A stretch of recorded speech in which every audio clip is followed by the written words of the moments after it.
Again, the crew is completing their post-sleep period of the day. They were woken up this morning. Integrity Houston, we are go for the HHP stream when you're ready.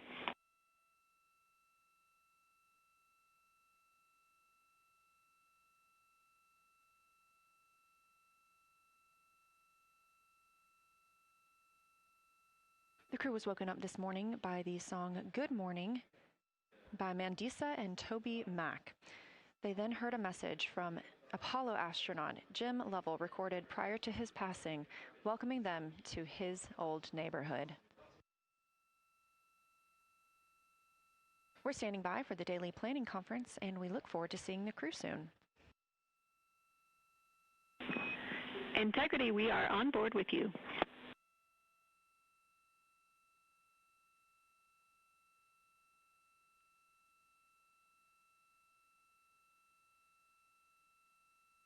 This view inside the Orion capsule, 4 crew members getting ready to fly around the moon, the first humans to do so in over 50 years.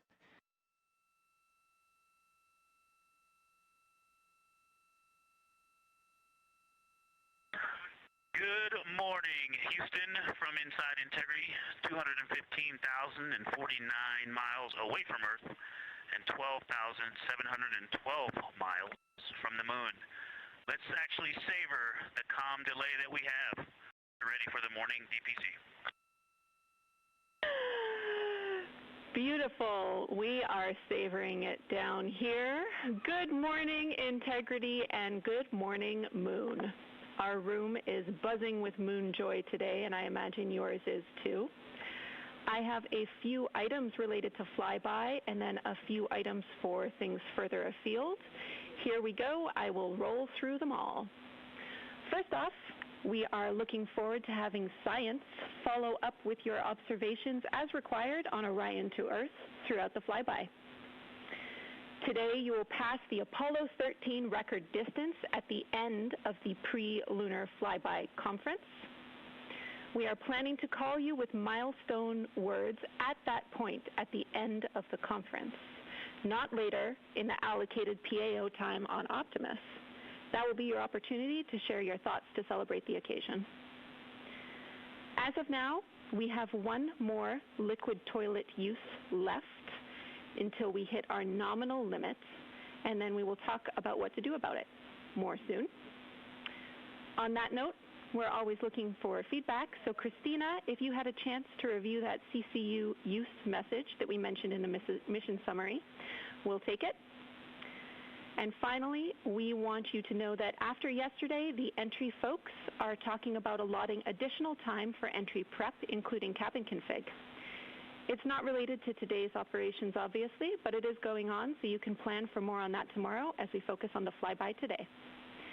That's all I have for you for now. What do you have for me?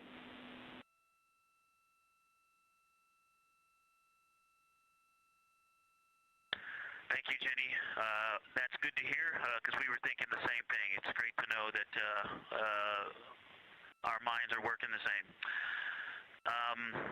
We are ready to go. We are looking forward to working with and for the science team, and we are just excited to be so close to finally accomplishing what we've been training for so many years.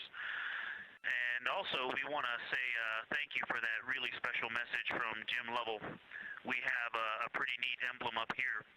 We have a patch that was flown on the Apollo 8 mission. And that patch is here on the Artemis II mission as well. And that was sent to us by the Lovell family, by Jim Lovell's son. And so that was a really special way to start the day. And he said to welcome us to the neighborhood, and it's great to be in this neighborhood. And we look forward to sharing this neighborhood with you all. We can't wait. We see the patch, and it's looking beautiful. Thank you. When this showed up in our office from his family, we were completely honored. And the Earthrise, which this crew is responsible for taking that photo, has been instrumental both to our crew as our ethos and values, but also just personally to myself. I had the photo up in my room as a kid, and it was part of what inspired me to keep working hard to achieve things I dreamed about. Also, we took a deep dive into the cockpit recordings around the time that picture was taken, and it turns out there was a lot of hubbub, kind of, I wouldn't say fighting over cameras, but definitely everyone wanted to capture the shot, so we're happy to carry on that legacy because we often are all glued to windows and looking for cameras too. And I'll just close. I know it looks like a piece of paper in the camera there, but that is actually the original Apollo 8 patch printed on silk that they had done before they launched, and they flew that with them on their journey around the moon, and then the family handed it over to us, as I said, and it's just a real honor to have that on board with us. Let's go have a great day. We are all on board with what you told us, and to have a great day. Thank you, Integrity.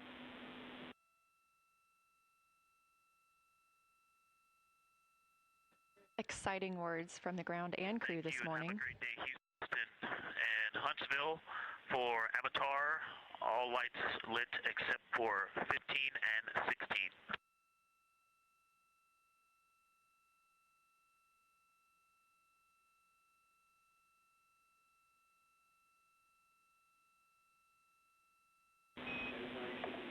That is a good read on the Avatar LEDs. Thank you. Incredible start to the day for the Artemis II astronauts and the team here in Artemis Mission Control in Houston. We have several streaming partners joining our coverage today, so ahead of that... One cleanup thing from yesterday, I did rediscover the unused chocolate snack from the DFDO. Remind me where to store that for ground analysis.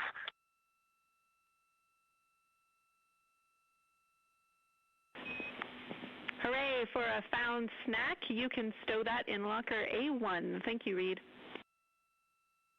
With our streaming partners joining us today, we will be going to a slate ahead of our broadcast start in just a few minutes. So just for those next few minutes, you can watch our live coverage on our YouTube stream, our second stream, but we'll be right back here at the top of the hour to kick off Flyby Day.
Artemis II mission is a test mission of the Orion space capsule. Artemis II will be the first time we put humans on this rocket. We're going back to the moon because it's the next step in our journey to Mars. We were always going to the moon. Pushing ourselves to explore is just core to who we are. That's a part of being a human. And liftoff. We shall return. Continuing to test out every bit of Orion. Coming back to Earth, 7 miles a second. When humanity sets big goals, we can bring together genius from around the world. You have the best people on planet Earth putting this vehicle together. That's what's up. To innovate for the benefit of humanity and to inspire the world through discovery. And here we go.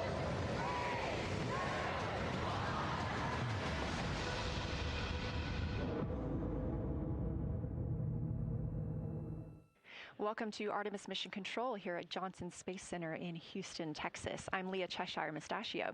Right now, the Artemis II crew and Mission Control are preparing to support today's lunar flyby, the first time we've sent humans around the moon in over 50 years. Integrity, you can use the OEs and your HHP camera for the milestone words at the Apollo 13 record distance. You'll notice that we pause every time we hear communications to and from the crew. They are the stars for today.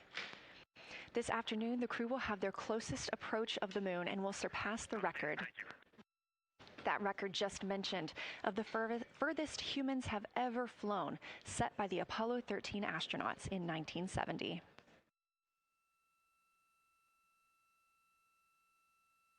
You're looking at a live view inside the Orion spacecraft and at our Artemis II crew members. They have just completed their post-sleep period, during which they conduct any hygiene and cabin setup for the day. They also had a chance to eat breakfast before we got into our daily planning conference. The flight control team here in Mission Control Houston collecting information from all consoles around the room that we could relay up to the crew ahead of this monumental day. As you can see on your right, NASA astronaut Christina Cook taking a video of NASA astronaut Victor Glover. We expect to have great views of the crew throughout the day, as well as, of course, the moon.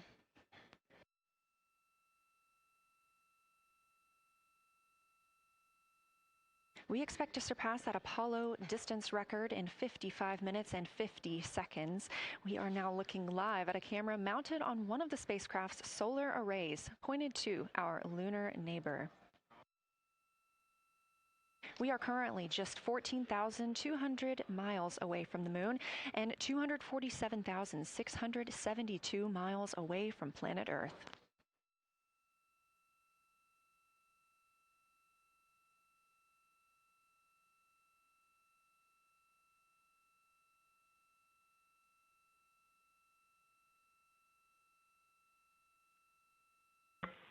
Houston, integrity for AGA. Ready to copy.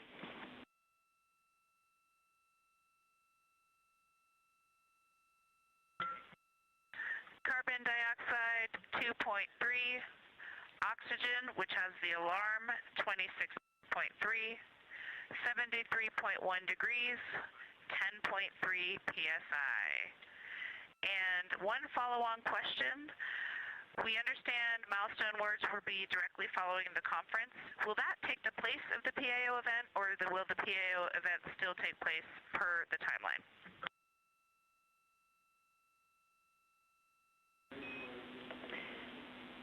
Good question, Christina.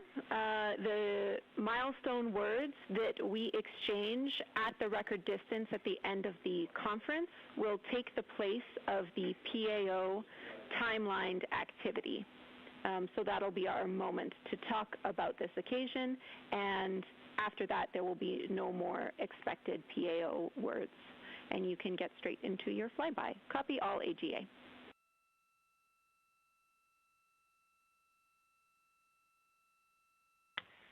Okay, thank you. And final clarification, even though it's taking the place of it, it will all just be on OE1 with HHP camera, no additional video.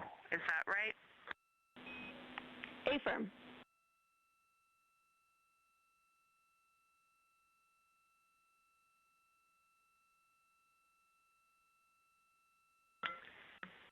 Okay, thank you. Yep, some of us had already heard that. Sorry about the second question. We appreciate it. Talk to you soon. No problem.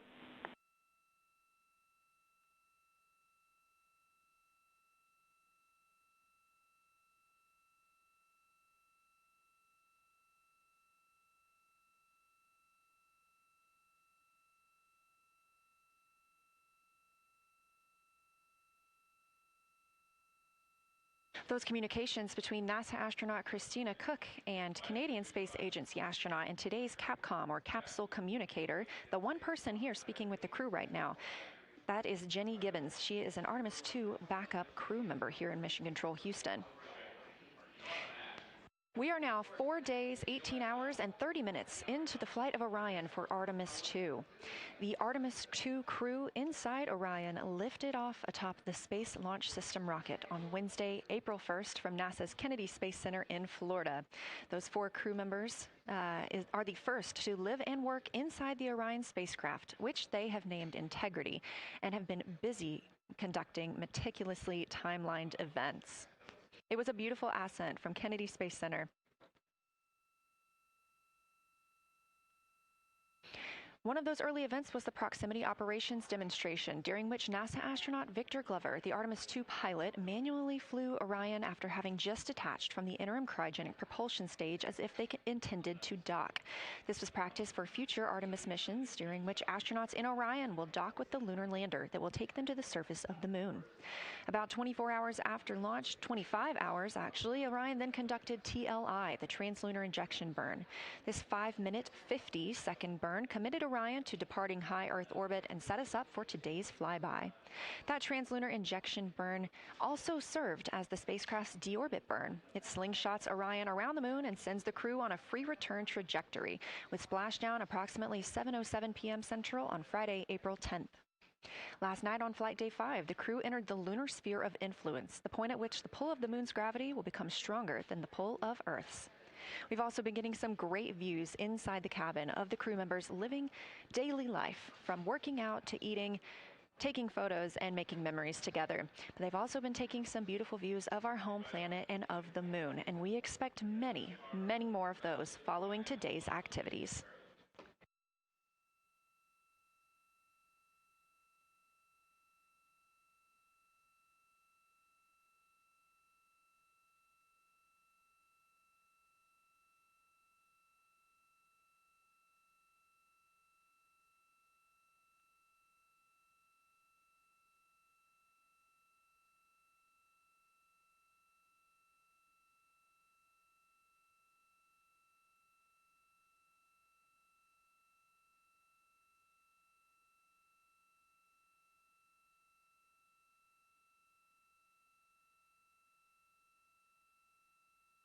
These live views back inside the cabin of Orion, but before we get into flyby, let's take a minute to get reacquainted with our crew. Reed Wiseman is the Artemis II commander and a Baltimore native. He's been in space once before. I think there was going to be some families heading into the viewing room today. If they end up showing up, could you just give us a heads up when they're there so we can just wave to them on the camera? Absolutely. And that was the voice of Reed Wiseman. He has been in space once before as a flight engineer. And if they don't come, you could just lie to us and tell us that they're there. That'd be great, thanks. We'll keep that in mind, too. And I'm sure they'll be here. Wiseman also has a great sense of humor. He was aboard the International Space Station from May through November 2014 as part of Expedition 41. This was a 165-day mission during which he and his crewmates completed more than 300 science experiments in areas like human physiology, medicine, science, earth science, and astrophysics. They set a milestone for station science by completing a record 82 research hours in a single week. He also served as chief of NASA's astronaut office from December 2020 to November 2022, and here on Earth he has 2 daughters. The Artemis II pilot is Victor Glover, selected as an astronaut in 2013, when at the time he was serving as a legislative fellow in the United States Senate. His first trip to space was in November 2020, when he launched as a pilot of NASA's SpaceX Crew 1 mission. That was the first operational mission of NASA's Commercial Crew program, which resumed launching American rockets from American soil to the International Space Station since the end of the shuttle program. Victor is a U.S. Navy captain and naval aviator who served as a test pilot, racking up more than 3,500 flight hours in more than 40 different aircraft. He also became the first person to pilot Orion the other day when we saw the Prox Ops demonstration shortly after launch. He and his wife have 4 children. Mission Specialist Christina Cook is a native of Grand Rapids, Michigan. She was selected to the Astronaut Corps in 2013, the same class as Victor Glover. She served as flight engineer on the International Space Station from March 2019 to February 2020. During that time, Cook set a record for the longest single spaceflight by a woman with a total of 328 consecutive days in space. She also participated in the first ever all-female spacewalk with her friend and colleague, Jessica Meir, now living and working aboard the International Space Station yet again. Before becoming an astronaut, Christina helped build space science instruments and led scientific fieldwork in some of the most remote environments on the planet. Her hobbies include surfing, rock climbing, community service, yoga, travel, and photography, and she is certainly getting a chance to do that. First-time flyer, Canadian Space Agency astronaut Jeremy Hansen is flying to the moon as a mission specialist on the Artemis II mission. The London, Ontario native was selected as an astronaut in 2009. After that, he worked as Capcom at NASA's Mission Control Center here in Houston. Capcom stands for Capsule Communicator and is the single direct voice communicating with the astronauts in space. He also participated in training exercises like living on the ocean floor off the coast of Florida to simulate deep space exploration for 7 days. In 2017, he became the first Canadian to lead a NASA astronaut class, and he also enjoys getting out on a sailboat, rock climbing, and mountain biking. And he and his wife have 3 children.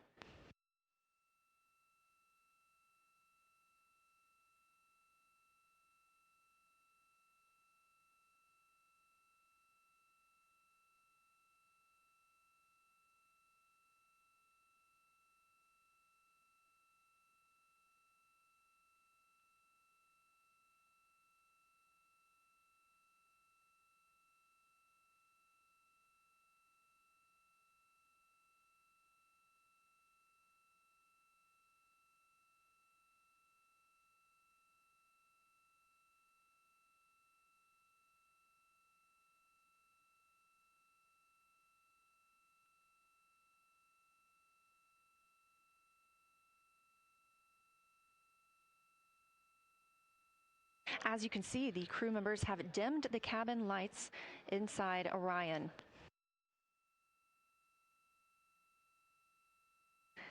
As they prepare for their lunar flyby, they'll be configuring the cabin as they'd like to have it to allow for proper positioning as they move about to and from the windows, taking photos of the moon.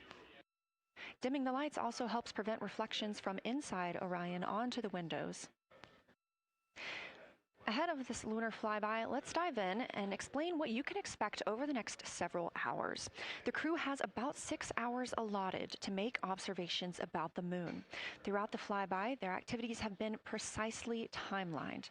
There are 5 blocks of time during which the crew will be observing the moon from Orion's windows. At any time, 2 members will be at the windows working in a pair. One crew member will be taking photos from window 2 with a blue shroud over the window. This can help prevent that glare or reflection from inside Orion. They have an 80 to 400 millimeter zoom lens to use.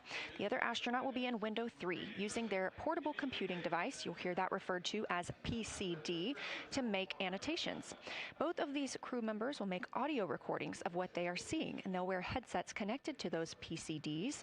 Those audio recordings will be sent to the science team at a later date. We will not hear them live.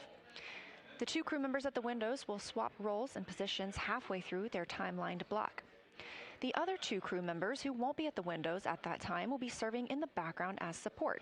One will be conducting the science sit reps, or situation reports. This is what we will hear live from the crew. They'll be calling down a few times each hour to discuss what they are observing.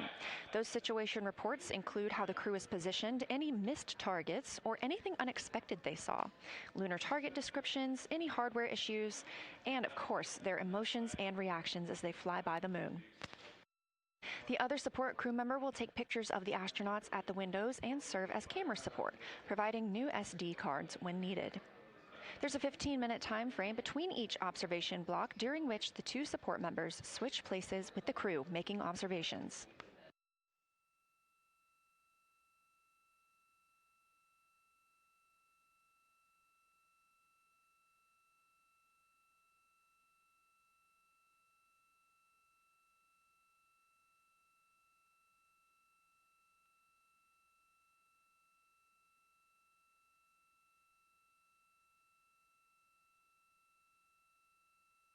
Two views, both coming from Orion. There on the left, the inside of the spacecraft, and on the right, a view of our moon, the destination for today.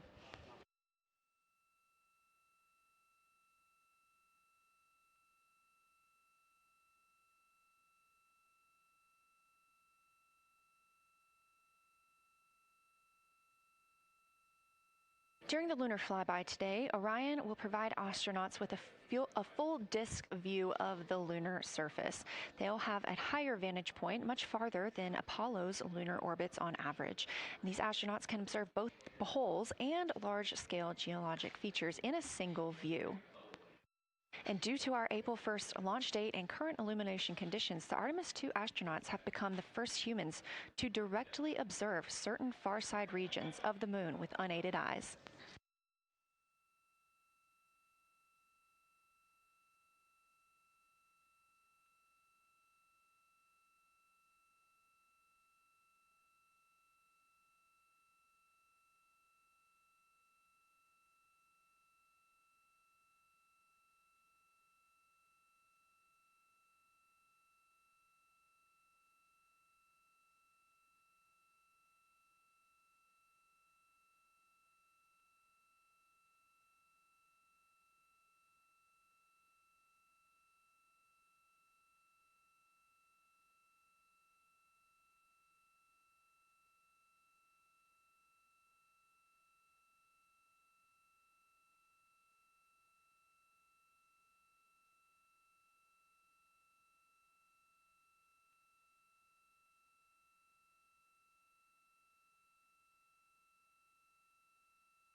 Great, thank you. You ready? Go. It's okay. How do I, is it all?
We are now 36 minutes until we see the Integrity crew pass the Apollo 13 distance record. And joining me on console, I have Julianne Gross, the Artemis curation lead. Thanks for joining me today. Thanks for having me. I'm very excited to be here. We're very excited to have you. So can you tell me about your role as Artemis curation lead and what that entails? Yeah, so for the overall Artemis campaign, I'm the Artemis lunar sample curation lead. That means I'm helping NASA to return the next set of lunar samples from the lunar surface. And for Artemis II specifically, I'm one of the science theme leads, and specifically I'm responsible, or the voice, for impacts, poles, and landing sites. Fascinating. So what helped us select the targets that the crew is going to be photographing today? So we had a plan coming in where we basically made a list of all the available targets during the April launch window, because before you launch, we wouldn't exactly be sure which targets would be visible. And so once we launched, we then were able to cut down on that list and prioritize our targets. And the 5 theme leads came together and really discussed and talked through which the long lens configured for lunar flyby. Which targets we could then see and prioritize. And so that made it into our plan. We worked then with timeline to make sure that all the targets are visible. Some targets are time dependent, like Earthset or Earthrise, and some targets will rotate out of view when Integrity starts going around the moon. And so we put these in early so that the crew has a chance to describe those to us. Fascinating. I cannot wait to hear what they have to say. So we just heard them say that their long lens is configured. That's very exciting. And for us, when we look at the moon from Earth, what features are we seeing that the crew will also fly by today? Yeah, so I really hope that people on Earth who are in nighttime will look up into the moon tonight. The features that the crew will see that we can also currently see is Aristarchus Plateau. Grimaldi is another feature. They're going to be sort of on our limb. And then Oceanus Procellarum, that really dark, large area on the near side that we can see. The crew is going to see that in the beginning. The more they fly around, the less of that they will see. So those are targets we will hear them describe early on in the flyby. Fascinating. Well, and the crew has been training for years for this day, and so we're going to hear them make a lot of calls about what they are seeing on the moon, and they're going to use a lot of interesting terms that I myself need some brushing up on. So could you walk us through a few of the things that we'll hear them use to describe the moon, like albedo, exosphere, ejecta, just some of those major terms we expect to hear from the crew? Yeah, of course. Albedo is basically a term of a reflectiveness of the surface. And so high albedo usually for the moon means bright areas, and low albedo means like darker areas. And so when you look into the night sky, you can see the high albedo areas are the white parts and the low albedo ones are the darker areas. Ejecta is when you have an impact and it ejects or throws out material that then ends up on the surface, and you can see that as sort of rays or ray systems. So you might hear them describe, I can see Ohm, for example, with its rays. It has an asymmetric rays coming out, and so we're excited to hear them describe that. You might hopefully hear stuff about color or color hues, and so if they can see any changes in those color hues from like white to gray to maybe brownish, we're excited to hear about that. Exosphere is the almost no existing atmosphere of the moon. It's barely there. But there is dust on the lunar surface that can get lofted up through electrostatic forces. And when the sun goes behind the moon, it can scatter forward on those dust particles and sort of like create a little glow on the horizon. And so we're really excited to see if the crew can actually see that. This is so exciting. Thank you so much for walking through all of that with us. Julianne Gross, Artemis Curation Lead, we really appreciate you joining us here today, and good luck to your team. Thank you. I'm really excited to be here. We are now MET 4 days, 18 hours, and 49 minutes into the flight of Orion. This view of the moon from the Orion spacecraft as we get closer and closer.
We're live here in Artemis Mission Control at Johnson Space Center in Houston, Texas, just about 32 minutes away until the crew surpasses the record set by Apollo 13 as the farthest astronauts to ever leave Earth. This view coming from a camera mounted on the tip of one of Orion's 4 solar arrays. Each array has a camera on its tip, and so we anticipate getting views throughout the lunar flyby. Of course, except during the point of loss of signal when the spacecraft flies behind the moon.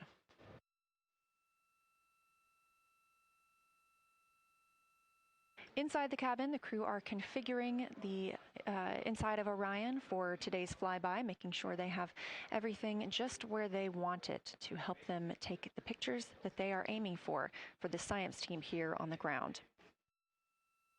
Coming up in just a few minutes, we will have a pre-lunar flyby conference.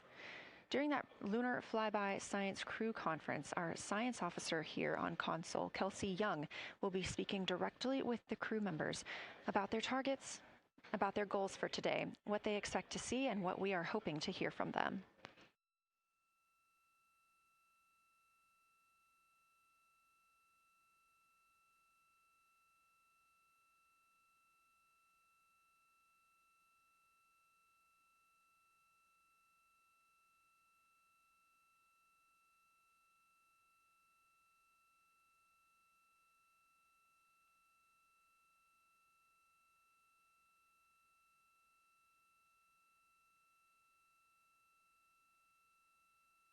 We have a lot of milestones coming up today, so make sure you don't miss them. The first coming up again at 1:56 p.m. Eastern Time, the crew will pass the distance from Earth record set by Apollo 13 in 1970.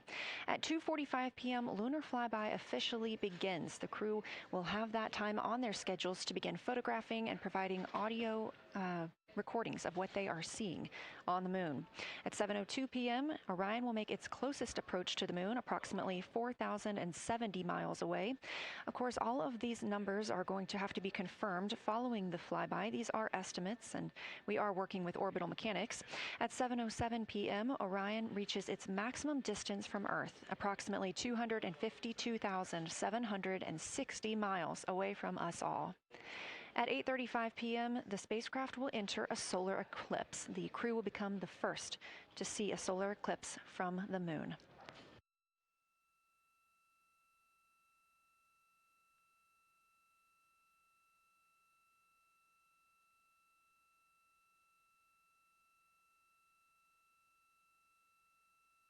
Ahead of the official beginning of flyby today, Kelsey Young, Artemis Science Flight Operations Lead, will be conducting a pre-lunar flyby crew conference. She will give information on camera setup, remind the crew of their intended targets, answer questions from the astronauts, and more. Young will help the crew set their targeting timeline, which counts down the time they have to image each target and what they'll be capturing next. She'll also remind them that the ground team will be calling for science sit reps, also known as situation reports. Those are essentially call-downs to report what they've been observing. They'll continue to do this even through their LOS, their loss of signal, as those communications will come down later on after they reconnect with us on Earth.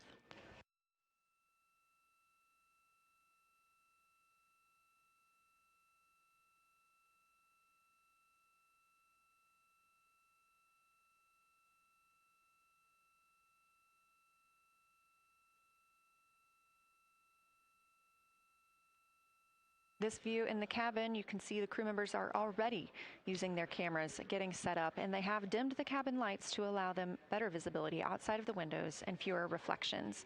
Now, 28 minutes until they become the humans to travel farthest from our planet.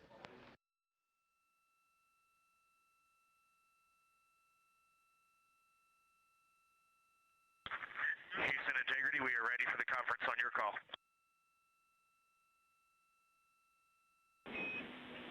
Houston is ready for the conference, passing you over to Science.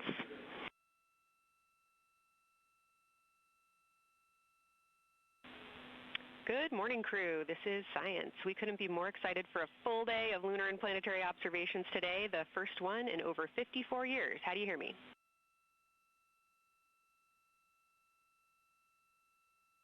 We hear you loud and clear, and Kelsey, you just got to know you're pulling us away from the moon right now, so let's go. Message received. I will keep it tight here. I did just want to start with a thank you on behalf of the Lunar Science team and the entire lunar and planetary science community, of which you are absolutely a part, for what you've already done in this mission and what you're going to do today to inspire the next generation of scientists. I have to say moon joy is the new term that's already become our team's new motto, so thanks for that. In this conference, we'll cover hardware and config reminders, and then I'll just briefly, as you said, cover today's science plan. I'm assuming you already have your LTPs up. Confirm that, and I'll jump quickly into the cabin config reminders.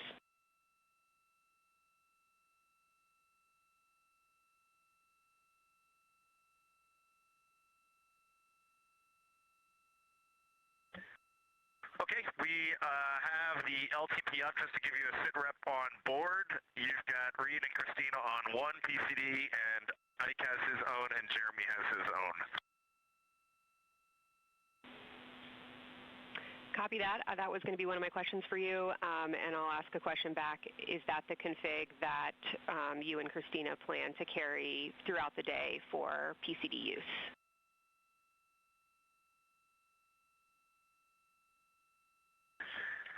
Negative, Kelsey. Our plan for PCD use is we have run the power cables to Windows 2 and 3, and we are going to leave one PCD. The yellow PCD will be in window 2, and the green PCD will be in window 3, and we will do that the whole day. And then the red PCD will be a rover. Understood. Super helpful.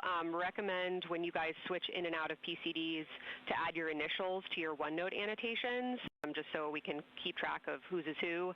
And then given that you have 3 PCDs instead of 4 for the data transfer at the end of the day, recommend making a new subdirectory entitled For Science for your own photos, or with your initials, that we can keep track of which pictures came from which flashcards.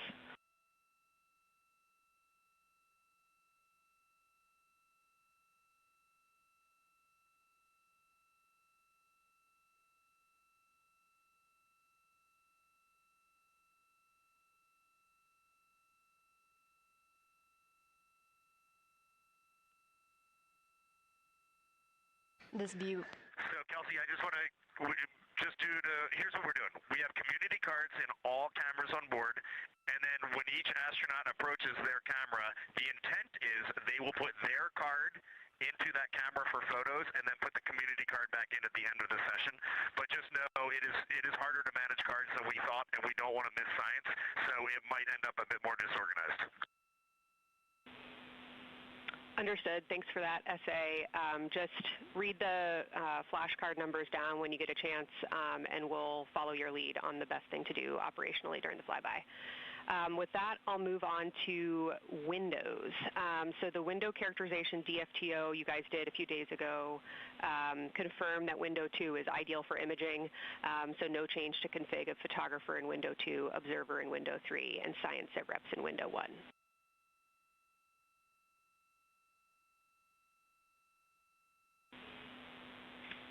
Coming up on a handover. Be back. Hang on, Kelsey. The way we have it configured, tell us if this is going to be wrong. Window 2 is the long lens with a shroud. As you heard, Science Officer called to the crew. We are now in a handover time period. We will regain communications with the crew very shortly. These are tracked, and we are currently on the Deep Space Network. This is the first time humans have used the Deep Space Network in over 50 years, given that we currently use the tracking data relay satellite systems in the for the International Space Station.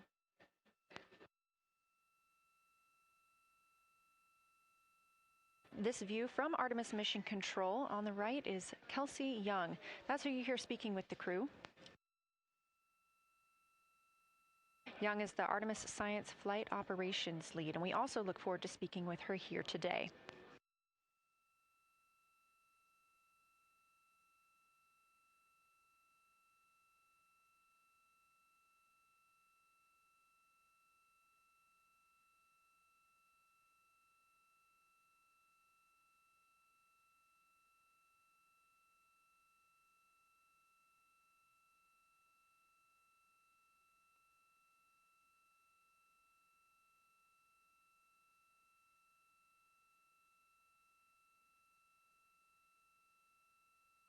Again, we are just about 22 minutes until we reach the Apollo record. We are in a handover of satellites with the crew aboard Orion.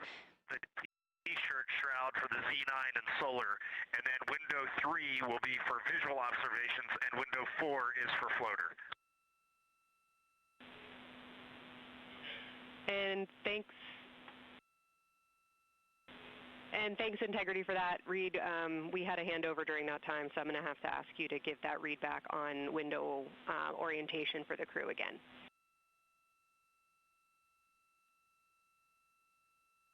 Okay, we are happy to change it, but the way we have it configured right now is window 1 has a T-shirt shroud for the Z9 for solar. Window 2 has the shroud for the long lens for both lunar and solar. Window 3 is for visual observations. Window 4 is for floater. And then the docking hatch window has had a great view, so we've done a lot of mapping through that as well. All right, copy all, Reed. A note just on the window 1 T-shirt shroud that you can remove that for the lunar observation block if you want to, if you want that extra view for another floater, but defer to you guys on that.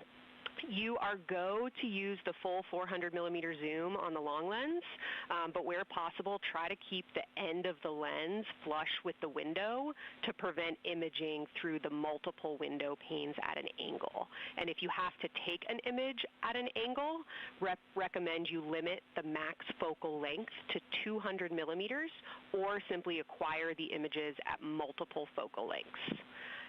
Last imaging update as a result of the DFTO is that if you can take the images out of the left side of window 2 where possible, that is the best half the window. Understand that might not be possible with the shroud.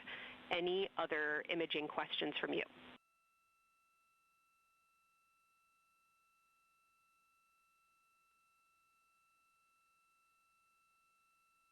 Okay, copy that. Okay, last couple reminders. Don't forget the ability to take the wave files to tag imagery that you are wanting to follow up on using the FN3 button on your camera. And then a couple quick notes on your LTP. We have refined your precise flyby timing since generating the LTP.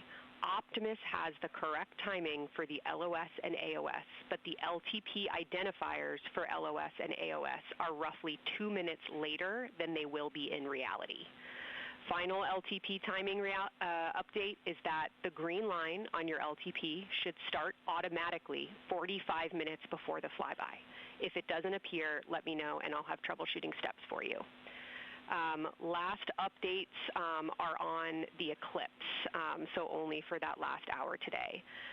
Of course, remember if the sun is in view to use your eclipse glasses. And reminder that we will have a few activities for you prior to the eclipse to reconfigure all 3 cameras for corona and deep sky observations. These activities, some of which will occur during the forward link LOS, so we wanted to flag it for you now. Any questions before I cover the last 2 reminders?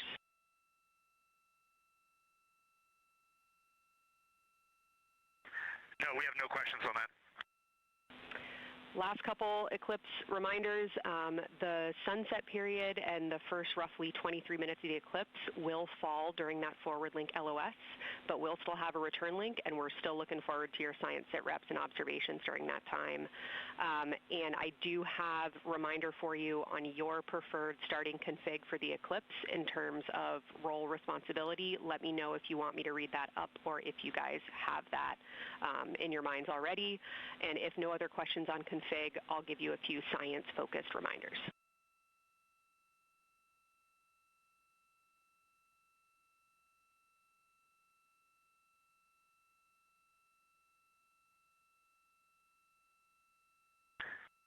Give us a quick high level, but we see it in Optimus, and I think we got it squared away. But give us your quick Kelsey high level. Okay. A couple changes from the first LTP you studied is that Glushko is the only feature that the same pair will view twice. That's Reed and Jeremy. That's why that's the only target you see that is marked as 1 of 1 and one of two and two of two. So OM and Oriental are in there twice, but they're by different pairs, which is why you don't see them marked accordingly.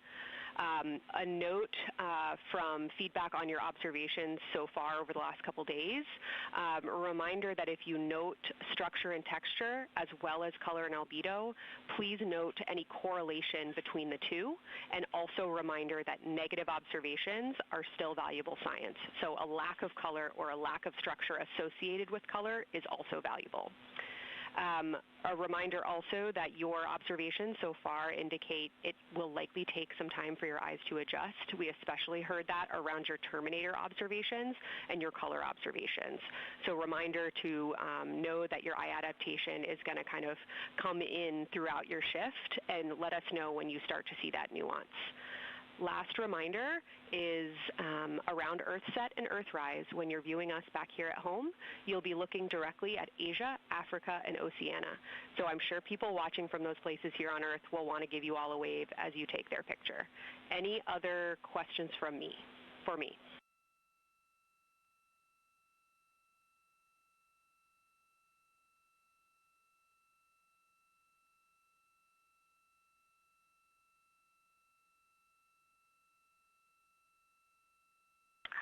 And Kelsey, hey, when you're talking window 2 left and right side, just can you say towards window 1 or towards window 3, and then we'll know that we are talking the same language? Absolutely. So I mean that the side of window 2 closest to window 3 is preferred for imaging.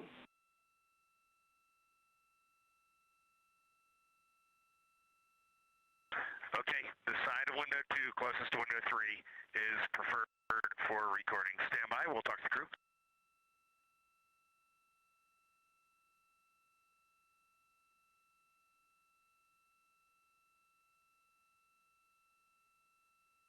Again, we are in our pre-lunar flyby science conference with Kelsey Young. Kelsey Young is the Artemis Science Flight Operations Lead, speaking with the crew aboard Orion. They've been training for this moment for years, and this is their last opportunity to get some further pointers and information. Kelsey, for the T-shirt shroud, what window does the science team think will have the best view? Is it window 1 or window 4? The only time we're strongly recommending use of the window shroud. The T-shirt window shroud for the eclipse viewing, which window is primary for Z9? Window 1.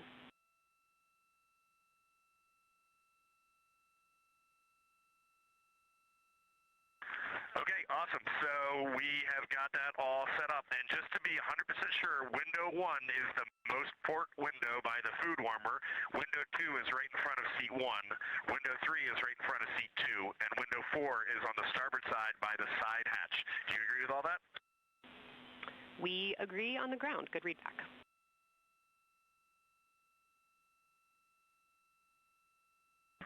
Okay, that's awesome. Kelsey, we're going to close with happy words. It's just incredible. I wish you were up here to see all the smiling faces, to hear all these terminologies being thrown around, and we are just fired up to get started on this day. Let me pass the mic around if anybody has anything to add. Kelsey, it's so great to hear your voice on the loops. I just want to channel everything that you guys are probably feeling right through my eyes and heart. It is awesome to see the side of the moon. You guys made us excited for this day, and we couldn't appreciate it anymore. And we are ready to hopefully deliver on all the awesome training you guys have provided. I'll just add, Kelsey, it is blowing my mind what you can see with the naked eye on the moon right now. It's just unbelievable. Kelsey, and to the whole Lunar Science team, all of you, all the work you put into this, we're just grateful. Can't wait to get going. And thank you for the tipper, for Carol Crater, and for Integrity. We can see them, and we've imaged them, and can even see with the naked eye. Quite impressive. Thank you so much. Beautiful words, you guys. Thanks so much. And I got video of the science team right now, and they are all absolutely buzzing. Looking forward to today.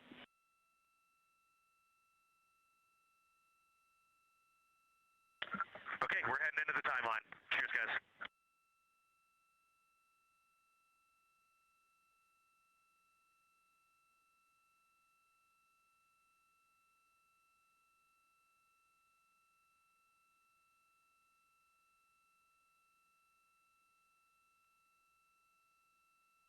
of the Pre-Lunar Flyby Science Conference with Dr. Kelsey Young. Young has served as the Artemis Science Flight Operations Lead, getting the crew ready. And we're live in Artemis Mission Control in Houston, but we are not the only room monitoring today's flyby. As you heard Young mention, in this same building and just down the hall, a multidisciplinary lunar science team supports the Artemis II crew in real time, including experts in lunar geology, impact cratering, volcanism, polar science, imaging, and visualization. There are two integrated facilities, and the first is the SIR, which is what you have right here. That's the Science Evaluation Room. They are embedded within Mission Control to provide science input during live operations like what we see today. Additionally, and not pictured, we have the Science Mission Operations Room, a back room that processes data, evaluates imagery, and supports rapid analysis. Our science officer on console in Mission Control Houston serves as the primary interface between the science team and the flight controllers, ensuring science priorities are represented during mission execution. Again, today, that's Dr. Kelsey Young, who will be speaking with the crew during the time they're behind the moon. We will be speaking with her once the crew is behind the moon and out of communication with Earth.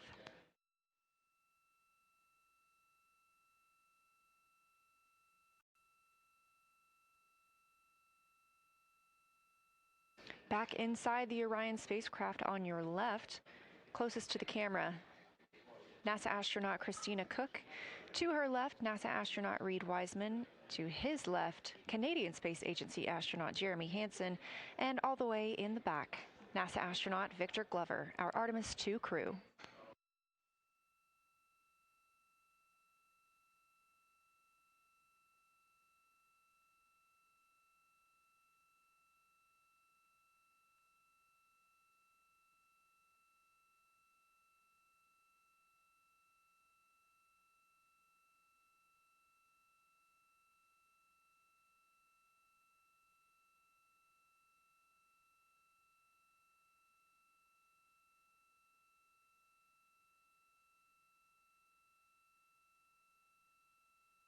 We are now approaching 8 minutes until the crew surpasses the Apollo 13 record.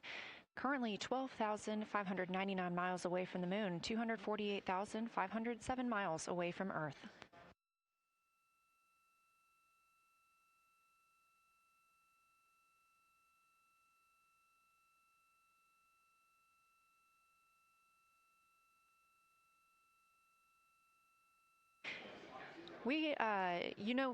You may also hear the Orion spacecraft referred to today as Integrity. This was named by the Artemis II crew. It is Integrity crew. We have Reid's family in the viewing gallery. You're welcome to say hello.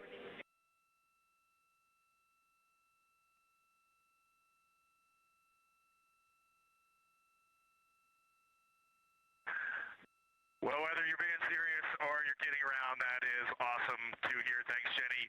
And hello to Ellie and Katie. I don't know who else is there, but it's great to know that you're in mission control right now, following along.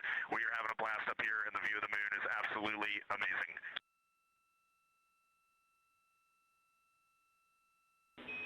I'm seeing a lot of hearts come out of the viewing gallery and even more smiles. Thanks, Reid.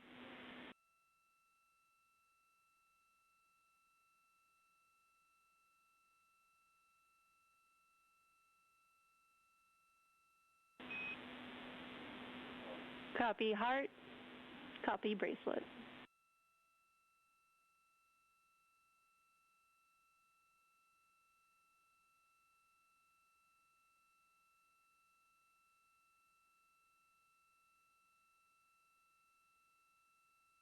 that call from Capcom Jenny Gibbons, Canadian Space Agency astronaut and Artemis II backup crew member, letting Reid Wiseman know that he has family here to support him today in the Artemis Mission Control viewing room.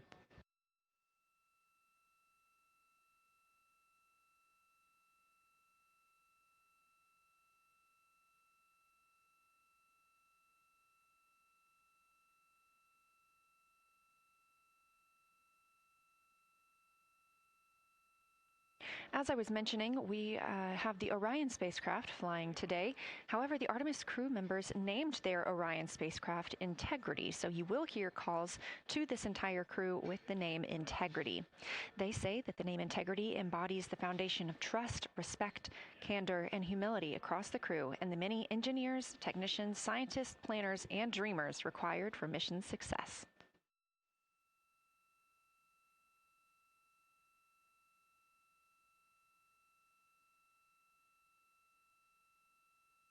This view live from the outside of Orion as we continue.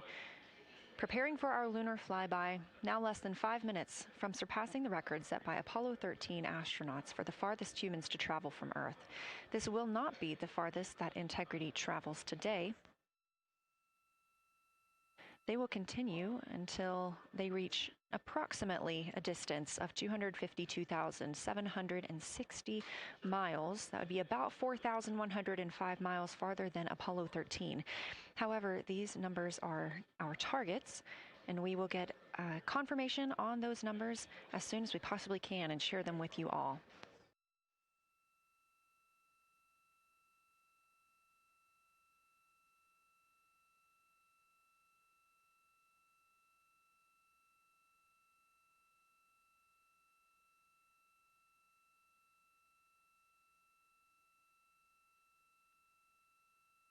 We've talked a little bit about what to expect from the crew, whether that's taking photos or making audio recordings. To get a little more detailed, Reed Wiseman and Jeremy Hansen will be up first to capture imagery and record audio on the portable computing devices. You hear those referred to as PCDs, while Victor and Christina serve as the support members. The crew will switch windows and roles halfway through their shift, and 1 hour and 5 minutes later, Victor Glover and Christina Cook will be the next crew members at windows 2 and 3 to take photos and make annotations, while Reed and Jeremy take on those support roles. There are 5 viewing blocks, and the crew will swap out with each one. During 2 of the blocks, the 2 support members will also be able to enjoy their midday meal.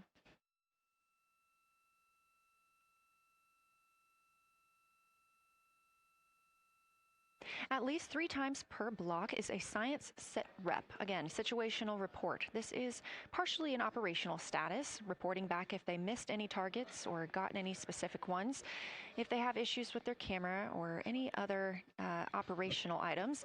The other part is an actual description of the moon. This task is done by one of the support team astronauts, so that's not the crew currently taking photos or making annotations, but they do have windows 1 and 4 that they can float up and provide that information from. If you watch the entirety of the flyby, you'll also notice the crew will be photographing some targets multiple times to get observations in different lighting conditions. This is due to Orion changing their location throughout the flyby.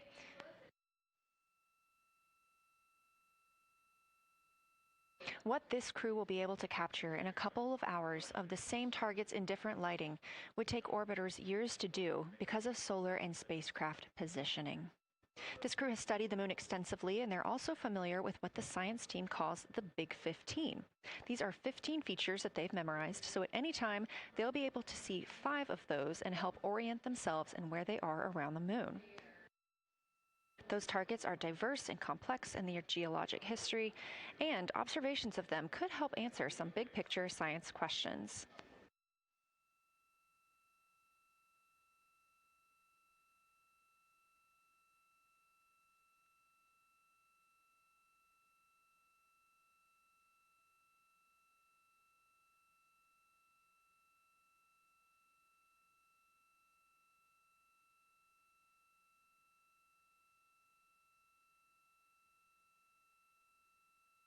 If you've been following the mission, you can see that the configuration of the cabin is a little bit different than what it looked like on launch day.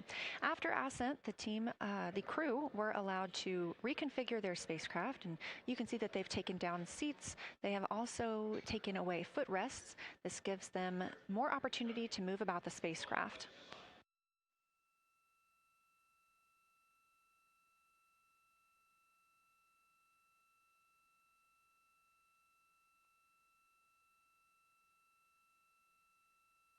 Orion itself has 330 cubic feet of habitable volume. That's about the size of 2 minivans and is 60% more cubic volume than the Apollo spacecraft.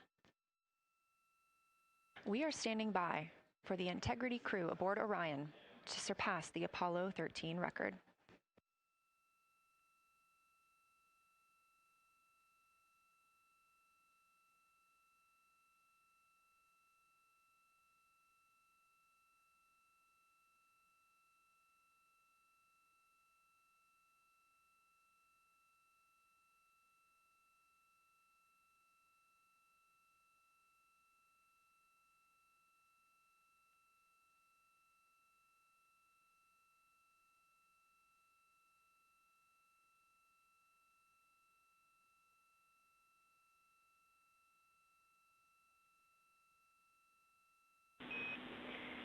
Integrity crew, on April 15, 1970, during the Apollo 13 mission, 3 explorers set the record for the farthest distance humans have ever traveled from our home planet.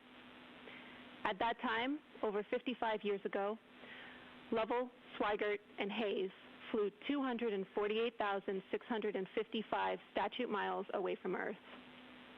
Today, for all humanity, you're pushing beyond that frontier. Integrity, over to you.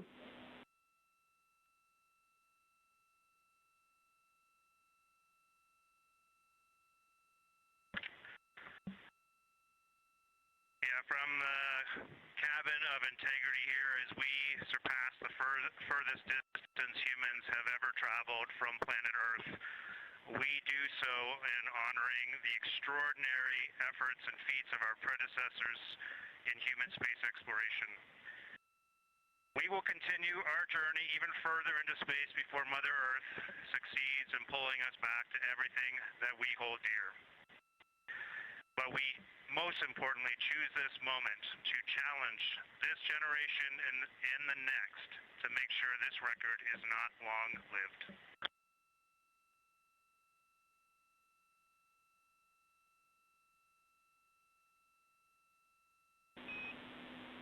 Thank you, Integrity, and congratulations to you and the rest of the Artemis II team.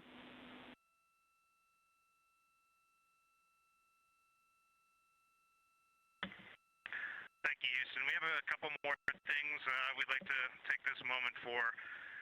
Our science team helped us out with a couple of relatively fresh craters on the moon that have not been previously named, and our crew would like to propose a couple of potential names for those items or those areas. And we spent a bit of time this morning looking out the window, and we're able to see them now both with our naked eye and through the long lens, and so we feel this is a good time to send this down, and a special shout out to Kelsey for helping us with this. The first one we'd like to suggest is a named crater in honor of our great spacecraft, Integrity. And so if you were to look at Oriental on the far side and then draw a line straight up to Ohm on the far side, relatively in the middle is an unnamed crater, and we would like to suggest it be called Integrity in the future. And the second one, and especially meaningful for this crew, is a number of years ago we started this journey in our close-knit astronaut family, and we lost a loved one. And there's a feature in a really neat place on the moon, and it is on the near side, far side boundary. In fact, it's just on the near side of that boundary, and so at certain times of the moon's transit around Earth, we will be able to see this from Earth. And so we lost a loved one. Her name was Carol, the spouse of Reed, the mother of Katie and Ellie. And if you want to find this one, you look at Glushko, and it's just to the northwest of that, at the same latitude as Ohm, and it's a bright spot on the moon. And we would like to call it Carol, and you spell that C-A-R-R-O-L-L.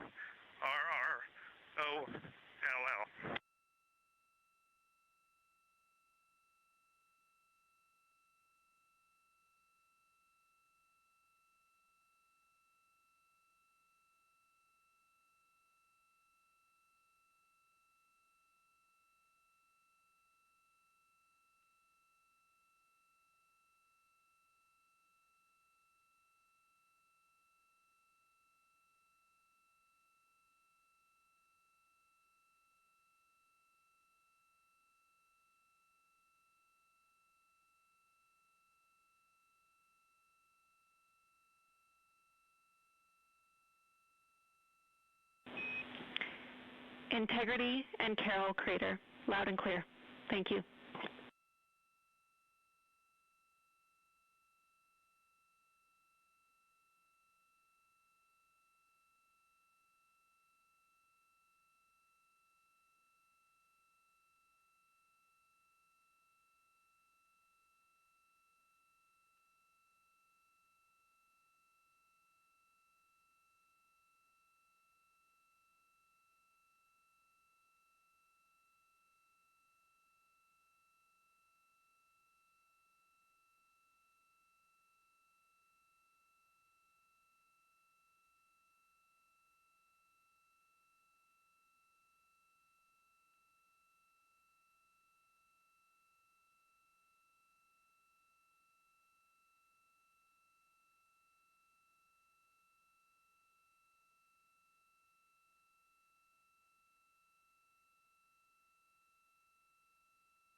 As the Artemis II crew passed the record set by Apollo 13 for the farthest humans to ever fly from Earth at 12:57 p.m. Central Time, 1:57 p.m. Eastern Time, Canadian Space Agency astronaut Jeremy Hansen shared. We're getting ourselves all put back together now, and we are going to dim the cabin lights and prepare for our science objectives ahead.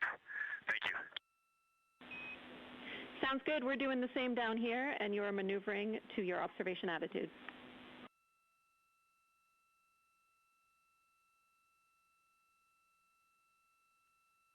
As we pass that Apollo 13 record of the furthest humans to ever fly from Earth at 12:57 p.m. Central Time, 1:57 p.m. Eastern Time, the Artemis II crew shared some poignant words, specifically Canadian Space Agency astronaut Jeremy Hansen. The crew also called down 2 craters not yet named that they would like to name. One, Integrity, in honor of their spacecraft, which they have named. That's near the Ohm crater. Another near Glushko, which is a bright spot, named Carroll, in memory of Reed Wiseman's wife.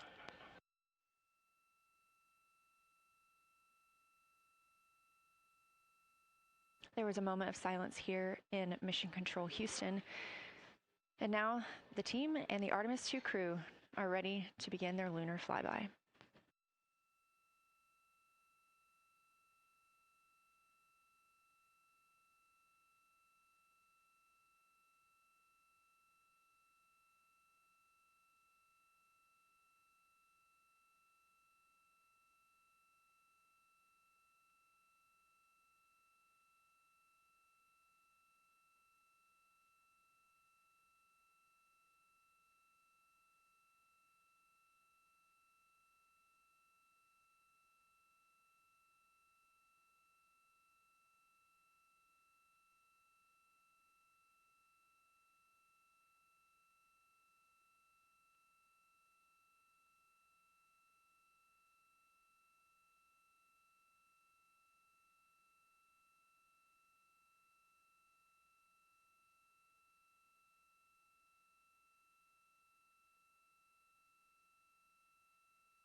We are 4 days, 19 hours, 31 minutes mission elapsed time of the flight of Artemis II, our 4 astronauts aboard Orion.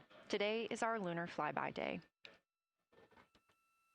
The spacecraft is currently about 12,000 miles away from the moon, and you can keep up with the distance from Orion to the moon and Earth by visiting nasa.gov/track Artemis. Or you can just stay with us here because we're going to be telling you throughout the day.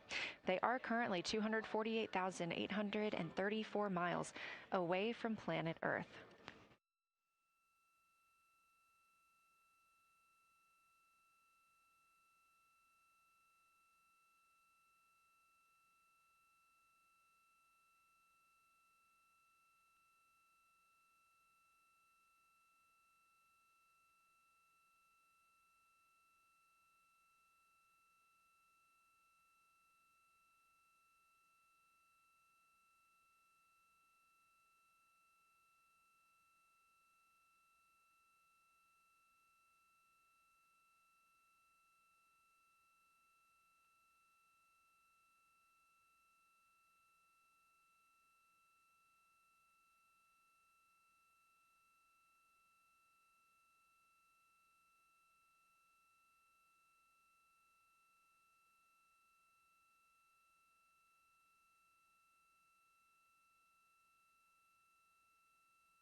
Coming up next on the crew's timeline today will be their cabin configuration portion. You heard some calls down to Science Officer Dr. Kelsey Young earlier about how they have configured the cabin so far. This is just a little bit more of timelined activity for them if they need to further do so. On flight day 3, the crew had time on their schedule allotted for configuring the spacecraft cabin for how they intended to arrange it today. Of course, they had to take down that configuration for another test yesterday of their Orion Crew Survival System suits. But configuring it on flight day 3 allows them the opportunity to get a chance to see what works for them now that they are in the microgravity environment.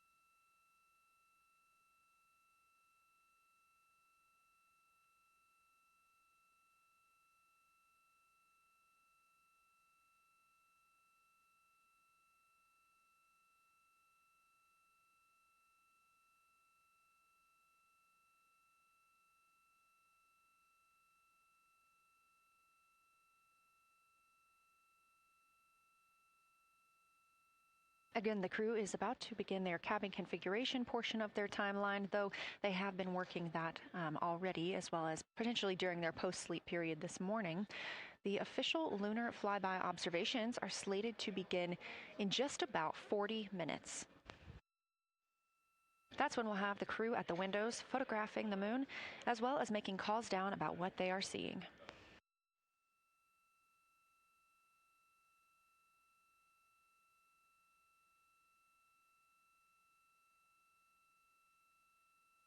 Again, we are live here in Artemis Mission Control for the duration of the flyby. Currently, the Orbit 1 flight control team is on console. This room is staffed 24/7 from the time before the astronauts step foot on the rocket until the time they splash down and are safely recovered in the Pacific Ocean on flight day 10.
Again, this is Artemis Mission Control here in Houston.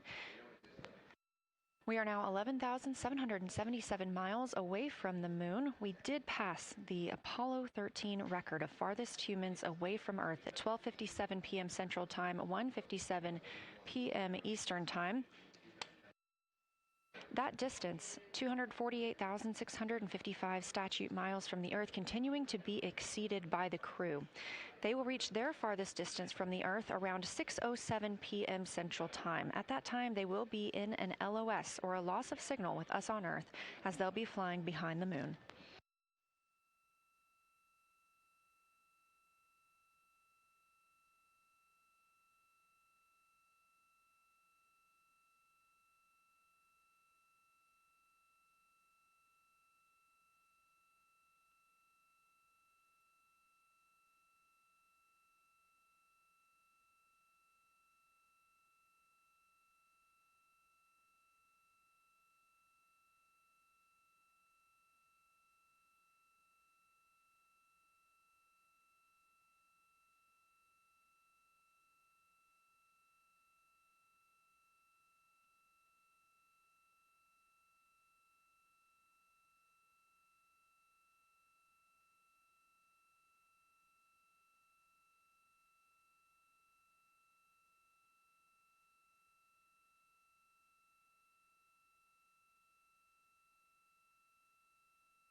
As the crew gets into their cabin configuration preparations, we are joined by Dr. Sarah Noble, the Artemis Lunar Science Lead. Thanks for joining us here today. Yeah, it's quite a day.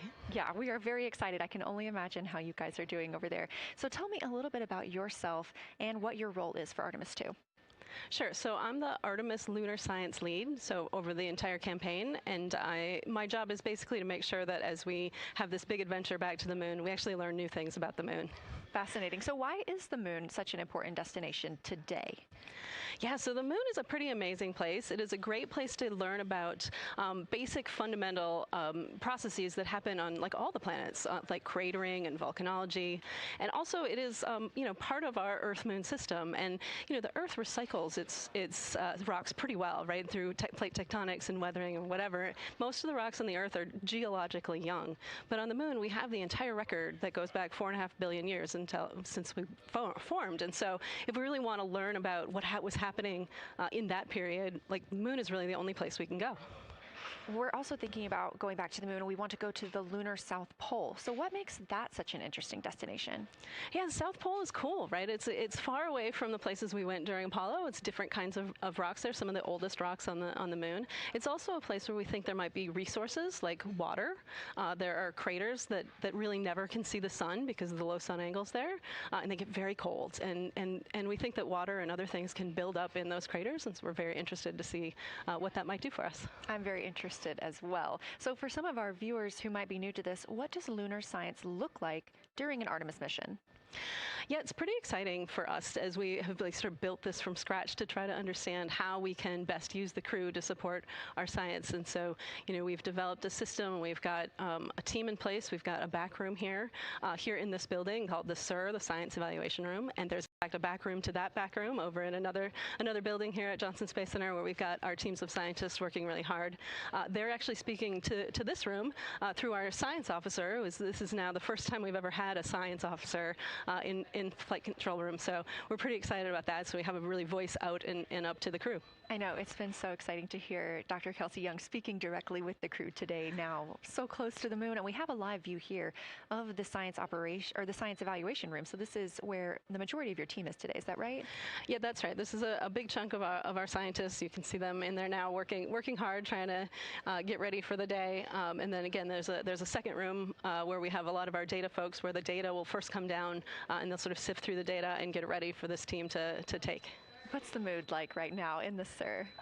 It is, I would say, giddy. I think we've worked very hard for this. They have done simulation after simulation. They have worked really hard over the last couple of years to get ready for this moment, and I think everybody's just really excited to see. Even already we've had some descriptions from the crew coming down, and it's so great to see their joy and our joy, our love for the moon come through.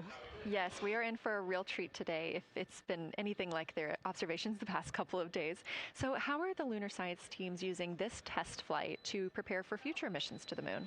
Yeah, absolutely. This is the way that we are building our foundation for the future, from everything from, how do you train a crew to be a geologist, right? And so, working through that, getting them classroom training, field training, building the science team, building these physical rooms that we are in, designing the software that the teams are using, and then, figuring out what happens to that data. They're going to take this data and it's going to come down, and how do we get it out to not only our team, but out to the world and the rest of the science community?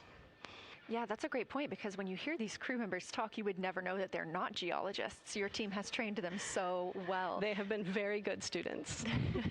Who can blame them? It's a pretty great topic. One more question for you. How does the science that we're doing on Artemis help support long-term exploration, and including our sustained presence on the moon?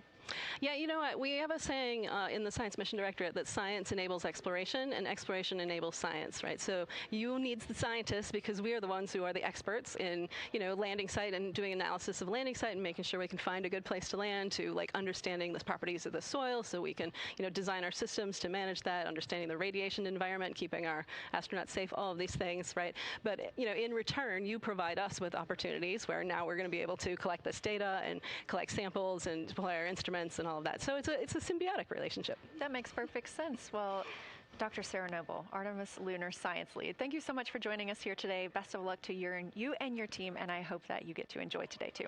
Thank you so much.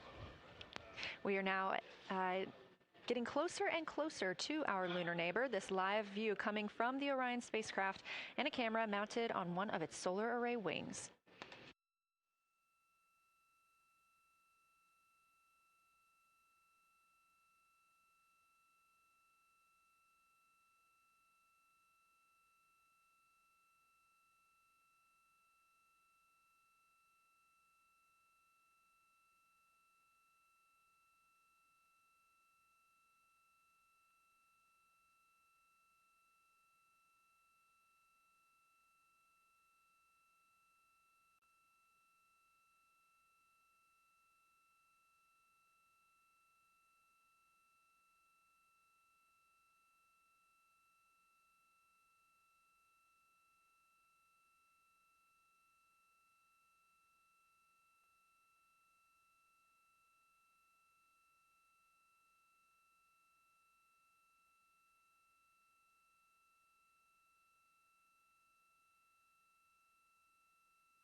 integrity for camera serial numbers. Ready to copy.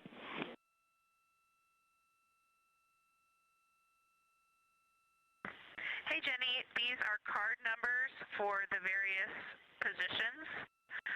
For the long lens on the D5, we will have individual cards.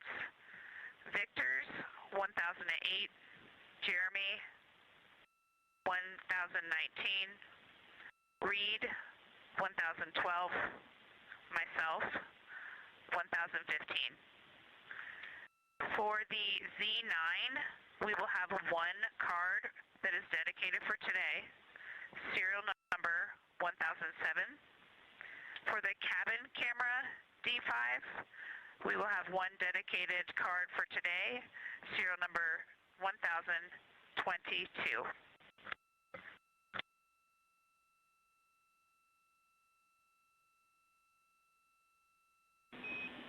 All right, Christina, we copy all. Thank you.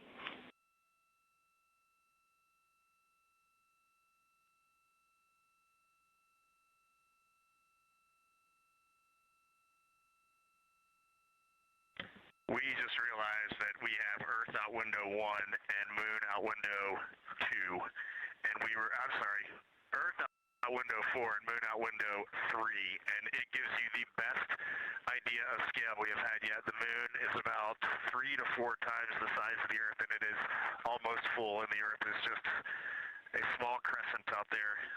It's magnificent. I got a picture of it with the wide lens.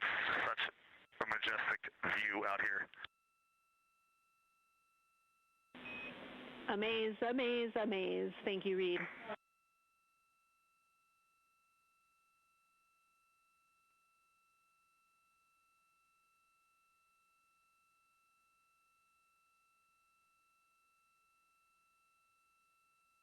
Those are some of the communications we're excited most about today. Commander Reed Wiseman calling down their view right now, obviously a little bit different than what we can see from the solar array camera. They are looking through the windows of the Orion spacecraft, able to see at the same time Earth and the Moon. You also heard NASA astronaut Christina Cook calling down some of the cameras that they will be using today. The crew is in that cabin configuration portion, and we expect the lunar flyby observation period to start just about 20 minutes.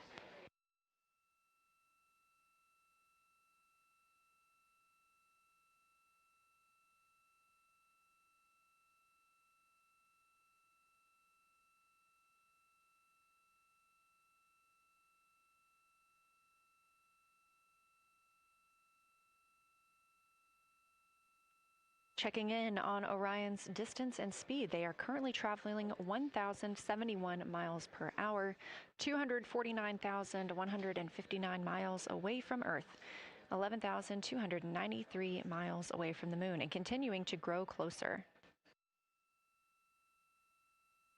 At closest approach to the Moon today, the spacecraft will be just about 4,070 miles away from the lunar surface. This will be during our loss of signal with the crew as they travel behind the Moon, and we will await their return to get the official number for you for how close they come to our lunar neighbor.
Inside the cabin today, the lunar targeting package is the primary tool guiding the crew observations and consists of two key components. The lunar geography review helped the astronauts study major lunar features in advance and help learn how to orient themselves during the flyby. Because, of course, the moon is not actually labeled like it appears here when we look at this map. The lunar targeting plan provides a detailed timeline of observation targets, background science context, and specific instructions for the pictures the crew should take, as well as the verbal descriptions that will be helpful to the science team reviewing them later. This is a screenshot from their lunar targeting package and a screenshot specifically of that lunar. For attitude. Go ahead.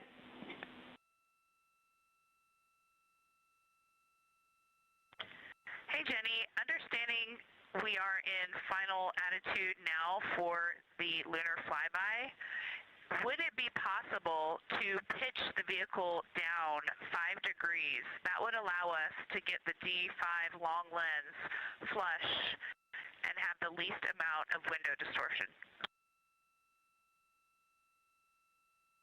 We're checking. That call from Christina Cook, NASA astronaut and mission specialist on Artemis II. Copy. The Orion spacecraft is positioned in a specific attitude to allow the crew to best see the moon outside of their windows today for this imaging opportunity. That call was a request for a potential attitude shift just slightly, another 5 degrees, to give them a better view and to give them a better opportunity to use their long lens camera. They'll also be using that lunar targeting package we were discussing. I am following along with that real time, so I'll be able to share with you exactly what targets the crew is looking at and when. They also trained with a lunar science passport. It's a little reference guide used on Earth to reinforce recognition of key lunar features. It is not on the flight, but it was a significant study tool for the crew to get them ready for launch. The apparent size of the moon will change throughout the flyby, and it'll appear roughly like a basketball held at arm's length at the crew's closest approach. That reinforces the need for careful planning and practiced observation techniques.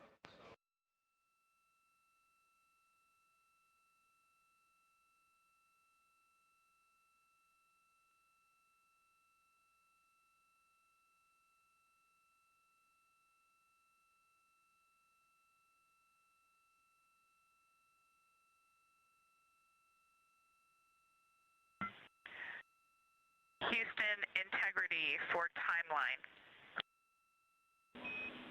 Go ahead.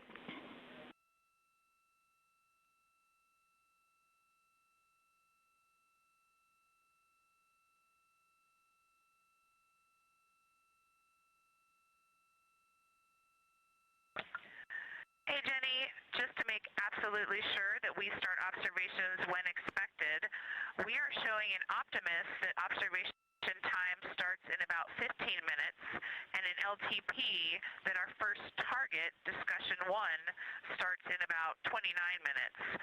Can you confirm you'd like us to start discussion 1 in 29 minutes at 1900 GMT?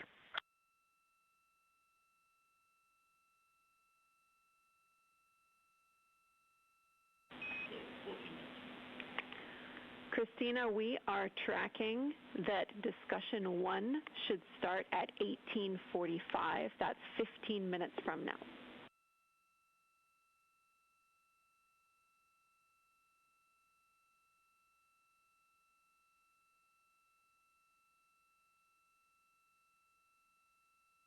Okay, copy all. It may be a granularity issue with LTP, but understand that we start that observation in 15 minutes, and I bet when we get there, the green line in LTP will match the start of the white band for discussion 1.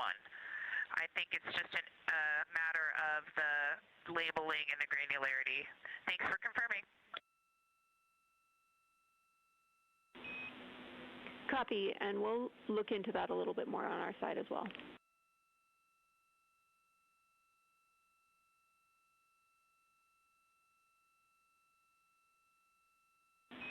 Christina, can you verify for us that your green line is moving on the timeline page of your LTP?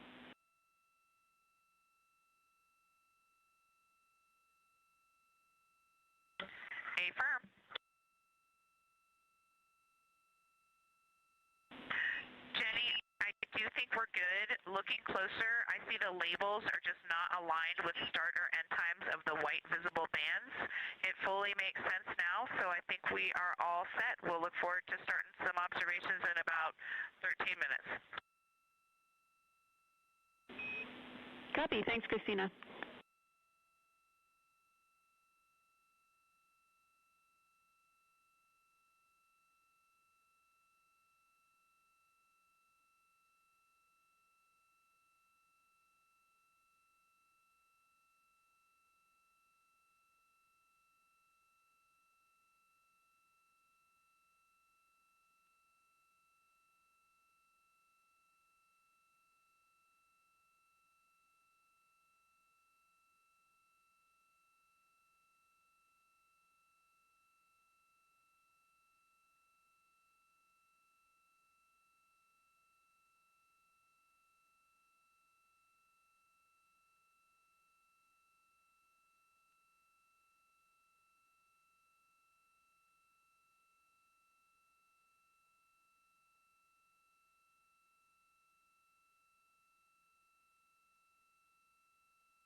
As you heard discussed, we are expecting the crew's observation time period to start in about 10 minutes. First, they'll be conducting a warm-up, warming up to their science observations of the moon.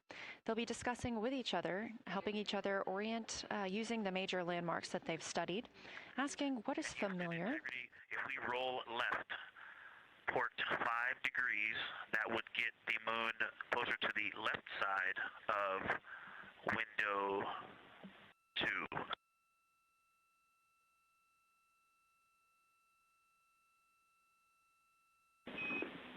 Copy, Victor. We'd like to know if it's pitch and roll or one or the other.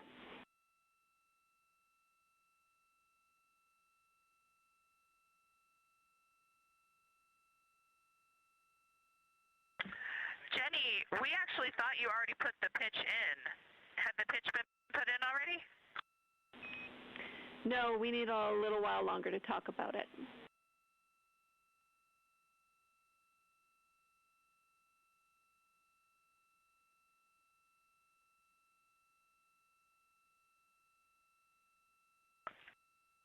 So Jenny, I guess what's happening is just as our orbit's changing, where it is in the window is changing, so maybe these fancy little adjustments aren't worth it. It's going to continue to move in the window. Or is the spacecraft going to keep the moon at the same point of the window if we adjust the attitude? I assume the previous.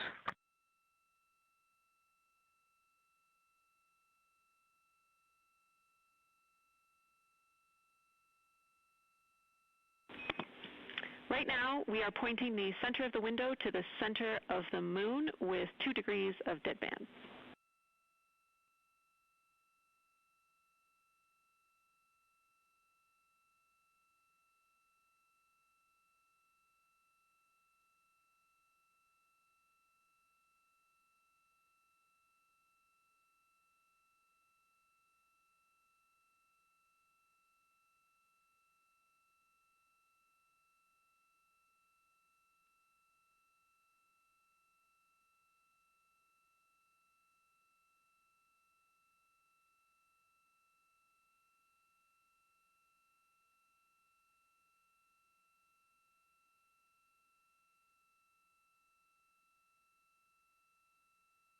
The conversation you hear happening now between the astronauts aboard Orion and Artemis Mission Control here at Johnson Space Center in Houston, Texas. They are in the center of your screen, seated at the CAPCOM, or Capsule Communicator Console.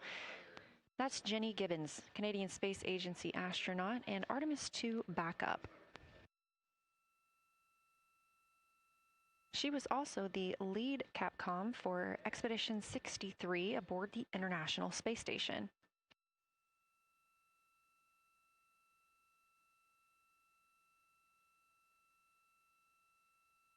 The crew is requesting some attitude changes to the spacecraft to allow them to better image the moon, our priority for today. Of course, those have to be discussed on the ground before they are put into work aboard the spacecraft, so the team is taking some time to do so. You also heard Gibbons reference that we are in two dead bands. Dead bands are essentially keeping us in the lane in which we're traveling. If you're familiar with lane assist in your car, very similar in this case.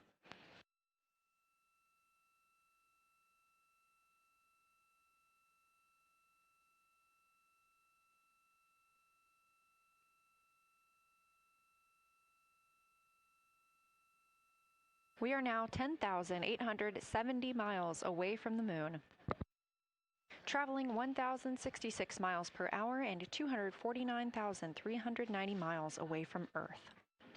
Again, we recently surpassed the Apollo 13 distance record of farthest humans have ever traveled.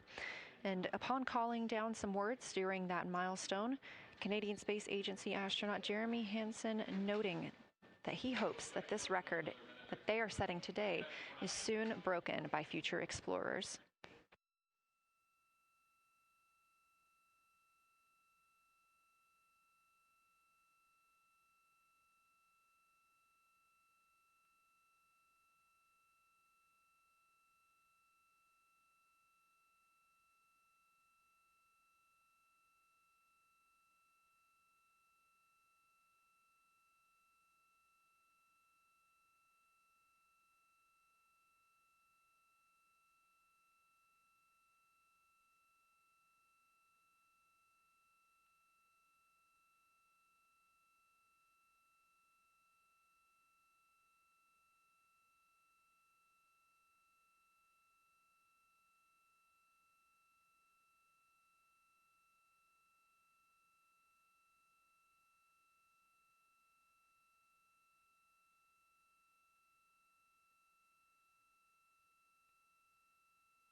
This is Artemis Mission Control. We are standing by for the beginning of Lunar Flyby.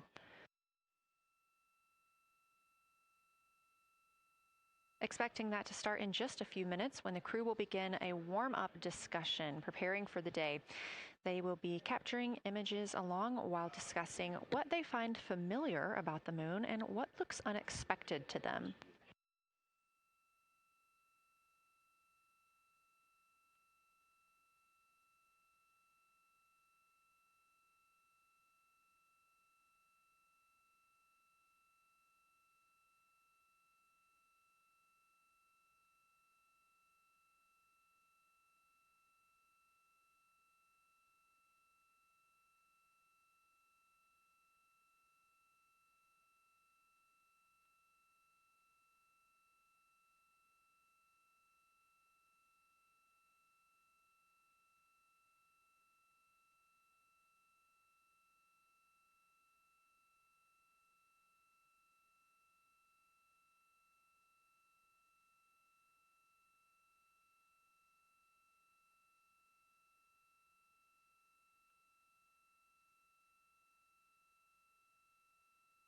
Again, just minutes away from the official start of Lunar Flyby, or when it is timelined for the crew.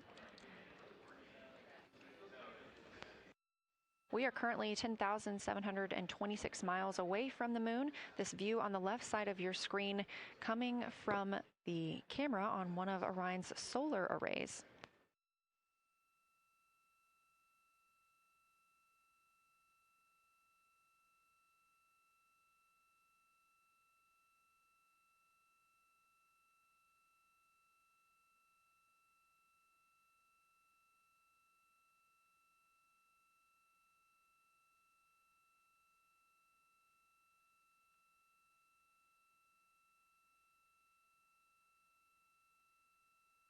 Other conversation points while the crew are getting ready for their flyby today. They'll be looking to orient themselves using major landmarks and annotating their observations along with their discussion. They'll have 10 minutes for that warm-up discussion.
Houston integrity.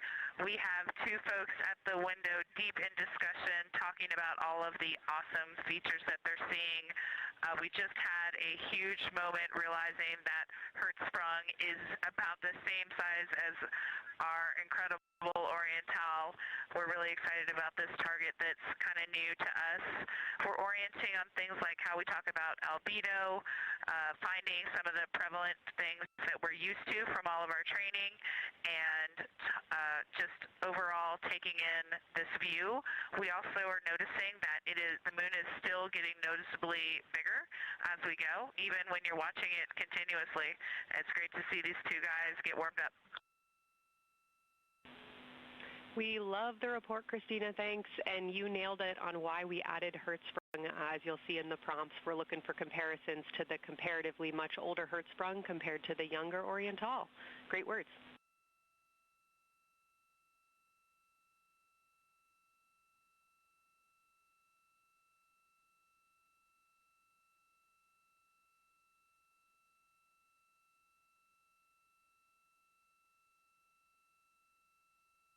This is Artemis Mission Control. That was the voice of Dr. Kelsey Young speaking with the astronauts aboard Orion as they begin their observation period and lunar flyby. NASA astronaut Christina Cook reporting their view of Hertzsprung Basin.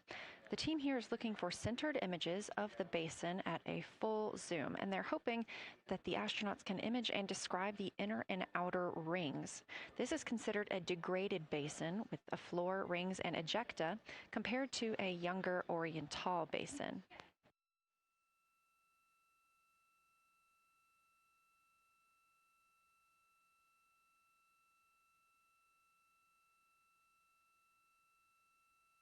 We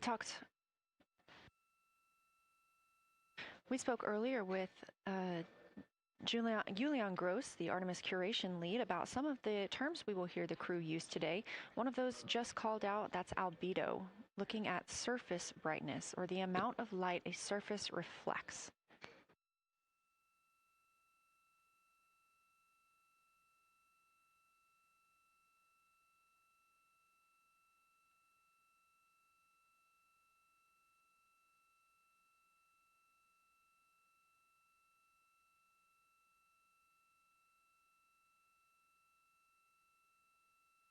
A few more terms that we hope to hear today during the crew's sit-reps or situation reports include embaying. This refers to one feature that surrounds another. That usually is a higher relief feature. Houston Integrity, one report from the crew at the windows. We can actually see the moon and Earth at the same time right now. It's interesting because the Earth looks way brighter, so the Earth itself seems to have a much higher albedo than the moon. We think this is independent of our eyes focusing because, of course, the Earth is much smaller than the moon in our view, so you could think that your eyes focus for the darker sky, and that it means that it only has apparent brightness more than the moon, but since we're seeing both in the same view, we do think that this can be inferred as the Earth as a whole has a higher albedo.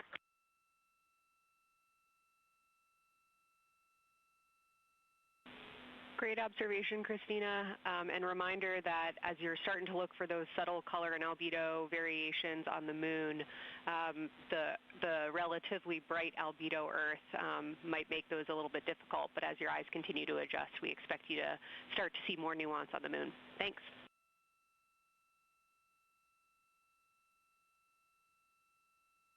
Great call. Thanks for the reminder. We're all going to be experts in lunar terminology by the end of the day. Another one we expect to hear is mare. These are dark regions paved or filled by volcanic deposits. You also can hear them called seas, oceans, lakes, or marshes, or other bodies of water.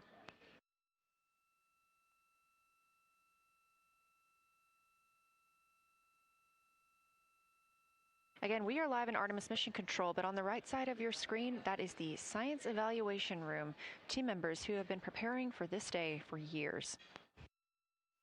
The crew has significantly darkened the cabin of Orion. This allows them better views outside the windows and fewer reflections from inside. They reported being able to see the moon and the Earth out the same window at this time. We are really hopeful to get those photos. Right now, this view on the left side of your screen coming from a camera mounted on one of the solar array wings on Orion outside the spacecraft. The crew is equipped with 80 to 400 millimeter zoom lenses.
The team continues their warm-up discussion. I should say the crew members aboard Orion continue their warm-up discussion. However, they are about to be prompted to move on to discussion number 2, which is near side and far side.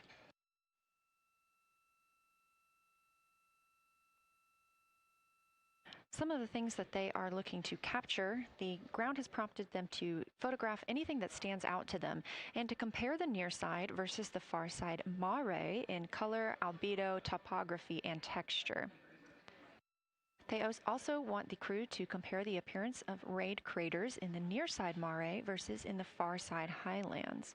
Of course, a reminder that some of the items that the crew, or some of the landmarks the crew are seeing today, is the first time that humans have ever laid eyes on those portions of the moon.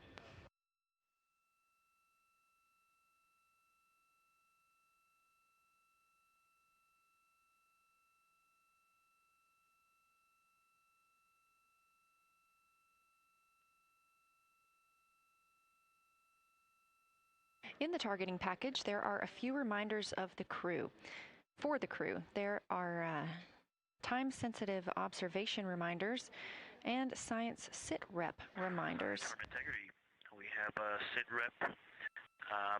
The targets that are being discussed right now, it's the far side, near side comparison, and hearing some great discussion of browns and greens in the Aristarchus Plateau and how those disappear as you go toward the North Pole, and then over to the far side, you lose the color. You've got Jeremy in window 2, Reed in window 1, having a great discussion. Christina's under window, I'm sorry, Reed is in window 3. Christina's under window 1, documenting the discussion. And we've got the lights completely off in the cabin. There are some LEDs that we cannot put out that do provide some light scatter. But we have all of the internal lights off. And are letting our eyes adjust as best we can.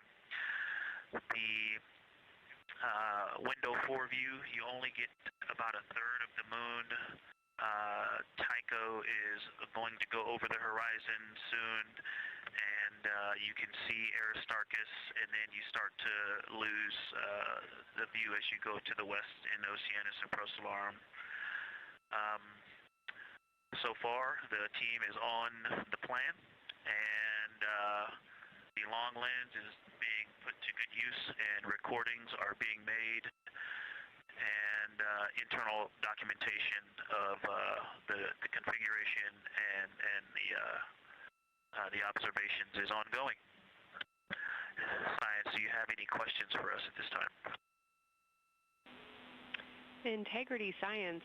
Victor, very glad that you provided the first formal science sit-rep, as these were indeed your idea.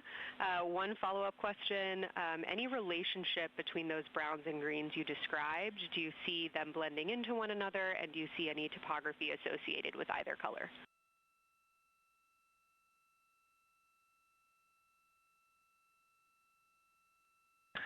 I don't want to bother the window team. I just heard that, overheard that, and so I'm sorry I don't have that detail yet. I will eavesdrop and see if I can pick that up. I will try to answer that at some point. I also heard a comparison of the albedo in Aristarchus, that crater, the very high albedo spot you can see on the near side. There is a feature called, I believe, Burgess Alpha, that is equally or maybe higher albedo.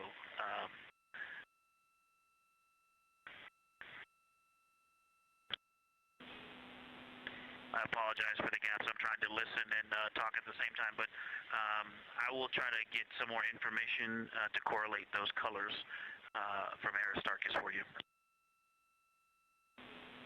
Understood, Victor, and good call to not bug the window team. Really like the brightness comparisons to Burgess A. Really helpful for the science team. Keep them coming. Thanks.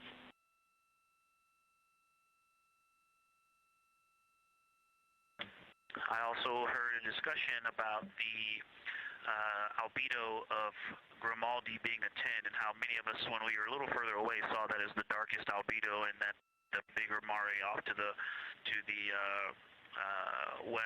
to the east was still dark, but maybe a 7-8. We still think that, but you are seeing color variation, albedo variation inside of Grimaldi as well, and that even on the west side there's still a very dark part of it. But it is still the darkest. It is just not as uniform as it looked when we were farther away. We're starting to differentiate the striations of albedo inside of Gribaldi. Copy all, Victor, and you read our mind. Superlatives like darkest, biggest are really, really helpful for us, so keep those coming.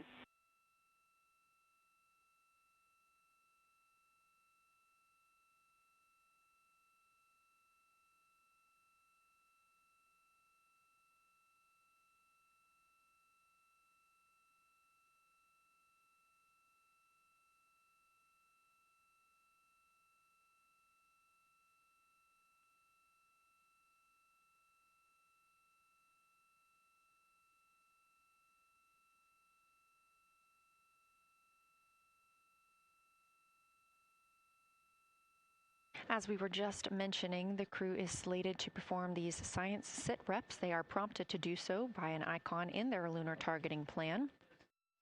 That one coming down from NASA astronaut and pilot of Artemis II, Victor Glover.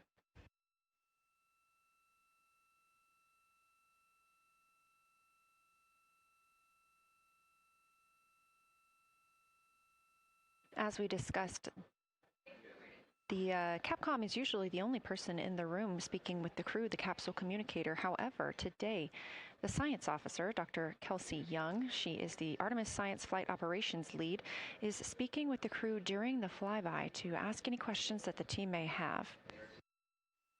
To her right is Trevor Graff. He is one of 3 science officers. Those would be Kelsey Young, Trevor Graff, and Angela Garcia, who will also join us later for an interview.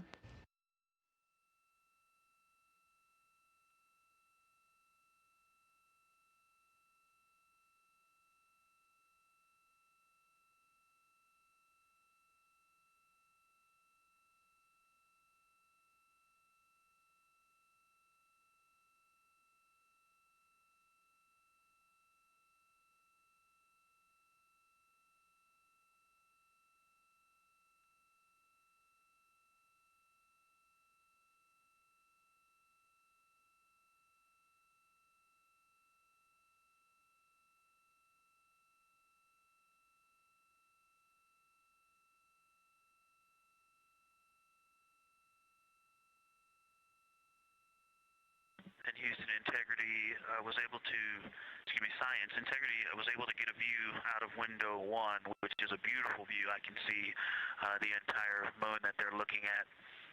We left the T-shirt up there, so I was kind of peeking through the opening in the makeshift shroud there. And once I was able to get 2 eyes on it, what jumped out at me was Vavilov. It's just peeking out of the Terminator. It's clear of the Terminator now, but it just really jumps out because it's still got the low light, the low sun angle. And so where the, Vavilov has that impact over the top of another crater, where the 2 craters intersect on the eastern edge. So on the side closest to Oriental, where the 2 crater rings intersect, the shadow there is the highest peak in the interior of Vavilov, and so you can see that terrain is, there's some real variation in the terrain there, that there's a nice peak where those peaks intersect, where those rings intersect, and we'll get a picture of that. Love the description, Victor, especially the comparison and relationships you just described about topography. And if it's easier for your observations, do feel free to remove the T-shirt shroud from window 1.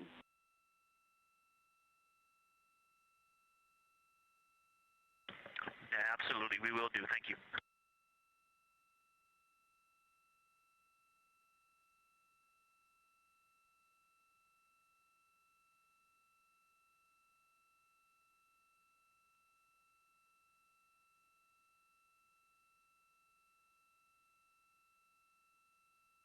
Those calls coming from NASA astronaut Victor Glover. As we discussed, the crew is working in pairs at the windows. Right now, taking photos are Commander Reed Wiseman and Mission Specialist Jeremy Hansen. Serving as their support team are pilot Victor Glover and Mission Specialist Christina Cook. You're hearing those calls from Victor Glover, as he is on that support team, and he is tasked with providing the science sit reps, while the 2 crew photographing and making annotations of the moon are in Windows 2 and 3. Windows 1 and 4 are available for the support crew to fly up to, obviously look at the moon themselves, and provide these science situational reports. The view on your screen is part of the lunar targeting package, and it's something that the crew can reference as they are flying by, but this is an animation.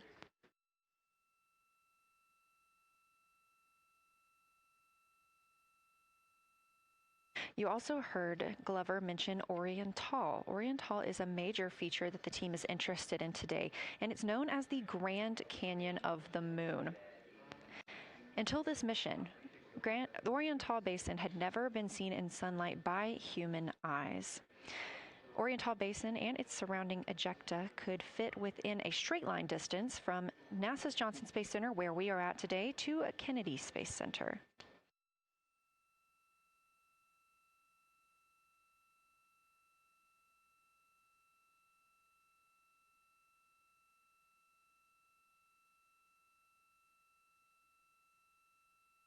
This a live view in Artemis Mission Control in Houston, Texas, where the teams are monitoring all systems, not just for today's flyby, but on the spacecraft themselves. Again, this is a test flight, our very first flight of humans on the Orion spacecraft. This team has been This team has been monitoring the entire time of the mission, as well as we have been live the entirety of the mission, and we will be continuing to do so all the way through splashdown and crew recovery from the Pacific.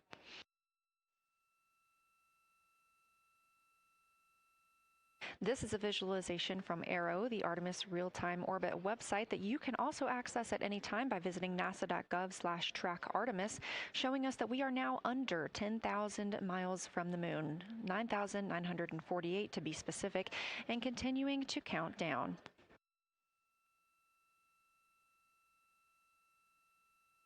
Again, our closest approach to the moon today should come about 6:02 p.m. Central, 7:02 p.m. Eastern. However, we will be out of contact with the crew at this time as they begin transiting behind the moon.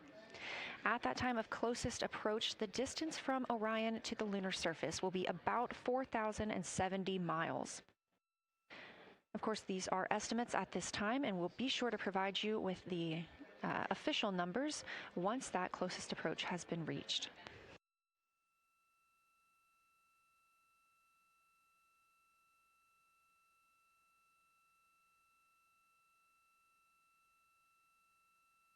This shot live inside the Orion spacecraft, where our 4 crew members are continuing with their lunar flyby activities.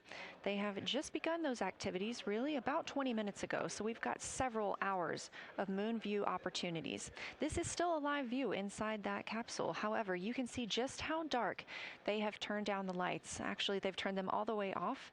There are a few LEDs that they cannot power off, but turning down these lights gives them better views outside of the spacecraft's windows while they photograph the moon.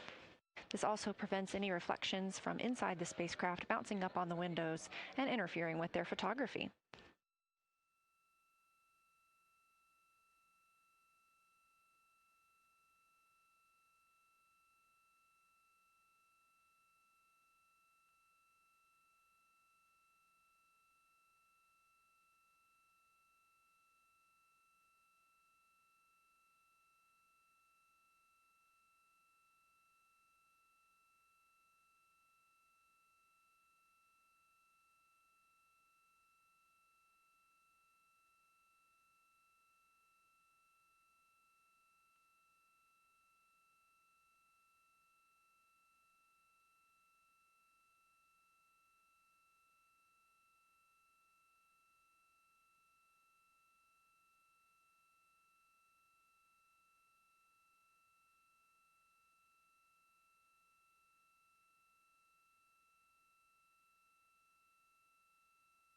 As we were previously discussing, the crew members are serving on teams, the first team being Commander Reed Wiseman and Mission Specialist Jeremy Hansen at the windows photographing what they see. We heard reports earlier that they could see both the moon and the Earth in the same view, and we are looking forward to seeing the moon and the Earth in the same view as well. That Earth set coming up in just a few hours. While Wiseman and Hansen are at the windows photographing, Glover and Cook are serving as support crew. They are able to assist with cameras. They are also providing those situation reports, letting us know how the team is working inside the spacecraft, what they're seeing, and how they're feeling about it.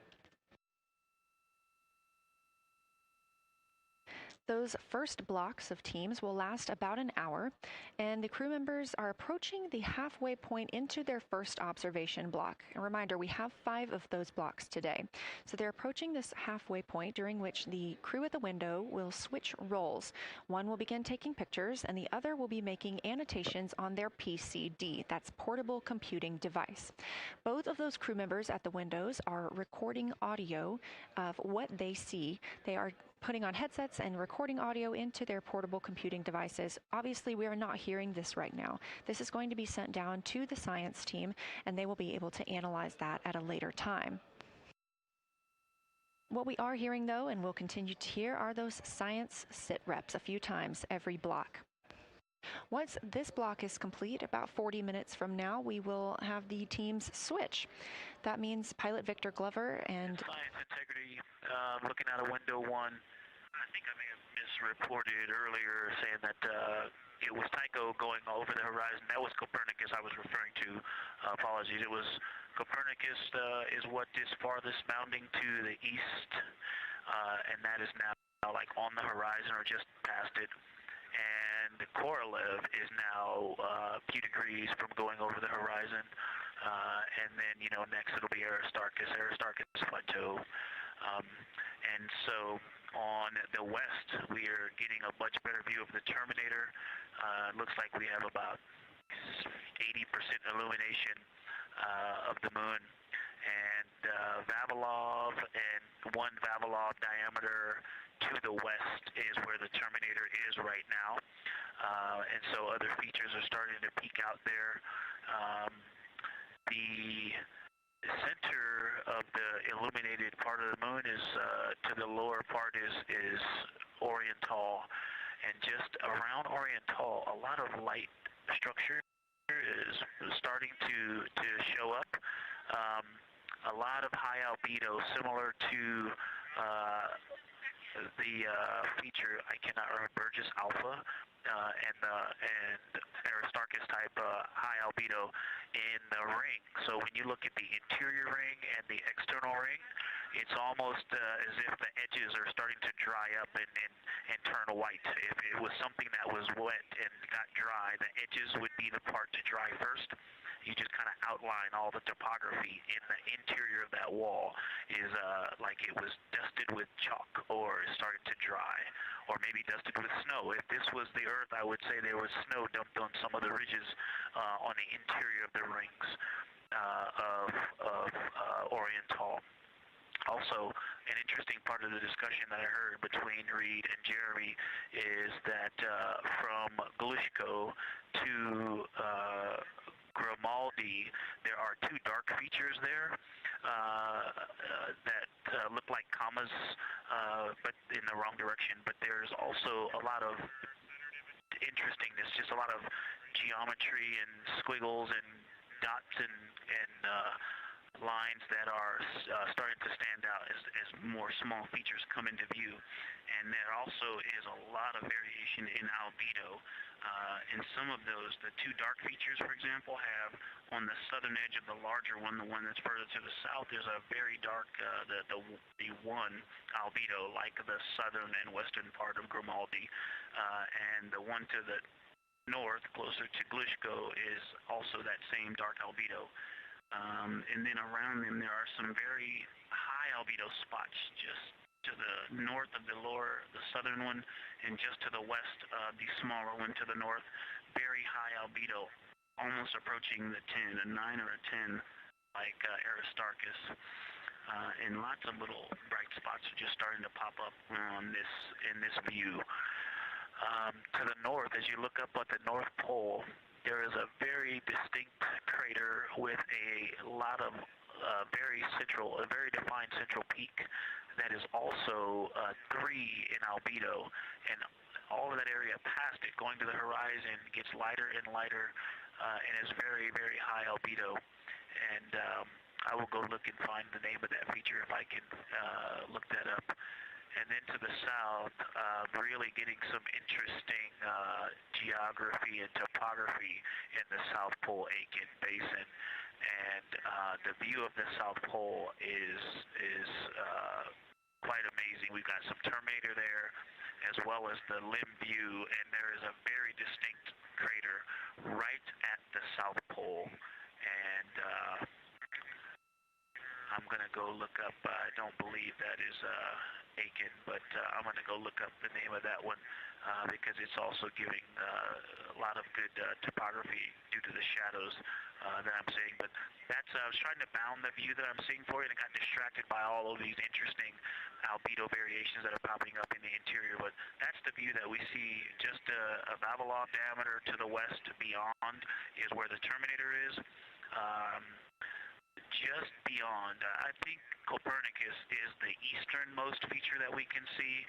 A very nice ringed, very nice structure crater to the north with a great high albedo central uplift to the north, and the south is dotted by a very characteristic crater with a lot of terrain, shadow features, and I will go try to find some landmarks to put names with those. Any questions for the observation team?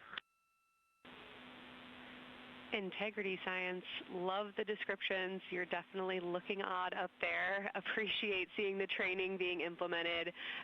Especially interested in your descriptions of the dark patches. You compared the comma-looking features to the albedo you see in Grimaldi and noticed that you're starting to see those color differences popping out.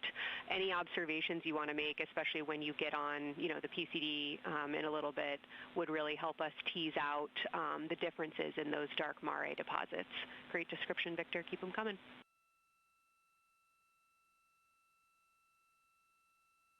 Absolutely will do, and I know you've got descriptions on both of the window observers right now as well. Keep them coming.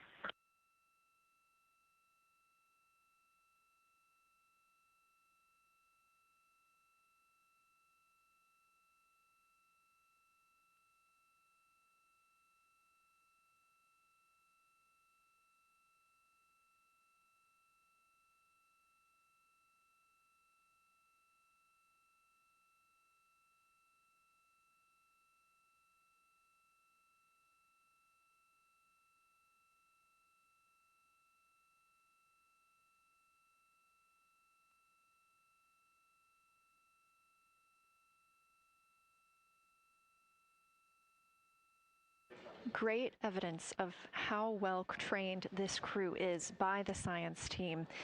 NASA astronaut and pilot of the Artemis II mission, Victor Glover, calling down a situation report, noting several different features on the moon and such descriptions, even saying that it looks like snow on some of the peaks. Obviously, we do not expect that to be snow, but referencing that as some of the lighting on how it looks to the Artemis II crew from their current position.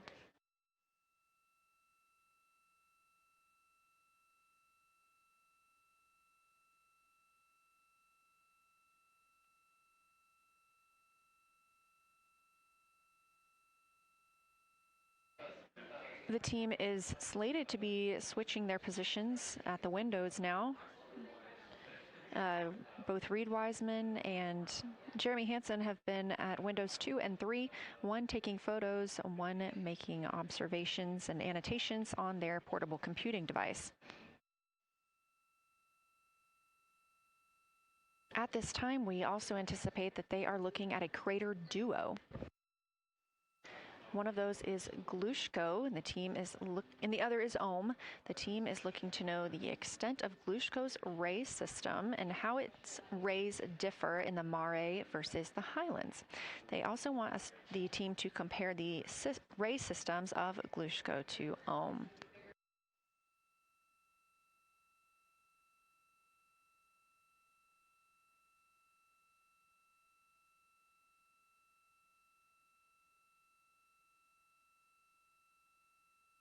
Ohm is considered a young crater.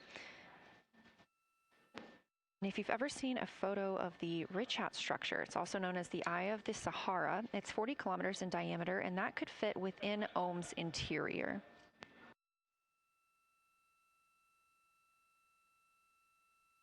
The team is specifically interested in descriptions of that ray visibility, including the color, albedo. Remember, albedo is the brightness or the surface reflection, and the reach.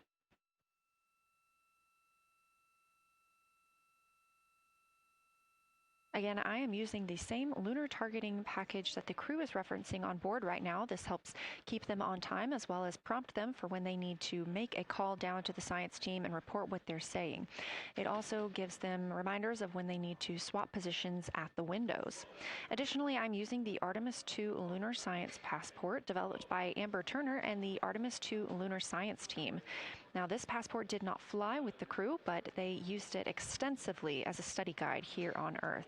So a lot of the descriptions and comparisons you hear today are developed directly by the science team.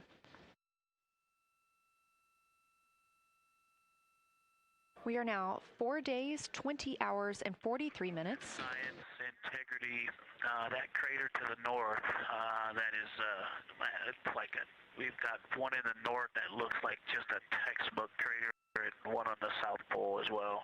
The one on the north, I think, is Pythagoras.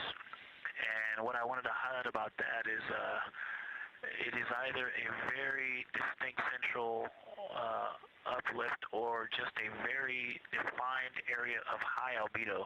If a majority of the crater, especially the floor of the crater, is, say, an albedo of 5, this center, and gosh, only a tenth of the diameter of Pythagoras is an albedo of 2, maybe 3, but it is very bright and it stands out.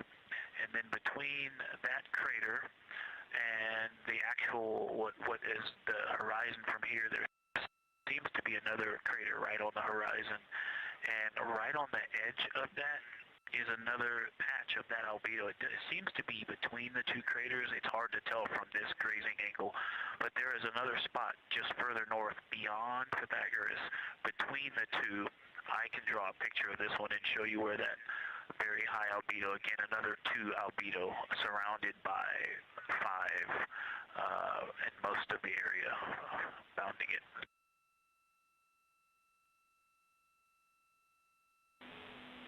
Integrity Science, thanks for that. We agree with the Pythagoras assessment. And as a follow-up to your previous report, the SIR had questions about topography comparisons between the North Pole and the South Pole of the Moon, if you're willing to provide words on that.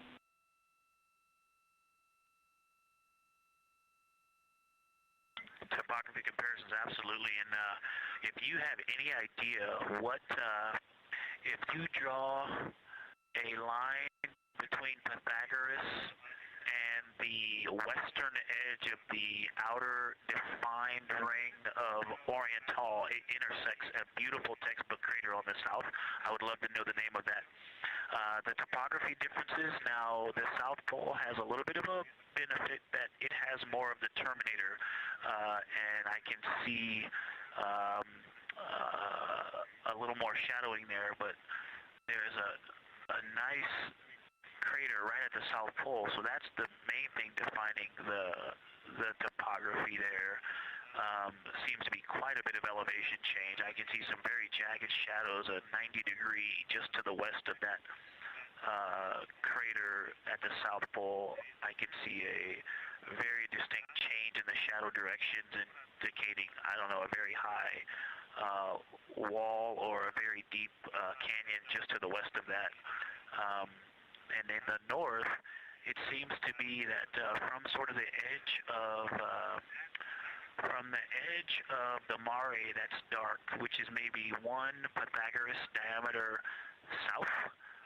If you draw a ring about that, maybe the top 7 degrees of the moon, and just draw a ring around that.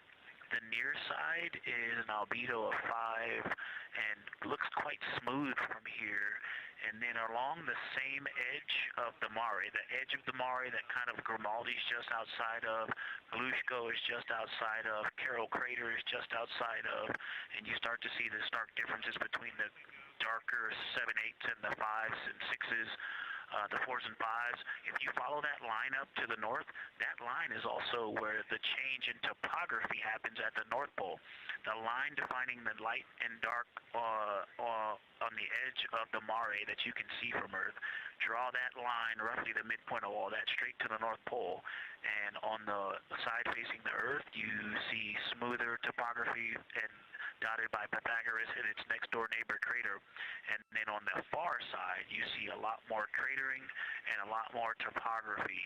And again, the far side has the benefit of a little terminator there, but I am seeing a variation in the topography. It seems to be more jagged and a more challenging place to find a place to land and to even traverse in the south.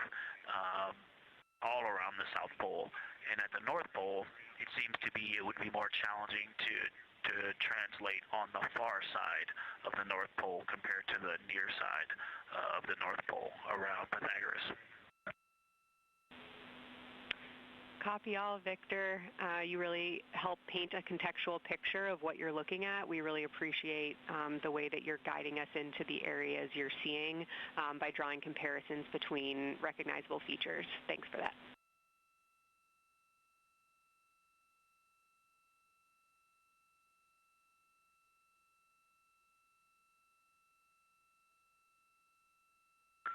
And Kelsey, another little science sit rep moment, something I just heard from the window team is the more I look at the moon, the browner and browner it looks. I thought that was an interesting observation.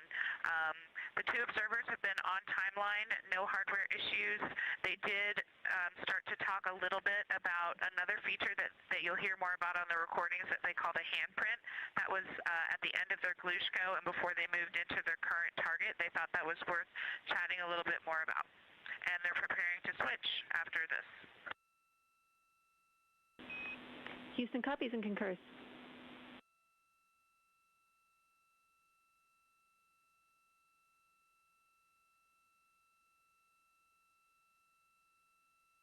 Hey, Houston and Science Integrity, another just observation from the human.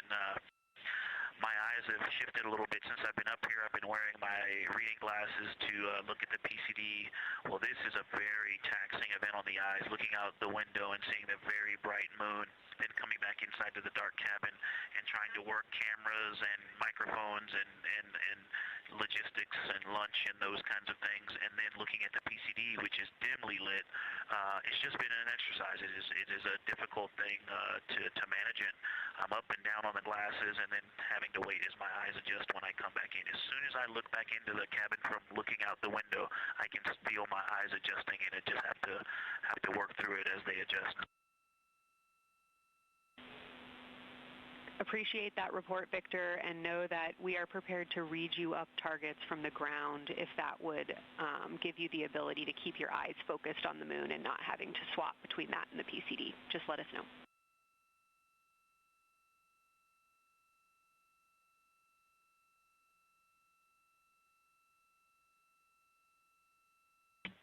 Yeah, we appreciate that, Science, and we will also do that for the window teams, and we'll back each other up that way as well. But we appreciate that. We may take you up on that. Thanks.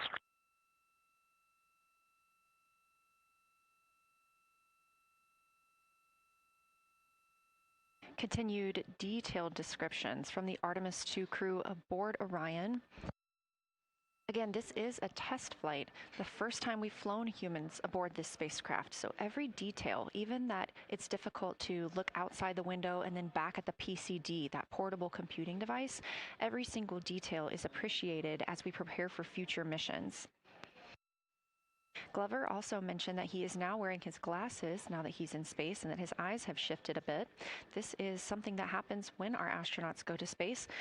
There is a fluid shift from the lower half of your body up into your head, and that can cause changes in your eyes. It's something that we have seen over time for some crew members, especially now that we have been living and working on the International Space Station for over 25 years.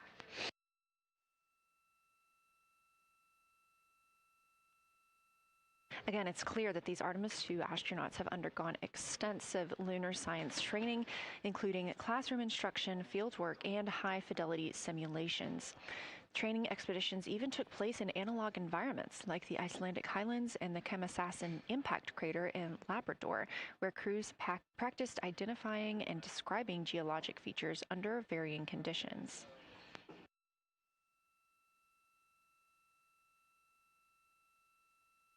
Additionally, here at Johnson Space Center, Orion mock-ups were used to rehearse crew choreography, including three-dimensional space management with an inflatable moon globe to simulate the flyby.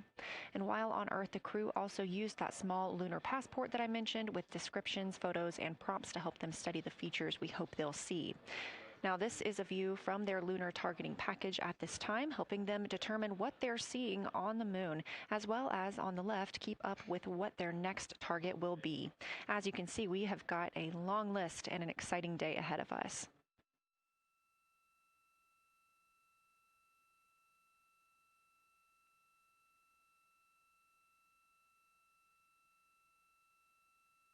It's now been 4 days, 20 hours, and 53 minutes since Orion launched atop the Space Launch System rocket from Kennedy Space Center in Florida with our 4 crew members aboard.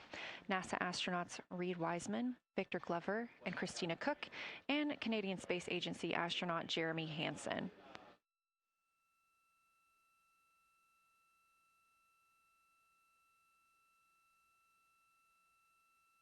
The Artemis II crew passed a major milestone today when they passed the Apollo 13 distance record at 12:57 p.m. Central, 1:57 p.m. Eastern. That Apollo 13 distance record was 248,655 statute miles from Earth. And Houston, another observation, whole moon. When you look at the moon, something I've never seen in photographs before, but is very apparent, all the really bright new craters. Some of them are super tiny. Most of them are pretty small. There's a couple that really stand out, obviously. And what it really looks like is like a lampshade with tiny pinprick holes and the light shining through. They are so bright compared to the rest of the moon. We copy, Christina. Thank you. Looks like you guys might be doing it, but remind you to swap positions at the window and take your SD cards with you. We're loving everything that you're calling down, so keep it up.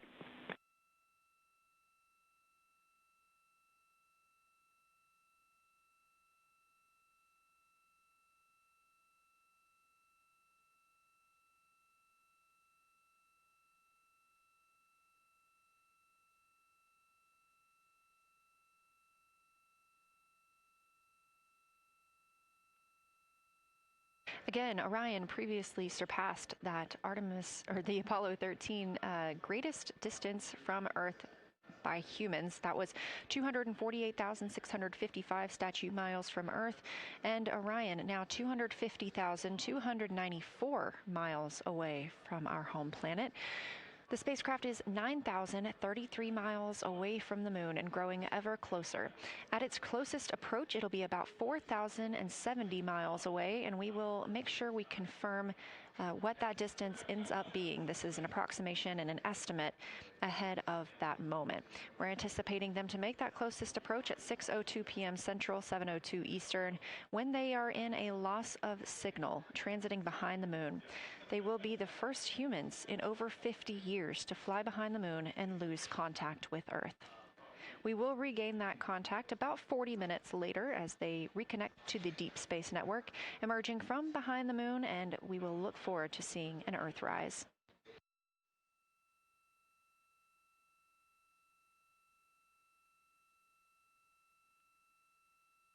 Again, the crew is currently in their position swap portion on their timeline.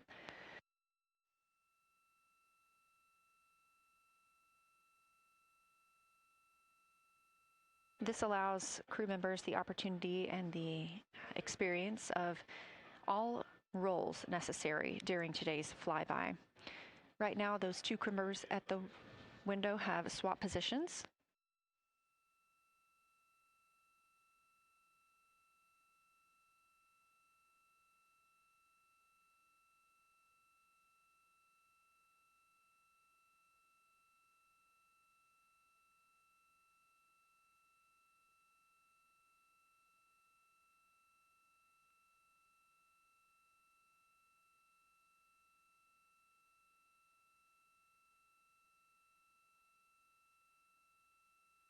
Again, the crew at the windows swapping positions.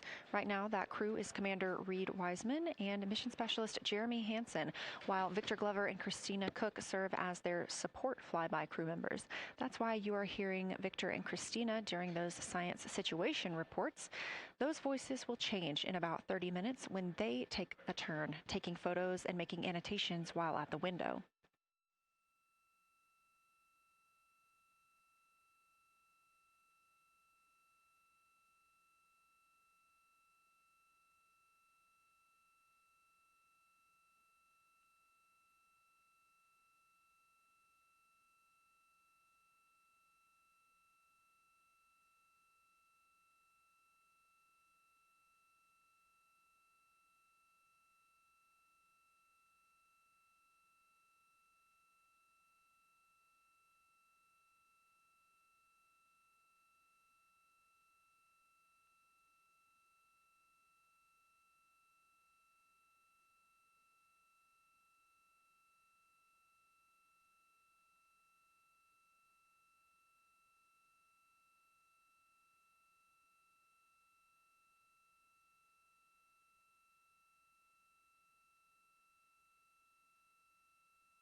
Houston, integrity.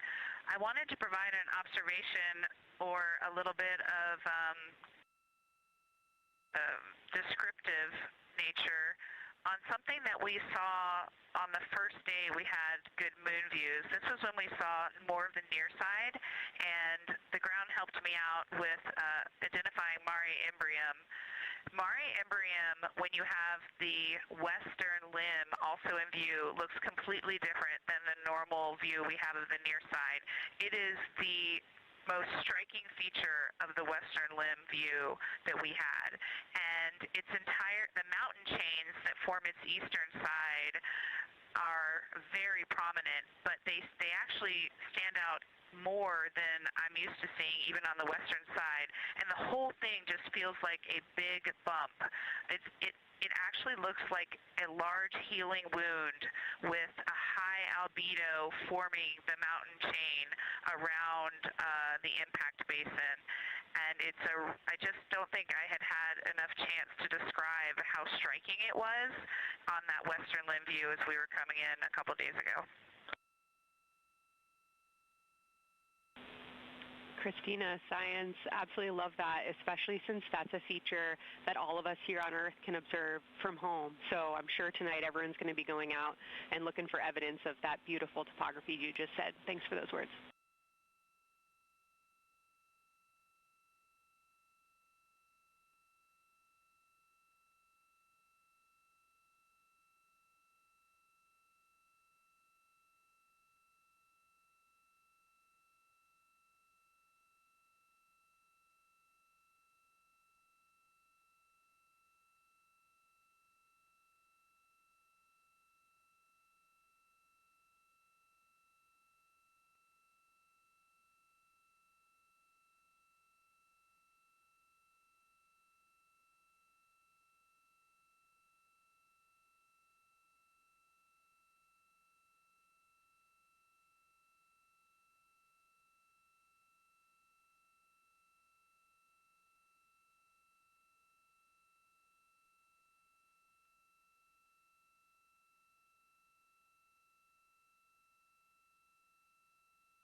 The view on your screen coming from Orion, a camera mounted on the spacecraft's solar array wing. Toward the right of your screen, the near side is the hemisphere we see from Earth. That is identifiable by those dark splotches, which are ancient lava flows. Science integrity. A question and a comment. Question is it possible that we're seeing a Schrodinger basin from this vantage point in the Terminator at the South Pole? And the comment is the rays coming out of Ohm are less distinct. We are not seeing the bright rays coming out of it, but the sort of 9 o'clock wedge that is formed by the change in albedo from the interior portion that is to the northeast to the surrounding lighter mare that's 270 degrees to the west.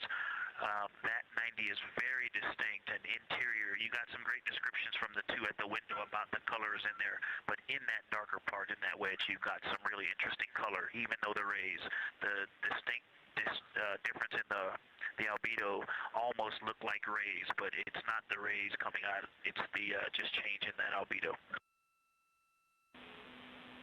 Integrity science, that is very intriguing, those color rays coming out of Ohm rather than sort of albedo. And as answer to your question, we do not think you can see Schrodinger. It's in darkness as of now. But thanks for that Ohm description, and it sounds like the pair at the windows got great descriptions that we're definitely going to dive into tonight.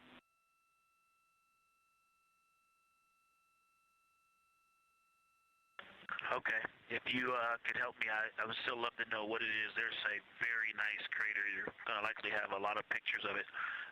What would be right in the Terminator at the South Pole or close to the South Pole where it's intersecting the Terminator right now? Yeah, Victor, we're assuming you're talking about, kind of if you're looking at the Terminator, it's basically like 70% down from the North Pole. Is that where you're looking?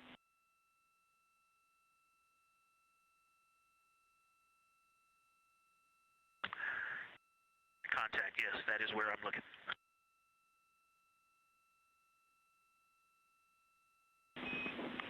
Integrity Houston, that is an enabled caution for wastewater dump required. We have hit our limit.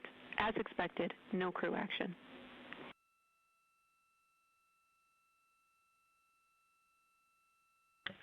Copy, no crew action.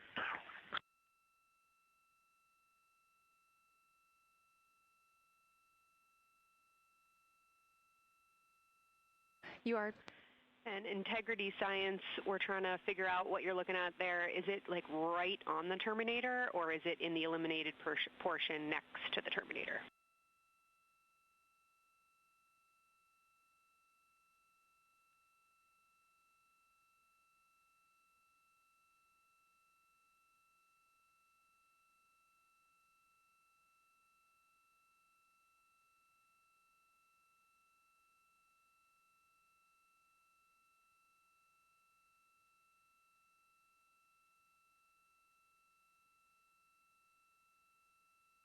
While we wait for a response from the crew, the Terminator is that difference between day and night, or brightness and darkness, that you see on the moon. We see this from the International Space Station as well, looking down at Earth. And science from integrity, excuse my space orientation adaptation. If you draw a line between Glushko through the center of Oriental, and then another line from Glushko through the southern tangent of Oriental, that line would almost perfectly intersect tangentially the crater that I'm talking about, and it is on the Terminator. So yeah, I think I'm not looking at the South Pole. I was a little twisted. That line description was really helpful. I have eyes on the SIR right now, and they are actively discussing lunar geography. We will be back with you shortly.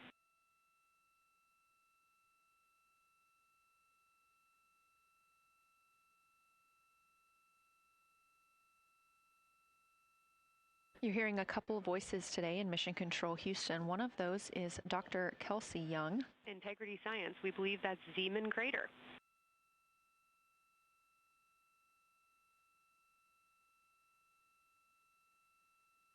Oh, I floated away from the speaker. Say it again, please. We believe that that is Zeeman crater.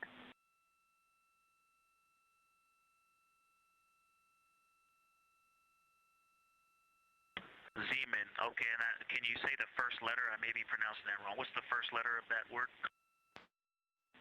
Zulu. It's Z-E-E-M-A-N.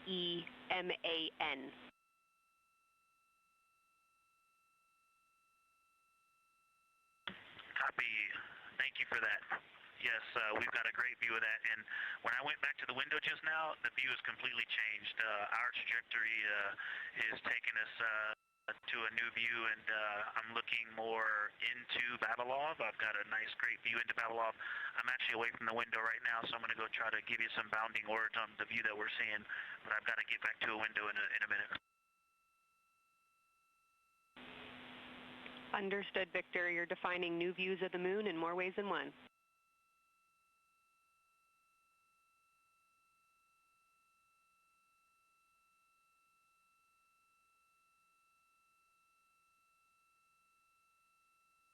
Again, when you hear calls down to science or from science, that's Dr. Kelsey Young, the Artemis Science Flight Operations Lead here at a console in Mission Control. You also hear communications with the crew from Canadian Space Agency astronaut Jenny Gibbons. She is the Capcom for today. She is a backup Artemis II crew member. Those calls from pilot Victor Glover asking about a feature he was seeing, specifically a crater on the moon. Meanwhile, the team here in the science evaluation room was actively working together to determine which feature he was describing.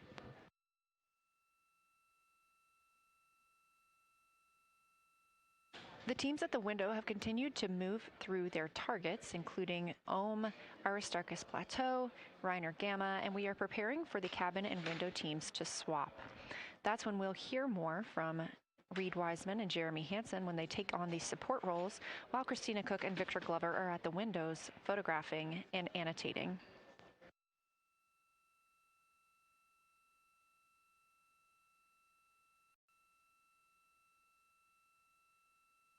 As we briefly mentioned, if you look towards the right side of the moon, essentially,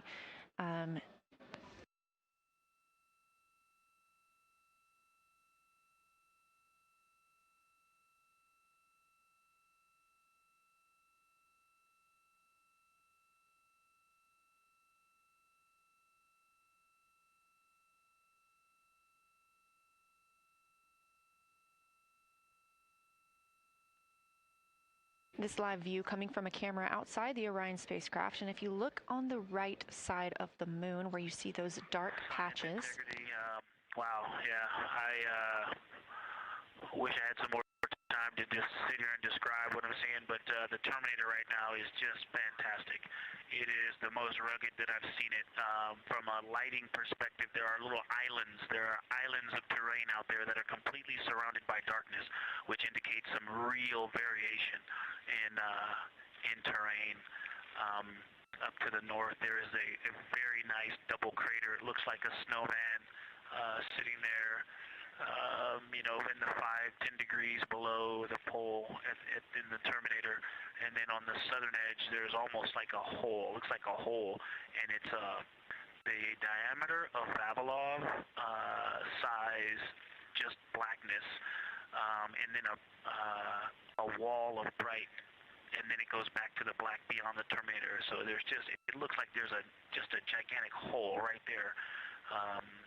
1 Vavilov diameter east of the Terminator, and as you go south, the Terminator is not a nice smooth arc. It's just jagged. There's almost a 110-degree turn in the shadow as opposed to the nice smooth arc, again indicating some really interesting variations, and I'm sure we'll get some photos of that. And then one of the craters further to the south of Vavilov, maybe halfway down to the South Pole, is not only looks like just a deep hole, and then there's like two island rays pointing off to the west and north that indicate very high ridges and very deep canyons coming up out of that crater. So again, just some really interesting visual illusions going on with the shadows there. Like I said, there look to be islands out beyond the terminator because some of the things, maybe even a Vavilov diameter into the terminator are catching sunlight on the peaks up to the north and to the south. It's very, very interesting to see. Integrity science, oh my gosh, that was an amazing picture you just painted. I glanced over at the SIR video and I literally saw fist pumps in the air. Those types of observations are things that humans are uniquely able to contribute, and you just really brought us along with you, so thanks for that.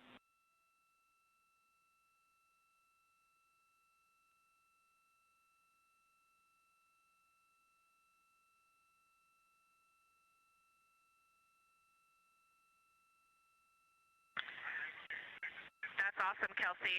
Did you get a sit rep updating you on a slight change in logistics for PCD use? Christina, this is Houston. We did not, but we will take it now.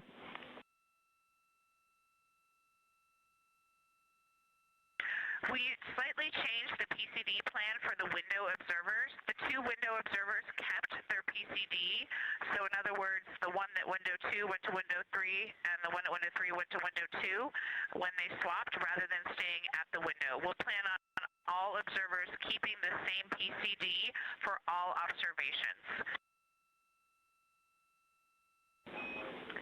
Copy, Christina. That makes sense to us, and good plan. We are coming up here on a cabin and window team swap. Let me know when you're ready for a quick vehicle status.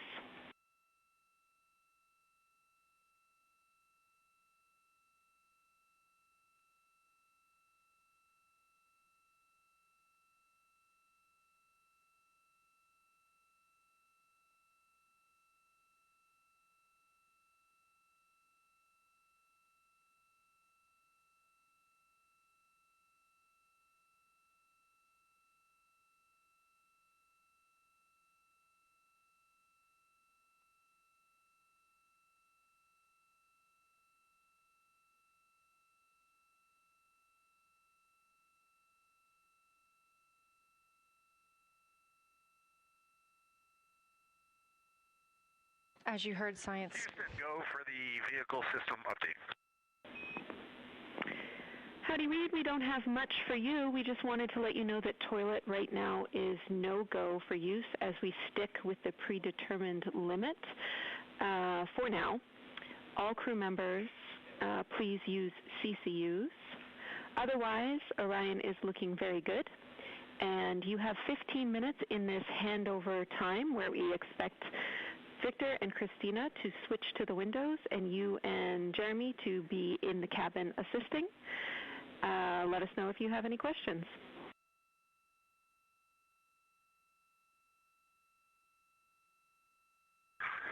No questions at all, and they're in the swap right now. The first thing I'll tell you, I floated up to the docking hatch window and just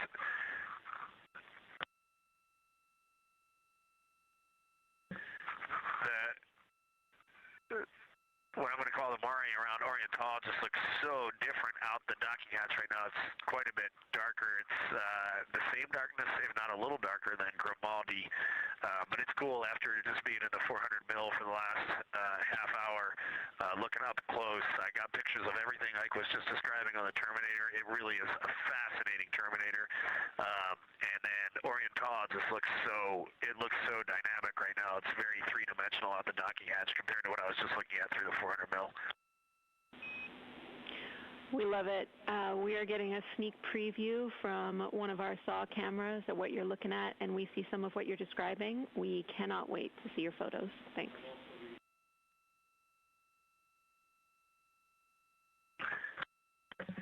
Yeah, Jenny, I wish you had some longer lenses on the solar array so you could see the whole moon, but man, it is, or the up-close moon, not the whole moon, but it is just fascinating here. It's so cool. All right, MPO and INCO, take notes. We want a zoom lens on those saws next time. Thanks, Reed.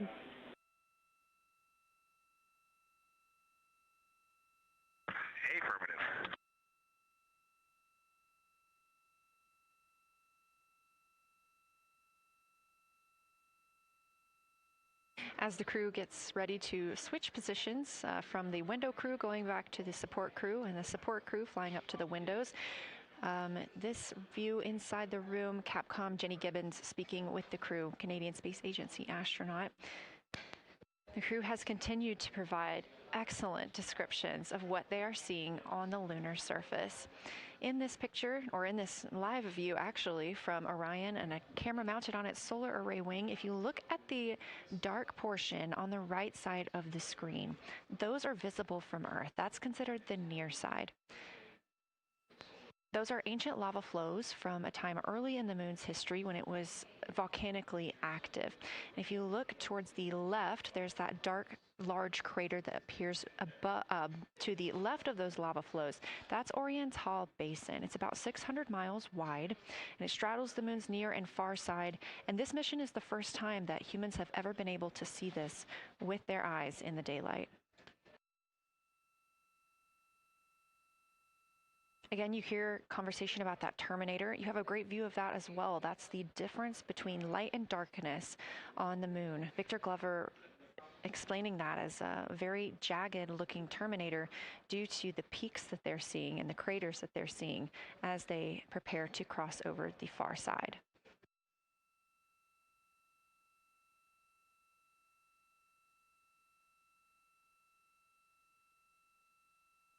You also heard science officer, the Dr. Kelsey Young, Artemis Science Flight Operations lead, sharing with Victor Glover that his responses are truly something that only human eyes can discern or provide. So we've previously discussed how having humans observing the moon on this mission is being combined with lunar robotic data to help us maximize what we know about the moon. So part of that data comes from the Lunar Reconnaissance Orbiter, or LRO.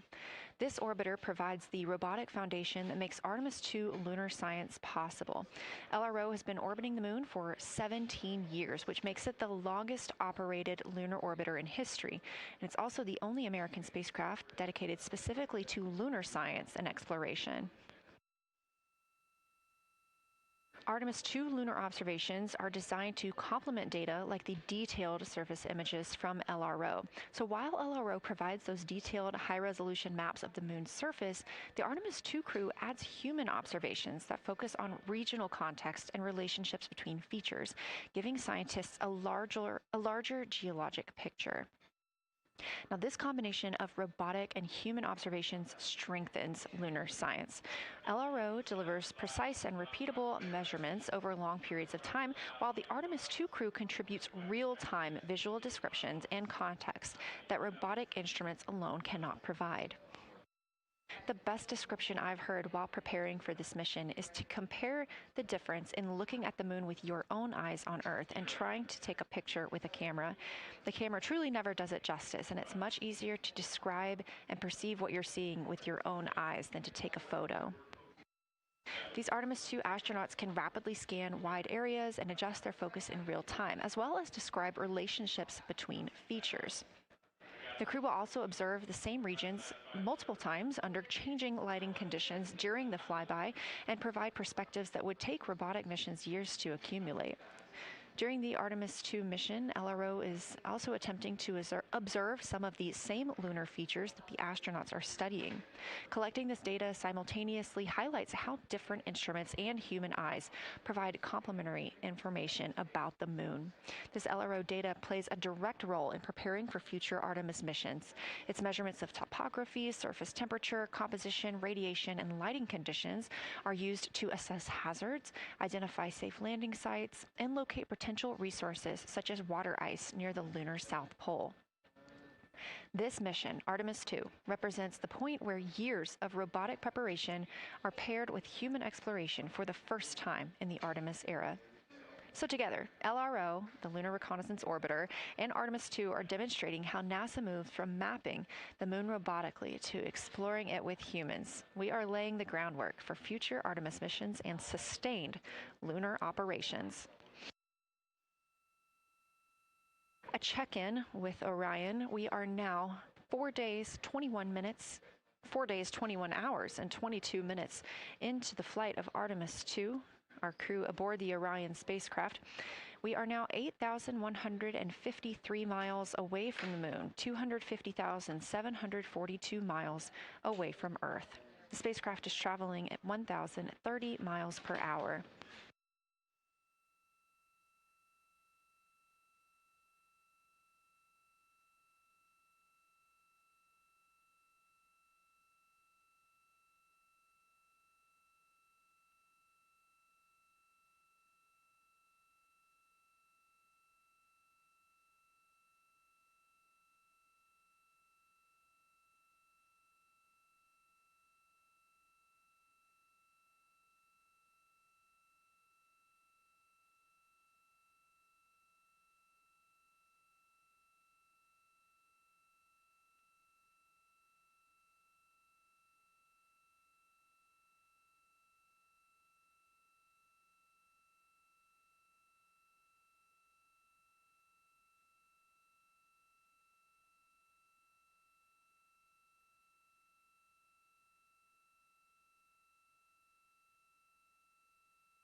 Houston, the professional science update giver is now in seat 2. That is where Victor is, and Christina is nestling into seat 1 with the long lens, and we're just getting ourselves oriented here. It's a cool view in the cabin. It's actually a cool view to be off the camera now and looking at my crewmates getting up to their observation posts and looking in. It's super fun.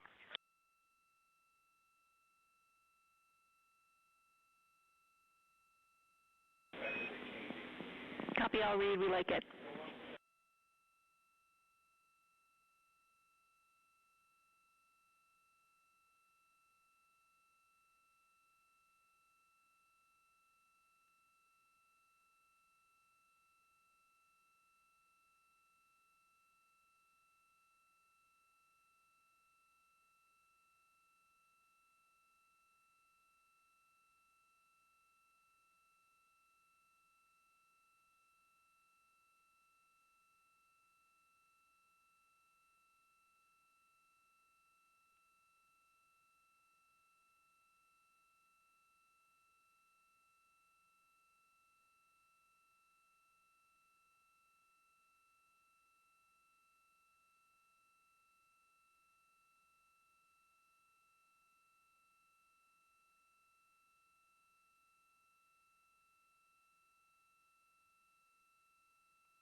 As we heard confirmation from NASA astronaut and commander of Artemis II, Reid Wiseman, they are now switching positions of the support teams and the observation teams. So initially, Reid Wiseman and Jeremy Hansen were at windows 2 and 3 in the Orion spacecraft, taking photos and making annotations in their PCDs, portable computing devices. They were also giving audible descriptions into their PCDs, wearing headsets with microphones and providing recordings that the science team will be able to listen to later. We were hearing from NASA astronauts Christina Cook and Victor Glover as they made observations as part of the support team. Now, as these teams are swapping, we anticipate hearing more from Reid and Jeremy as they'll be on the support team, while Victor and Christina will be at the windows taking photos and making annotations.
for the science team if they could mark this time. I just covered up window 4 to block out the ambient light from a very bright planet Earth. And it'll be interesting to see if in the data Victor and Christina see any differences from me and Jeremy with that window blocked. It's a lot darker in the cabin now.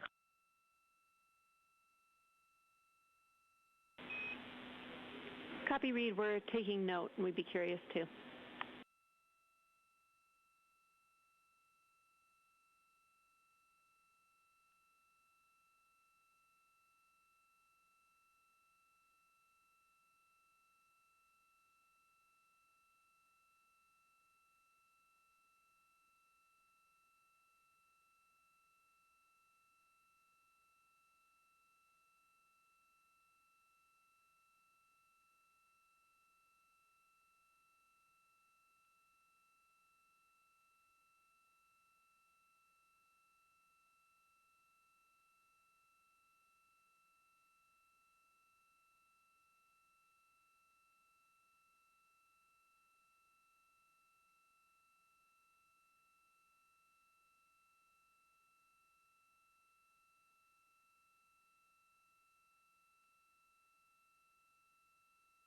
We are live in the Artemis mission control room during the lunar flyby of the Artemis II crew, the first humans to fly by the moon in over 50 years. Orion launched 4 days, 21 hours, and 30 minutes ago atop the SLS rocket, Space Launch System rocket from Kennedy Space Center in Florida.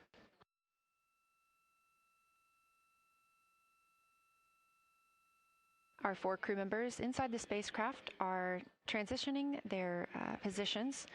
The cabin and window teams have swapped. Currently at the window, we have Victor Glover and Christina Cook, NASA astronauts, and serving as support, Reed Wiseman and Jeremy Hansen.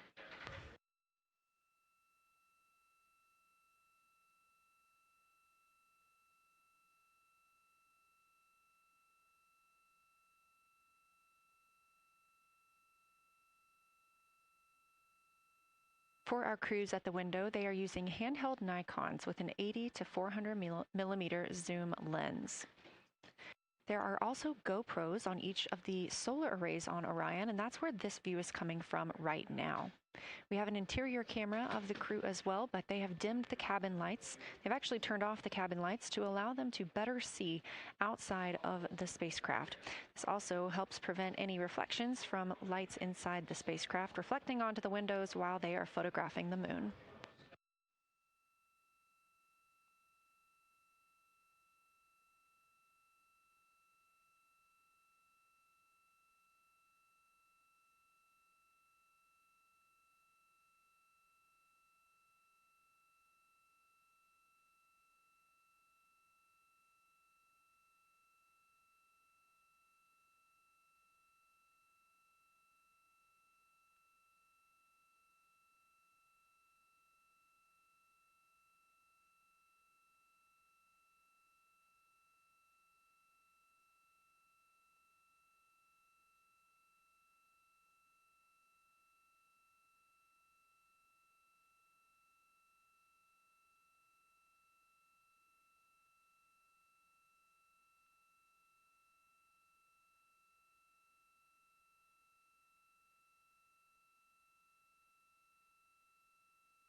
We talked a little bit about the views and the cameras being used on the Orion spacecraft.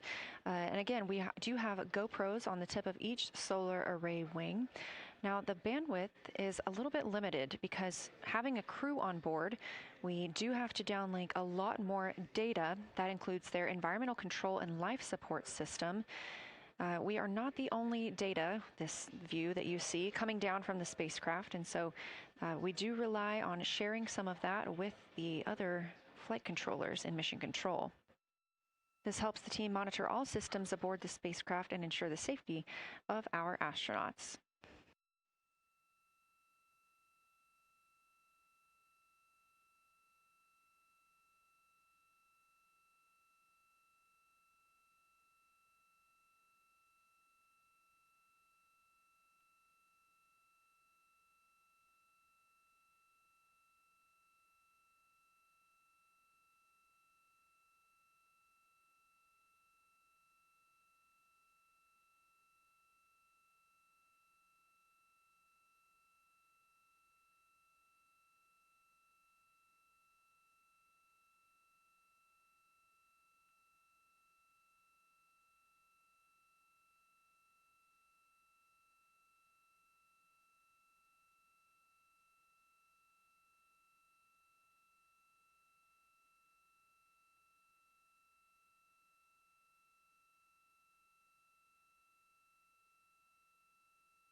We are standing by for a situation report from the crew aboard the spacecraft. They've been imaging the whole moon. There is now a new crew at the window. That would be Victor Glover and Christina Cook. And so being it's their first time since they have moved up to the window positions, they have a chance to orient themselves and describe and take pictures of any color or albedo variations across the surface. Reminder, albedo is the brightness or reflectiveness. Integrity science for a science sit rep when you're ready.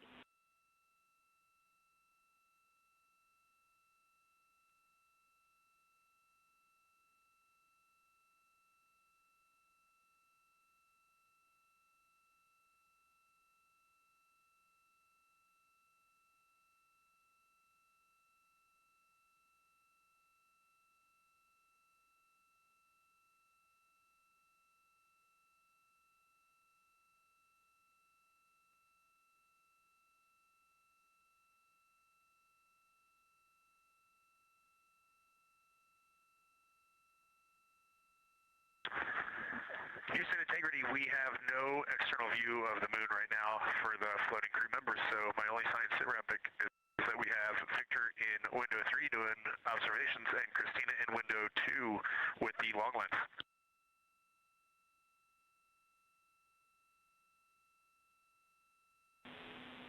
Integrity, we copy. Are the shrouds still on windows 1 and 4? And if so, would you consider trying to get a view through one of those windows?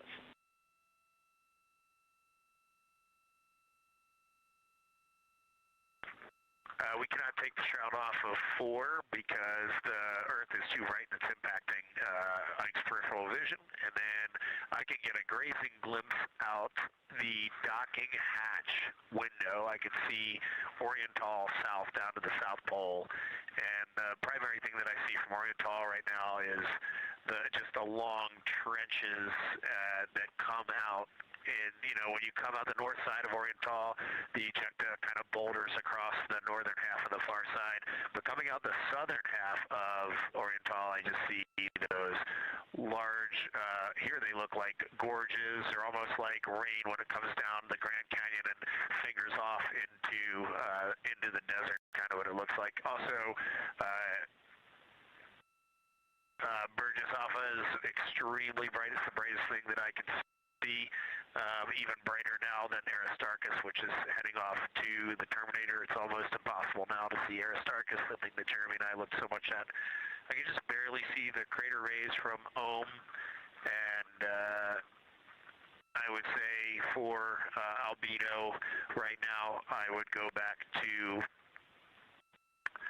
Grimati is still extremely dark, especially in that southwest corner, and there are parts of Oriental and the outer ring of Oriental that reach that same level of darkness, especially the rings of Oriental reach the same level of darkness as Grimati. And then south of Grimati, Jeremy and I were noting a few other just really dark areas of cratering, mare there, and those have that same darker albedo. But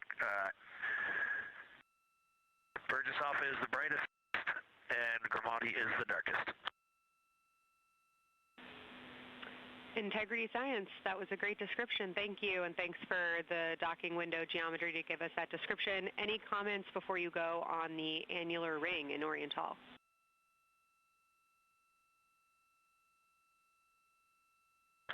The annular ring, which I think everybody kind of describes as like a pair of lips or a kiss on the far side of the moon from here, is very circular in nature. The northern part of it is wider, darker. The southern part is much lighter. It is very neat looking, and but it is far more circular than I remember it looking in our training. The darkness of the northern side of the annular ring is the same darkness from here out this docking hatch window as the center mare in Oriental. Not quite as dark as Grimati, but it is probably only because dust and lunar regolith has kind of impacted over time. Reed, that's exactly what we were looking for. Thanks so much. You have heart hands coming out of the SIR.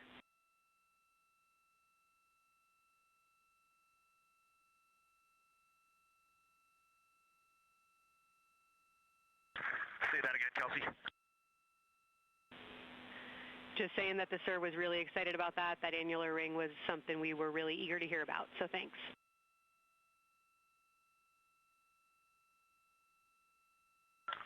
Yep, you bet. And now Victor and Christina are moving on to Oriental. I got them situated over there a little bit late.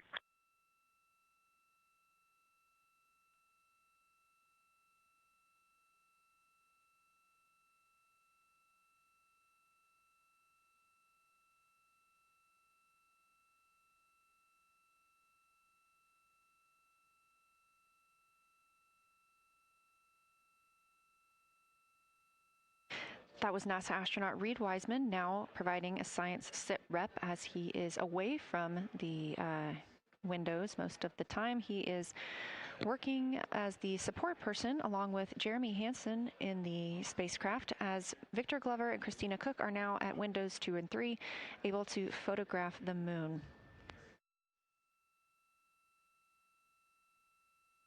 Christina and Victor are also providing recorded information to their portable computing devices, that's their PCDs, and the science team will have access to that at a later time.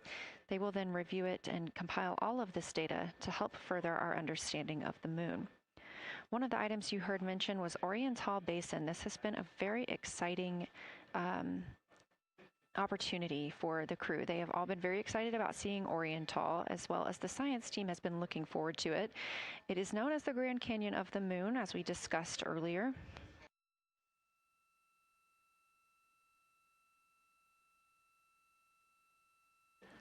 From the pictures, the science team is hoping that the crew will take centered images of the entire basin and surrounding craters in a single frame, but also use those 80 to 400 millimeter zoom lenses to create a mosaic entire basin.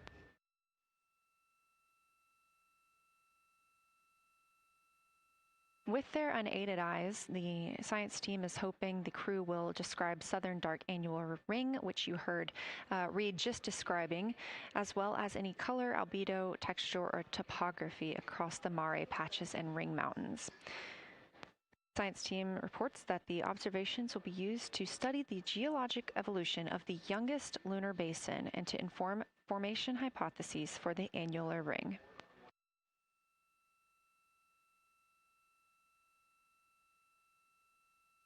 And again, another fun fact about Oriental is the diameter is the same distance between Johnson Space Center, where we are today, and Kennedy Space Center, where the crew launched on April 1st.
This live view from the Orion spacecraft on the Artemis II mission, now 7,373 miles away from the moon, 251,130 miles from Earth.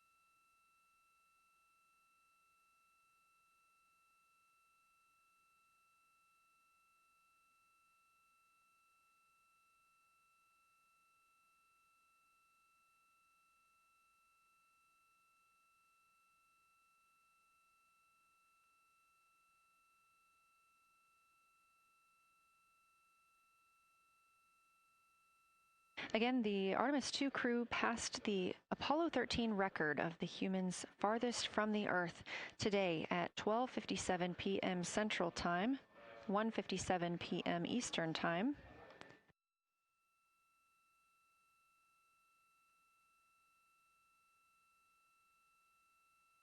That distance set by Apollo 13 was 248,655 statute miles.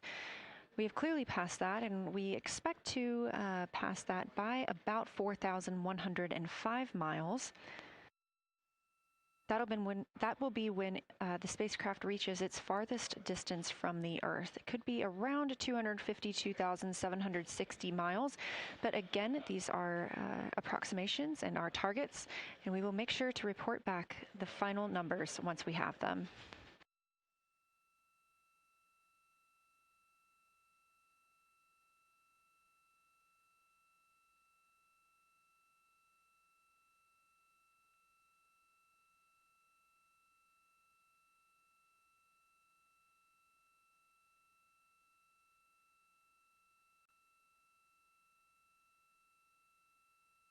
We have some refined times of when we expect to have Earth set of Earth behind the moon while Orion flies behind the moon. That would be about 5:41 p.m. Central, 6:41 Eastern. The spacecraft would make its closest approach to the moon at 6 o'clock Central, 7 Eastern, and that would be about 4,066 miles. And then at 6:02 p.m. Central, and the spacecraft will reach its farthest distance from the Earth. We anticipate that'll be about 252,755 miles, which would be 4,111 miles farther than Apollo 13.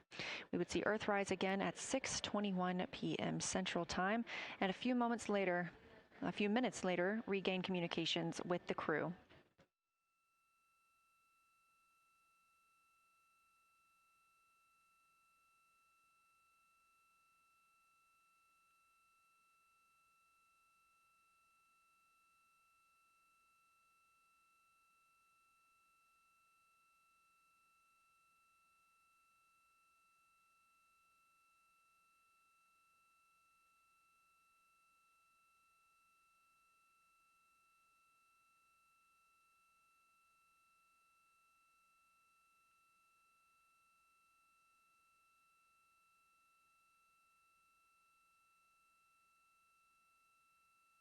Currently aboard Orion, Victor Glover and Christina Cook are the two team members conducting lunar flyby observations, meaning they are using the Nikon cameras to photograph the moon, and their PCD, or the portable computing device, to conduct annotations.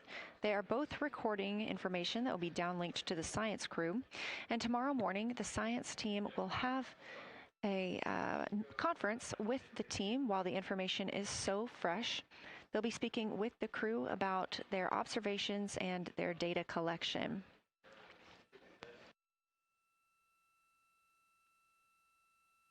Otherwise, most of tomorrow, Flight Day 7, is considered an off day.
We are on flight day 6 of the Artemis II mission, the first time in more than 50 years that humans will observe the moon directly, providing a critical opportunity to practice how lunar science will be conducted during future Artemis missions.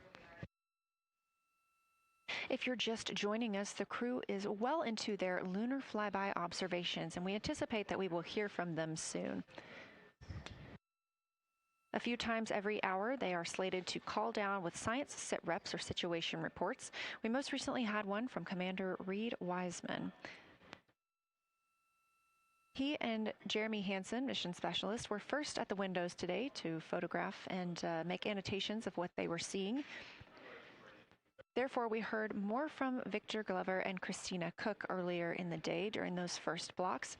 But now that Reed Wiseman and Jeremy Hansen are on the support side, they are the ones calling down what they are seeing from windows 1 and 4. Earlier, we heard that the Earth is so bright in window 4, they have had to temporarily cover it with a t-shirt.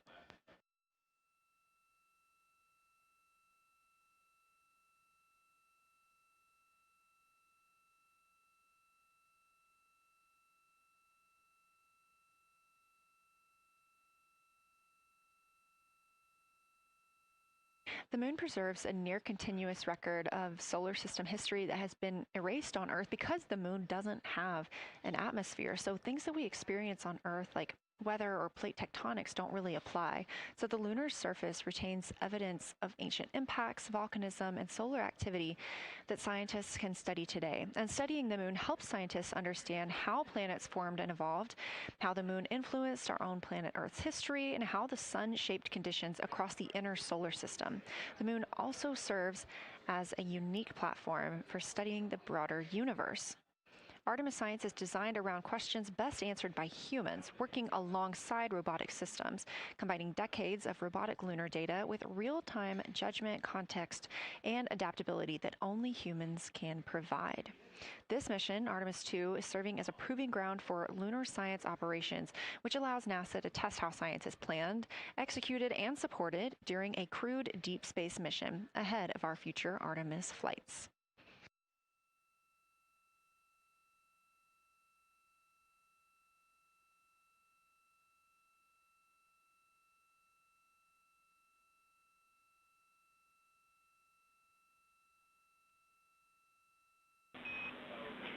Integrity, time for a window team position swap.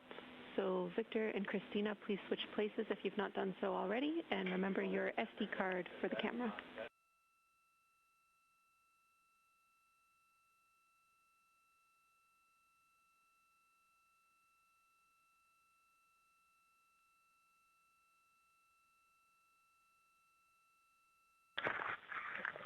We're in the swap right now. They're wrapping up their last comments, and they'll switch over and change guards in the long lens.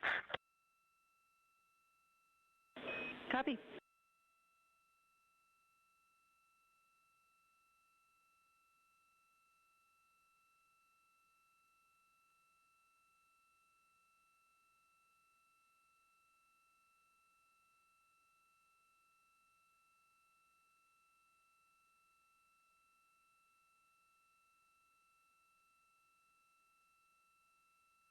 As you heard in that call, it is now time for the team members at the window to swap positions.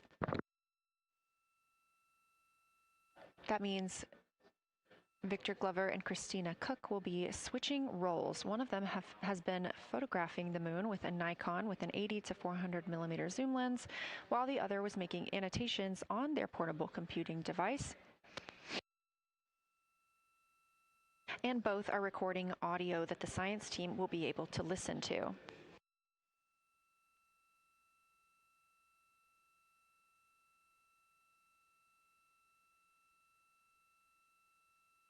We are now 2 hours and 10 minutes until we expect to lose signal with the spacecraft as they fly behind the moon.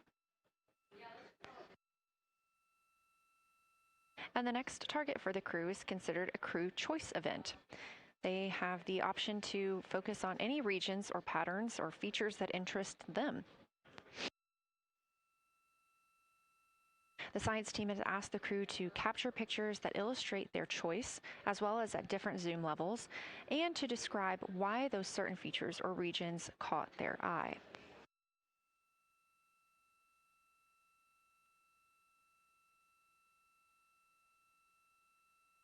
Those recordings are part of what are being saved on their PCDs, portable computing device, that will be sent to the science team for analysis.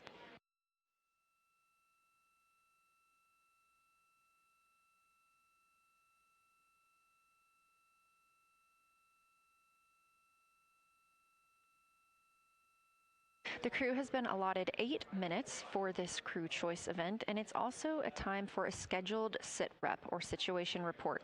So we expect to hear them calling down what they are seeing soon.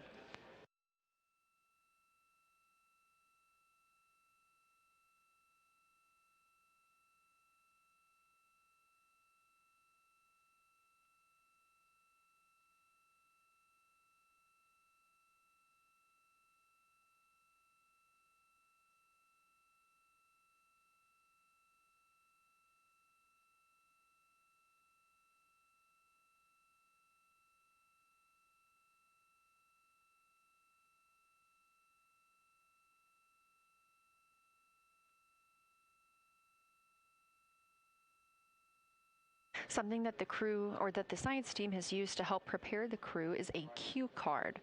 These ask for a feature ID if they happen to know the type or name, and if it is a target. Of course, in this situation, when they have a crew choice, they do not need to, it may or may not be a target. They want to know the location and the observation style. They've also asked for the geometry of what's being captured, the size, shape, boundary, and preservation, as well as the color and shadow. So the color tone, the albedo, that reflection or brightness, and any shadows or illumination. Next, they're interested in structure and texture. That includes slopes, structures, and textures, of course, and geologic relations, like association to other features, any contact to those features, and of course, their thoughts, impressions, or interpretations. They are interested even in emotions and excitement that the crew may be having.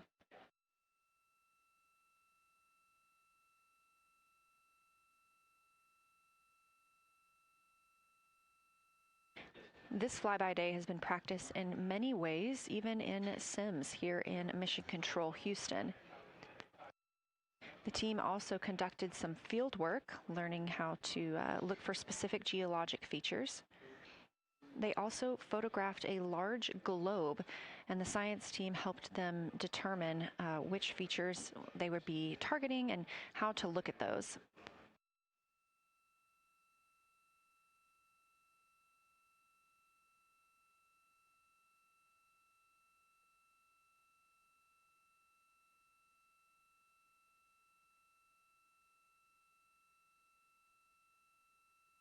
We have a few more minutes that the crew would be photographing their crew choice. Again, this is NASA astronauts Victor Glover and Christina Cook at the windows.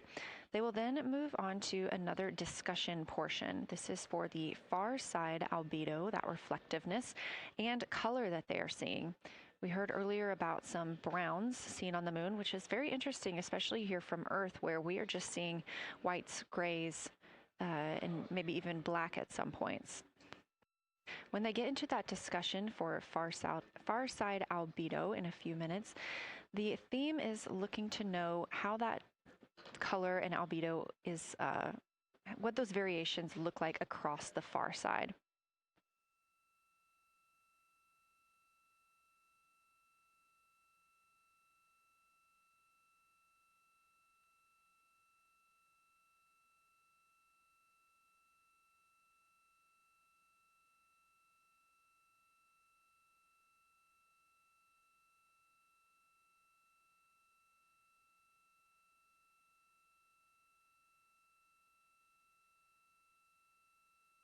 On the right side of your screen, the Science Evaluation Room, or SIR, where team members are looking real time at what the crew is seeing. And even earlier, we're... Houston Integrity, you ready for a science server? We'll take it.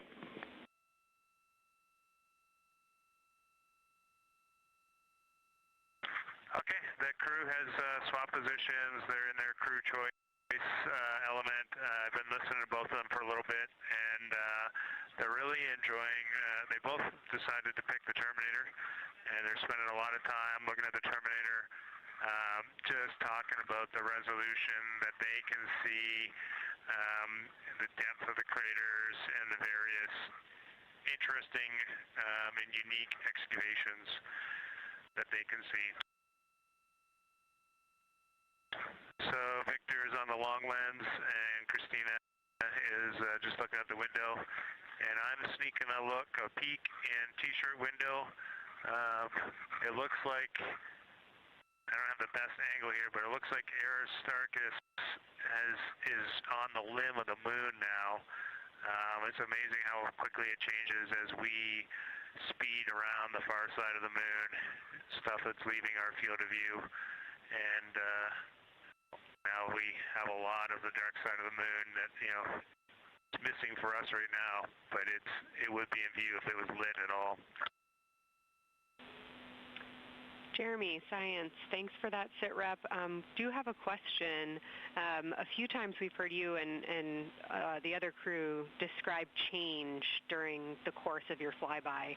Would be interested in future descriptions of more verbosity about how it's changing. Thanks for the great sit rep.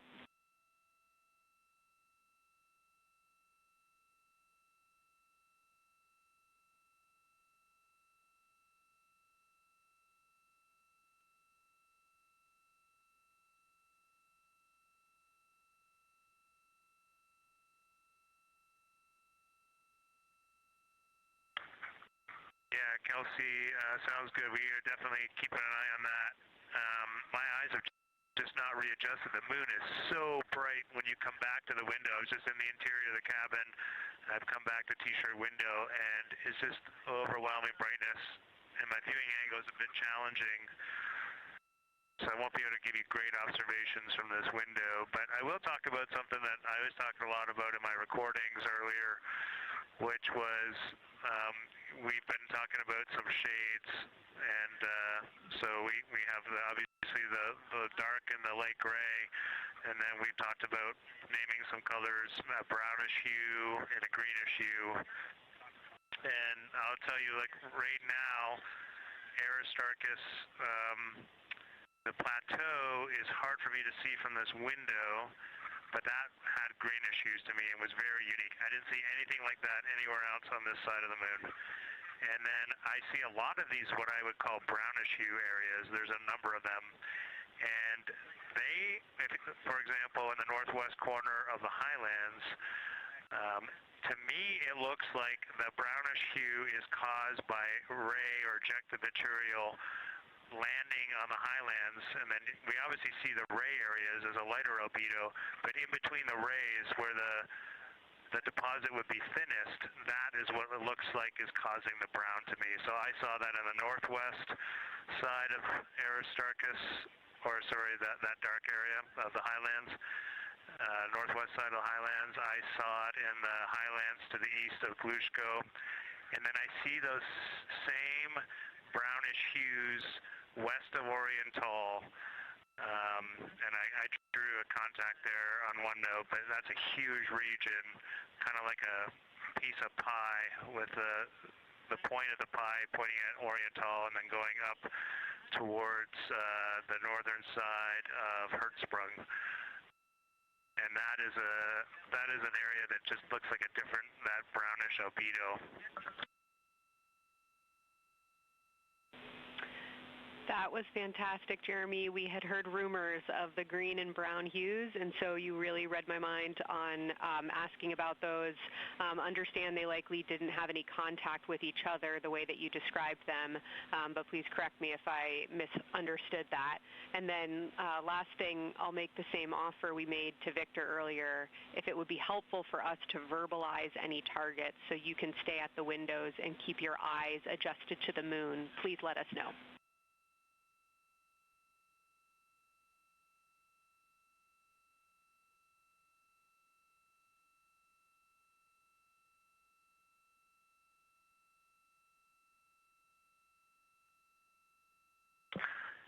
If you got something you want us to look at, Kelsey, you can send it on up.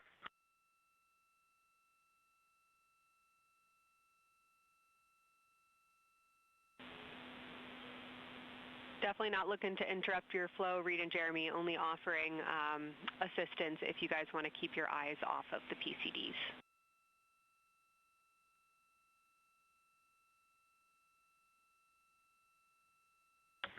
Oh, I see what you're saying, okay.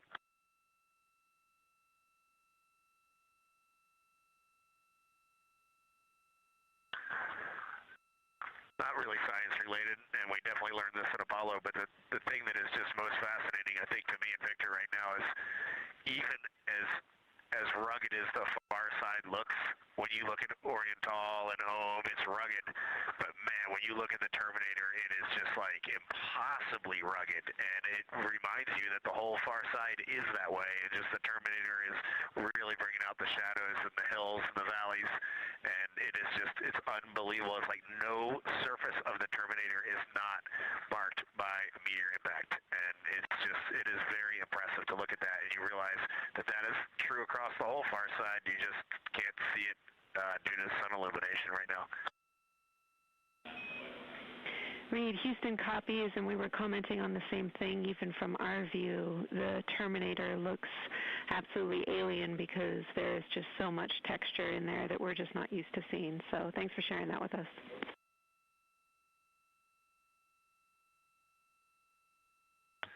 There's also, I don't know the name of it, coming out the south-southwest of Oriental, right on the southern Terminator, is just a massive crater.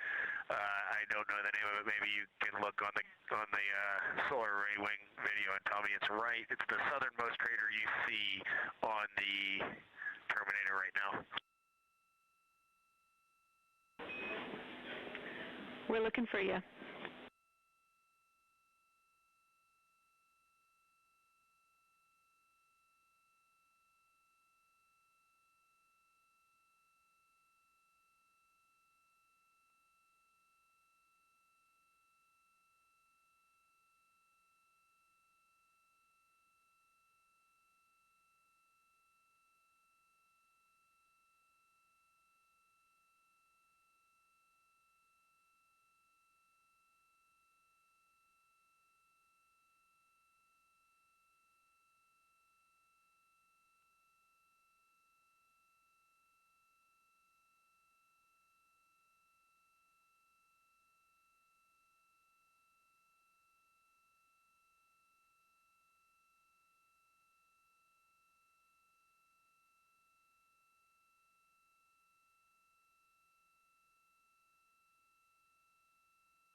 We're loving that picture. Thanks for showing us. And Reed, as an answer to your last question, we believe that that is Chebyshev crater. And the sir agrees with that.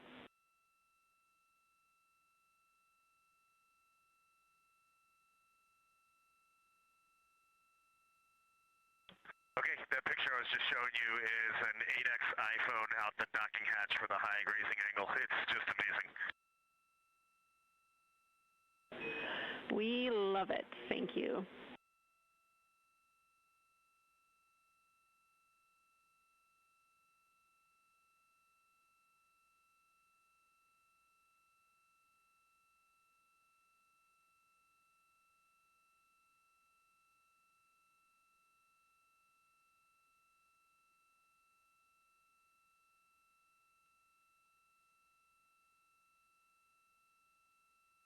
This is Artemis Mission Control in Houston, Texas.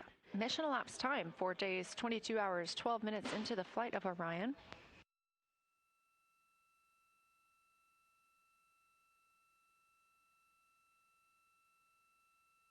This is Lunar Flyby Day for the crew aboard the spacecraft. Reed Wiseman, Victor Glover, Christina Cook, and Jeremy Hansen are now the farthest people to have ever traveled from Earth.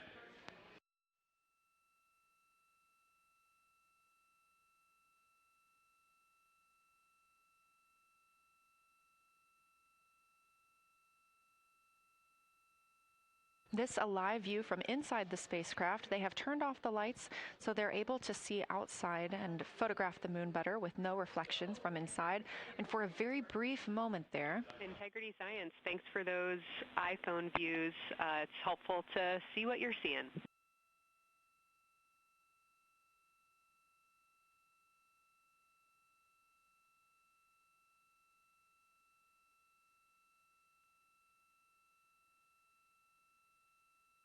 We very briefly saw NASA astronaut Reed Wiseman showing a picture he took on his phone of the moon.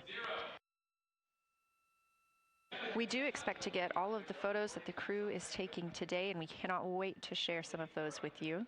But pretty cool in the meantime, just to see one quick shot from what the crew is seeing. And this view from outside the spacecraft on Orion's solar array wing. Orion is now 6,643 miles away from the moon and continuing to grow closer. Again, their closest approach will be about 4,066 miles. The best comparison is if you held a basketball at arm's length. That's about what it would look like to the Artemis II crew at their closest approach.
This view showing at the very top, a camera coming from Orion, continuing their flyby of the moon. We have 3 more flyby observation blocks after the completion of this one. Down on the bottom left of your screen, that's the SIR, the Science Evaluation Room, where team members are continuing to work through all of the targets that the crew is photographing today, and they've helped identify some of the craters and some of the other items that the crew has seen on the moon's surface. Down on the right is Artemis Mission Control here in Houston. Those 2 rooms down at the bottom are just down the hall from each other.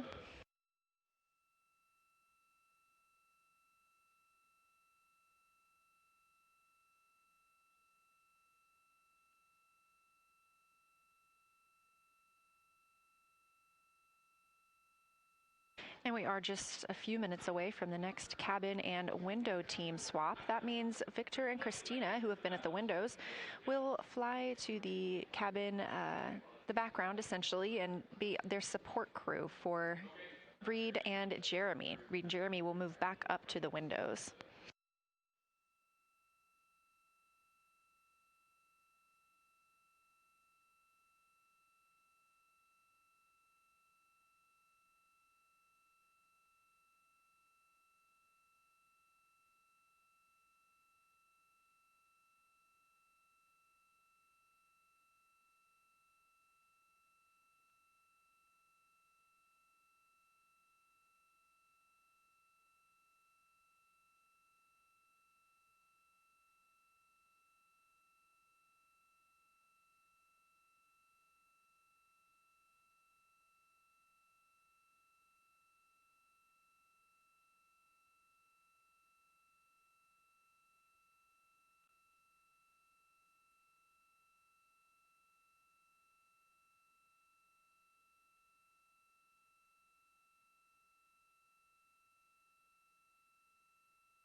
crew is continuing their discussion portion of the flyby in the lunar targeting package, where it says far side albedo / color. They are looking, the science team is looking to get a good understanding of what the crew can see on the far side at this point, and its brightness as well as any colors.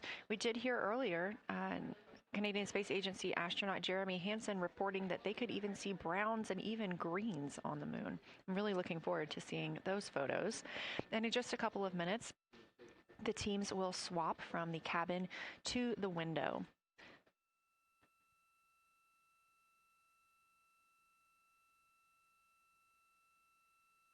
Another rundown of just how this flyby is choreographed inside the spacecraft today. So these activities have been timelined, and there are these 5 blocks of time during which the crew is going to be observing the moon from Orion's windows.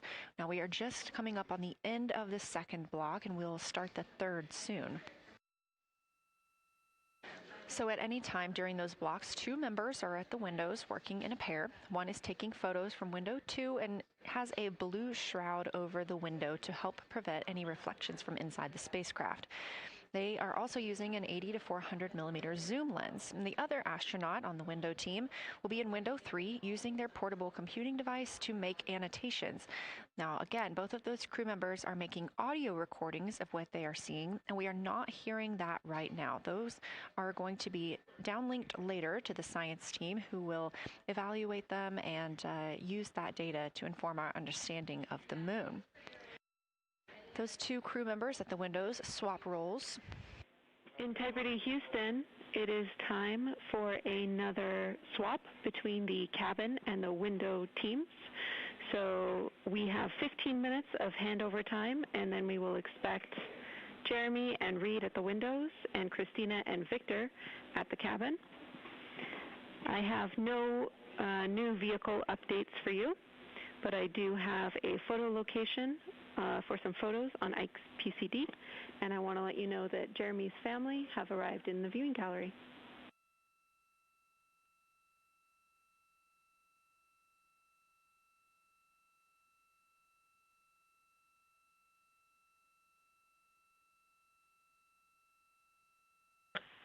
Okay, Jenny, we copied most of that.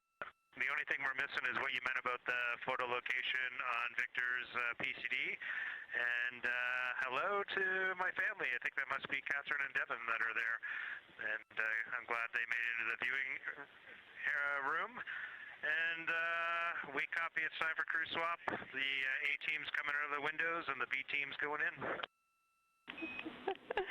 Okay, copy. All I meant to pass for Victor's PCD is that there are some late load photos that were requested that are now in his favorite photos folder. And you're exactly right. We have Catherine and Devin here.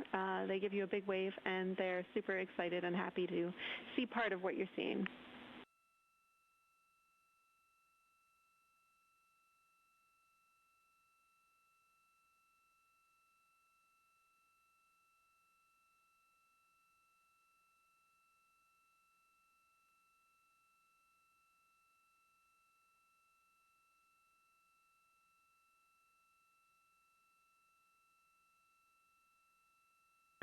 Okay, copy, Jenny. We're not sure what we're looking for in the PCD, but we're going to poke around, and we may be calling you back about that one.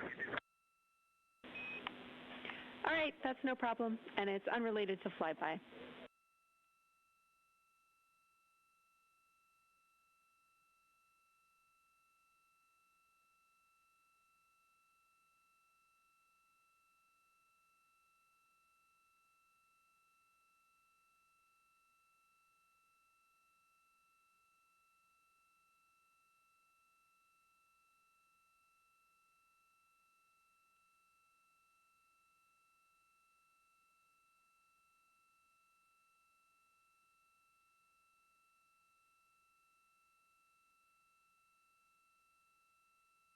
This is Artemis Mission Control here at Johnson Space Center in Houston, Texas. And as you just heard, Capcom, or Capsule Communicator Jenny Gibbons, Canadian Space Agency astronaut and Artemis II crew backup, relaying to the teams in Orion that it is time for a swap from the cabin to the window teams.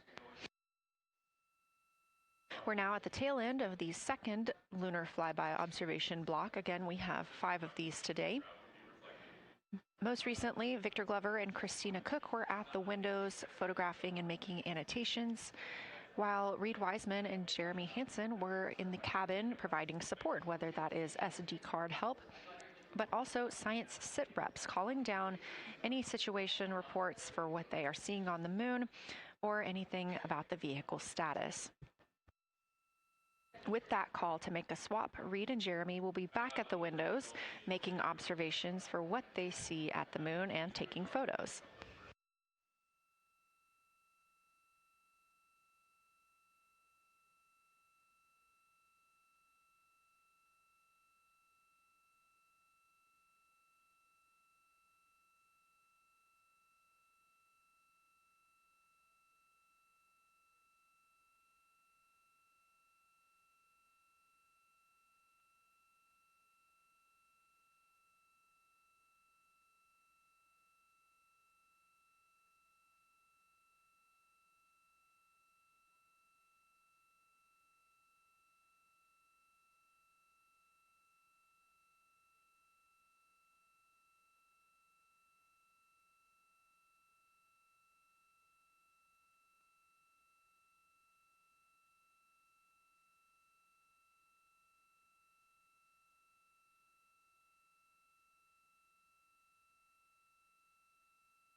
Again, you're watching live coverage of NASA's Artemis II.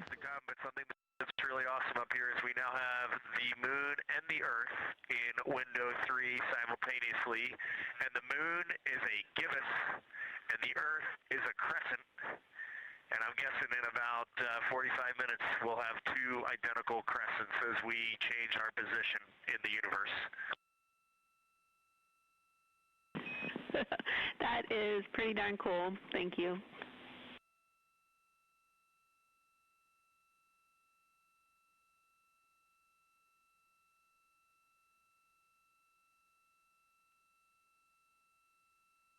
That's the Artemis II crew, the first astronauts to fly by the moon in more than 50 years, reporting that when they look out of window 3, one window, they're able to see both the Earth and the moon at the same time now. Now, obviously, our view is from a camera on the solar array wing pointed at the moon. We hope to see that view of both the Earth and the moon soon.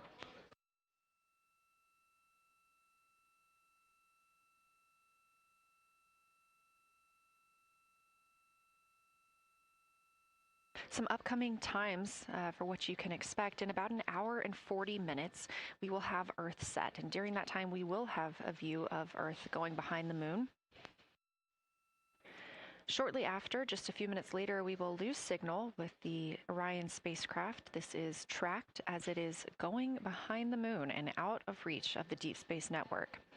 At 6 o'clock p.m., the spacecraft will make its closest approach to the moon at a distance of about 4,066 miles. At 6:02 Central, the spacecraft will reach its farthest distance from Earth at about 252,755 miles. Of course, these are approximate, and we will make sure to provide you with the final distances once those are confirmed. At 6:21 p.m., we will have Earthrise from the Orion spacecraft, but we will not have communications with the spacecraft until 6:25 p.m. Central, when we expect to acquire signal with them after they've emerged from behind the moon.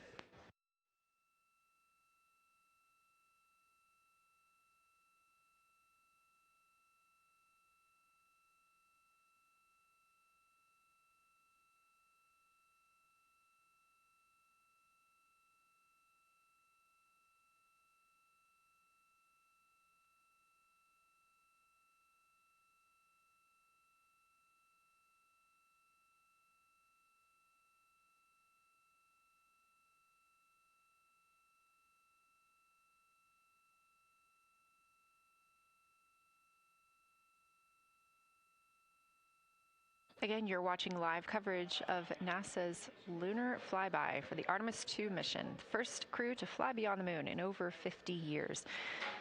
The astronauts inside the spacecraft are switching positions, 2 at the windows and 2 serving in support roles, before they start their third timelined flyby observation for today.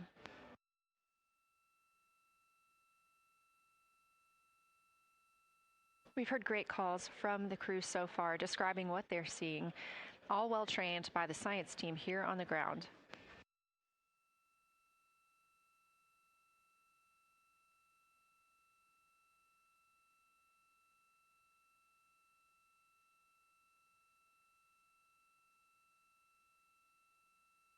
Another major milestone for the crew today will be to experience a solar eclipse from their capsule.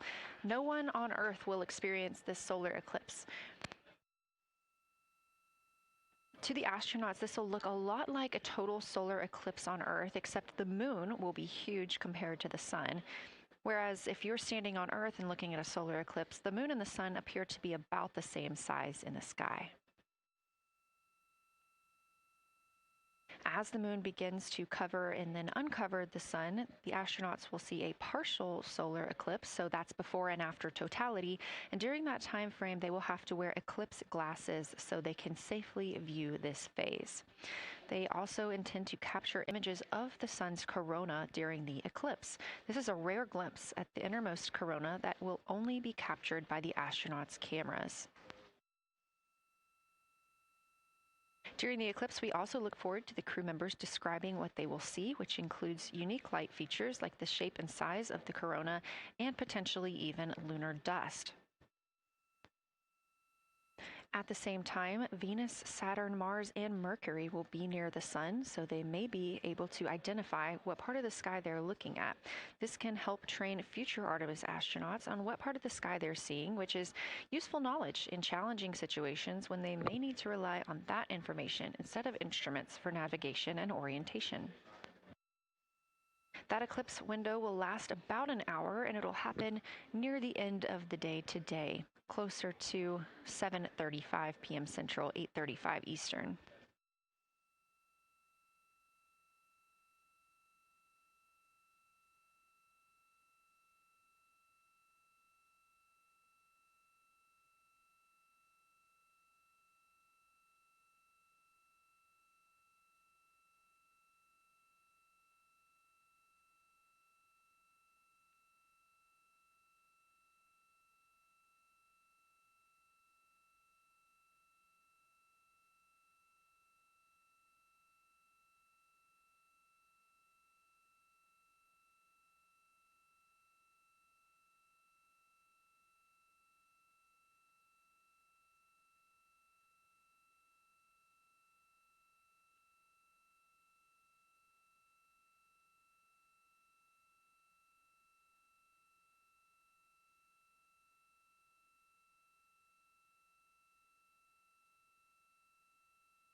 As you can see in this live view from Orion, the spacecraft is maneuvering around the moon, and the views of the moon have changed since we started our broadcast.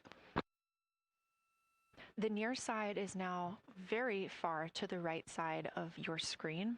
This is the side that we can see from Earth. That darkened portion are ancient lava flows.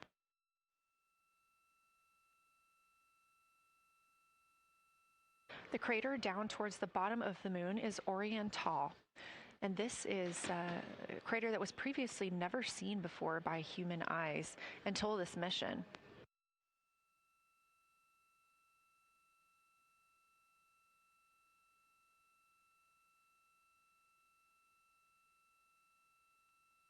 Everything to the left of Oriental is considered the far side. And this is what we typically do not see from Earth.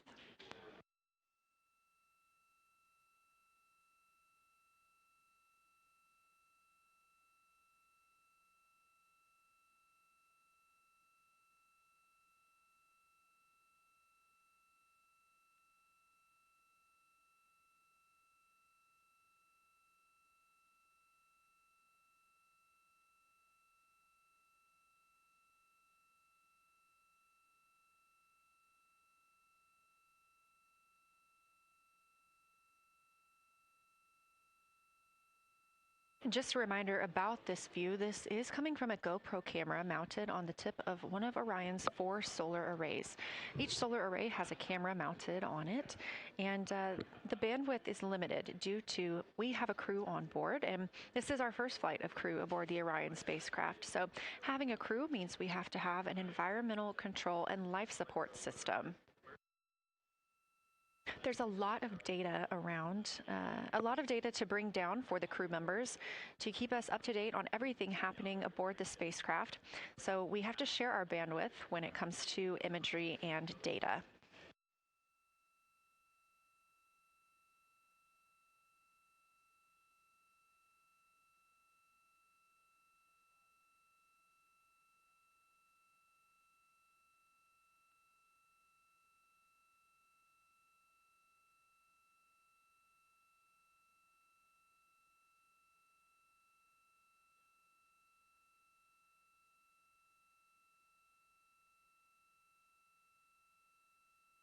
Inside the Orion spacecraft, the astronauts have completed their cabin and window team swap, meaning we have moved into the next block of lunar flyby observations. Jeremy Hansen and Reed Wiseman are now back at the windows, taking photos and making annotations. About halfway through this block, they will switch positions at the windows and will be prompted by the ground to do so.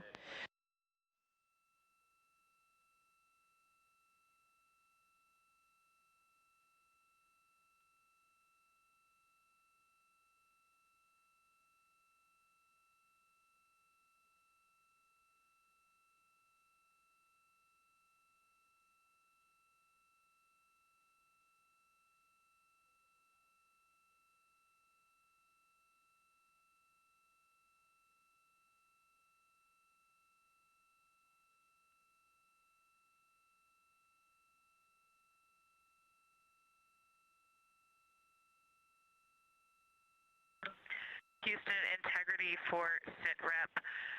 First of all, I'll just talk about the experience that I had during Victor and my observation time. It was an incredible experience. We definitely noted how much more you can see with the zoom lens. Even though we have a great visible eye image, there's just a lot of texture that just pops right out at you when you can zoom in. So almost just using it like a telescope, the camera lens. We really enjoyed our discussion time. That was a great innovation on the lunar targeting plan. We were both able to describe a lot more kind of with flow, I would say, when we were talking to each other. And it was also, we sort of were able to bounce ideas off of each other and come to new conclusions. We had, I think, a very successful talking through of some contacts between different color areas, both in the mare and in the highlands, and we identified some really unique texture areas as well. At one point, towards the end of the images of my time in window 3, I just had an overwhelming sense of being moved by looking at the moon. It lasted just a second or two, and I actually couldn't even make it happen again. But something just drew me in suddenly to the lunar landscape, and it became real. And the truth is, the moon really is its own body in the universe. It's not just a poster in the sky that goes by. It is a real place. And when we have that perspective and we compare it to our home of the Earth, it just reminds us how much we have in common. Everything we need, the Earth provides, and that in and of itself is somewhat of a miracle, and one that you can't truly know until you've had the perspective of the other. I'll switch into some logistics stuff. The Peltors, both their batteries stopped providing the active listening, but we have verified they are still recording, and so we are able to have discussion time and hear outside our recordings by just moving the ear cup off of the ear. Other than that, everything's working well technically, and we've been able to find all our targets, and we're having a really great time. Thanks, Christina. We copy those logistics for the Peltors, and also thanks for bringing us into the cabin with you with that description.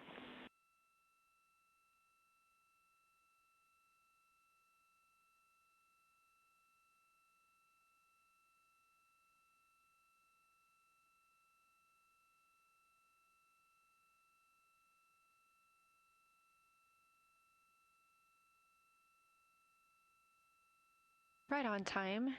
NASA astronaut Christina Cook, a mission specialist for Artemis II, calling down a science sit rep, a situation report. Good news, reporting that she and her teammates have been able to capture all targets that were listed.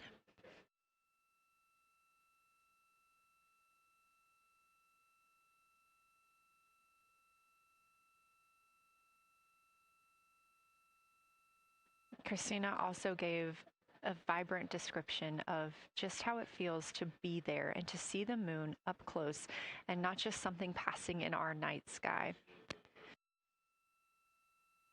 Currently, the team members at the window are Reed Wiseman and Jeremy Hansen. Meanwhile, Integrity cabin team for window shroud.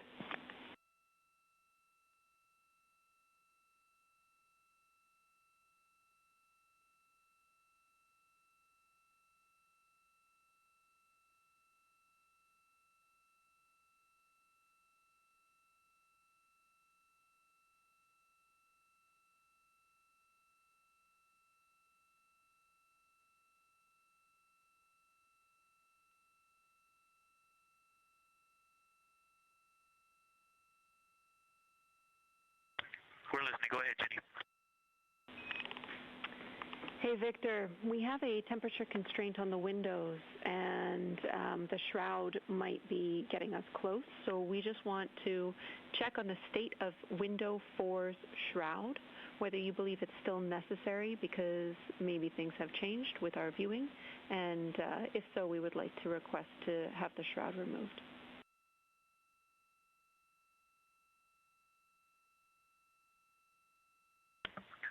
Houston, we believe it is necessary. We pulled it off just as a corner. It is very bright. It definitely would affect our night vision and maybe comfort. But is there a time? Can you tell us when we would have to take it off by?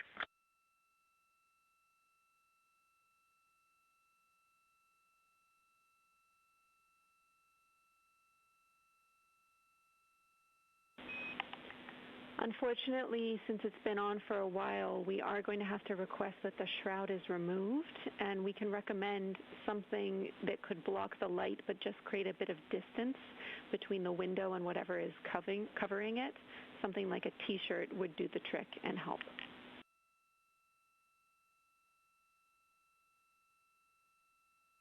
Okay, we're removing the shroud, and we'll make it work. Thanks.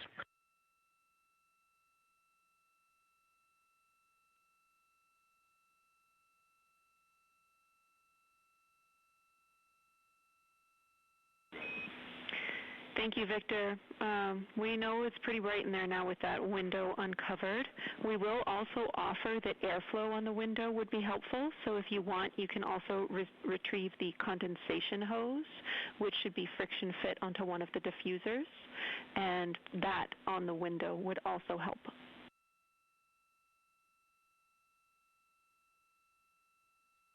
We can easily point a diffuser at the window, so we're going to start with that, and it's pointing at the window now.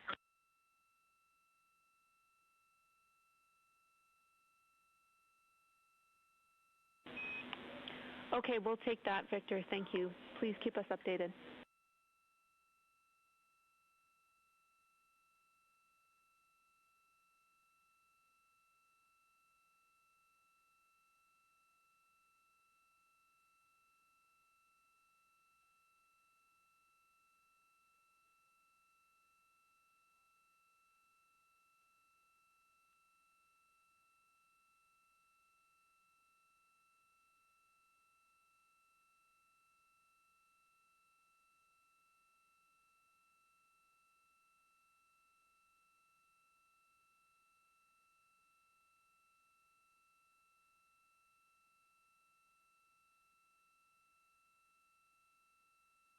That call from Capcom Jenny Gibbons, CSA astronaut and Artemis II crew backup, to the crew aboard Orion, letting them know that they will need to remove the window shroud they had placed on window 4. They initially placed that shroud there to block out some of the light from the Earth. It was extremely bright coming in the cabin and interfering with some of their viewing opportunities out at the moon.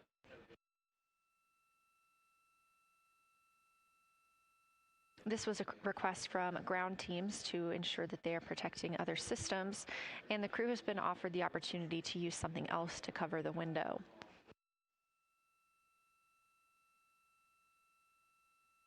Meanwhile, Reed Wiseman and Jeremy Hansen continue with their lunar flyby observations. They have just looked at Glushko crater. That's about when we heard that call down from Christina Cook with that description of everything she had been seeing during her her observation period and what she was seeing at that time. The science team asked this crew to take centered images of the entire crater and their ray system in one frame. They're also interested in knowing the brightness, texture, and extent of Glushko's rays and how they differ in the mare, or that sea area, versus the highlands. Glushko is considered a young lunar crater, and these observations can help understand material properties of those craters.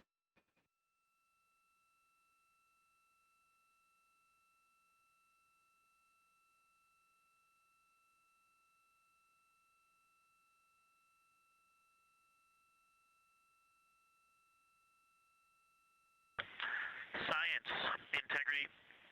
First, I wanted to start off with connecting with what Christina said, that it was very moving to look out the window. I had the unfortunate sequence to start looking out the window and then moved to the long lens, and it was hard to speak looking through the zoom because I went straight where Christina went, and I was walking around down there on the surface, climbing and off-roading on that amazing terrain.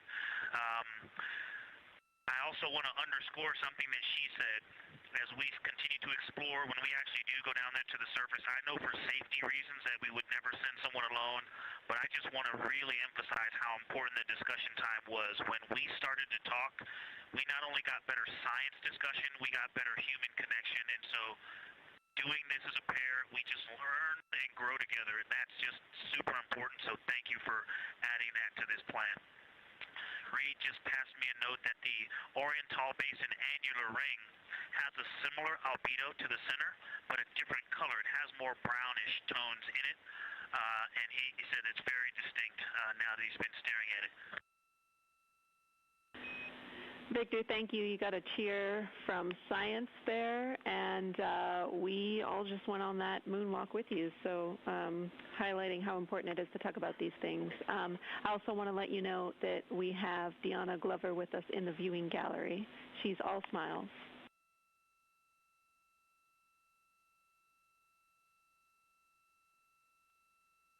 Well, you just got a bunch of cheers up here. Hey, babe. I love you from the moon. We love that we got a hey babe too, and we also have one of your lovely daughters here watching you guys work.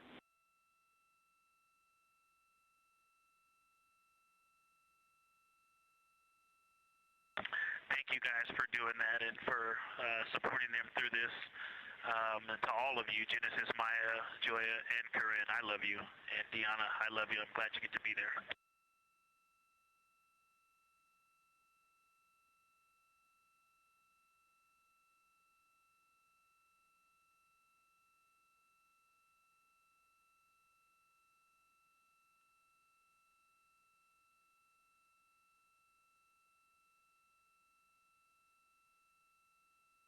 We've had some really sweet words from the crew members aboard Orion today, as their families have been able to filter in and out of the viewing room here at Artemis Mission Control at Johnson Space Center in Houston.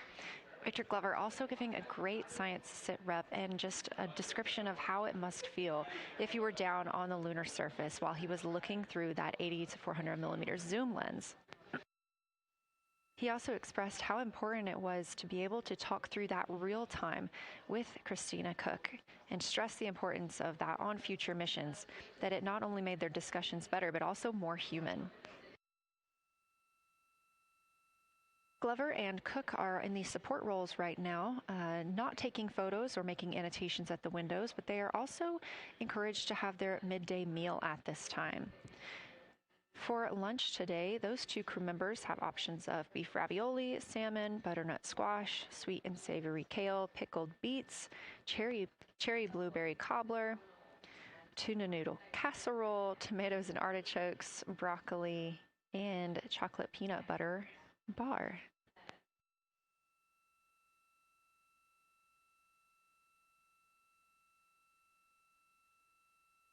Once Glover and Cook return to the window portion of their flyby today, Reed Wiseman and Jeremy Hansen will get into their midday meal.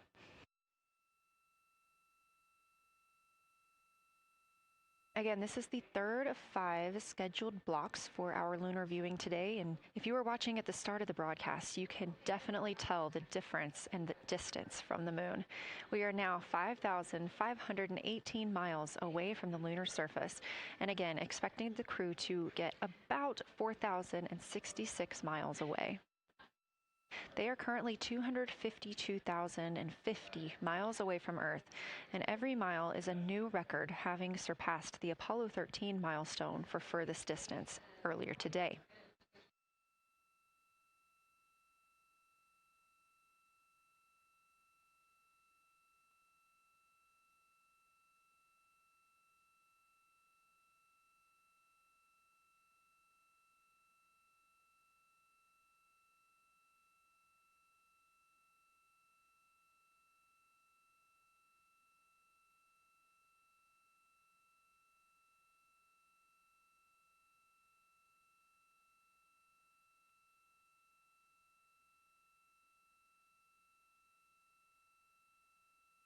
If you look down to the bottom right of the moon in that darker looking area, that is Oriental Basin. We have continued to lose views of the near side. It is just barely visible over towards the bottom right side of your screen. And then you'll also hear later about that terminator. That's the line between light and darkness while on the moon. It is really exposing some of those craters at this time.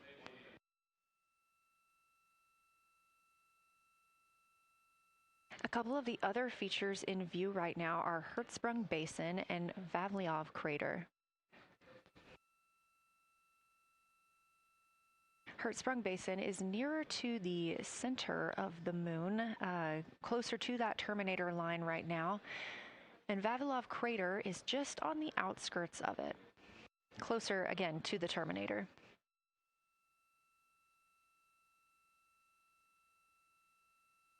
Towards the bottom of the moon and to the left of the terminator line, or currently shadowed in darkness, is Apollo Basin.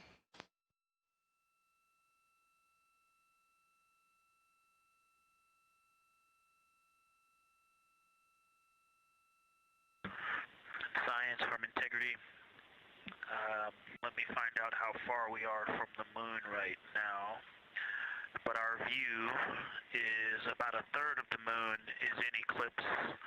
That beautiful terminator is out there calling to me. We're 4,691 miles from the moon. And what looked like in the terminator, about a third of the way up from the southernmost part of the terminator, looked like a dinosaur print if one was running to the northwest. Now is clearly a crater with a bunch of craters around it. And that terminator, I can only see about half of it. I'm looking through the docking hatch window right now because we have the Z9 in window 1. But that terminator has moved. I guess I've been using Vavilov the whole time, so it's gone 2 more Vavilov craters to the west, and so a few more features are starting to peek out into the sunlight there with that low sun angle, and so you still have ridges anomalies showing up very clearly, a very jagged terminator, and a few islands of light out there with some high elevation shining in the sunlight in that darkness. And on the eastern side of the moon, let's see, Grimaldi appears to be one of the farthest east features, and that is maybe 5 degrees from being right on the limb and going off over the horizon. It is interesting, just looking at Oriental, that my first impression of it is all of the dark areas appear lighter, which I think makes sense because it is now facing, well, it's still relatively the same to the sun, but my angle to it is different. So I'm looking at it from a little more, even further to the side as we pass it. But all the darker features appear to be just a little bit lighter from this vantage point. The darker ring structure in the outer and inner ring and the interior, as well as the annular ring portion, everything seems to be just a smidge lighter at this point. Thanks for that description, Ike. Any additional words you can provide on Oriental would be wonderful, as that is such a high priority target for us. And while I have you, as we get closer to target 15, which is the terminator target, if you can find Zeeman crater again that you were looking at earlier, everything to your left of Zeeman would be getting into the South Pole Aiken area to help you orient yourself.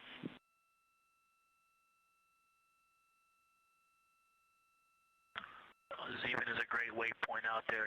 I definitely see it.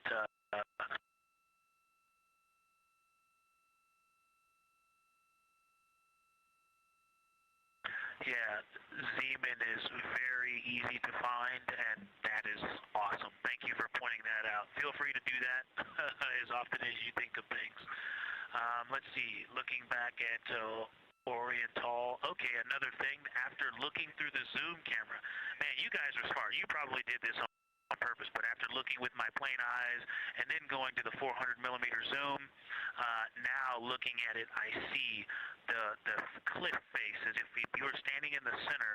That inner and outer ring have definitely some real terrain to them, and now I can see that as terrain. Now that I look at it even with my naked eye, I can tell that there's a lot of elevation and that, like I said, a cliff face on that eastern edge where all the darker deposits are. And it's just the scale now. Looking at it from far away before, it seemed like flat with color painted on it, but now that I look at it, I can definitely see that there is, different depositional characteristics, and so the darker is some other material, but there's also some shadowing going on because of the cliff face that is a part of that crater wall. Great description, Victor. Thanks, and really interesting to hear now the distinction between shadow and color. Before I let you go back to other observations, you mentioned that Reed saw a browner hue to the annular ring than the rest of Oriental. Are you seeing that from your vantage point?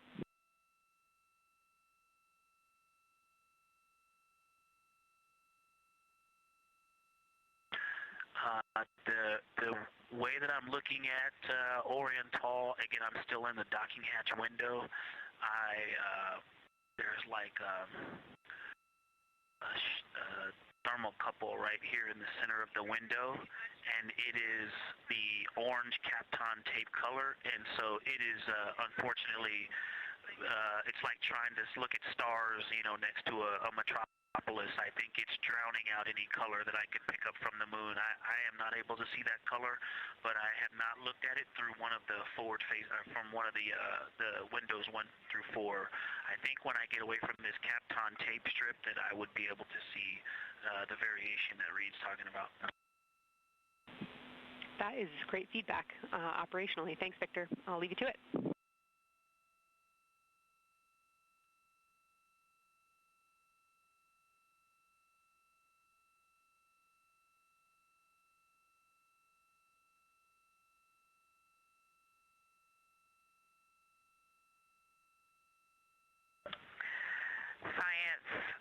Integrity with a question from the window team. Integrity, this is Science here with you.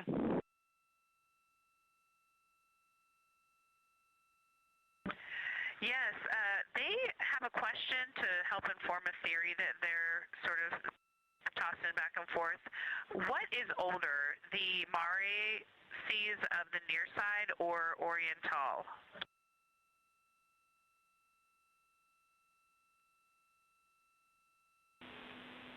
Stand by, Integrity. We're going to get you a little geologic history here.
Integrity Science back with you for some lunar volcanism when you're ready.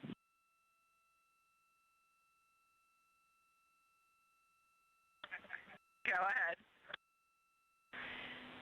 You're making our day down here getting to talk about lunar volcanoes. Oriental, as far as Mare go, is younger than almost all of the Mare on the near side. The exception are features like Aristarchus, which really pop out to you guys and really pop out to us here on Earth. That is younger, but other than that, Oriental is pretty young as far as Mare go.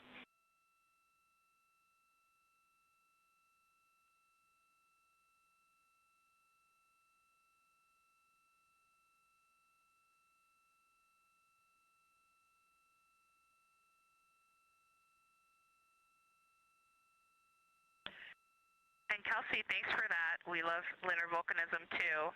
How about when the actual crater was formed?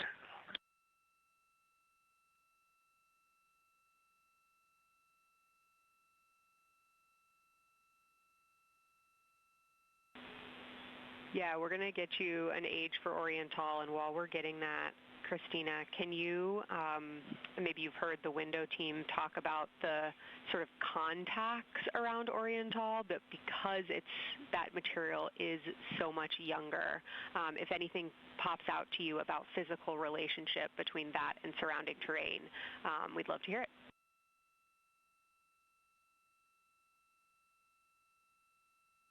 Yeah, definitely. They are discussing a contact relationship that could explain some of the color that they're seeing in certain areas. And so it was really about the ejecta of the creation of the basin and understanding the superposition of its ejecta and Mare on the near side or other features. So thank you. We'll take the insight when you have it.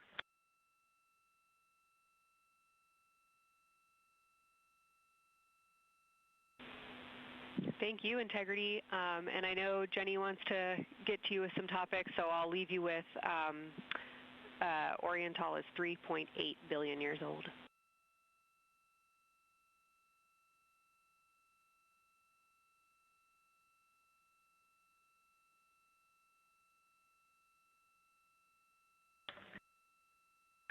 Copy that. So that's on the older side. The actual basin is very old. Correct. As is the case with a lot of mare, typically the big basin formed, and then the volcanic eruption was able to punch through the crust where it was weakened by that basin formation.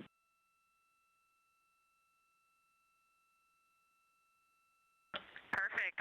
Tracking. Thank you.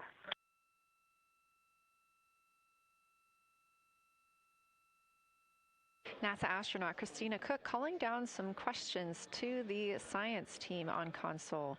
The voice you're hearing with those answers is Dr. Kelsey Young. She is joined by Trevor Graff on console today. Christina asking about the age of Oriental, and specifically the mare regions. Those are those dark regions that you see. They are paved or filled by volcanic deposits.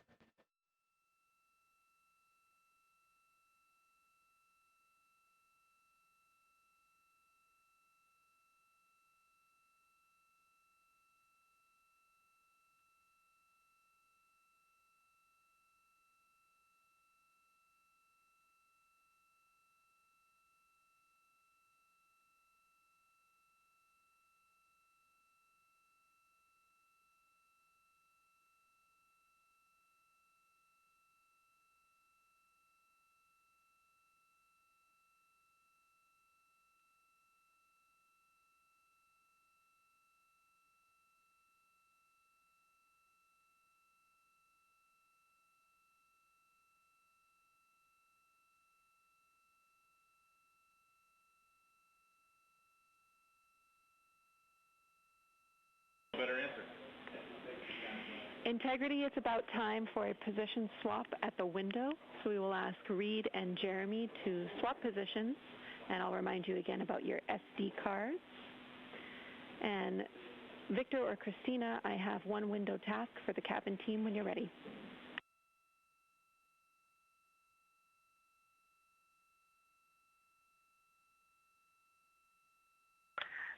They are swapping, and I'm ready. All right, Tina, we found a way that we can reinstall the shroud on the window. We understand it's pretty darn bright compared to everything that you're looking at. So in order to reinstall it, we will ask that you retrieve the condensation hose and you install it on a friction fit on the cabin air outlet port. That's right by one of your diffusers. You're going to point that little condensation hose such that the air is flowing over the window pane. Let me know when you're ready for the stowage location.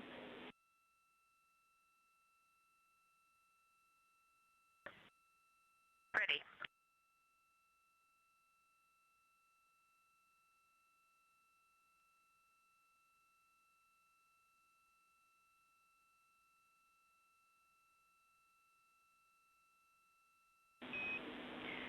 Christina, the hose is in locker A1. The crew has gotten a go to reinstall that window shroud they were using to block some of the earth shine. Copy. This view coming from inside the Orion spacecraft as the crew members are swapping windows, specifically Reed Wiseman and Jeremy Hansen. They've been our crew members at the windows taking photos, making annotations, and making recordings that'll be downlinked later to the science team for review. The science team will have a conference tomorrow morning with the crew to get any fresh perspectives or things that they learned during the flyby.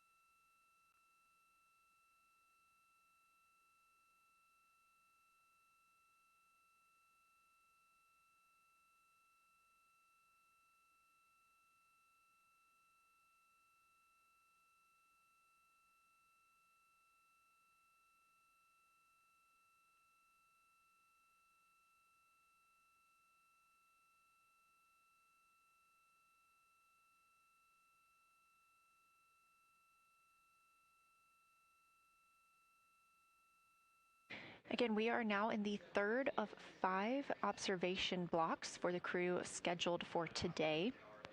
During this flyby, Orion is passing around between 4,000 and 6,000 miles from the moon and providing the crew with a full view of the lunar surface. It's a higher vantage point and much farther than Apollo's lunar orbits on average. So from this view, astronauts can observe both the North and South Pole and large-scale geologic features in one single view.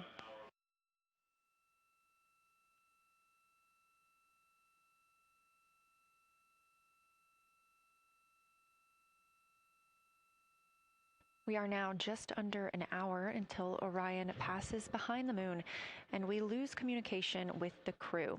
They will be out of reach with any of our deep space network antennas.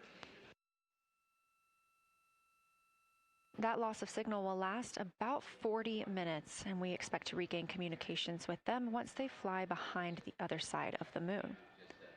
While they are behind the moon, they will also reach their max Earth altitude as well as their closest approach to the lunar surface.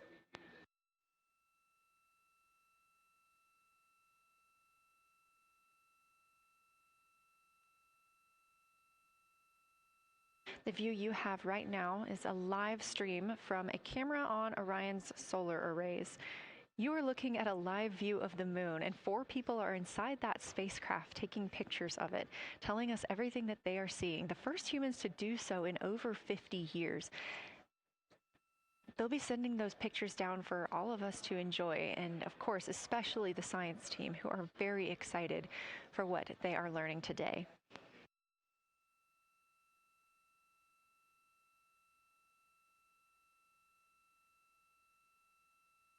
It appears the Artemis II spacecraft, Orion, is now under 5,000 miles away from the moon.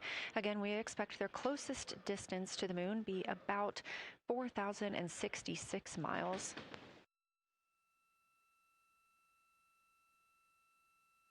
That is an estimate at this point, and we will make sure to share that closest approach distance once we receive it.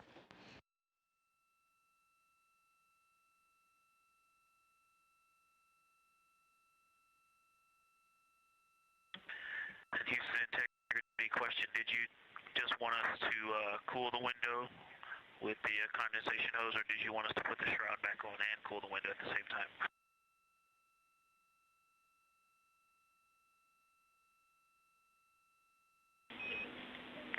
Victor, we definitely want you to cool down the window with the condensation hose. It's crew preference whether you put the shroud back on. The hose will allow you to do that if it helps with your lunar flyby.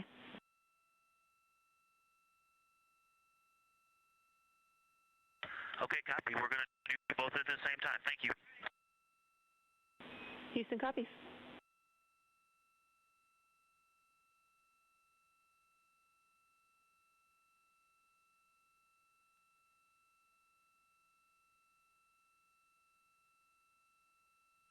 Houston, thank you for that suggestion. The cabin is darkened again, and that makes a big difference for the imagery. And for science, we are now seeing a half moon.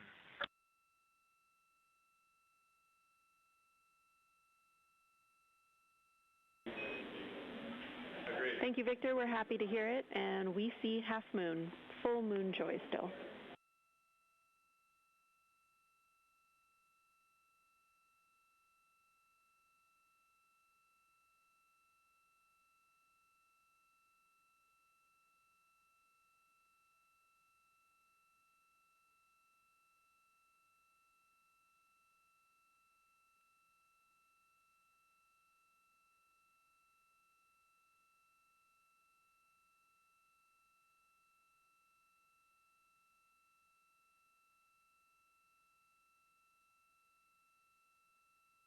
Crew reporting from Orion that they are seeing half the moon, which is about what it looks like here from this view from the spacecraft.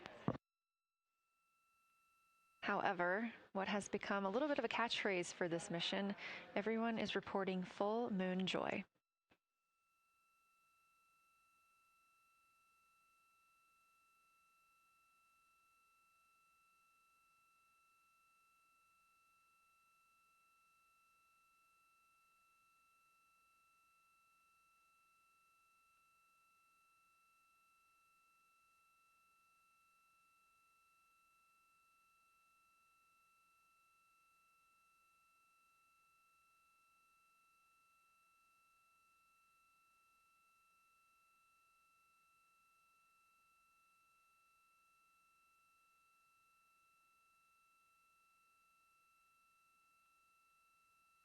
We are keeping up with which targets the crew is tracking through their lunar targeting package. They are just wrapping up their second. Science integrity, another observation the window team commented on and Christine and I discussed a bit is in Hertzsprung.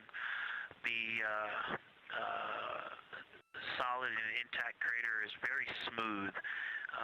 If it were a dirt road, it's very hard packed, and then you go outside of it, and that outer crater, that's the one that is older.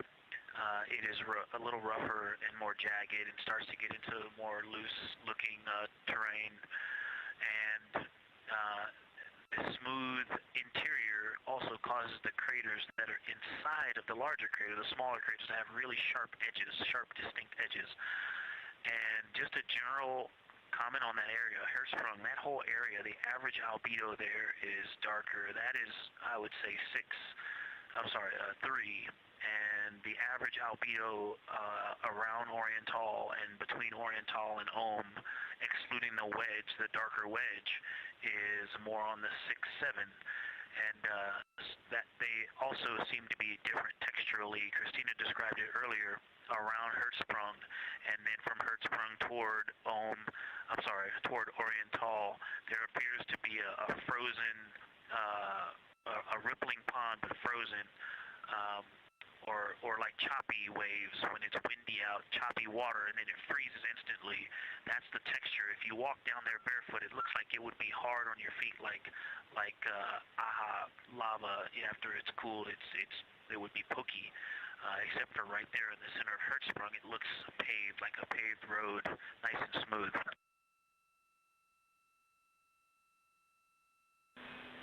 Victor, that's a wonderful description. Going from a paved road to lava reminds us of the Icelandic highlands. Thanks for that.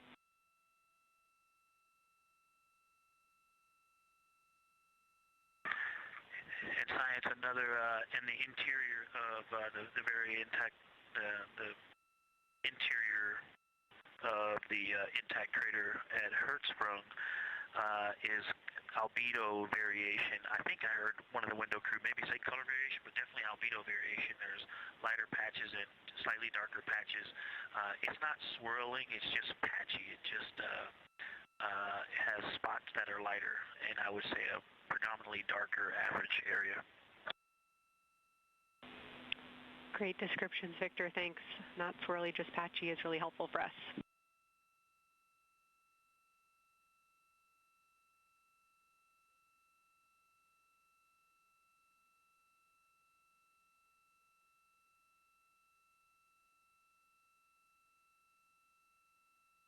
Really great descriptions coming from Science. The window team is hitting all the targets. They are on the plan and starting the discussion of the Terminator.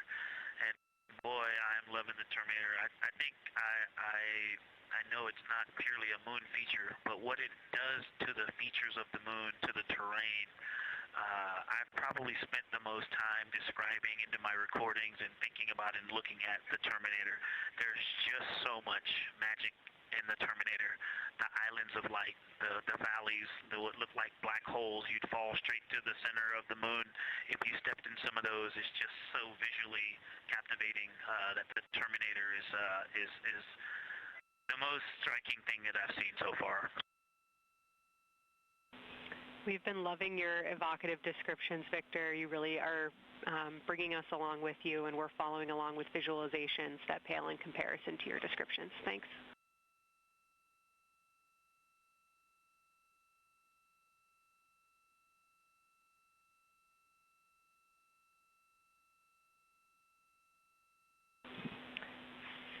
Integrity Science, one more question on a status of what the window team chose to observe for crew choice.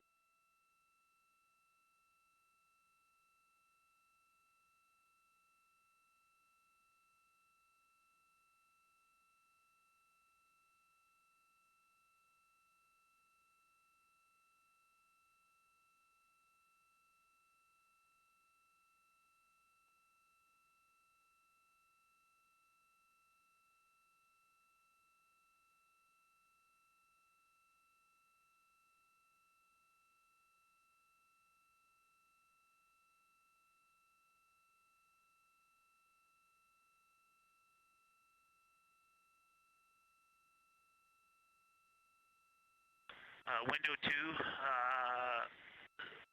talked about Vavilov, looked for suspended dust, and the Terminator. And window 3 about the experience and about the three-dimensionality of the moon this close.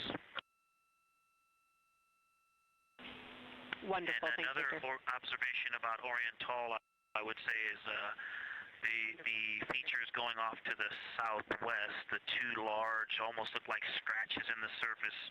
I don't know if they're rays or canyons or collapsed lava tubes, but two distinct features that are almost parallel going off southwest from Oriental Basin. They are the first things that made me notice parallax of our trajectory looking out at Oriental. That and in the inner walls of the east side of the crater rings, you really get a sense that we're flying over something with elevation and terrain, and they look different from this orientation. Love to hear it, Victor, and you had it that those chains are actually crater rays, secondary craters formed from the formation of Oriental.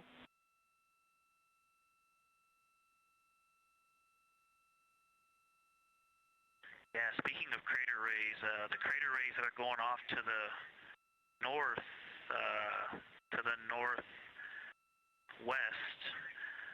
that run off toward Hertzsprung and I believe toward Vavilov. I'm not looking at it right now, but those crater rays are very interesting. They're all very small. I know you've imaged this, but they're all small and they look like, you know, a big impact launched rocks and things that made smaller impacts down the way. But something very interesting, and again, you can see this in imagery, but some of them are parallel, and then some of them converge toward the center of Oriental. And then I think I even saw some that maybe diverge, which not diverge, but that are convergent, which indicate multiple large impacts that created a lot of secondary impact crater rays. Fantastic, Victor, and I'll note that we can infer that you're looking down at your freshly named Integrity crater, which is near the end of one of those beautiful crater rays from Oriental. Thanks for the description.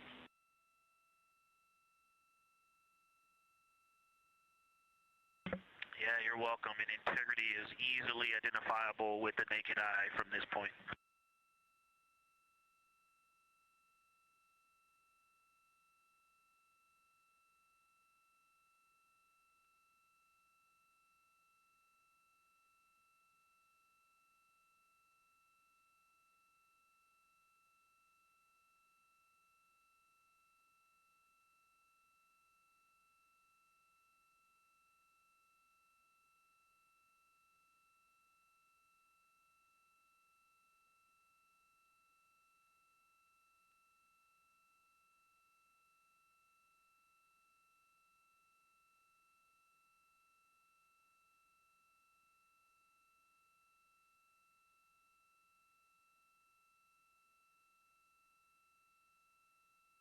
We've been hearing some great situation reports from Victor Glover, the pilot of the Artemis II mission, calling down to the science team, letting them know what he is seeing. And one of those things is Hertzsprung Basin. If you look just to the right of the Terminator, that is the difference between light and darkness on the moon. You can see what he's describing when he says Hertzsprung Basin and how it looks a little bit paved in the middle there. It's almost in the very center of the moon in this view, coming from the Orion spacecraft and a camera mounted on its solar array.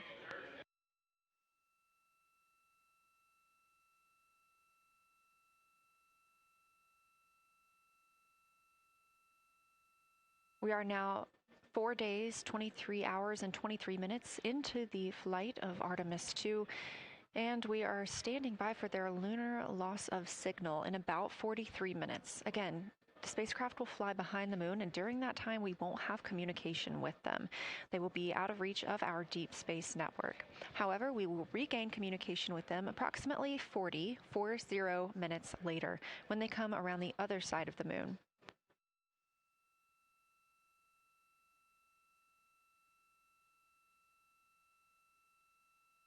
The crew aboard the spacecraft are currently discussing the Terminator, that difference between day and night.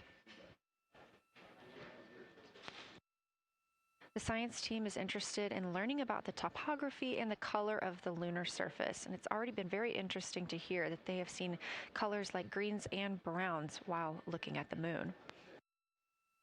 Some of the questions that they are hoping the crew will discuss are how do the quantities and sizes of craters and mountains vary along the terminator, and they are looking for the crew to describe the topography of features along or near the terminator.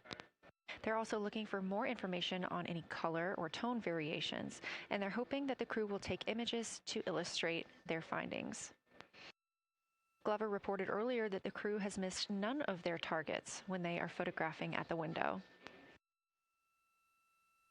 We aren't hearing the conversations that the crew is having right now, but these are being recorded to their personal computer devices, PCDs, and those will be sent down to the science team. The science team will have a conference with the crew tomorrow morning to discuss their findings and experience when looking at the moon today.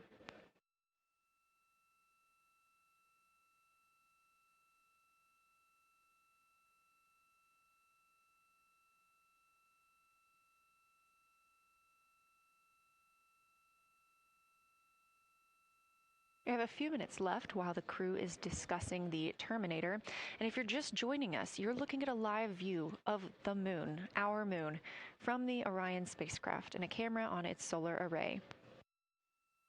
Inside that spacecraft, 4 astronauts, Reed Wiseman, Victor Glover, Christina Cook, and Jeremy Hansen, the first 4 people to fly around the moon in over 50 years.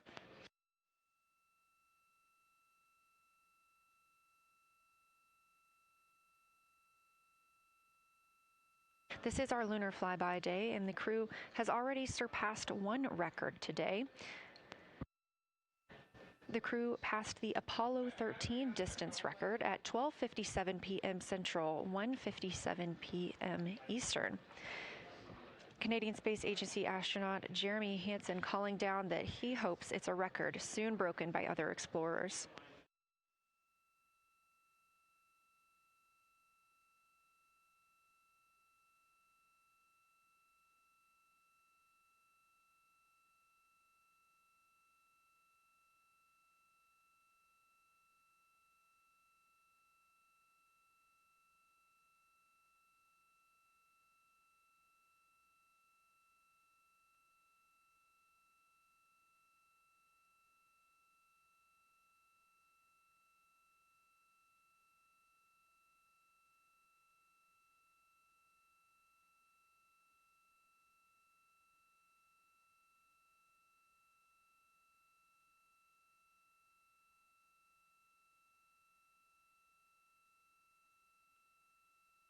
We are live in Artemis Mission Control in Houston, Texas, monitoring the flight of Artemis II. All of the flight controllers here, each monitoring a different system aboard the Orion spacecraft. Integrity Houston, we are ready for our cabin and window teams to swap again. We have a 15-minute handover time here, and I have a couple of items I want to read up to you. They'll require you to write something down on your knee boards, so let me know when you're ready.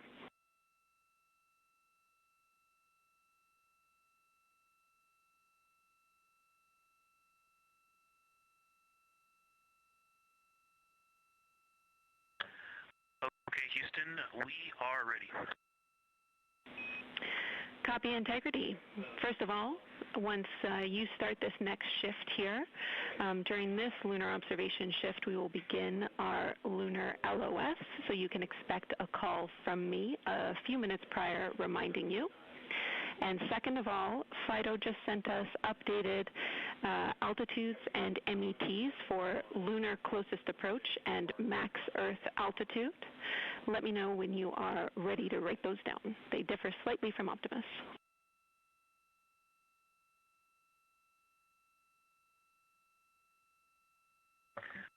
Thanks, Jenny. We are ready to copy. Lunar closest approach will be at MET 5 days, 0 hours, 25 minutes, 34 seconds, and the altitude will be 4,067 statute miles. Maximum Earth altitude will be at MET 5 days, 0 hours, 27 minutes, 39 seconds, with an altitude of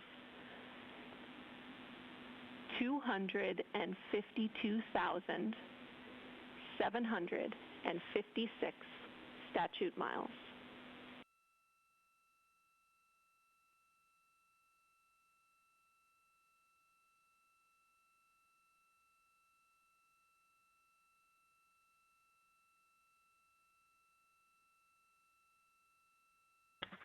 The crew really wants to ask for that in kilometers and in parsecs, but thank you for those. That is great. Thanks for that update. I'll send Fido to work, and I appreciate the metric. Other than that, I have no new vehicle statuses to pass to you. Enjoy your handover time, and we're looking forward to picking back up with you shortly.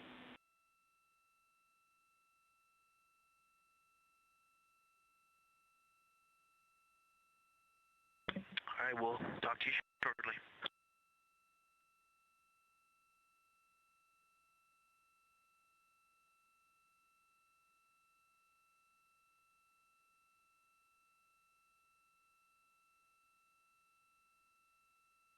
Those words called from Capcom Jenny Gibbons, CSA astronaut and Artemis II backup crew member, to the crew working aboard the Orion spacecraft. Had a little bit of a view inside the cabin. As you can see, it is very dark. The crew has turned off the lights, and the light that you were able to see is coming through the window, a reflection of Earthshine and from the moon.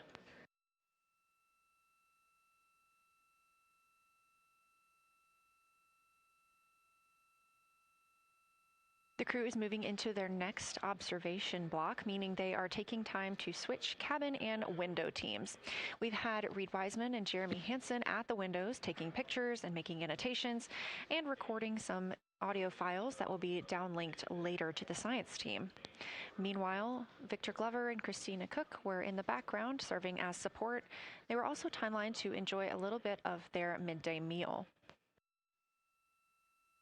Now that we are swapping positions, the support team becomes Reed Wiseman and Jeremy Hansen. They will be in the background helping with SD card swaps, as well as providing those situational reports to the science team. Victor Glover and Christina Cook will be the astronauts at the window, photographing and speaking into those PCDs, portable computing devices, about what they're seeing on the moon. As you heard Capcom Jenny Gibbons call to the crew, this block is also when we will lose communications with the crew. That LOS, or loss of signal, scheduled to be less than 35 minutes from now. We anticipate to be out of signal with them for about 40 minutes, and will regain that communication once they've flown around the other side of the moon.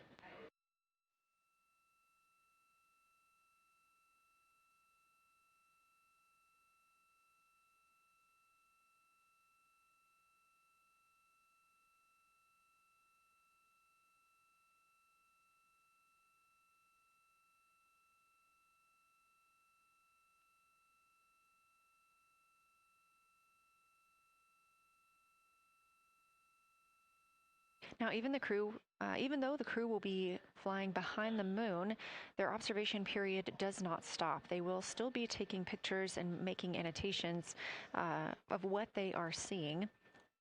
They'll be looking for the limb of the moon, Earth set, and then Vavilov crater, which we have previously seen. They'll swap positions at the window before moving into a crew choice option. They will get to pick things that are interesting to them on the surface, take pictures, and explain why they find them that way. They'll also be looking for any impact flashes. These are short-lived flashes on the lunar surface caused by impact bombardment.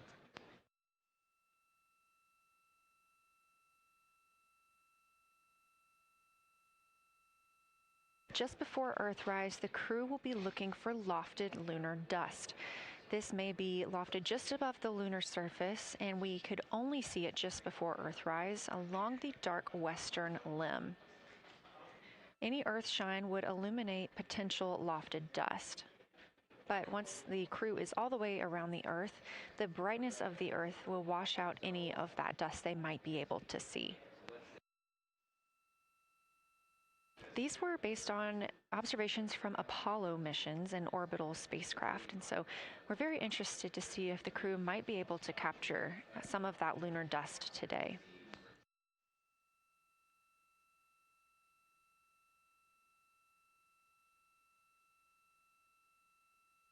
Following that lofted lunar dust target, the next will be Earthrise. We will regain communications with the crew shortly after Earthrise.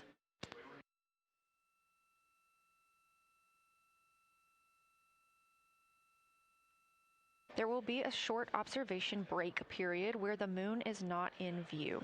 That's because we are also anticipating the crew seeing an eclipse today. The moon won't be in view because the team here in Mission Control Houston will need to change the attitude of the spacecraft and ensure that its solar arrays are gathering light from the sun heading into that eclipse period.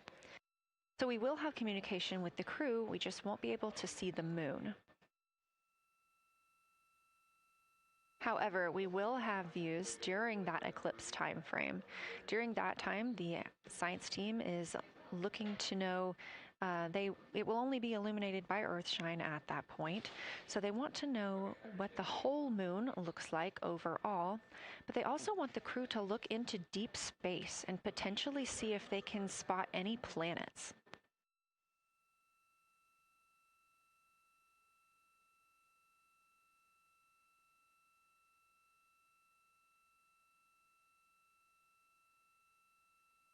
Once the eclipse is over, the lunar flyby period will have ended.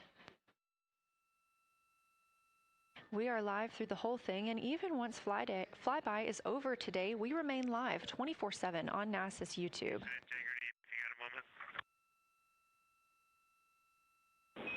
Go ahead.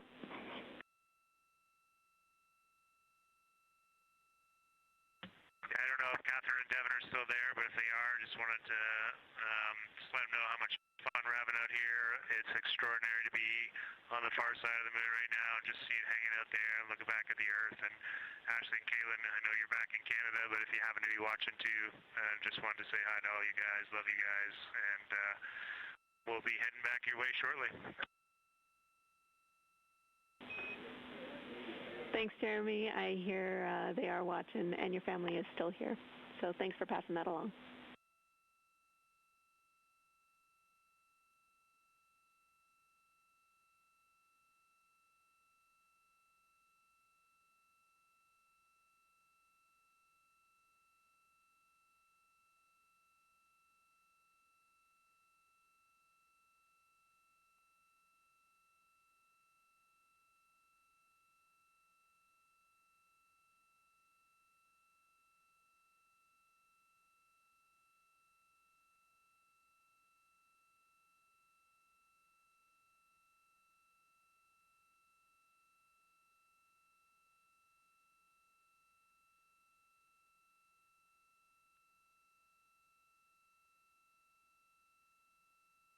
This view inside the Orion spacecraft, and it's a little hard to make out, but on the left there, that is Jeremy Hansen, just calling down some well wishes to his family, joining us in the viewing room and watching online. Currently in the window are Victor Glover and Christina Cook. They are taking pictures outside of the window as they are now in their flyby observation block. At this time, Reed Wiseman and Jeremy Hansen are serving as support crew members, and they are also going to have an opportunity to enjoy their midday meal at this time.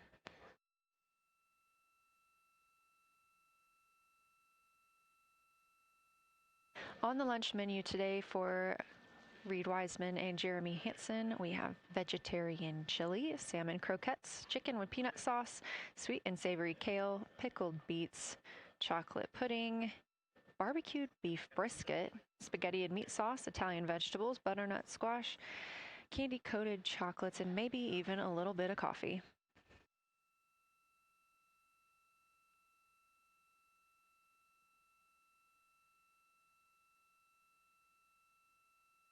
And if you look closely, you can see it looks like they are getting into some of their food for the midday meal. All of the food on the spacecraft is rehydratable. We don't have an option for fresh food as there's not a refrigerated section of the Orion spacecraft. So all of this food can either be rehydrated or eaten straight from the package, just depends on what the food actually is. And for food that needs to be rehydrated, there is information on each package of how much water needs to fill that bag and what temperature it needs to be.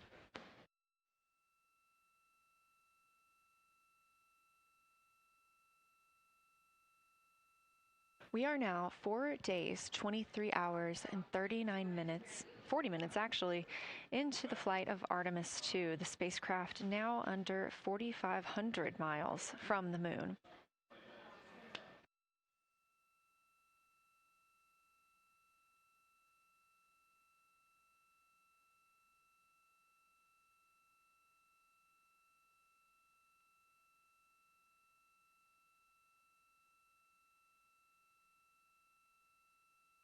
We are now also under 30 minutes away from loss of signal with the astronauts. We will regain that communication about 40 minutes later. They will still be photographing the moon and documenting what they're seeing while they're behind the moon. And we especially look forward to potential Earthset and Earthrise views.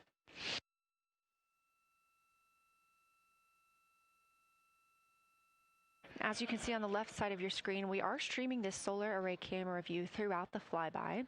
And the science team also plans to capture an occasional still photo with the solar array intermittently, perhaps one every 8 to 10 minutes. Still photos represent the highest resolution imagery from those GoPro cameras.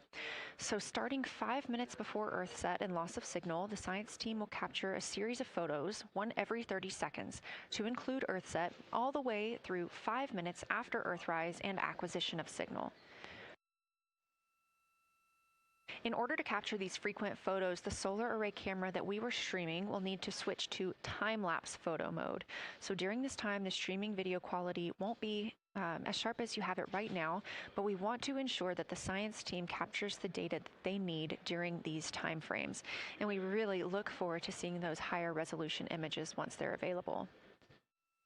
But with the view you are seeing right now, we are sharing bandwidth on the Orion spacecraft with every system that is keeping the spacecraft powered and the crew alive, especially the environmental control and life support system. As this is the first flight with crew, this is also the first flight of a life support system, keeping the crew healthy and safe on the way to the moon and the way home.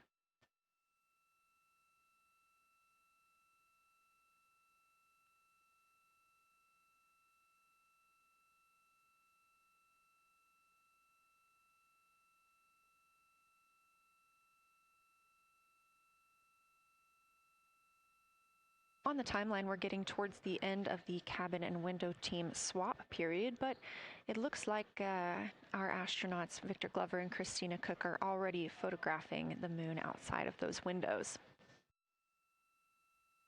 The next target is Ohm Crater, and this is something that they have photographed previously during the flyby. This is a small, complex crater with a prominent ray system, and as referenced earlier, it's the size of the Eye of the Sahara.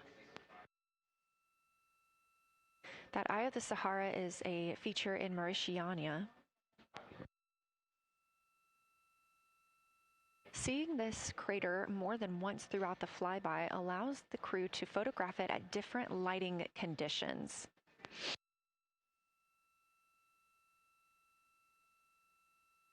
Those different lighting conditions help expose different portions of the target and can help the science team learn a little bit more about how it formed and what it is today.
Again, this view inside the spacecraft as the crew continues photographing the moon outside their windows.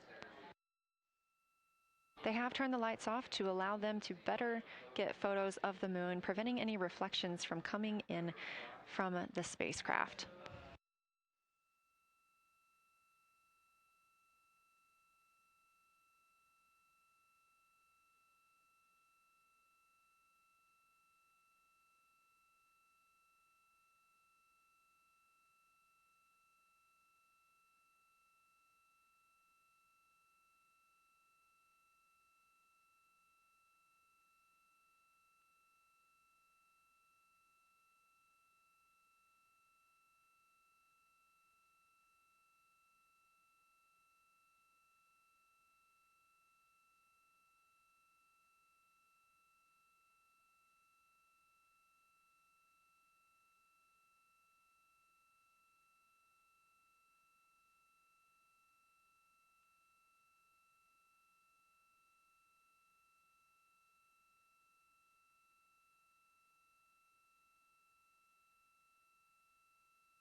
We expect the crew to be targeting Ohm Crater for another 6 minutes or so before they move into a discussion of the limb.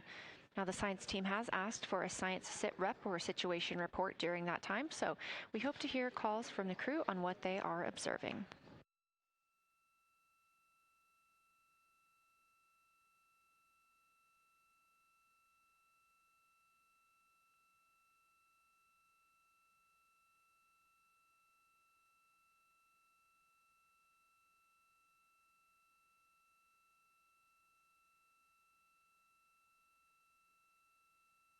If you've been following along, at the start of the day, we did have much more of the moon visible.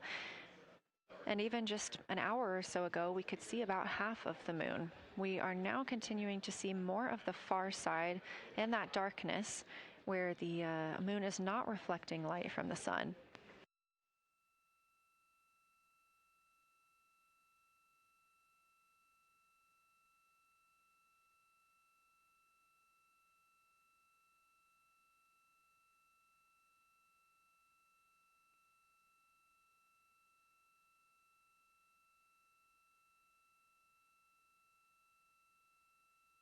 Earlier, we were also able to see some of those darker portions, that old lava flow that we often see on the near side of the moon and that we can all see from Earth. That has mostly gone away. We are now just seeing very little of Oriental. That's down to the bottom right of the moon. You can see just a small dark portion near the limb.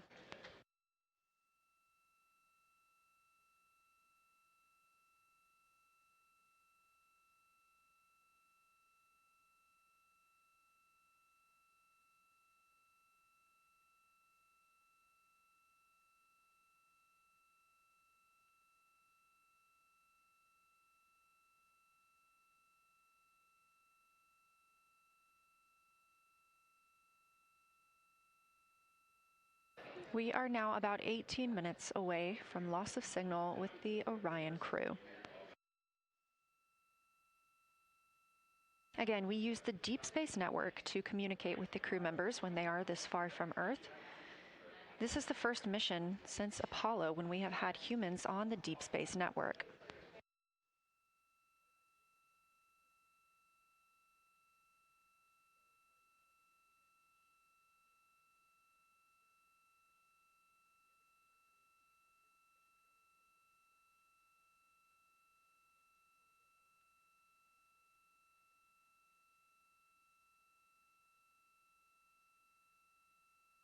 As you recently heard Capcom Jenny Gibbons call to the crew, We expect their closest approach to the moon to be at MET, or mission elapsed time, of 5 days, 25 minutes, and 34 seconds. At that time, their altitude would be 4,067 statute miles above the Earth's surface. Just over 2 minutes later, they will reach their maximum distance from Earth at mission elapsed time 5 minutes, 5 days, 27 minutes, and 39 seconds. The altitude at that time would be 252,756 statute miles. These are our latest numbers, and we'll make sure to verify and confirm those once those milestones have been achieved. Obviously, we will be without communication to the spacecraft at that time, so once we regain communication, we will make sure to find out those numbers and report those to you.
Checking in on the lunar targeting package, the crew is now in their discussion of the limb. See, the limb of the moon, that illuminated part. Currently at the windows taking photos and making annotations are Victor Glover and Christina Cook. We are expecting loss of signal in about 13 minutes. We will regain that signal with the crew about 40 minutes later.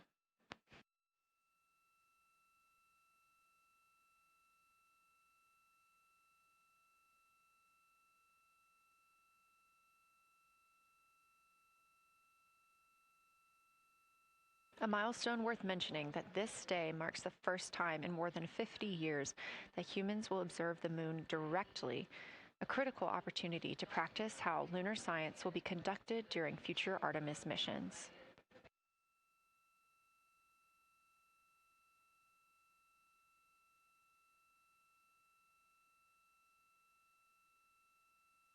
I've continued to reference the Lunar Targeting Package throughout this broadcast, which is the primary tool guiding the crew observations, and that consists of two key components.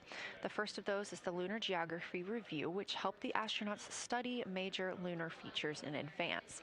That also helped them learn to orient themselves during the flyby. The Lunar Targeting Plan provides a detailed timeline of observation targets, background science context, and specific instructions for the picture the crew should take, and verbal descriptions of what will be helpful to the science team reviewing those pictures later. That's what we've been tracking real time and what the crew is using right now to keep up with their next milestones.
Integrity Houston, 10 minutes till the LOS. We'll take a snappy sit rep from the cabin if you have one.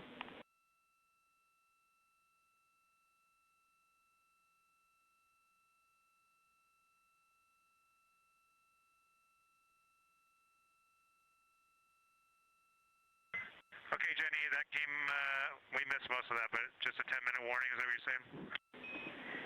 10-minute warning for the LOS, and I'll take a quick sit rep from the cabin, please.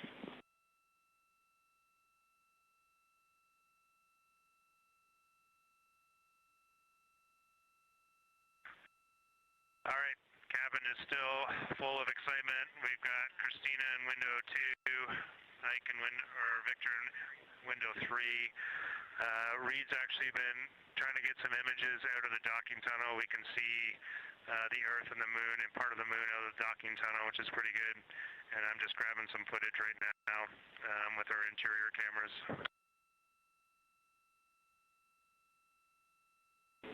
Copy, Jeremy. We'd like to know what camera Reed is using and also the status of window 1. Looks like there might be a shroud removed.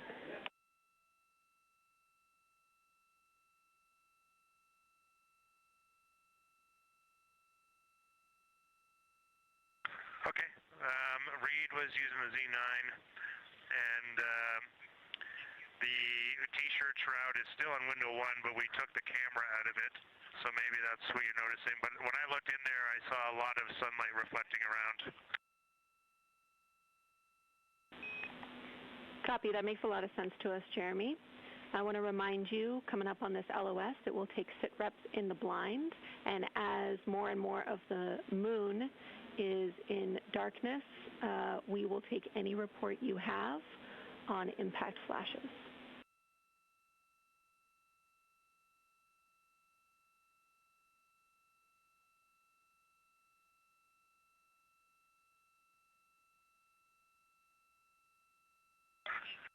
All right, Jenny, you'll have to say again your last. There's a lot of conversation here, and I was on the other side of the cabin, so I missed all of it. Look out for impact flashes, and we'll take sit reps in the blind.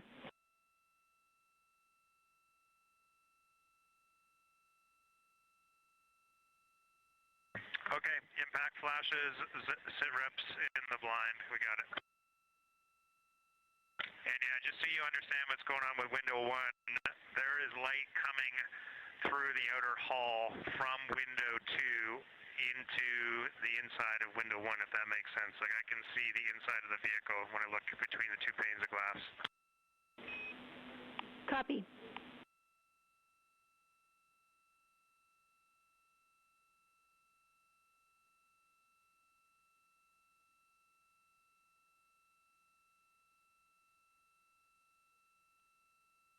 You're getting your first live look at Orion, the Moon, and the Earth. Everyone in this picture.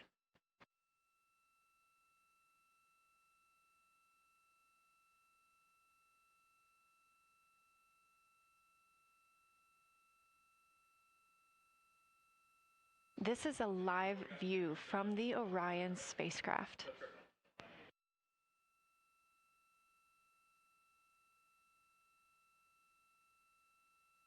Currently aboard Orion, 4 crew members, Reed Wiseman, Victor Glover, Christina Cook, and Jeremy Hansen. And on the Earth, all of us, all of humanity. You can see the moon is starting to get a little bit dimmer as the astronauts are going to pass behind it. Now 6 minutes and 26 seconds away from that loss of signal. Again, we will be out of communication with them for about 40 minutes until they come around the other side of the moon and we can re-establish contact.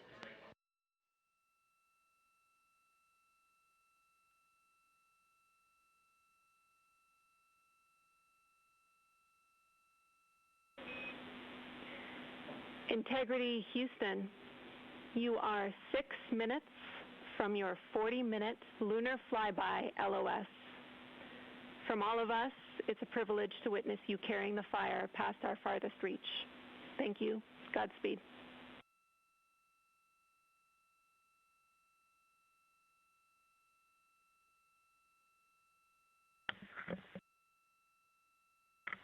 Thank you for that, Jenny. And thank you to all of you for allowing us the immense privilege to be on this journey together. It's quite amazing. And as we go on this journey, thinking about the NASA mission to explore the unknown in air and space, to innovate for the benefit of humanity, and to inspire the world through discovery. And as you've gone along on this journey with us, hopefully we're doing just those things. And as we get close to the nearest point to the moon and farthest point from Earth, as we continue to unlock the mysteries of the cosmos, I would like to remind you of one of the most important mysteries there on Earth, and that's love. Christ said in response to what was the greatest command, that it was to love God with all that you are. And he also, being a great teacher, said the second is equal to it, and that is to love your neighbor as yourself. And so, as we prepare to go out of radio communication, we're still to feel your love from Earth, and to all of you down there on Earth and around Earth, we love you from the moon.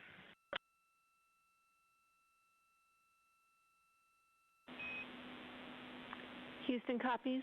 We'll see you on the other side.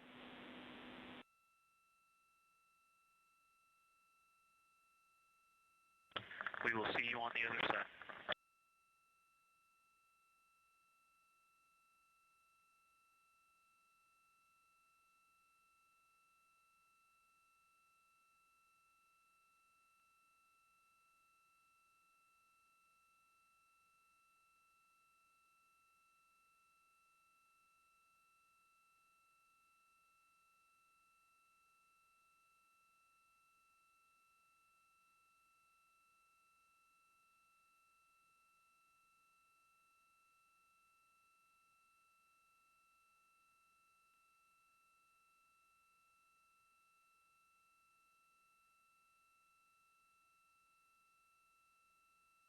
Poignant words from NASA astronaut Victor Glover, and a little bit of a love letter from the other side of the moon all the way to Earth.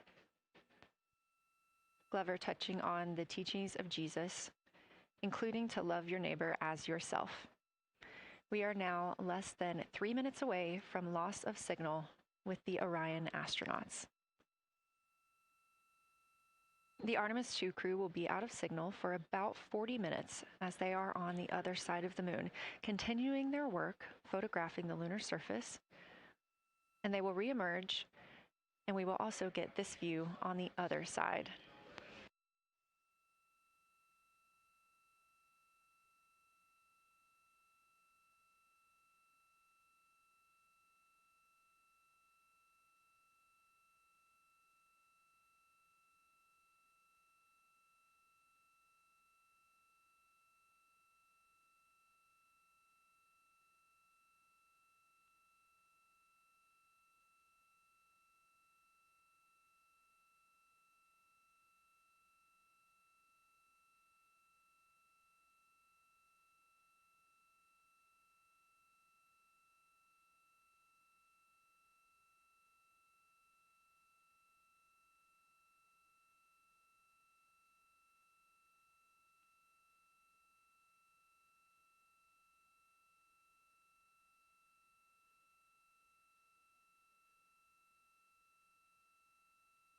Just about a minute and a half now until we lose communication with the astronauts aboard Orion on the Artemis II mission. Now 5 days and 6 minutes since their launch on April 1st. Again, we'll be out of communication for about 40 minutes. And this really beautiful view of a crescent moon and a crescent Earth. How great thou art.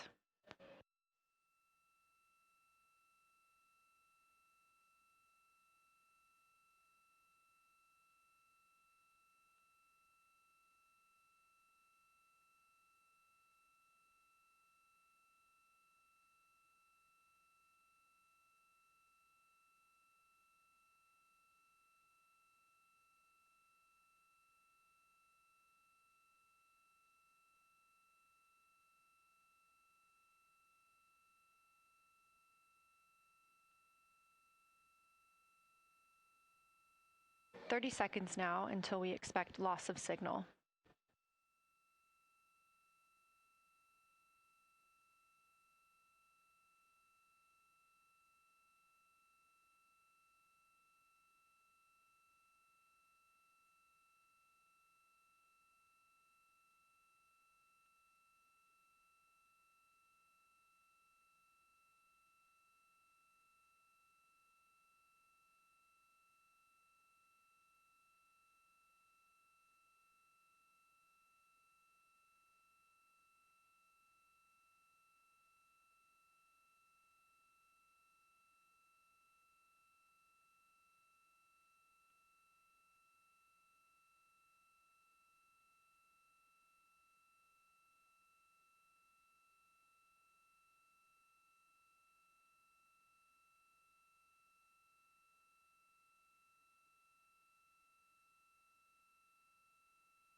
And we have confirmation of loss of signal of the Orion spacecraft as it flies behind the moon. We expect to regain communications with them in another approximately 40 minutes.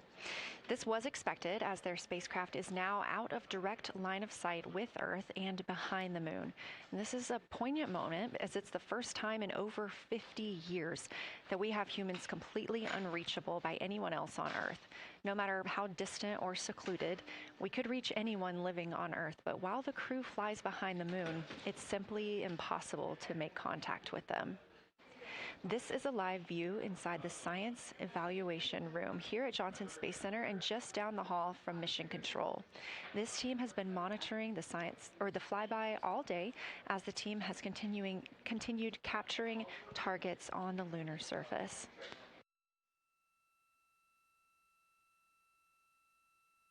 We even got to see this team in action as they were helping the astronauts identify some of the features they were seeing on the moon but not expecting.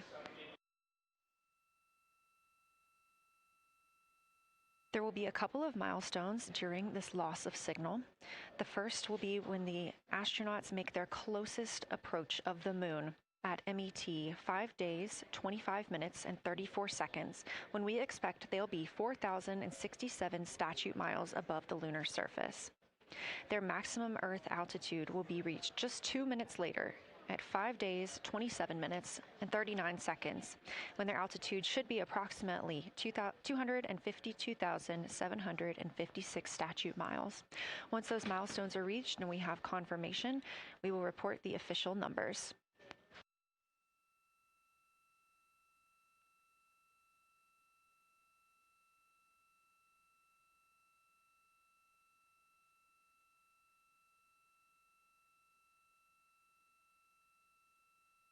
Throughout the Artemis II mission, astronaut voice, images, video, and vital mission data must traverse thousands of miles, carried on signals from NASA's powerful communications systems, the Near Space Network and the Deep Space Network. Let's learn a little bit more.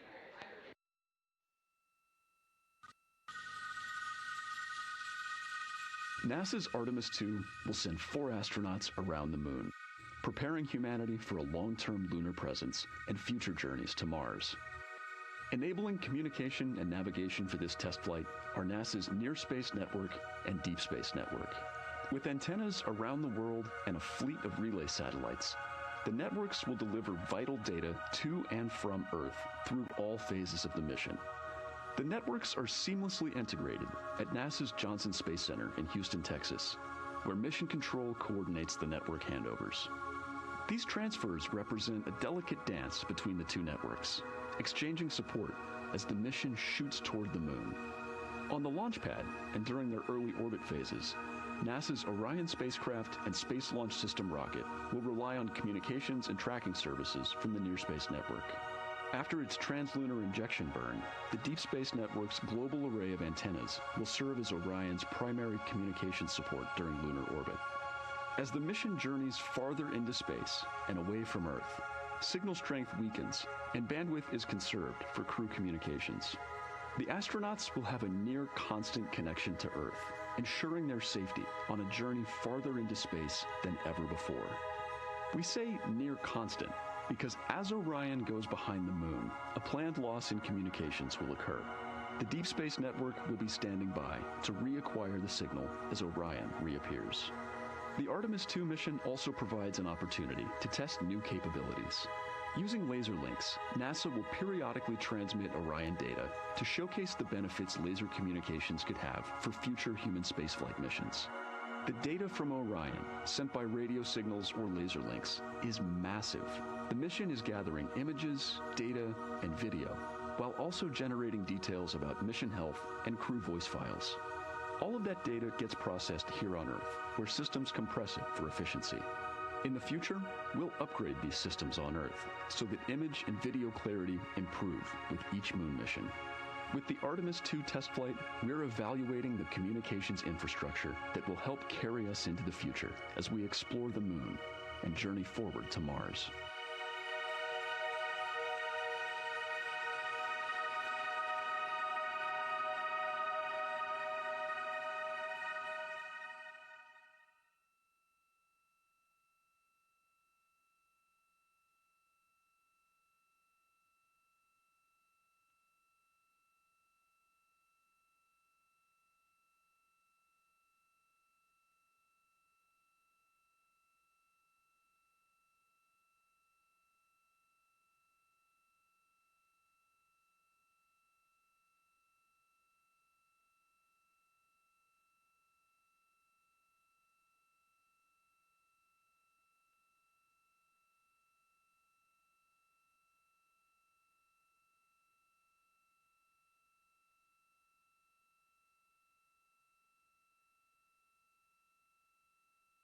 We are now about 33 minutes until we expect to regain communications with the astronauts aboard Orion. And in the meantime, I've got Dr. Kelsey Young, Artemis Science Flight Operations Lead, here with us. Thanks for joining me, Kelsey. Thanks for having me. This is such an exciting day. Oh, no kidding. It has been so cool to hear you communicating directly with the crew. And I know that you have been preparing for this for years, so I am so excited for you and for your team. So just to get into that background a little bit, tell me about your background and what you've been doing on console. My background is as a field geologist.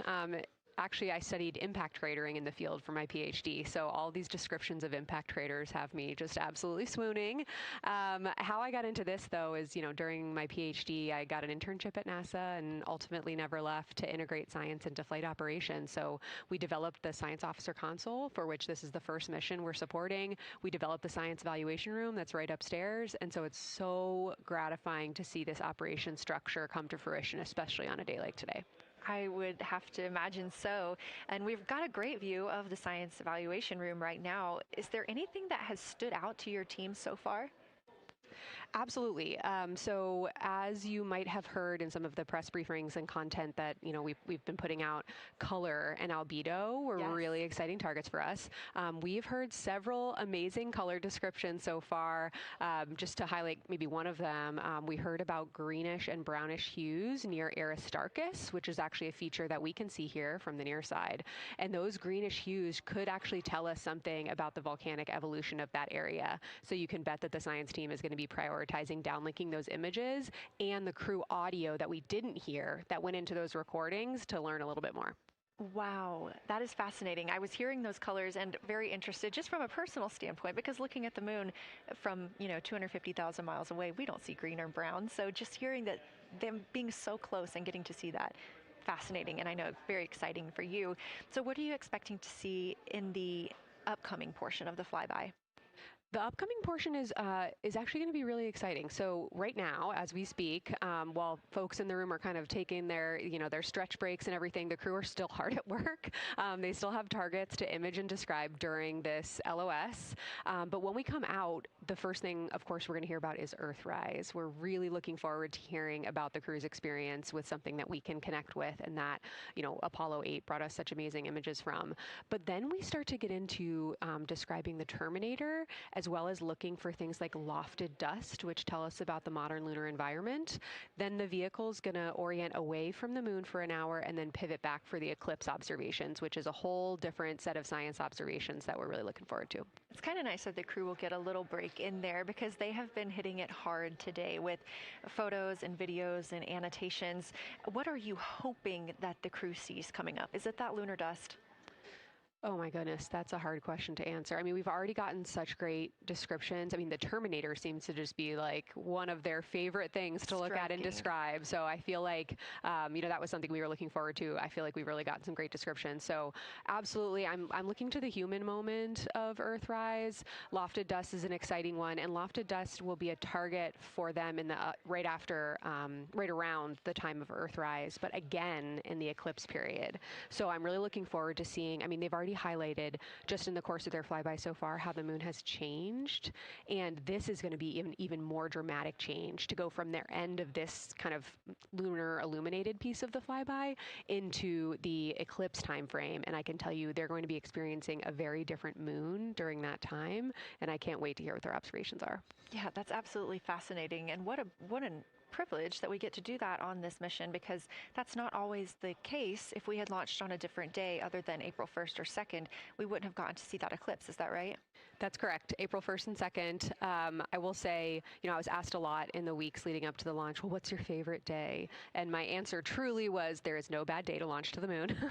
We were going to get great science out of it no matter what, but it's a really neat opportunity to, bring the sun into the picture, bring different planetary bodies into the picture while still literally keeping the moon in center stage. Fascinating.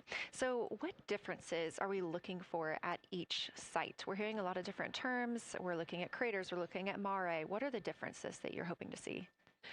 We do have, as you highlight, kind of different prompts for each target. That's what they're looking at in their lunar targeting plan, which I know you've been showing.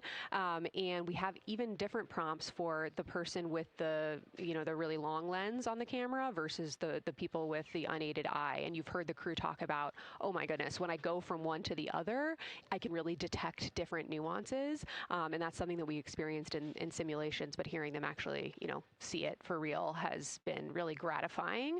But we're looking for different things based on the target. Sometimes we're looking for color, sometimes we're looking for texture. For the Terminator, we're looking at kind of what texture and morphologies pop out to you and what kind of diversity you see along the Terminator.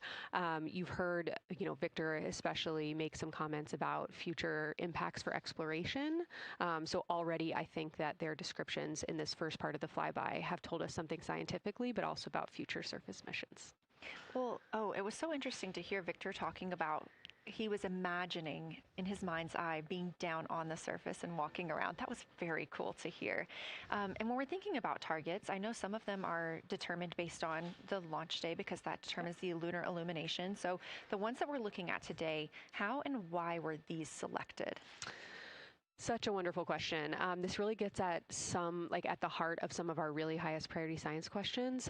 Illumination conditions is a big one, right? So of course we need the targets that we're interested on the lunar feature to be illuminated by the sun in order to view them, but the timing in which they see them during the flyby enables us to ask different questions. So you heard in the pre-flyby crew conference talking about, well, the same pair, Reed and Jeremy, will get to actually look at Glushko crater twice, and that looking at it from different illumination angles allows us to understand that feature better and connect color and albedo with topography and morphology.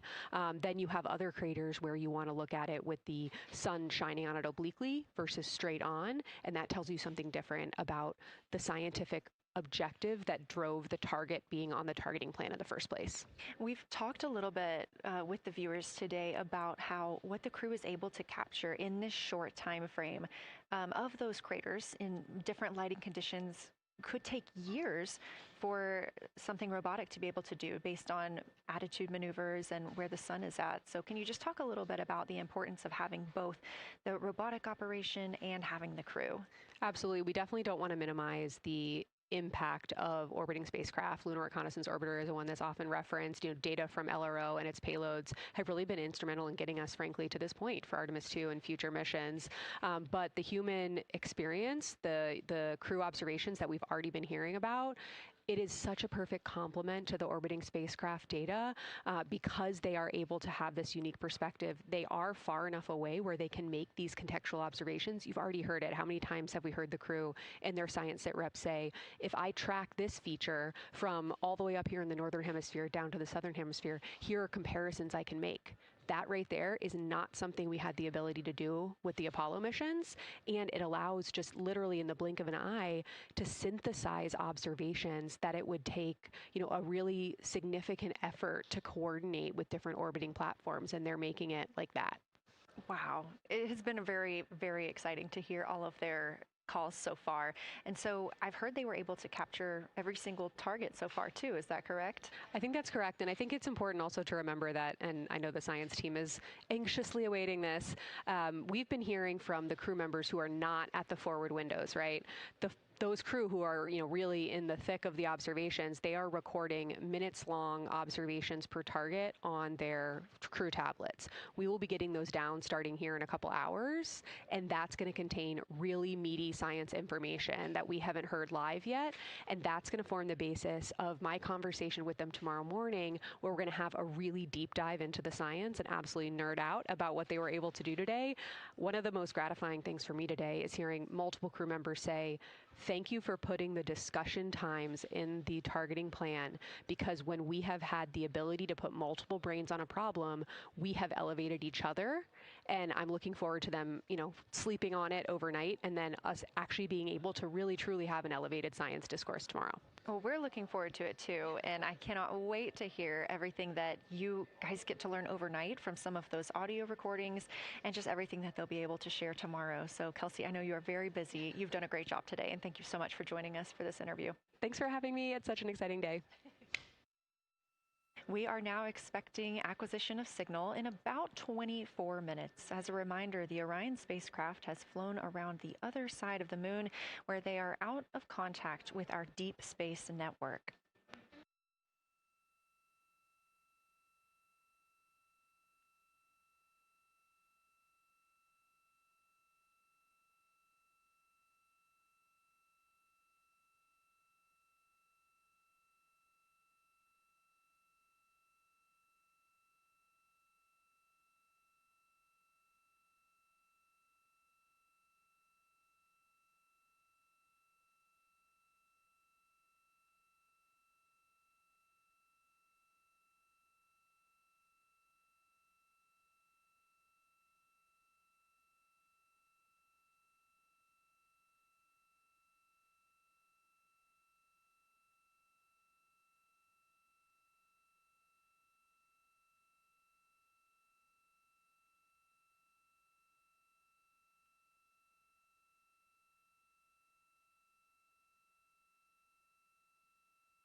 And we just heard confirmation here in Mission Control Houston that we have reached the closest point of our destination to the moon at MET 5 days, 25 minutes, and 34 seconds, and we anticipate the spacecraft's altitude is approximately 4,067 statute miles above the moon.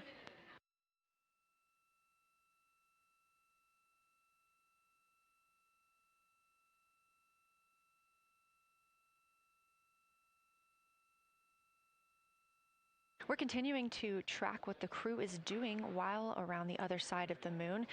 They are continuing to take pictures of the moon, the Earth now out of sight.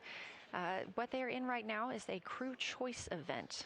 The science team has encouraged them to find interesting features on the surface, to take photos of those, and describe why they were interesting.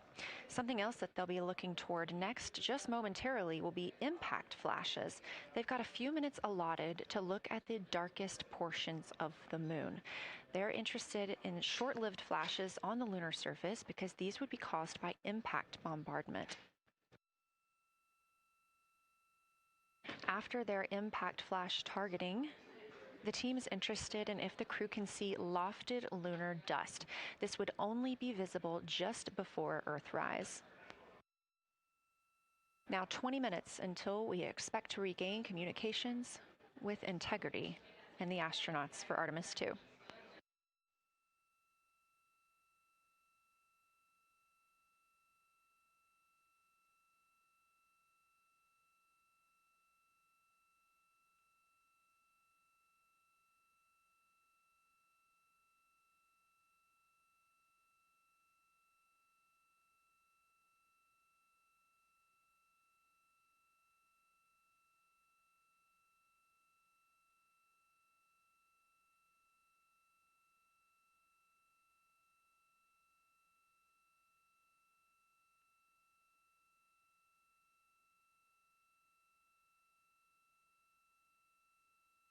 We're live in Mission Control Houston at NASA's Johnson Space Center, but there's a team over 750 miles away also monitoring today's operations. And of course, just like us, they are in LOS, or loss of signal, with the spacecraft. This is LUCA, the Lunar Utilization Control Area, and it's joined by LISA, the Lander Engineering Support Area, which are twin control rooms that will support missions and operations in lunar orbit or on the moon's surface in real time at NASA's Marshall Space Flight Center in Huntsville, Alabama.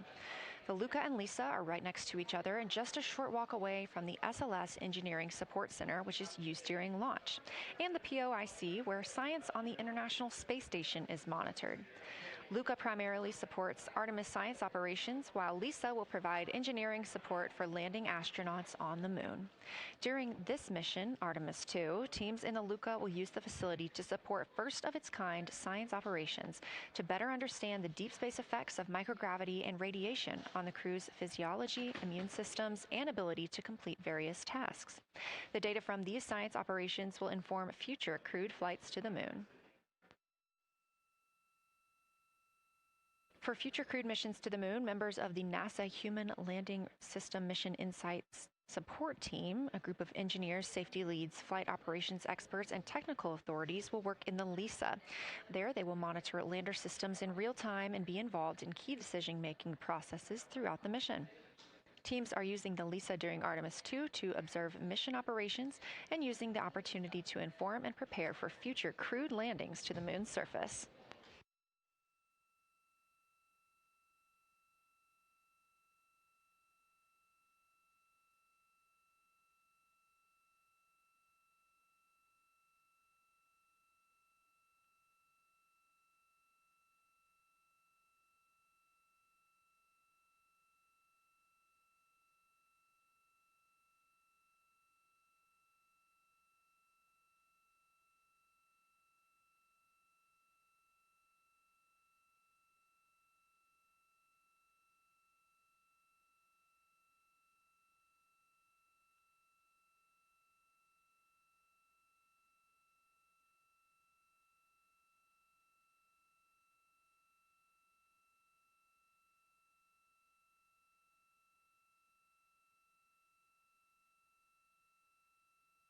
We now expect to regain communications with the astronauts aboard Orion in about 17 minutes.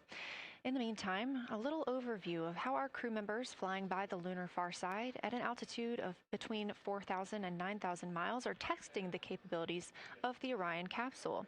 Artemis II visualization lead Ernie Wright has simulated views of the flyby using detailed topographic maps of the lunar terrain and photorealistic lighting scenarios. The Artemis II crew members have been using these visualizations to prepare for this historic mission, which is paving the way for future exploration of the moon's surface and beyond. So the most exciting thing to me about Artemis II is just the return to the moon. We haven't been there in 50 years. Human eyes are going to see parts of the moon that haven't been seen by anyone before. It also recommits us to exploring the solar system in a way that we haven't in a long time. And I think it provides an opportunity for younger generations to understand the excitement of doing that kind of exploration. Artemis is our return to the moon after 50 years. The emphasis of Artemis is going to be, first of all, science, but second of all, learning to sustain a presence on another world. First on the moon, but we're hoping that that's a stepping stone to Mars and other destinations in the solar system eventually. Artemis II will be a flyby mission. It's not going to land. We're testing all of the technology that we've created for flying to the moon since Apollo. A lot of systems have been modernized, and we need to make sure that all of those work. The astronauts will be looking out the window at parts of the moon that have never been seen by human eyes before. They will be flying by the moon at an altitude that's much higher than Apollo's orbits. And so they will see the entire disk of the moon, including areas that are closer to both the North and South Pole that astronauts from Apollo never saw. All of that depends on the lighting, which we really won't know until launch day, but we can practice with different lighting scenarios. It's hard for people to sort of picture that in their mind. If you can make a visualization of it, show them a movie, that helps everybody choose the targets and also practice aiming at those targets. The astronauts have actually been looking at these visualizations through the lens of the camera and practicing aiming at the various targets.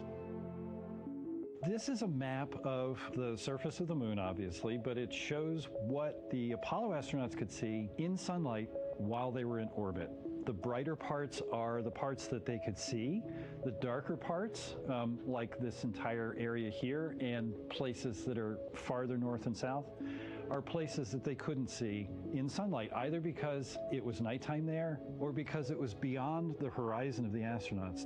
All of the Apollo flights orbited the moon at a distance of about 110 kilometers. Because the astronauts were flying at such a low altitude, their horizon was actually quite close, and they couldn't see the North and South poles.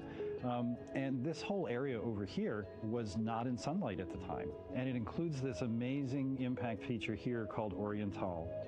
Oriental is a very large impact feature. It's about 650 kilometers wide. It's got multiple rings. These are rings that form like ripples in a pond from the impact, but of course it's on a huge scale. The middle of Oriental has that sort of dark basalt lava covering it, like the dark spots that we see on the near side. It's one of the biggest ones that's more on the far side than the near. So seeing it with human eyes and sort of picking out features that maybe you don't even see in robotic cameras is an important goal for the mission.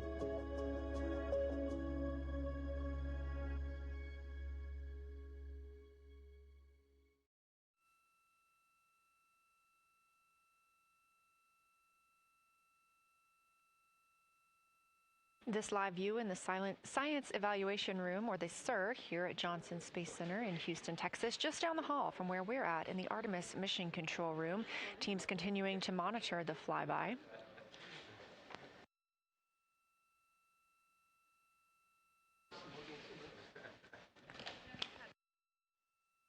The crew continues their observations of the moon, even though they are out of touch with Earth. We expect to hear from them in 12 minutes and 26 seconds. Again, this is approximately 40 minutes loss of signal while they are out of reach of the Deep Space Network. Right now, they are imaging or attempting to image lofted lunar dust. Throughout our coverage, we've talked a lot about the science and engineering behind today's lunar flyby, but we also spoke to the crew about what the moon means to them and how they see its place in human history.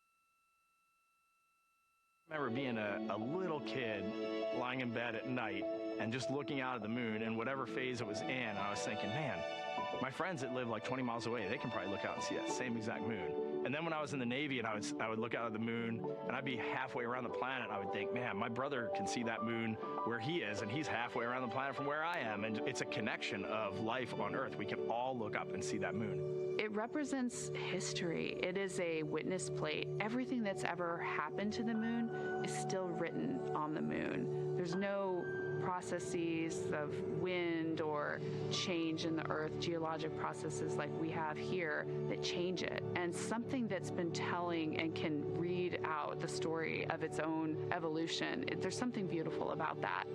I've also learned from my indigenous mentors that they refer to the moon as grandmother moon. So you've probably heard of Mother Earth. They use grandmother moon because grandmother moon is responsible for the water in their community. The grandmothers, sort of protect the water source, just like the moon moves the water around the planet, affects the tides. It's something that represents something different for each individual culture around the planet. And that's really neat because we all share that same moon in the night sky. We all have seen the same side of the moon in different lighting conditions our whole lives. And so it seems very familiar to us, but it's also kind of unknown. When we get up close, some of the imagery that we'll get to describe and to share with people will be very unique.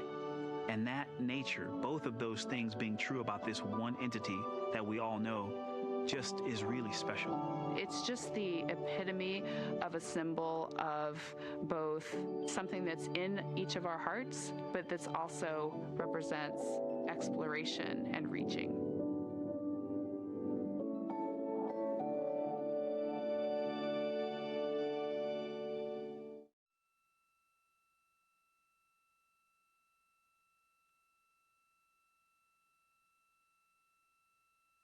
You're looking at a live view inside Artemis Mission Control here at Johnson Space Center in Houston, Texas. We are currently out of contact with the Artemis II crew. This was a planned, or not really a planned, but a tracked loss of signal that occurs when the crew flies behind the moon. We use the Deep Space Network to communicate with the crew, and when they are behind the moon, they are out of reach of that Deep Space Network. And when you consider our nonstop communications during the time in which we live, this is even more striking. For the Artemis II crew, they're only currently communicating with each other. Now, we expect to regain those communications in under 9 minutes from now, and we also are hopeful for a view of Earthrise.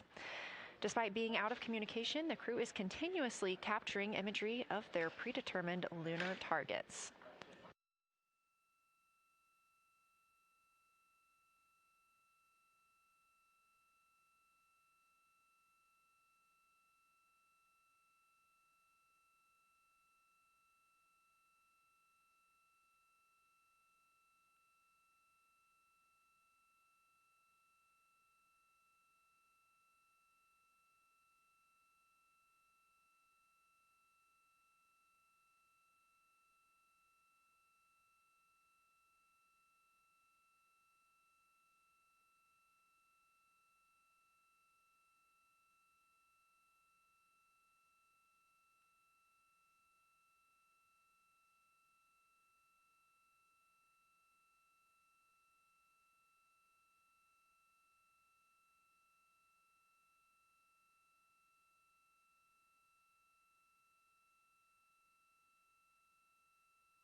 Now about 7 minutes, 25 seconds until we anticipate regaining communications with the Artemis II crew aboard Orion. In the meantime, Artemis II Lunar Science Deputy Lead Marie Henderson is training trained these astronauts to capture and document their views of the lunar surface for all of us to enjoy back here on Earth. I cannot wait to hear their voices when they get to the far side of the moon and I can hear them talk about seeing the moon out their window. I try to imagine it now and just I tear up thinking about it. Ooh, now I gotta hold on a second. We have human eyeballs connected to wonderfully smart brains our astronaut friends have. They are going to be able to observe the moon in multiple different ways. They can use their eyes, they'll look through their camera and snap pictures, and just looking out the window getting that human experience. But during Apollo, the astronauts were so much closer to the lunar surface. Our astronauts are going to be doing a flyby at a higher altitude, so they're going to be able to see the whole moon as a lunar disk on the lunar far side. That's a brand new, unique perspective that humans haven't been able to look at before. We are doing a lot of lunar geography training with them.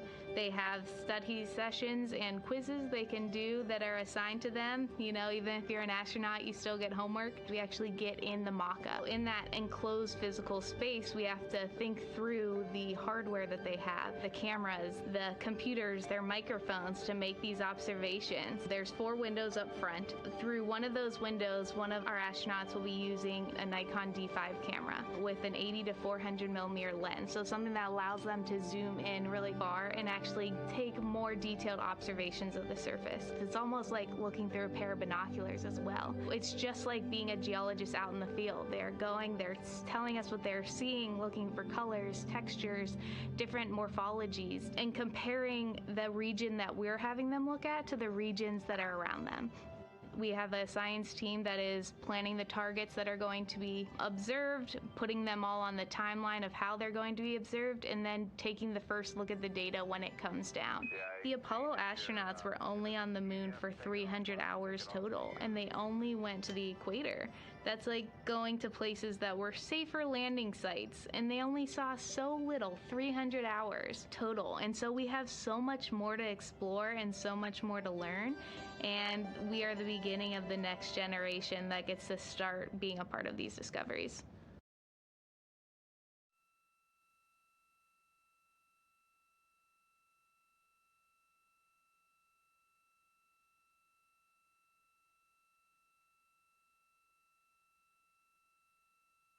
We are now 4 minutes and 28 seconds until we expect to regain communications with the astronauts flying aboard Orion on the Artemis II mission. They are now flying behind the moon. While behind the moon at an MET, or mission elapsed time, of 5 days, 25 minutes and 34 seconds, we expect this was the point in which they made their closest approach, 4,067 statute miles above the lunar surface.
We're live in the Artemis Mission Control Room in Houston, but we are not the only room monitoring today's flyby. As you can see, this is the SIR, the Science Evaluation Room. It's in the same building and just down the hall.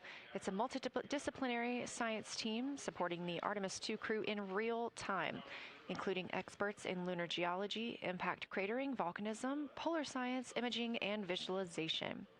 You can see the SIR here. That's the Science Evaluation Room. It's embedded within Mission Control to provide science input during live operations like what we see today. But additionally, the Science Mission Operations Room is a back room that processes data, evaluates imagery, and supports rapid analysis. We also have our science officer, Kelsey Young, here on console today. She's serving as the primary interface between the science team and the flight controllers, ensuring science priorities are represented during mission execution.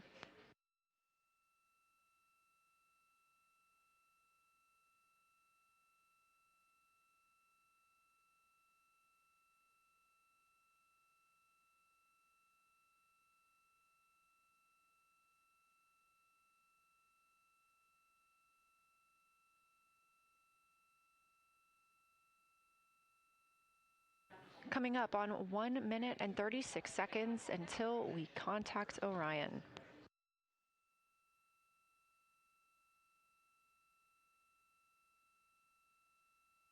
Meanwhile, aboard the spacecraft, the crew has continued executing their lunar flyby tasks. As we discussed earlier today, these activities have been precisely timelined, and this is the fourth of 5 blocks of time during which the crew will be observing the moon from Orion's windows. At this time, pilot Victor Glover and mission specialist Christina Cook are observing the moon at windows 2 and 3. One crew member is in window 2 with a blue shroud over the window, taking photos and using an 80 to 400 millimeter zoom lens, while the other astronaut is in window 3 using their portable computing device, also known as a PCD, to make annotations. And both of those crew members are making audio recordings of what they are seeing. They are wearing headsets connected to their PCDs, and those audio recordings are being sent to the science team tonight. We are not hearing those live. However, we have been hearing quite a lot of great descriptions from the crew who have been serving as the support. Right now, the support team members are Reed Wiseman and Jeremy Hansen. Those team members are providing science sit reps, situation reports, calling down a few times each hour to discuss what they're observing. And even though we're out of contact with them right now, they are still conducting those science sit reps as they'll be available once they come back around the moon. The situation reports include how the crew is positioned, any missed targets, or anything unexpected they saw. They're also including lunar target descriptions, any hardware issues, and their emotions and reactions.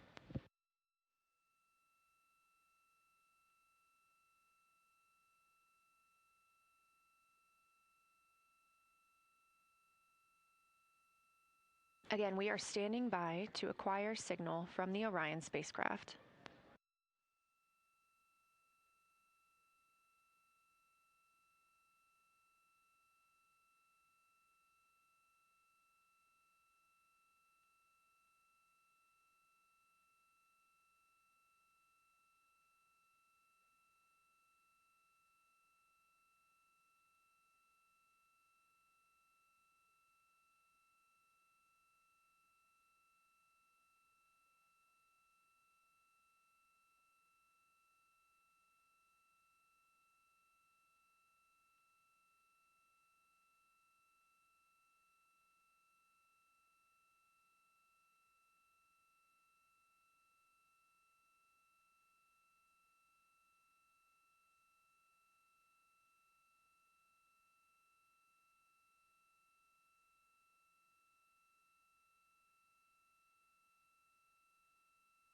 We're in the Artemis Mission Control Room at Johnson Space Center, getting our preliminary contact with Orion, that acquisition of signal coming after a 40-minute loss of signal, during which the crew was flying behind the moon, out of contact with anyone on Earth.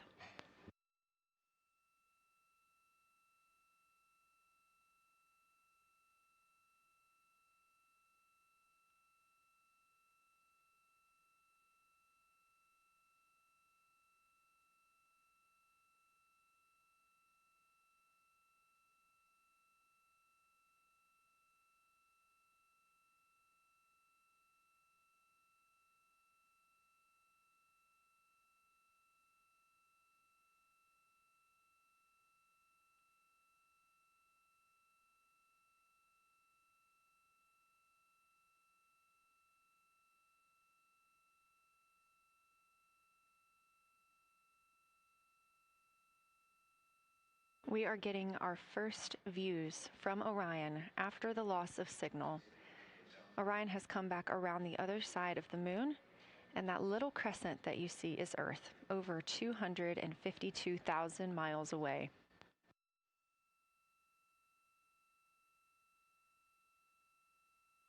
With this transit complete, lunar flyby continues, but Orion has also technically begun its journey home.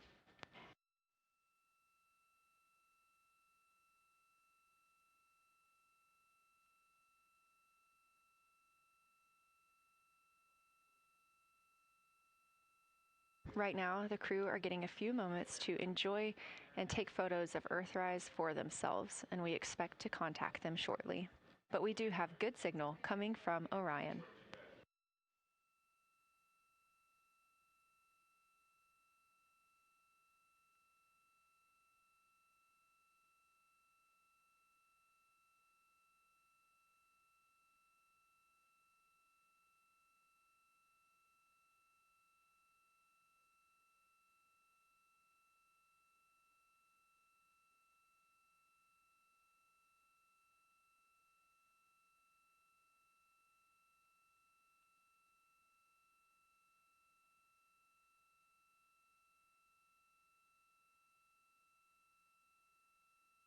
This view from inside the Orion spacecraft, all 4 astronauts now back on the other side of the moon and in contact with us on Earth. Their tasks for lunar flyby did not stop as they went behind the moon and out of contact with us. We anticipate during that time they were attempting to image some impact flashes, short-lived flashes on the lunar surface, which would be caused by impact bombardment and potentially even lofted lunar dust. Right now, of course, they are getting pictures of Earthrise. After this target, they will get a short observation break. It's about an hour long, actually. Houston, integrity, comm check. Integrity, we have you loud and clear. How many?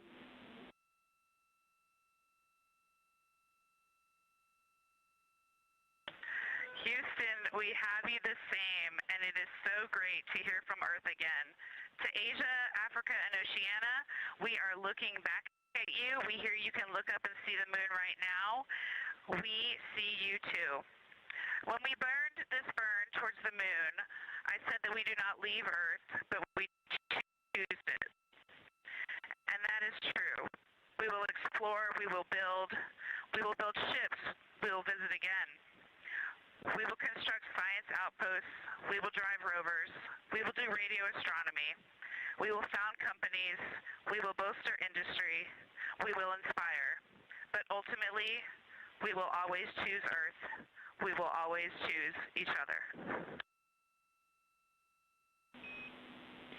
Integrity from Earth, our single system, fragile and interconnected. We copy. Those of us that can are looking back.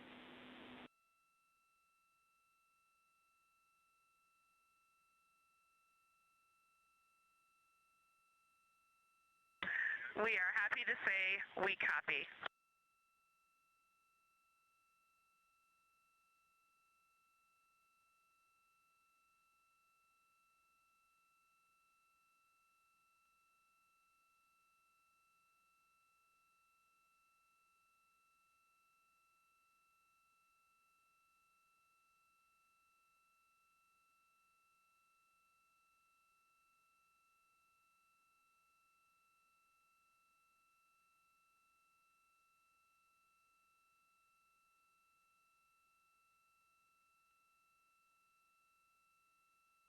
Those first communications back with the astronauts aboard Orion. Christina Cook calling back to what she said just before translunar injection burn, that with this burn, we do not leave Earth, we choose it. The translunar injection burn served as not only what put them on this trajectory to fly around the moon, but what also committed them to splashing down in the Pacific Ocean on flight day 10.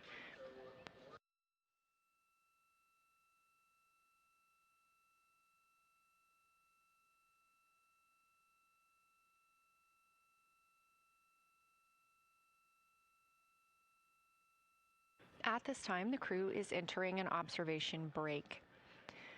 We expect this to last about an hour, and it's probably a welcomed break following their very, very busy day taking pictures making annotations, making audio recordings, and communicating all of the wonderful things that they are seeing on the moon. This observation break is also partially due to the fact that we will be entering an eclipse later. This will be the first solar eclipse that humans have seen from the moon. The astronauts will need to wear eclipse glasses for the first 2 minutes until the sun is completely covered by the moon, and then they have additional targets that the science team is hoping that they will photograph. We will have communications with them during that eclipse time frame. Because of that eclipse, Orion's attitude must be changed right now so that its solar arrays are in the sun. This will help it charge the batteries needed to power it through that eclipse time frame. This view on your screen is a visualization. The spacecraft now 4,224 miles away from the moon, and that number will now continue to grow, while the number of distance from Earth, 252,699 miles, will continue to shrink all the way until our crew is back home.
Again, we are MET, mission elapsed time, 5 days and 58 minutes since the launch of Artemis II.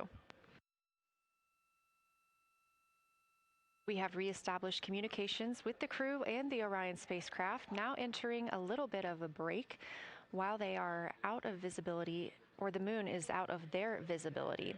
The spacecraft will be reoriented to view the moon ahead of an upcoming eclipse. This current attitude maneuver helps charge the solar arrays and batteries aboard Orion that will power them through the eclipse.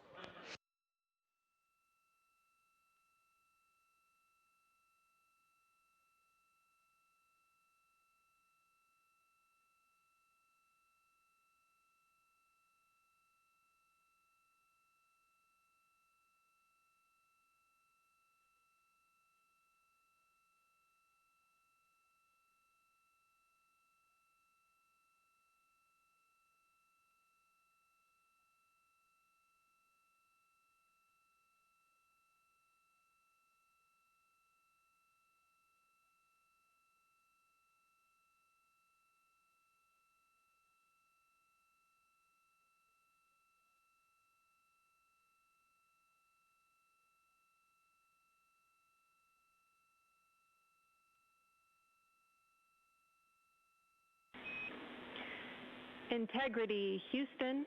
In mission control, all of your flight controllers and your flight director have flipped their Artemis II patches around. We are earthbound and ready to bring you home.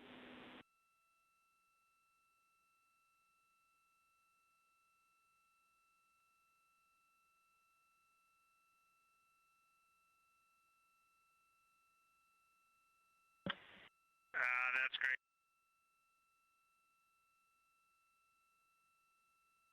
See the light of day as we head back to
A very special moment just now in mission control. Ahead of the crew's flight to Kennedy Space Center and during one of their last sims or simulations here, they visited the mission control team in Artemis Mission Control in Houston and brought us each a patch. Everyone in the flight control room has had these on their signifiers at their console. On one side of the patch that you've probably seen is the moon with the Earth behind it. Now that we've passed behind the moon and we are returning home, the flight control team has instructed everyone in the room to switch their patch around so that the Earth is closer and the moon is behind us. We are really looking forward to seeing the Artemis II crew, and the Capcom Jenny Gibbons did call that update up to the crew that the flight control team here has turned their patches around as was instructed by the crew during that last sim, and we are counting down the days until they get home. They are now 5 days, 1 hour, and 3 minutes mission elapsed time into the Artemis II mission.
Joining me here in the room, Artemis Mission Control, I have Angela Garcia, Artemis II Science Officer. Thanks for being here, Angela.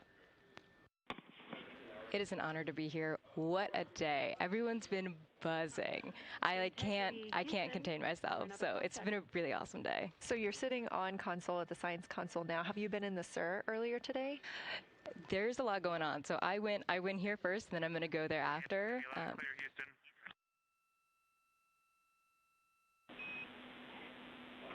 All right, Integrity, we hear you. That was a little clipped, but I think we have a better link now. We experienced some blockage from a solar array.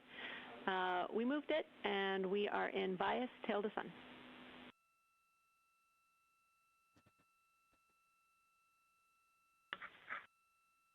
Okay, Houston, you're coming in loud and clear, and copy, we're in bias tail to sun now.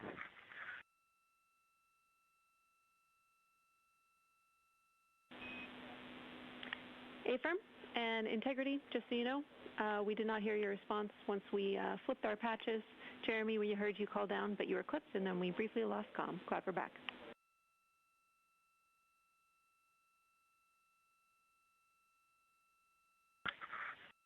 Okay, copy that. We were just excited that we got to share in that you, the MER, and Mission Control have flipped your patches around, and that side of the patch is getting to see the light of day. Thanks for sharing that with us. Our pleasure.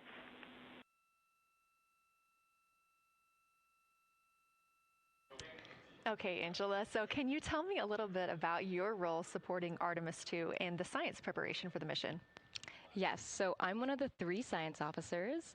So Kelsey's been on console all day. I'll take over kind of closer to the end of the day. And then Trevor Graff is on the planning shift. And so it's the 3 of us in this 24-hour cycle supporting the mission. And so the science officer console is a brand new console to mission control. And it's not every day that you get a new discipline incorporated into mission control. So it's been such a significant milestone for us. And it's just a testament to like the commitment that the Flight Operations Directorate and NASA have, that they're going to be integrating science and maximizing science throughout Artemis. So it's really exciting. And then the science preparation. So I'm on the operations team, but I'm also on the training team. So all the incredible training and shout outs that you've gotten today, it warms my heart. It warms everybody's heart in the science evaluation room. I promise you that.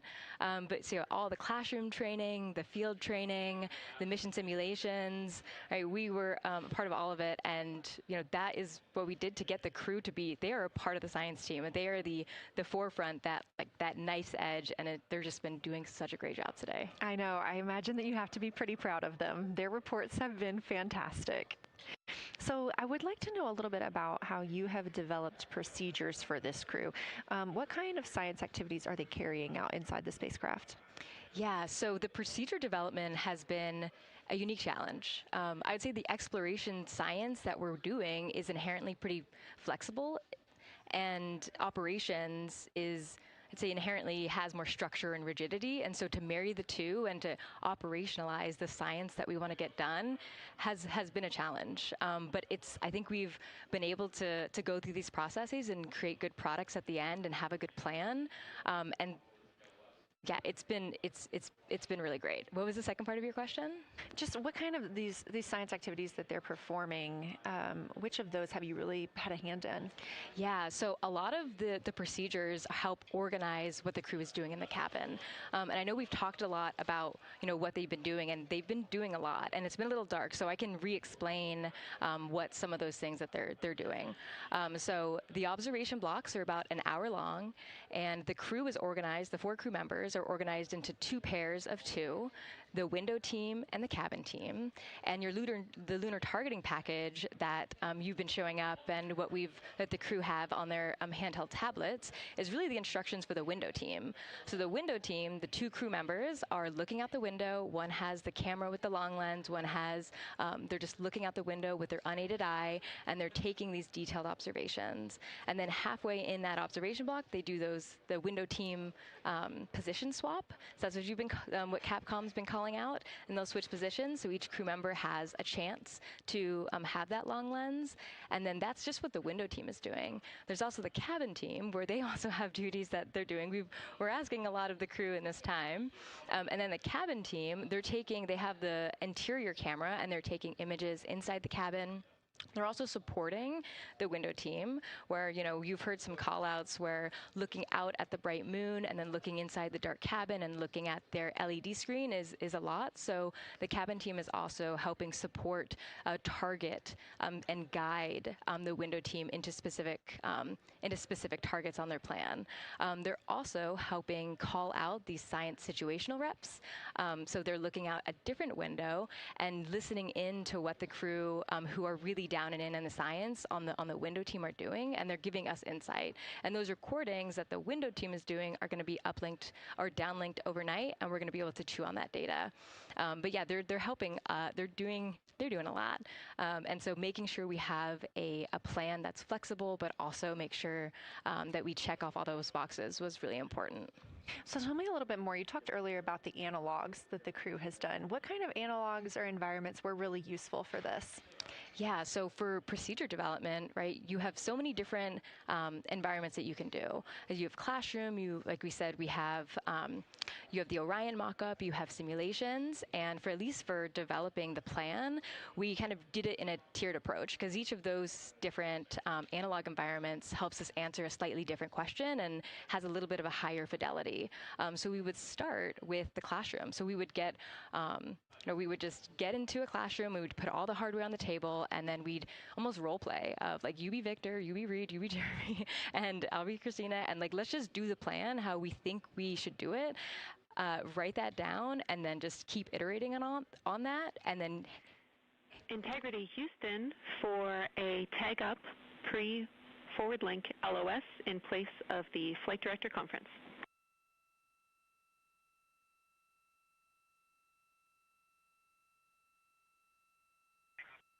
Okay, Jenny, we're ready. All right, crew, I'm going to roll through a couple of topics here. The first two are for timeline.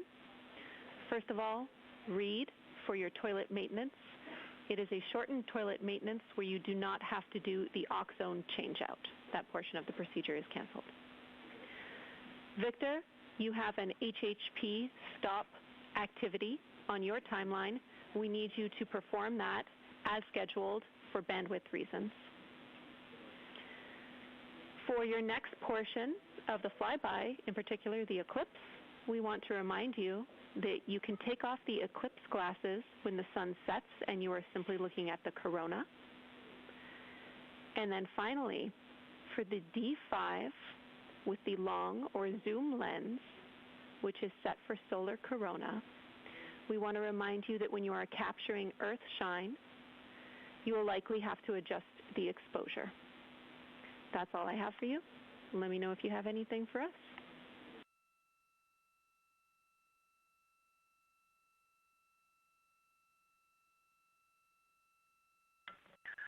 Okay, Houston, we copy all. Thanks for those words, Sydney.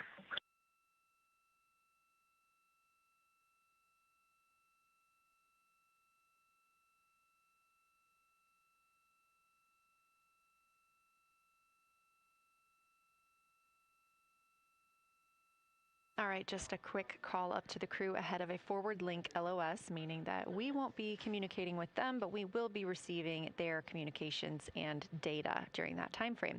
So Angela, we were talking about analog environments. You were telling me about the classroom and getting in there and pretending who's Victor, who's Reed. Tell me more about this. Yeah, it works pretty well. So you're going to do the plan how you expect it to be, and then once we finalize that plan, we'll give it to a completely new group of people and have them practice it, and then they'll be like, these steps don't make sense, and we'll reiterate on it over and over.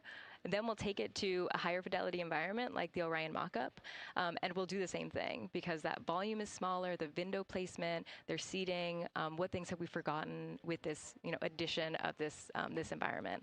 And then once we reiterate on that, we'll take it then, we'll give it to the crew and have them execute off of it during mission simulations. That's the highest fidelity that we can do before we send it to space. So this is the first time we've had to do this because we're a brand new console, and it just sparks so many neurons of like, how are we going to do this for surface missions and integrate this in so many different ways. So excited to have kicked off this process, but there's so much more to come. Fascinating. And I think it was really well thought out too, because each crew member gets an opportunity to do each task. And so you're getting different perspectives and different insights from each crew member, maybe even about the same target, but something that one person sees could be completely different than something another person notices. So we also know that Artemis II has traveled. They're now on their way home, but they traveled farther from the moon than the Apollo missions did. So what makes that vantage point scientifically interesting? Yeah, observations are so fundamental in the scientific toolkit, particularly observations from different perspectives, different scales, and with different techniques. And so for this, so we really tried to make the plan to optimize those. There's pros and cons for all those things for this mission, so we really just focused the plan to have all those pros. So in terms of scale, this zoomed out scale, you can learn different things. This different perspectives, so their perspective, as Kelsey talked about, photometry around when they orbit the moon. And then also just their different, the different things they're able to observe. So yeah, let me talk a little bit about scale, because I think observations at different scales, you can gain a lot of different information. So like, for example, if you were an astronaut on the surface looking at a rock, and you describe at this micro scale. So in training, we kind of talk about observations from micro to macro, or from outcrop to orbit. So looking at a rock at this scale, you can describe its components, you can describe what it's made of and its colors and its minerals, and you're like, okay, and this rock came from this boulder, and it's this part of this boulder, and these are the different things that I'm observing around. It gives me context to this sample, and then you zoom out a little bit more, and you're like, okay, well, I can see that this boulder came from, it rolled from this mountain ridge, or this high ridge feature. And then because I can see the trail that it came from, okay, now let me describe this ridge and different parts in it and maybe other boulders that I'm seeing. And then you zoom out further of the orbit scale and you're like, this ridge is a part of this larger crater. So all of those different steps give you different information. And so that's why observations at these different scales and these different perspectives are so important. So this zoomed out kind of far view is this full lunar disk view. It's the full lunar on Earth, we see the full lunar disk as well, but now we're able to see it on the far side, and we're able to see it, all at the same time, which enables the astronauts to compare very quickly to different parts of the surface. And the color particularly is very compelling because you can just be able to very quickly compare from 3 different regions. Is it in the same family? Is this actually a little bit different? Compare that to what they see in their orbital data that they have access to on their portable computers, and really just be able to tease out that nuance and information. Yeah, we heard them make a lot of those connections today, and especially the color. We talked with Kelsey about this a little bit, just how exciting it was to hear the browns and greens and things like that. I cannot wait to see those pictures. Yeah. So one last question. We are coming up on the last lunar flyby observation block, and this is when we are going into a solar eclipse. So can you tell me what you're interested in the crew learning during that time frame? Yeah, so the data set, so yes, there's so many things, how to pick one. So I'd say the thing that I'm most interested in seeing is some of their annotations that they're taking. So in this opportunity, it's a very dynamic type of experience in that we don't normally see this activity. And so being able to have crew observe the solar corona and then also annotate it in their on their portable computing device is just such a unique thing that humans can give to missions, and also particularly being able to annotate what they're observing while they're talking about it is also unique to being able to have astronauts in orbit as well, because we won't be able to have annotations on the lunar surface because the astronauts will be in suits. They're going to be collecting samples, they're going to be deploying instruments, and so personally, I'm really excited to see some of these annotations and to see how that develops over time, because you've heard a lot of descriptions, and I think when people are describing something that's unique and different, you can interpret it differently. But if you're drawing and you're marking, particularly just going back to like the color provinces, for example, and those boundaries, you know exactly what they meant. And really, I'm just very excited about those annotations. There's been some famous annotations that the Apollo crew have made, particularly about solar coronas and the structures that have, and lofted dust that have given a lot of debate within the scientific community of they're observing this phenomenon, and now it's our job to hypothesize of like why are they observing this, like what is going on. So I think that's just a really cool part of exploration and science and this beautiful thing that we're about to do. Well, now you've got me excited about the annotations too. I mean, I've been excited about the pictures and the audio, but now... Don't sleep on the annotations. I am very excited to see these little sketches that they're able to draw out. And we have pictures that they can just draw right on as like this particular thing is different than what we've seen. So I'm excited about that. I'm excited too. Angela Garcia, thank you so much for joining us today, and have a great time tonight on Console. Thank you, and you've been doing a great job, and so excited to see where we go from here. Thank you so much.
Integrity Houston, you have 3 minutes until we go into a forward link LOS. We will be back up with you in about an hour during the eclipse on Madrid.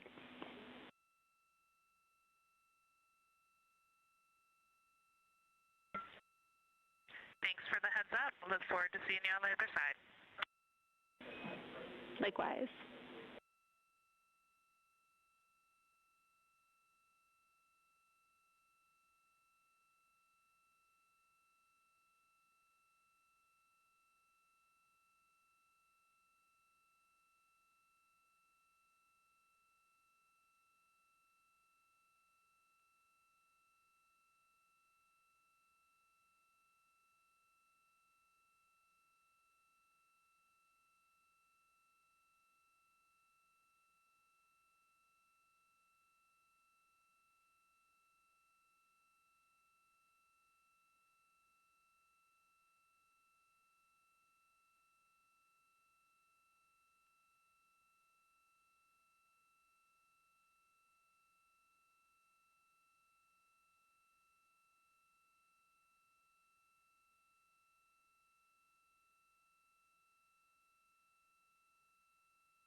We're live in Artemis Mission Control at Johnson Space Center in Houston, Texas. This is a live view from the Orion spacecraft with our Artemis II crew inside. That's Reed Wiseman, Victor Glover, Christina Cook, and Jeremy Hansen. We are still live for our lunar flyby coverage. The crew is in a short break while the spacecraft is pivoted away from the moon. We are going to be going into a solar eclipse. This is the first time anyone has ever seen a solar eclipse from the moon. So it's going to be a unique vantage point for our crew. But ahead of heading into that solar eclipse, we need to charge the batteries on the Orion spacecraft. Therefore, we have positioned the solar arrays into the sunlight to allow time for those batteries to charge. We will get back pointed at the moon just in time for that solar eclipse. We are also in a forward link LOS. What that means is essentially we cannot send calls or commands to the crew right now from the ground. However, we clearly get all of their data and communications. The spacecraft is now 4,632 miles away from the moon, and that number will only continue to grow as the distance from Earth shrinks, now 252,523 miles away. Our closest approach to the moon today was approximately 4,067 statute miles in altitude. Our maximum distance from the Earth is suspected to be 252,756 statute miles. Both of those moments came while Orion was flying in their loss of signal time frame behind the moon. The crew also set that new record today, beating the Apollo 13 record of distance from Earth. This is an animation or a visualization that you can track anytime, day or night, by visiting nasa.gov/track-Artemis. This shows you how the spacecraft is positioned as well as their distance and velocity, now traveling 930 miles per hour.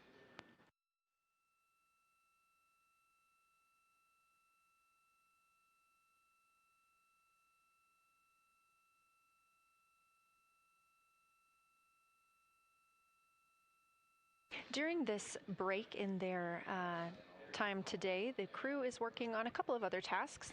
Some of those include their National Geographic timelined test. National Geographic was selected through a competitive process by NASA to help tell the story of Artemis II. So you've seen the crew with some GoPros inside the cabin, taking videos and pictures, and with other cameras as well. National Geographic plans to leverage its portfolio of media assets, including magazines, social and digital content, and television programming for engagement opportunities. Throughout the flight, the crew has been timelined a little bit each day to film from a shot list provided by National Geographic, and that includes their morning routine, talking with their families, exercising, and just their overall thoughts about the mission. And I cannot wait to see that footage.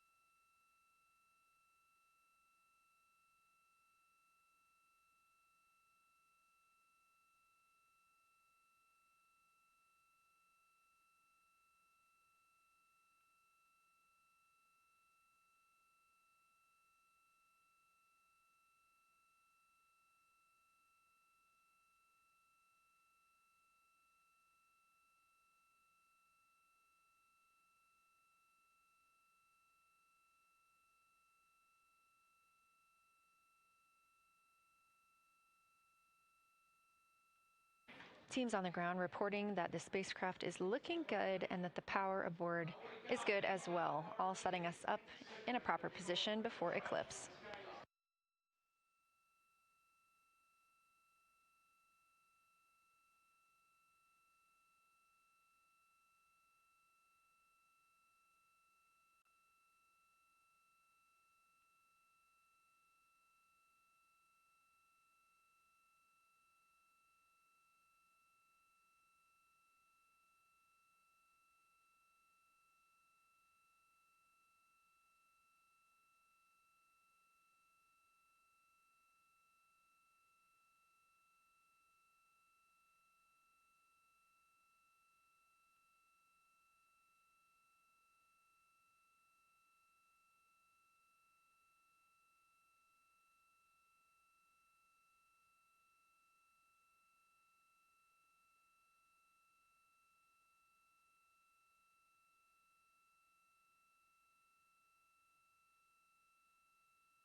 The crew is in a little break during our flyby coverage for today. They will resume their flyby momentarily in about 30 minutes once they get into their observations during that solar eclipse.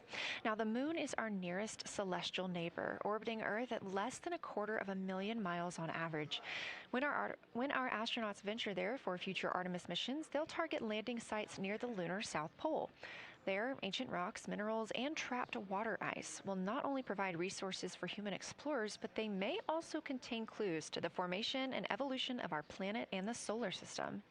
Let's learn more about the lunar South Pole with this video featuring Dr. Kelsey Young, Artemis Science Flight Operations Lead.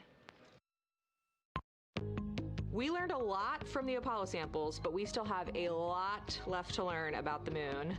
The Apollo missions visited only a pretty narrow swath of the moon. All the missions were concentrated near the near-side equator. Really interesting and really critical insights were unlocked with the Apollo samples, but we have so many questions still to answer about the moon and the evolution of the moon. And liftoff of Artemis I. We rise together back to the moon and beyond. NASA's Artemis missions are NASA's plan to send people to the surface of the moon. We'll be sending people and roving assets and scientific equipment to, among other things, answer a lot of really compelling science questions. Scientists have a lot to learn about the moon. It's our nearest celestial neighbor here to Earth, so what the moon has experienced, we've experienced. Except here on Earth, we have things like plate tectonics, oceans, forests, people that erase the rock record. Whereas on the moon, that whole record of our planet's history, of the moon's history, is just kind of waiting there at the surface for us to explore. The South Pole, which is where Artemis missions are going to target, is specifically interesting for a couple key reasons. We think there are volatiles at the South Pole of the moon that are not present near the equator. Things like water and water ice that are trapped in the lunar regolith, which basically just means lunar soil, that can easily become untrapped from that lunar regolith, and scientists can scoop up and study for return to Earth. The lunar South Pole is a really exciting scientific target, and it also comes with some challenges for operating. For example, the lighting environment will change drastically within the course of one mission, and even over sometimes the course of one spacewalk. So preparing the crew members, preparing the hardware that we're sending to the moon, and preparing the mission control teams is really, really important. The South Pole Aitken Basin is particularly exciting. We think it's one of the oldest and largest impact basins in the solar system. And if we can get the right rock from the South Pole Aitken Basin and bring it back to our labs here on Earth, we can use that sample to constrain the entire evolution of our solar system and really understand the timing of how the moon and our planet and the entire solar system evolved.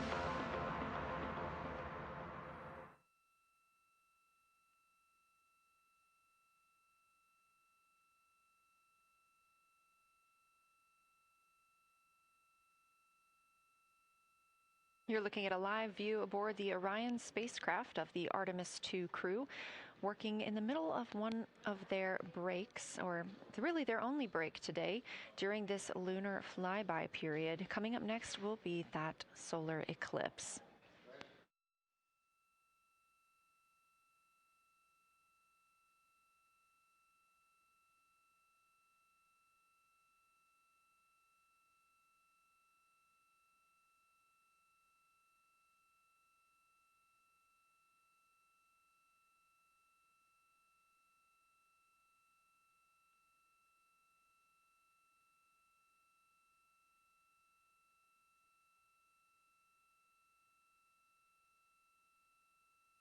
Throughout the Artemis II mission, and of course throughout today, you've likely heard the crew being called with the name Integrity. The Artemis II crew members named their Orion spacecraft Integrity during a news conference September 24th, 2025. The name Integrity embodies the foundation of trust, respect, candor, and humility across the crew and the many engineers, technicians, scientists, planners, and dreamers required for mission success. They said this name is also a nod to the extensive integrated effort from the more than 300,000 spacecraft components to the thousands of people across the world that must come together to venture to the moon and back, inspire the world, and set the course for a long-term presence at the moon. The crew also said that integrity is rooted in a shared core value of NASA, the agency's astronaut office, and the CSA, the Canadian Space Agency.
We are 5 days, 1 hour, and 38 minutes mission elapsed time into Artemis II.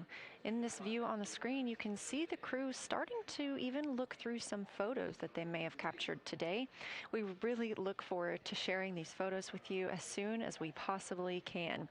And the best way to keep up with those is to follow NASA on social media. You can do so at NASA, and for this mission specifically, at NASA Artemis.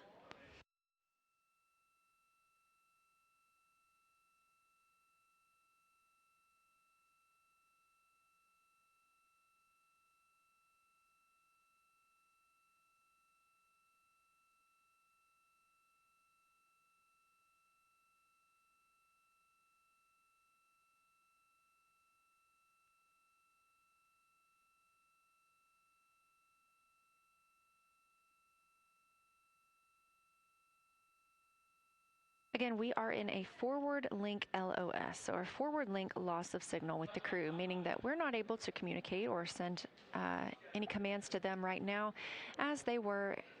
This is a tracked event that occurs at times, but they could still provide communications down here to us, and we are obviously still receiving their video and their data.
Houston integrity in the blind. High priority PAO activities on Reed's timeline are on PCD1 in a folder imagery for downlink, and then high priority standby imagery for downlink, and then lunar flyby for PAO, and then high priority PAO. Thank you.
This is Artemis Mission Control. You heard Reed Wiseman, commander of the Artemis II mission aboard Orion, make a call in the blind. This means he knows we cannot call back and that he knows we may not receive his call. However, we have good communications with the spacecraft. They just cannot hear from us right now due to a forward link loss of signal.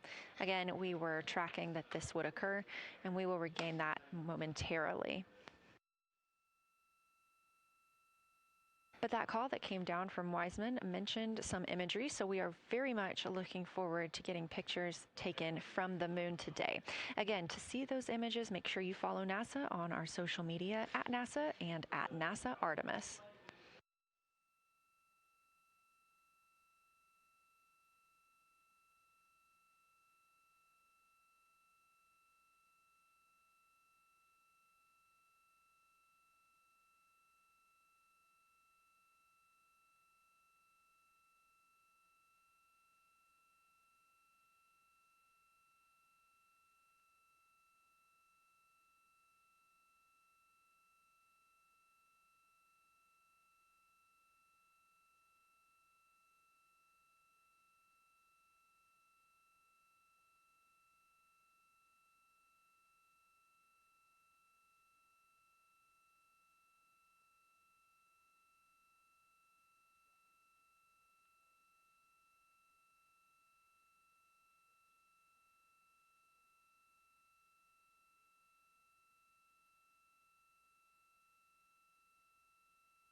The view on your screen right now is an animation. This is called ARROW, or Artemis Real-Time Orbit website. You can visit this for yourself at nasa.gov/trackartemis, and you can watch as we continue to grow closer to Earth and farther away from the moon. It's all seemed to happen so fast so far, and we're coming up on splashdown now in 3 days, 23 hours and 31 minutes.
This is Artemis Mission Control. We are in a forward link LOS with the spacecraft. We're not able to send commands or communications to them right now. However, they could send them to us, and we do get spacecraft data.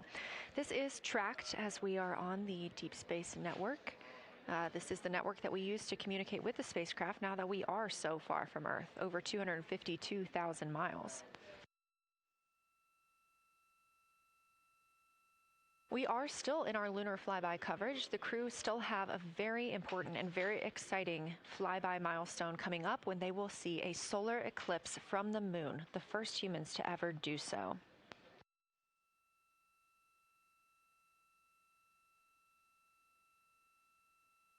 Something that we also have to consider when it comes to our missions and launches is space weather. So since the Apollo 16 and 17 missions, there were some solar eruptions near that time frame that could have been dangerous to our explorers. Over those 50 years since those storms, the data, technology, and resources available to NASA have improved, enabling advancements towards space weather forecasts and astronaut protection, which is key to NASA's Artemis program to return astronauts to the moon.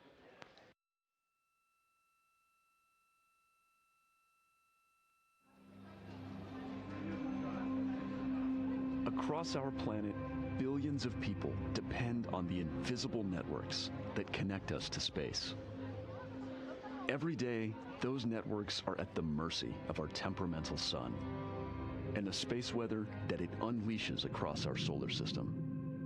That's why NASA's Space Weather Program tracks solar storms from the moment they erupt, modeling their paths, anticipating their impacts, and leading the research that the world's industries rely on. NASA's space weather research and modeling is driven by the needs of society and enables critical decision-making that equips pilots to reroute around high radiation areas, farmers to adjust GPS-based precision planting and harvesting plans, and power grid operators to mitigate the impacts of potential surges. For those exploring other worlds, NASA provides 24/7 space weather monitoring for Artemis crews at the moon and future Mars astronauts who may be exposed to dangerous levels of radiation during solar storms.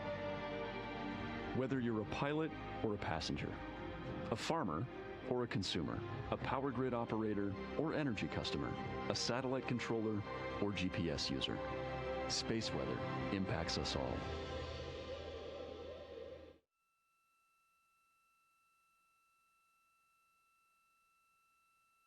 This is a live view from the Orion spacecraft on the Artemis II mission. It's now been 5 days, 1 hour, and 54 minutes since we launched.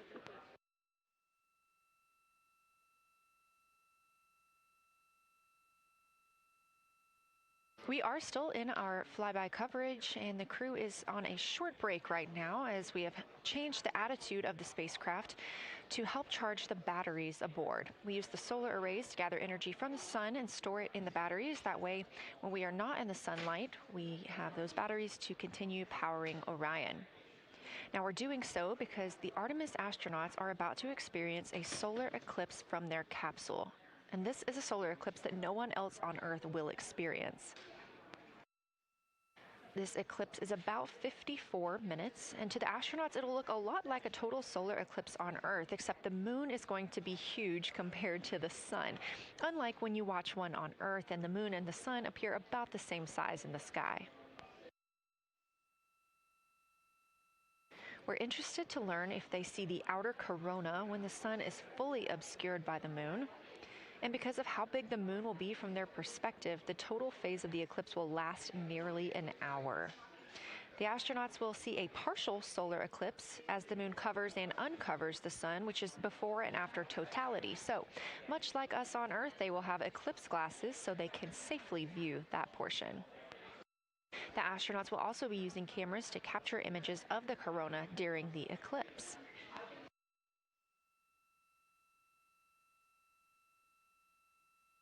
There also may be some other planets visible during the eclipse, including Venus, Saturn, Mars, and Mercury. If they can identify what part of the sky they're looking at, this can help train future Artemis astronauts on what part of the sky they're seeing. This provides useful knowledge in challenging situations when they may need to rely on that information instead of instruments for navigation and orientation.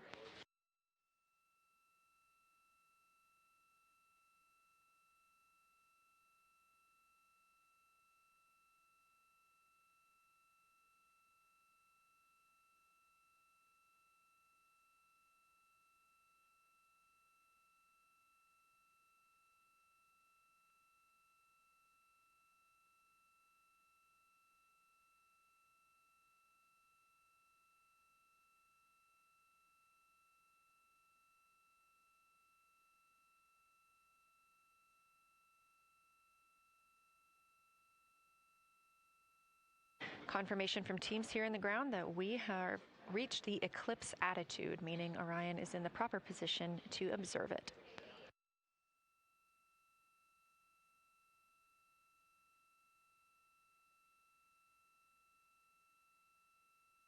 The astronauts' break during this observation period is now over, and we are resuming their lunar flyby observations. The first of these is sunset.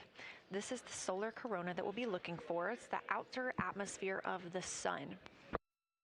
The science team is also interested in if the astronauts can see polar plumes. These are thin streamers that project from the sun's north and south poles. Additionally, they're interested in seeing if the crew can witness coronal loops. These are arcs close to the sun's surface. And something else that we've previously mentioned is lunar dust. This is dust from the moon that is lofted above the lunar surface and illuminated by the sun. It was reported visible by Apollo astronauts.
You're getting a live look from Orion as the crew observes a solar eclipse from the moon.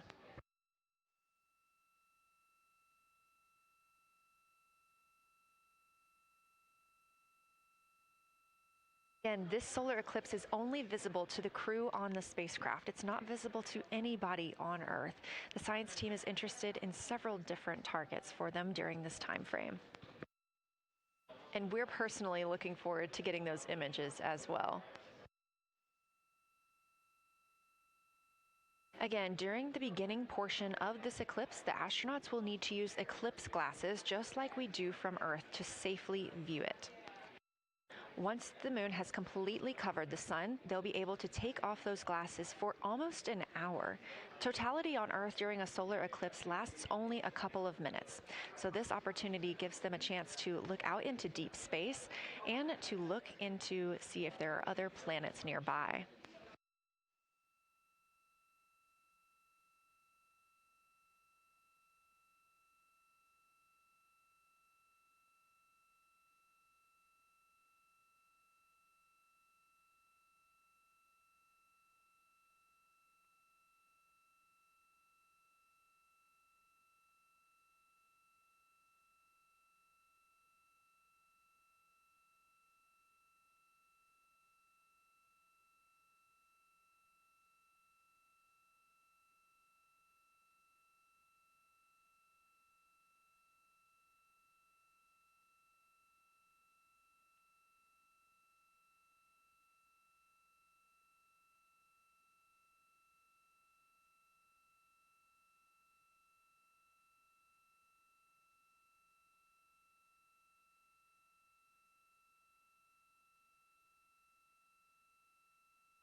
What you're seeing right now is the solar corona. That's the outer atmosphere of the sun.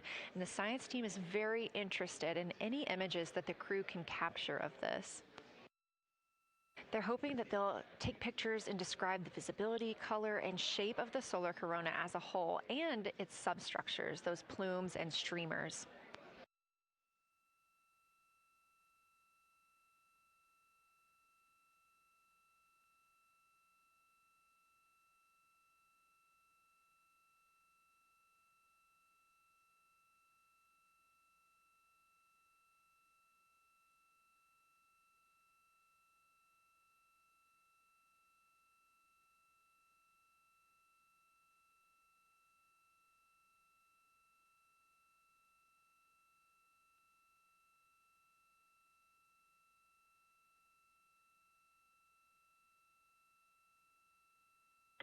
Science integrity in the blind.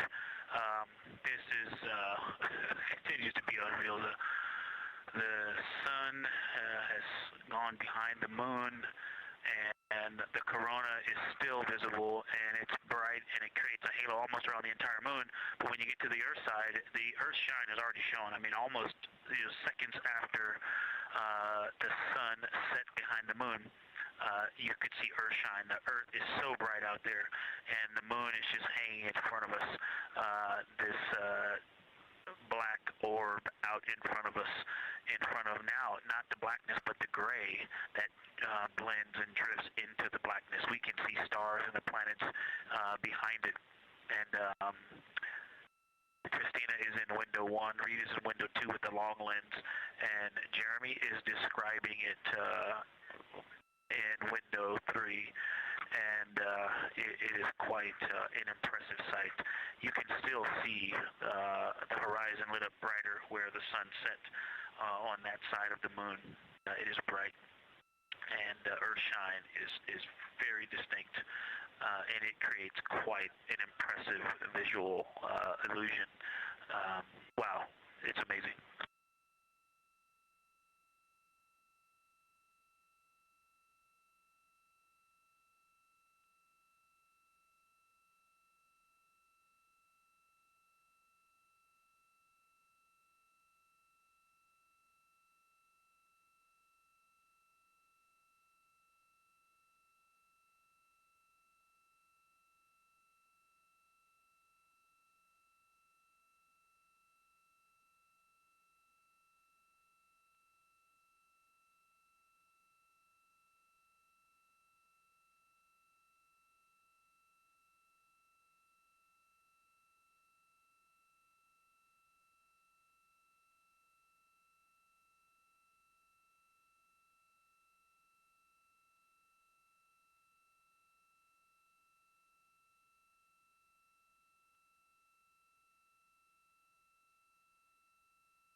Again, you're looking at a live view from the Orion spacecraft on the Artemis II mission.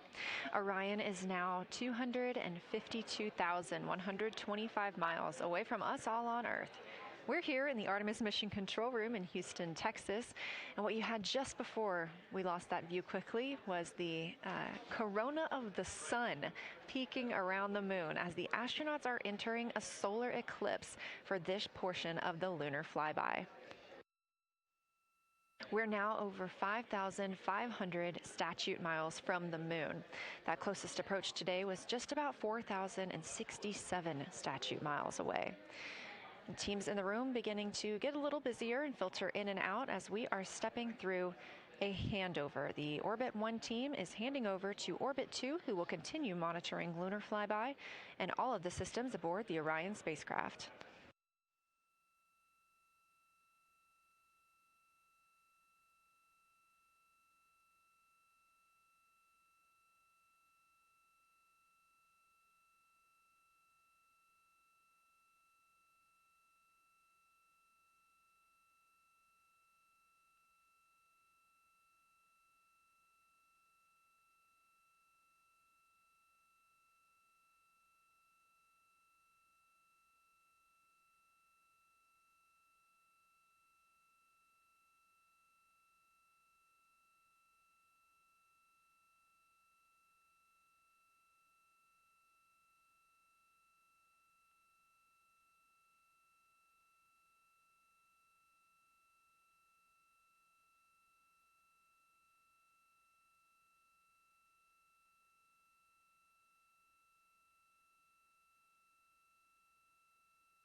You're getting your last few views of the solar corona as the moon begins to take center stage and completely cover the sun. If you see that bright dot up near the top left of your screen, we think right now that that may be a part of the spacecraft, but we'll be sure to correct that if we end up figuring out later that it is something else entirely.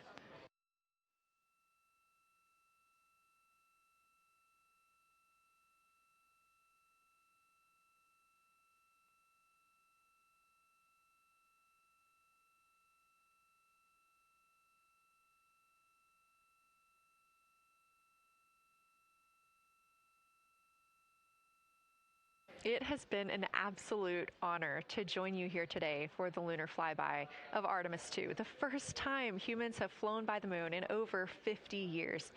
I'm Leah Cheshire Mustachio, and I'm excited now to hand over the game is shifting around in the windows, and we are transferring settings on a camera to pick up Earth shine, and it is amazing.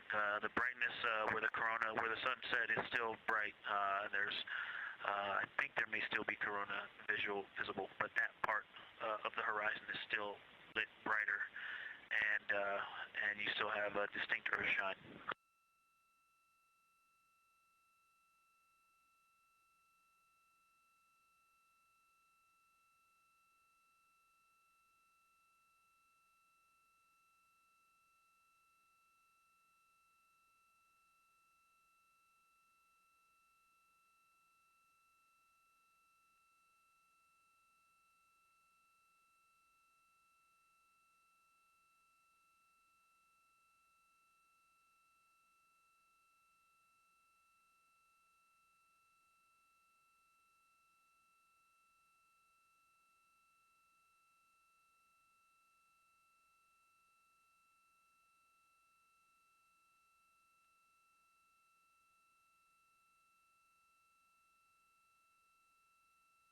You know our rules that we don't talk when the crew is talking, so wanted to give Victor Glover a moment there to call down what he was seeing now that the moon is covering the sun.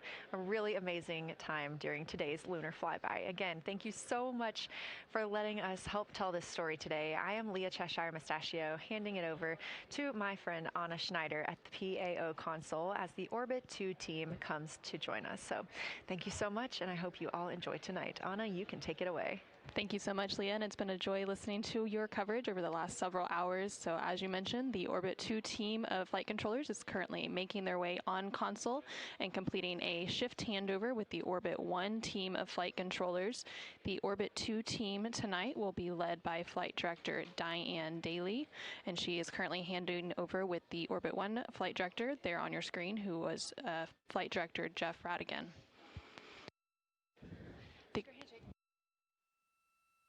The Artemis II crew currently on board the Orion spacecraft. It continues to observe the eclipse that they are witnessing. There's about 43 minutes remaining in that eclipse period.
This is Artemis Mission Control.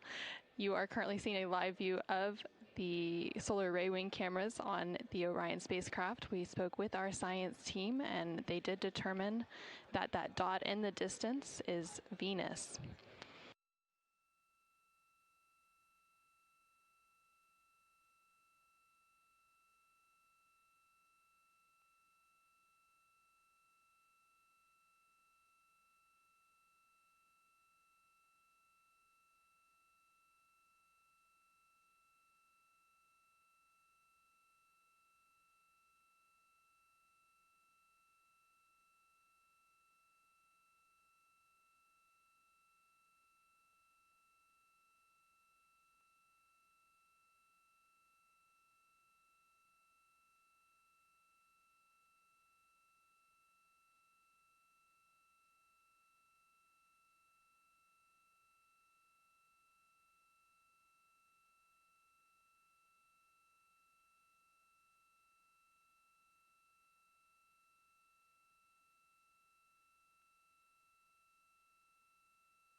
science integrity.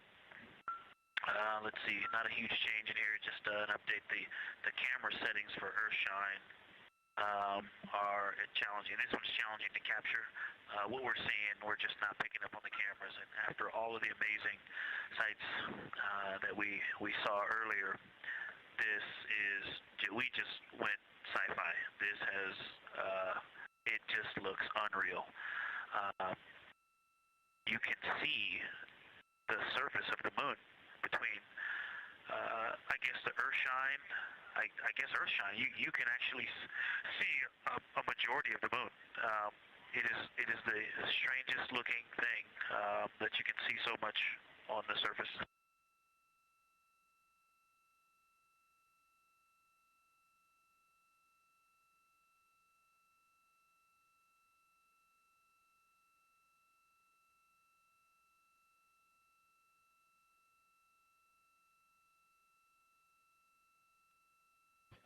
This is Artemis Mission Control. You were just hearing some communications called down from NASA astronaut Victor Glover, currently on board the Orion spacecraft. They are currently observing an eclipse. There's about 39 minutes remaining in that eclipse period. Currently, we are in a forward link LOS, or loss of signal, so the crew can communicate down with... He's seen 2 meteors, science.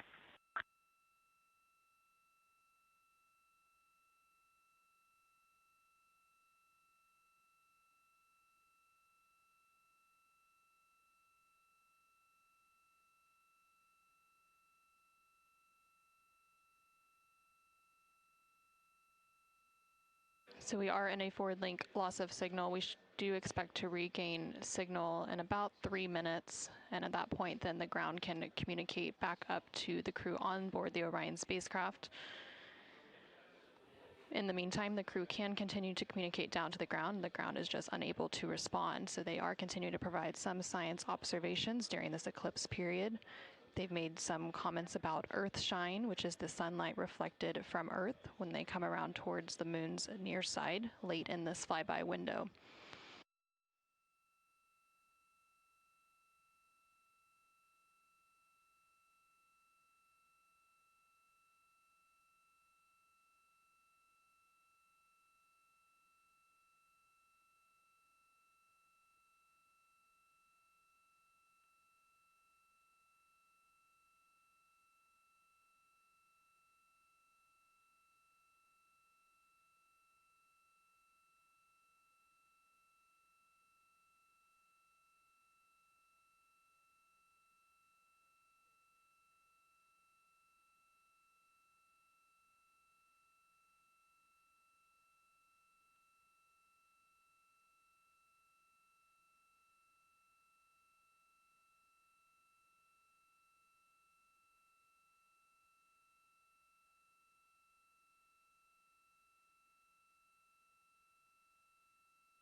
Science Integrity in the Blind, the glow around the moon is beginning to become a little bit more even.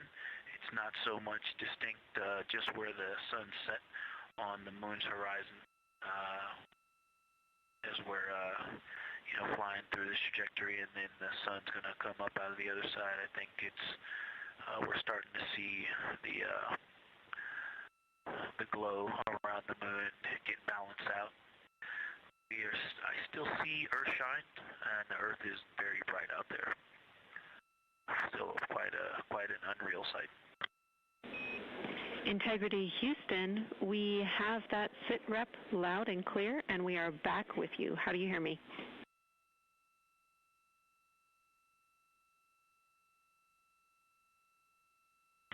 Hey Jenny, we have you loud and clear, thanks. Copy. Victor, we're handing you over to Science for some critical questions. Thanks for your report.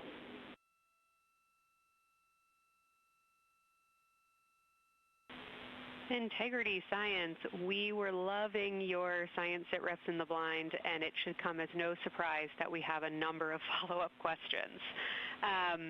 First, you mentioned Reed observing meteors. Can you speak to that? Were you referring to comets or impact flashes or something else?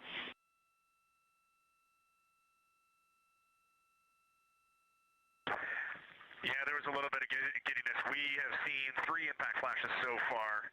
I saw 2, and Jeremy has seen 1. Undoubtedly, Jeremy saw 2, so that's 4 total. Undoubtedly, quick impact flashes. It was not sun glint off of particulate from the thrusters or the purge tanks. It was definitely impact flashes on the moon.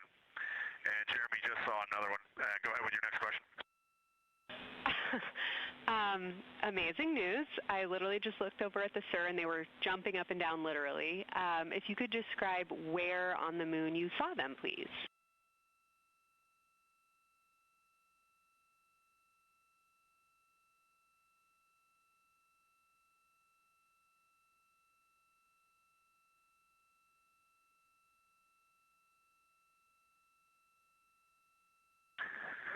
So they've all been either on or a bit south of the equator and on the Earth side of the moon.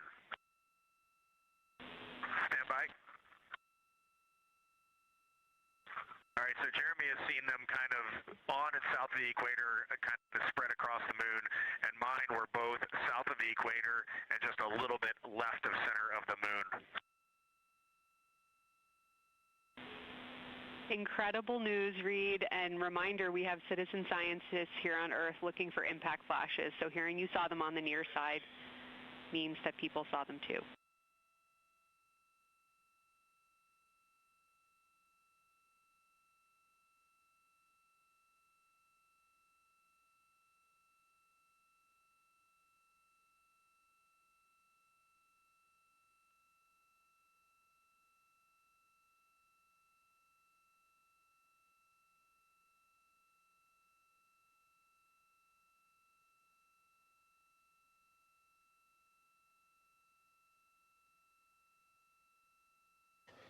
This is Artemis Mission Control. We have regained that signal, so the team here in Mission Control was able to call back up to the crew on board the Orion spacecraft as they continue their lunar flyby. Specifically, they are now in that eclipse period. So the science team here in Mission Control was able to ask some questions about some of the situational reports they were providing during that loss of signal. Specifically, they were interested in some of the meteors that they mentioned seeing and those impact flashes, and they did provide confirmation that they did see at least 4 impact flashes during that lost signal. Are you still with us, Houston, or do we lose you? Integrity, I hear you loud and clear. How do you hear me?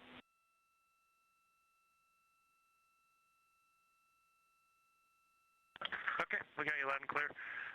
One of the other things I wanted to describe, which was surprising to me, but the entire moon is lit up. It's glowing behind the entire moon. I thought it would look, dark against the black sky or deep space, but the sun is lighting up the entire limb of the moon. You can see the entire perimeter of it, and even now with the sun far behind the moon, you can still make out little bits of topography around the entire limb, just bumps as you go around it. And there's about the glow around the moon, once your eyes adjust, is easily 10 widths or diameters of the sun around the entire moon.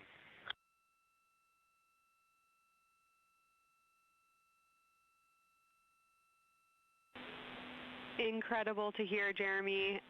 Were you able to actually pick out any discrete features on the lunar surface? And if so, how do they look different than when you observe them in solar illumination?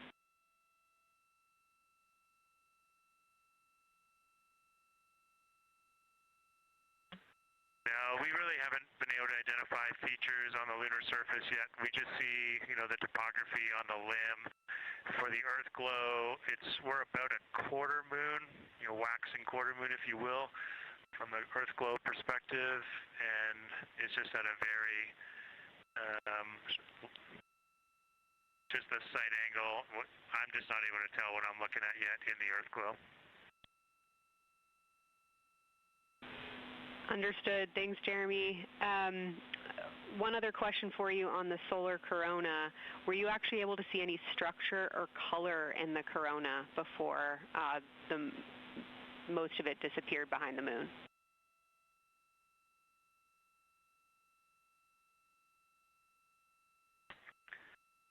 Yeah, I didn't pick out any color, but definitely structure. There were streamers, and they were not uniform at all. For me, the 5 o'clock position, there was just this constant streamer. It would change in intensity and diameter, but it was always there, and it was always at the 5 o'clock position.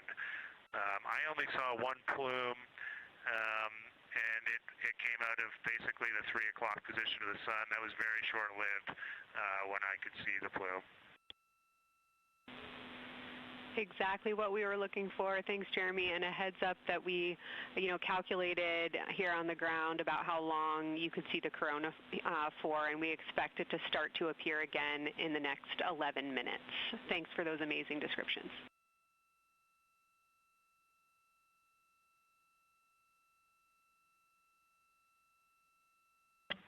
Okay, we're excited to see it all again. Integrity Houston, we're following along as well. That was outstanding. If you haven't already, just reminding you to swap positions at the windows. And that brief LOS we had previously was due to a data rate change expected.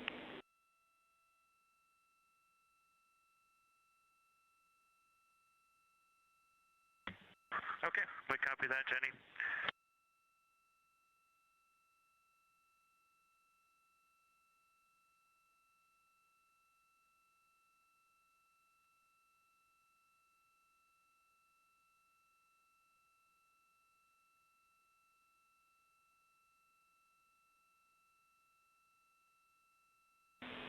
Integrity Science, one more request for you. While it's still fresh in your mind, any annotations or sketches you want to make of what you're seeing either around the corona structures you just mentioned or even on Earthshine would be so appreciated.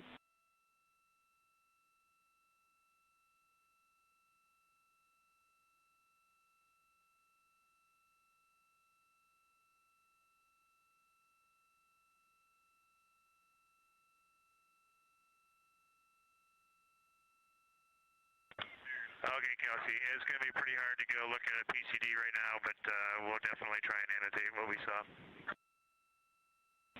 And if the annotations come in the next block where you're cleaning up your documentation, that sounds like a good plan to me.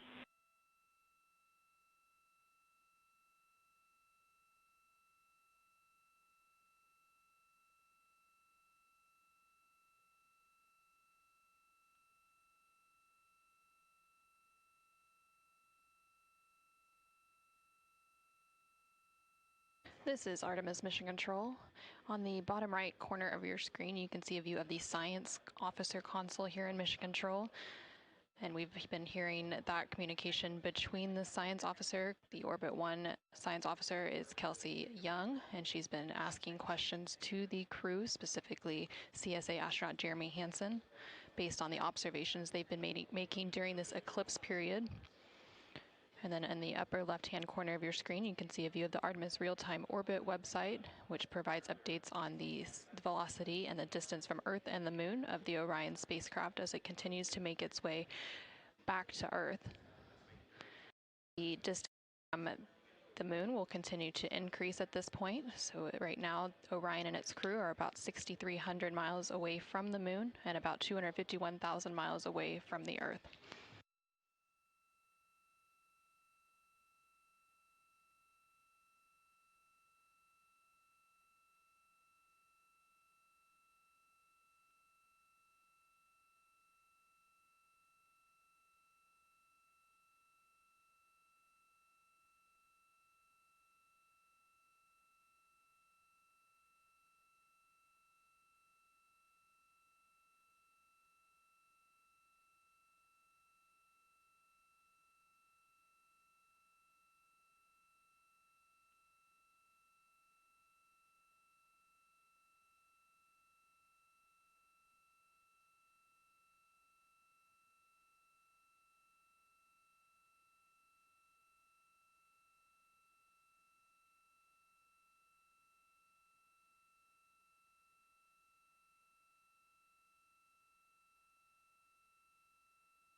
Okay, science, we're getting set up for sunrise.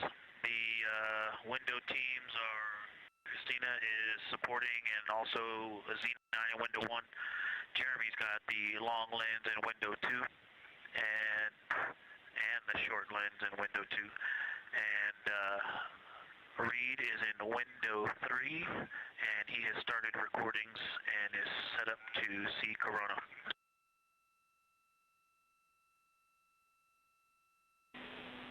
Great sit rep, Victor.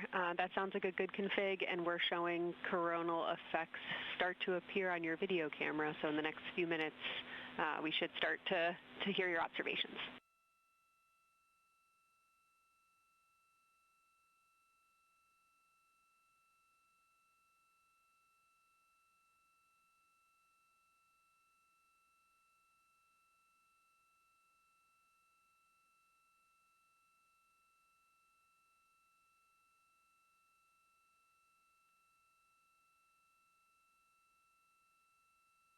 This is Artemis Mission Control. We just heard the crew call down to the team here in Houston, reporting that they have swapped out who is in the windows for the final portion of the lunar flyby. So Christina Cook is in window 1, with Jeremy Hansen in window 2 and Reed in window 3.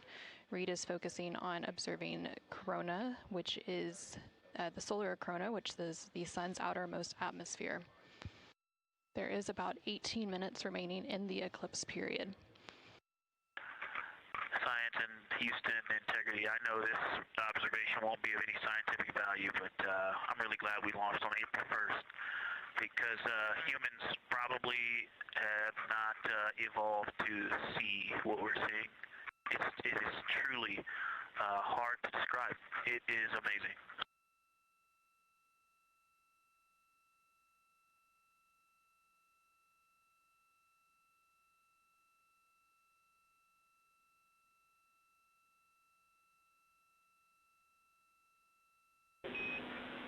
Amazing. Thank you, Victor.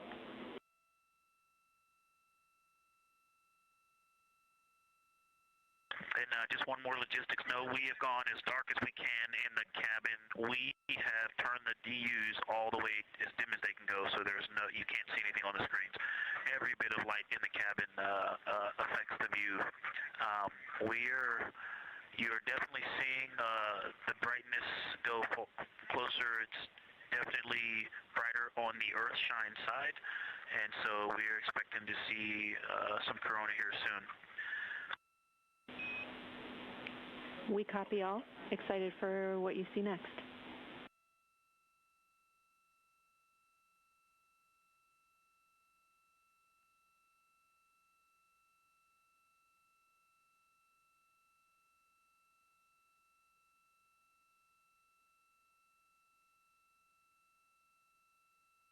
I'm not sure if we talked much about the star field, but we've got lots of stars.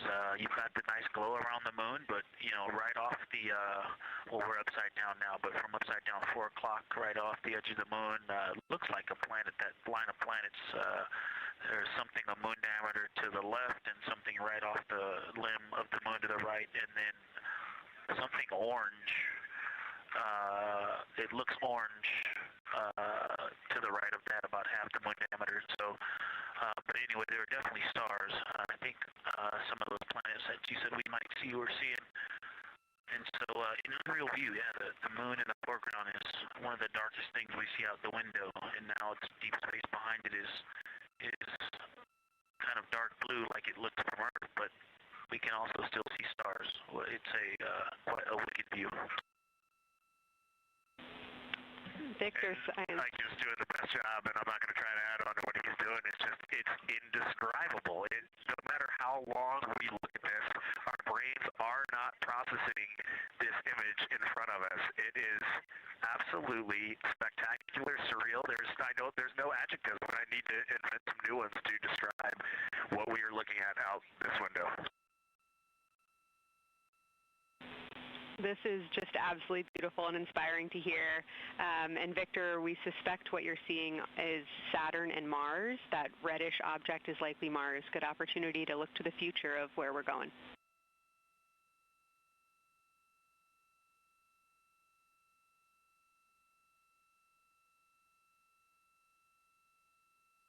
Yeah, we can absolutely see the color of Mars. That's awesome.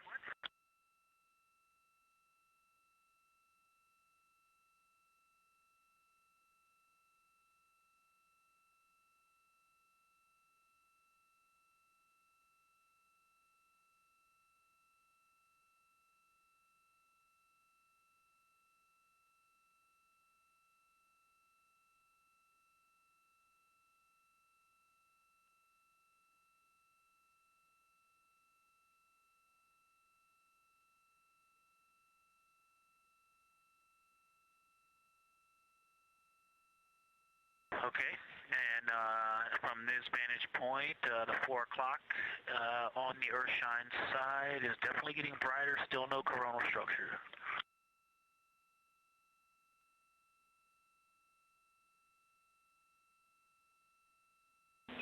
Houston copies.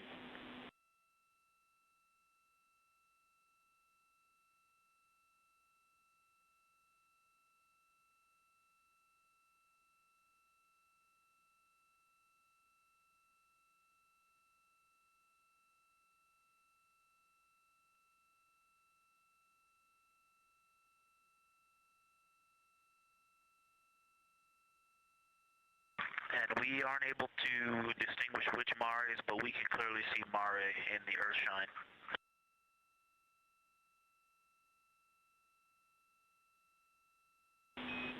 We copy.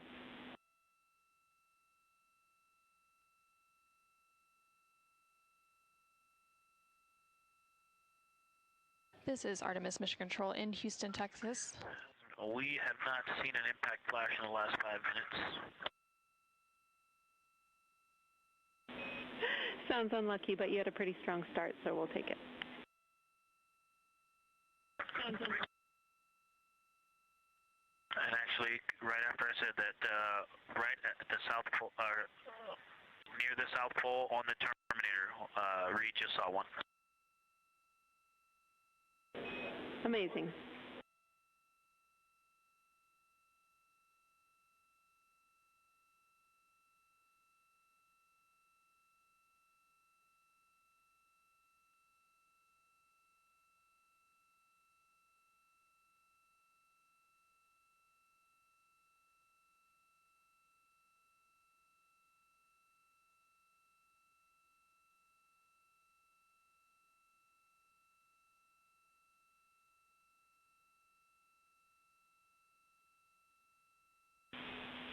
Integrity Science, and as you look around our solar system neighborhood, you should see Saturn setting behind the moon right now.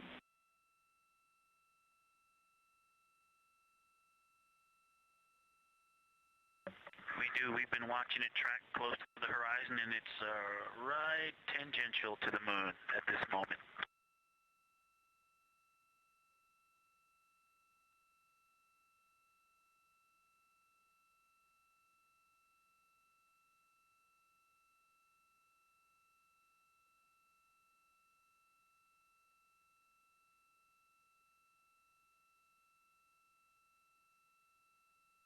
This is Artemis Mission Control in Houston, Texas. We are currently 5 days, 2 hours, and 44 minutes into the Artemis II mission, and we have about 11 minutes remaining in the eclipse as at the latter half of the lunar flyby that the Artemis II crew is experiencing on board the Orion spacecraft.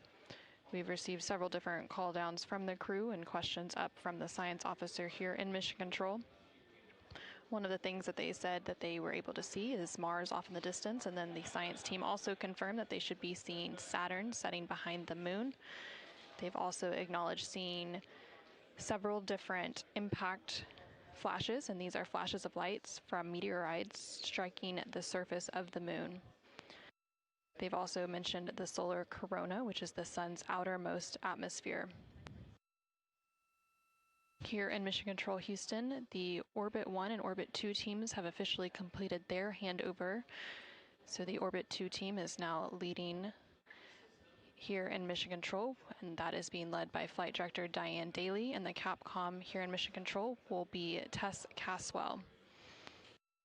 And you can see there on your screen on the right-hand side is the Flight Director console, and Diane Daly is in the far right of that screen, and Tess Caswell, the Capcom or capsule communicator, is in the far left hand of that screen.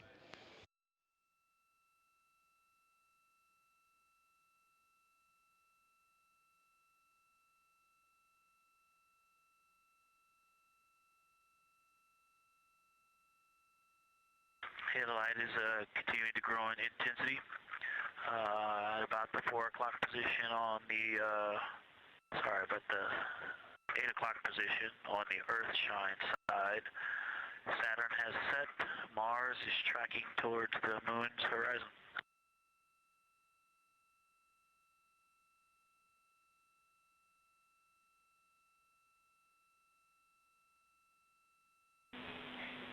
Integrity Science, we copy, and we're starting to see it on the vehicle stream. Looking forward to any coronal observations you can share with us.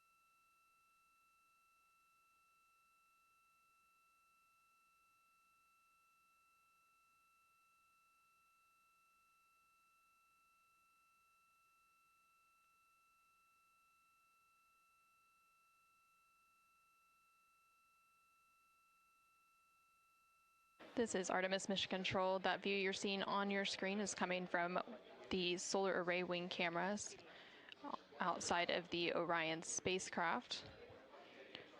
And you can see the light starting to come into view as the solar eclipse period is starting to end. Integrity, still no coronal structure at this time, just continuing to grow in intensity.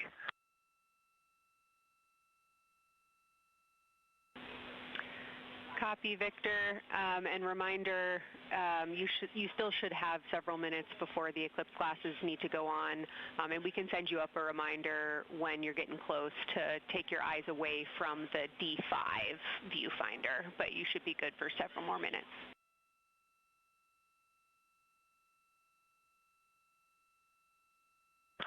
Copy, thank you, and yes, please send up the reminder. Thank you.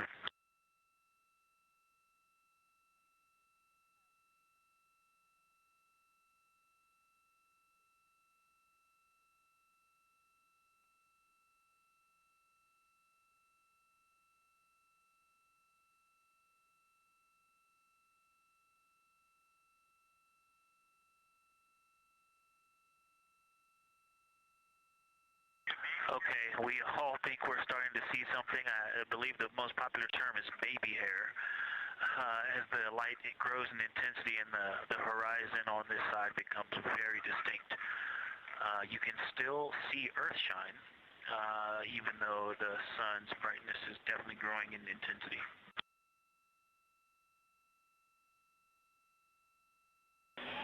Love the description, Victor. I'm sure as the next couple minutes progress, more of those structures will continue to pop out.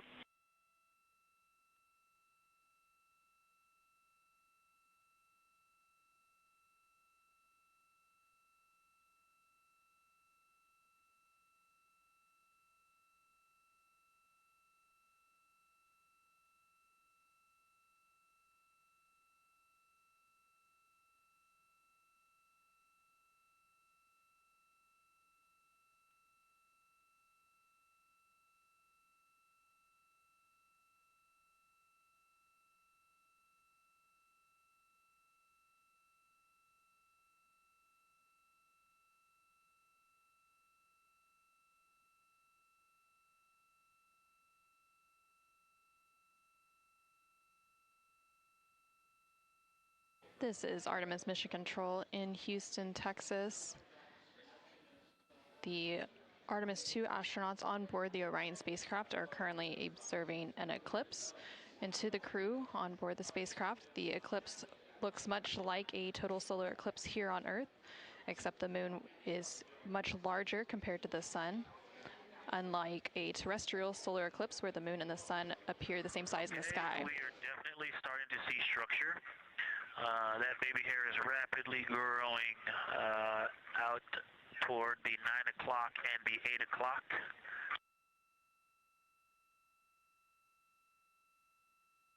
It's almost as if it were reaching out for Venus or for the Earth.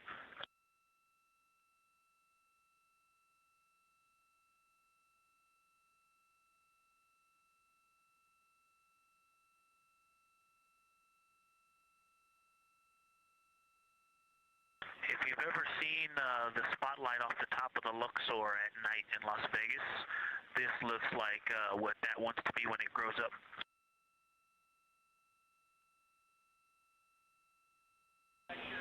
Integrity Science, glad to hear you're following your training of tell it like you see it.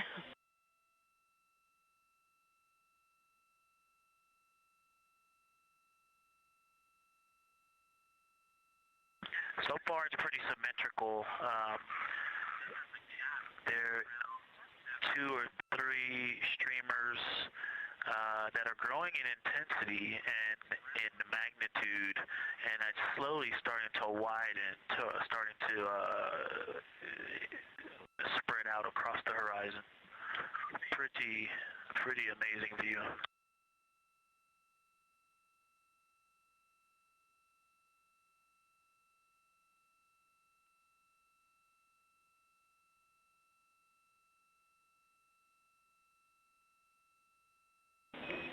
And Integrity Houston, Great words. Reminder for you, we are approaching the brightness level at which you should no longer be using the viewfinder on the D5.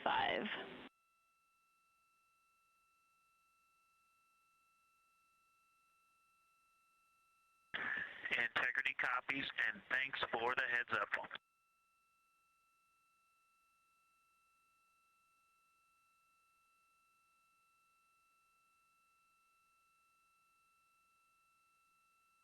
This is Artemis Mission Control. And I think we're seeing some directionality. Some of it is going in different directions because it appears to be moving and combining and recombining as it it's pointing in different directions, and some of it appears to be going like down toward the south pole of the moon, but it's and then coming back together and going out towards Venus and the Earth. And depending on how I stare at it, it looks like one large structure, but then it definitely has wisps, and you can see 3 or 4 structures inside of it. It's like watching a flame. It's like looking at a flame, and stand by. And so it has some inherent movement. Now there's a very bright spot. There's a very bright spot in the center of it.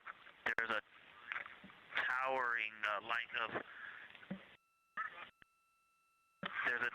light and then there were like 2 streamers that were going 30 degrees out from it, and now it is just extremely bright.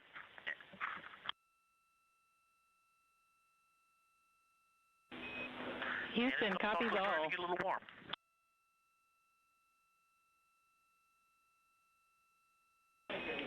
And we copied all. We wanted to remind you at this point on the eclipse glasses. Should be about time for those.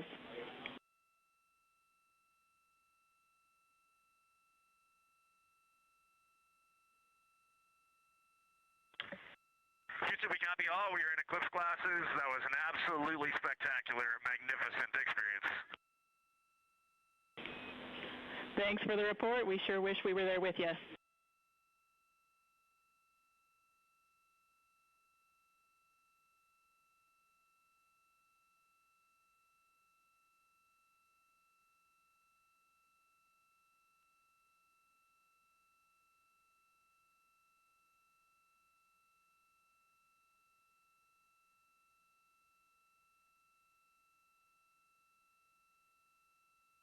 This is Artemis Mission Control.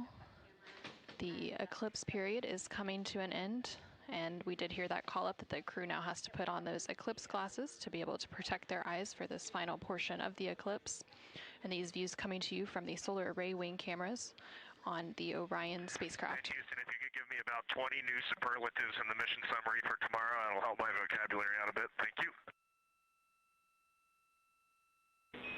We will solicit input from the team.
This is Artemis Mission Control. There on your screen, you can see a live look inside of the SIR, or the Science Evaluation Room, here in Mission Control Houston, just down the hallway from the Artemis Flight Control Room.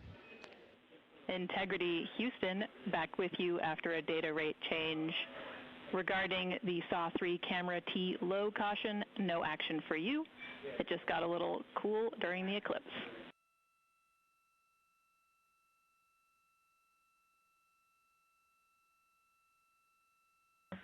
Okay, we copy, and if you didn't copy my request for the mission summary to add about 20 new superlatives to help my vocabulary, I would appreciate it. We copied it fantastically.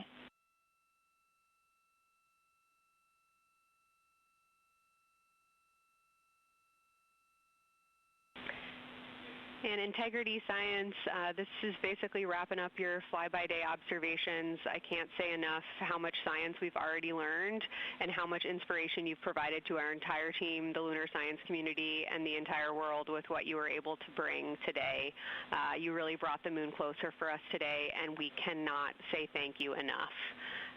And Science signing off, and can't wait to talk to you tomorrow morning.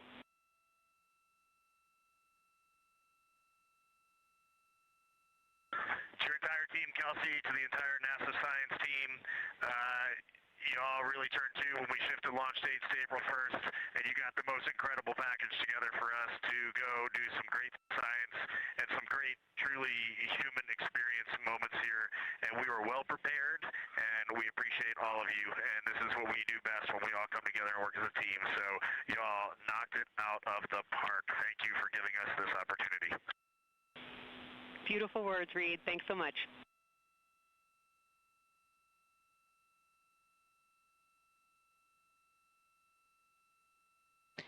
And this is Artemis Mission Control. The lunar flyby observation period is starting to come to a close following that eclipse. And there on your screen you can see a look into the Science Evaluation Room, or the SIR, which is embedded within Mission Control to provide science input. And they provided that input throughout the live flyby operations today. They also have a back room called the Science Mission Operations Room that processes data, evaluates imagery, and supports rapid analysis. And then, of course, we have the science officer on console here in the Artemis Flight Control Room, which you can see a view there on the bottom right-hand corner of your screen. The science officer throughout the flyby operations today has been Kelsey Young, who is the Artemis Science Flight Operations Lead. And then to her left is Angela Garcia, who will be the science officer taking over for Orbit 2.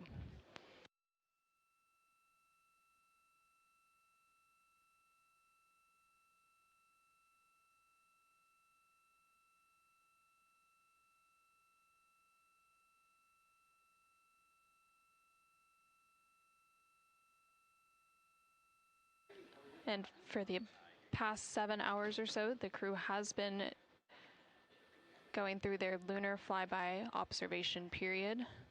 And now they will wrap up that period and complete some final tasks and begin downlinking some of the amazing imagery that they've captured throughout the day, as well as some of the observations that they've recorded. And now on your screen, you're seeing a live look from the Orion spacecraft from those solar array wing cameras. The solar eclipse period ended just a few minutes ago, and during this eclipse, towards the end of the flyby window, it lasted about an hour, and it was when the sun was hidden from view behind the opposite side of the moon from the perspective of the Orion spacecraft and its crew. And during that time, the crew saw a mostly dark moon, and they used the opportunity to analyze the solar corona, which is the sun's outermost atmosphere, while it was visible. And then once the sun was completely out of view behind the moon, the crew looked for impact flashes, which they reported seeing multiple impact flashes, and those are flashes of light from meteoroids striking the surface of the moon. They also looked for dust lofting above the limb or the edge of the moon, along with some deep space targets, including planets, and they noticed Mars off to the distance, and we also saw Venus on one of the solar array wing cameras early on in the eclipse period. The crew also looked at parts of the moon illuminated by Earthshine, which is the sunlight reflected from the Earth when they come around toward the moon's near side at the very end of that flyby window.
Integrity Houston, understand that you are still reflecting upon and consolidating your lunar observations. At your convenience, I have 2 items related to the upcoming VIP event.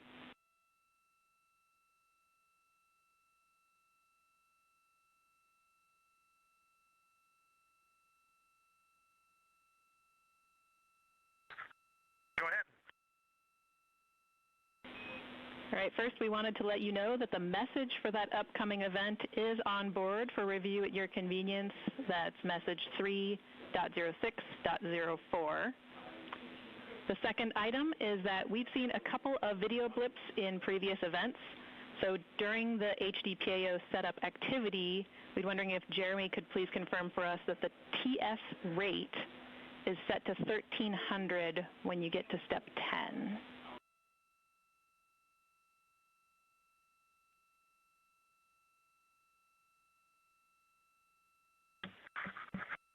Okay, Jenny. Yeah, we're pretty sure we've been in 1300 for all the PAO events. We've been tracking that when we swap between the HHP and the D5. We copy, Jeremy. Thanks. And for the record, the phenomenal Jenny has gone on to her next appointment of the day, and you've now got Tess with you.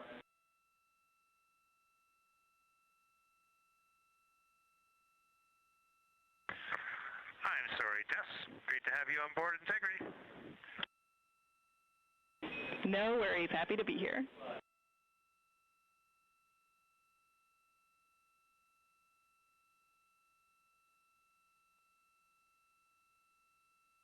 This is Artemis Mission Control. We heard some communication there between the Capcom or capsule communicator here in Mission Control, which for Orbit 2 is Tess Caswell, and the CSA or Canadian Space Agency astronaut on board the Orion spacecraft, Jeremy Hansen.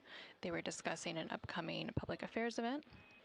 And Integrity, 3-minute warning for the maneuver back to bias tail to sun.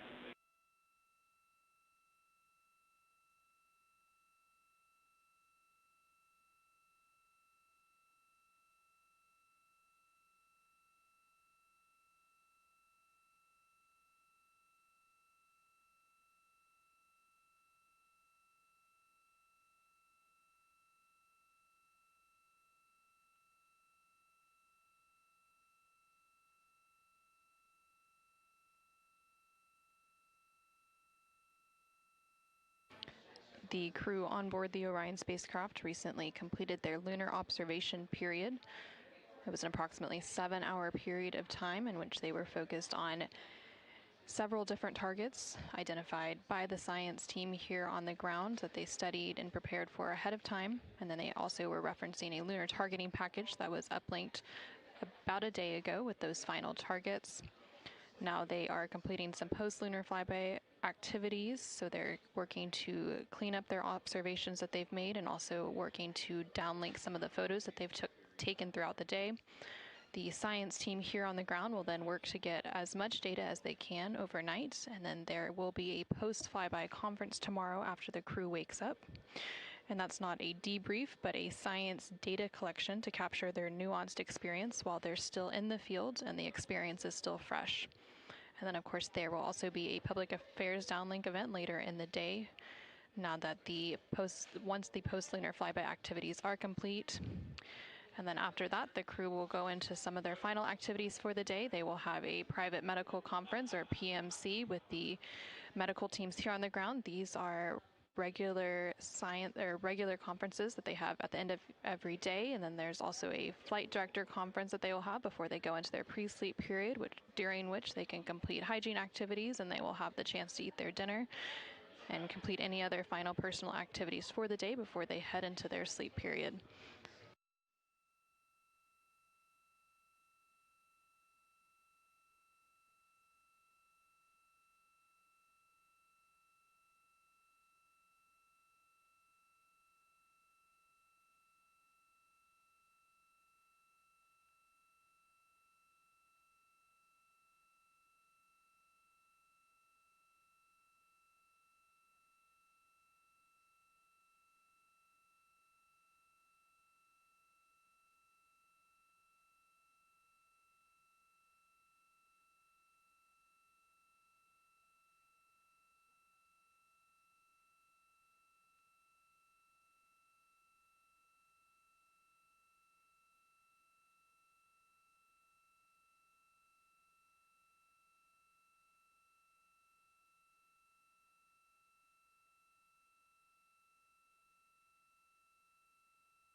if you're ready for us to start the stream a bit early and to test scene and voice.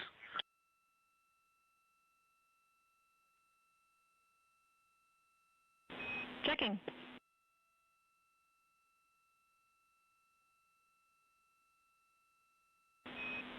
And integrity, affirm. We are go to start the stream.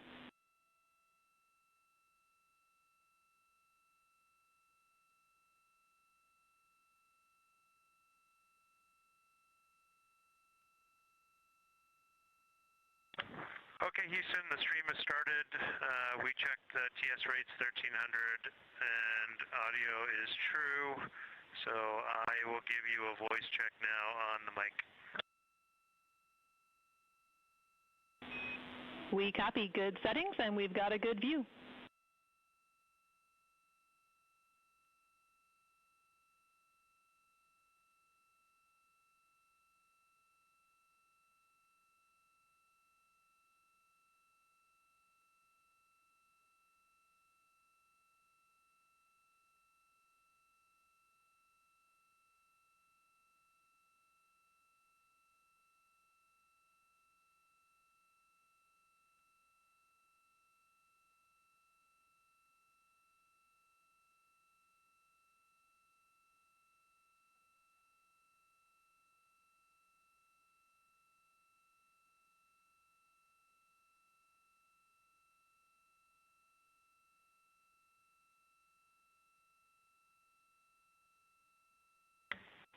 In test, I sent an audio check down on the handheld mic. Did you get it? Sorry for the delay, Jeremy. We were talking that a bit, but it was a bit broken, so please repeat for us.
Integrity Houston, we like the scene.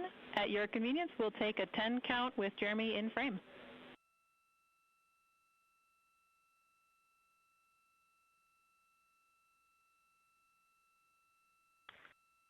Okay, copy that. Give us 2 minutes and or 1 minute and we'll do that. Copy.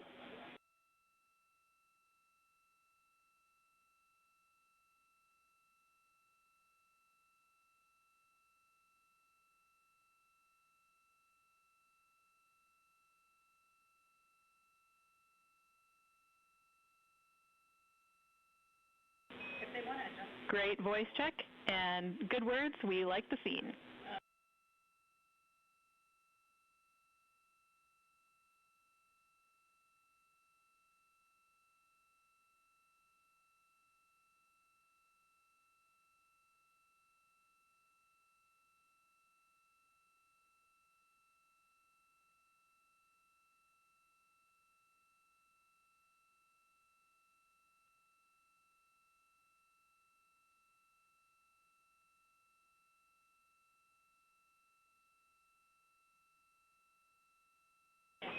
And Integrity Houston, we are seeing a black cable going right through the middle of the scene. At your convenience, if you would please move that, PAO would appreciate it.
This is Artemis Mission Control. We're currently 5 days, 3 hours, and 21 minutes into the Artemis II mission following a liftoff from NASA's Kennedy Space Center in Florida on Wednesday, April 1st.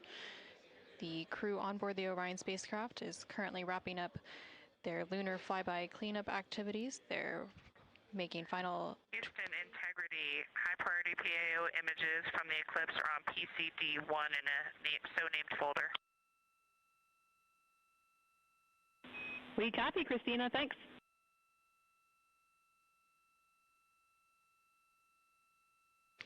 And NASA astronaut Christina Cook there calling down to the ground regarding some public affairs imagery that was captured during the lunar flyby activities.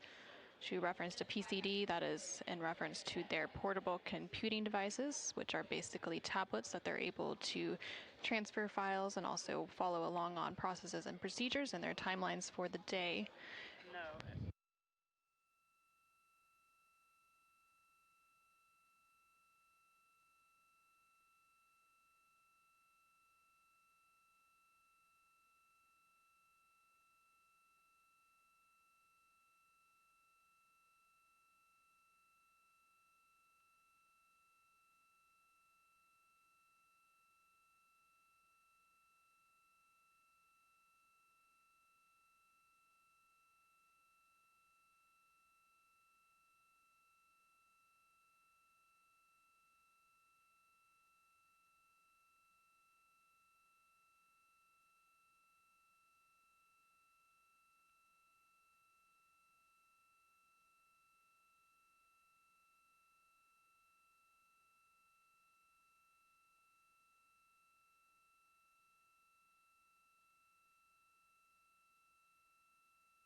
This is Artemis Mission Control in Houston, Texas. Currently on console here in Mission Control is the Orbit 2 team of flight controllers being led by Flight Director Diane Daly and the Capcom or capsule communicator who serves as the single voice link up to the crew is Tess Caswell.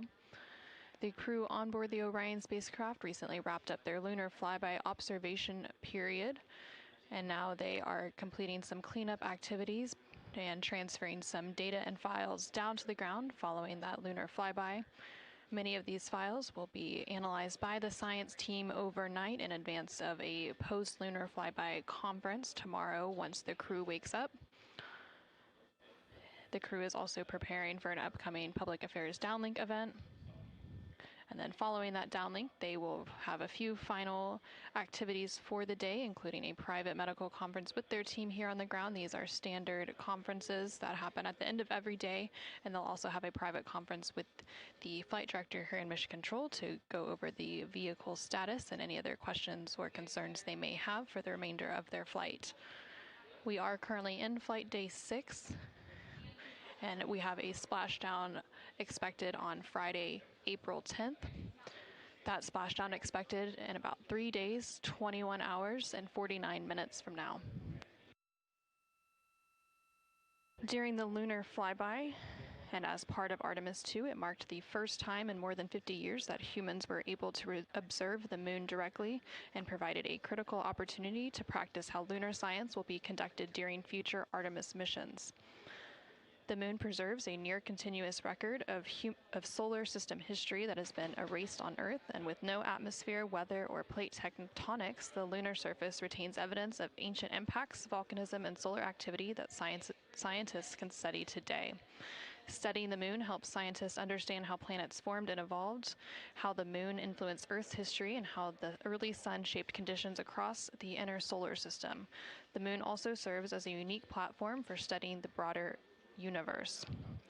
The science on Artemis is designed around questions best answered by humans working alongside robotic systems, combining decades of robotic lunar data with real-time human judgment, context, and adaptability. Currently on your screen, you're seeing a look at the Artemis real-time orbit website. You can access this website at any time throughout the mission at nasa.gov/trackartemis. It provides updates on the velocity as well as the distance from Earth and the distance from the moon of the Orion spacecraft and its crew. The crew currently on board the Orion spacecraft includes NASA astronaut Reed Wiseman, who is the commander for the mission, NASA astronaut Victor Glover, who is the pilot, alongside the 2 mission specialists, who are Christina Cook and Jeremy Hansen of the Canadian Space Agency. Currently, the Orion spacecraft is about 250,000 miles away from the Earth, and that distance now will continue to close down ahead of that splashdown on April 10th. And they are now about 8,100 miles away from the moon, and that distance will continue to increase as they are now in the return leg of their journey.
ready for ARS.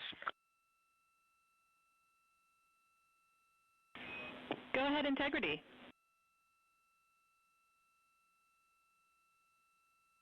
Hey, Tess, great to talk to you. Any chance we could drop the fan speed down for this PAO event?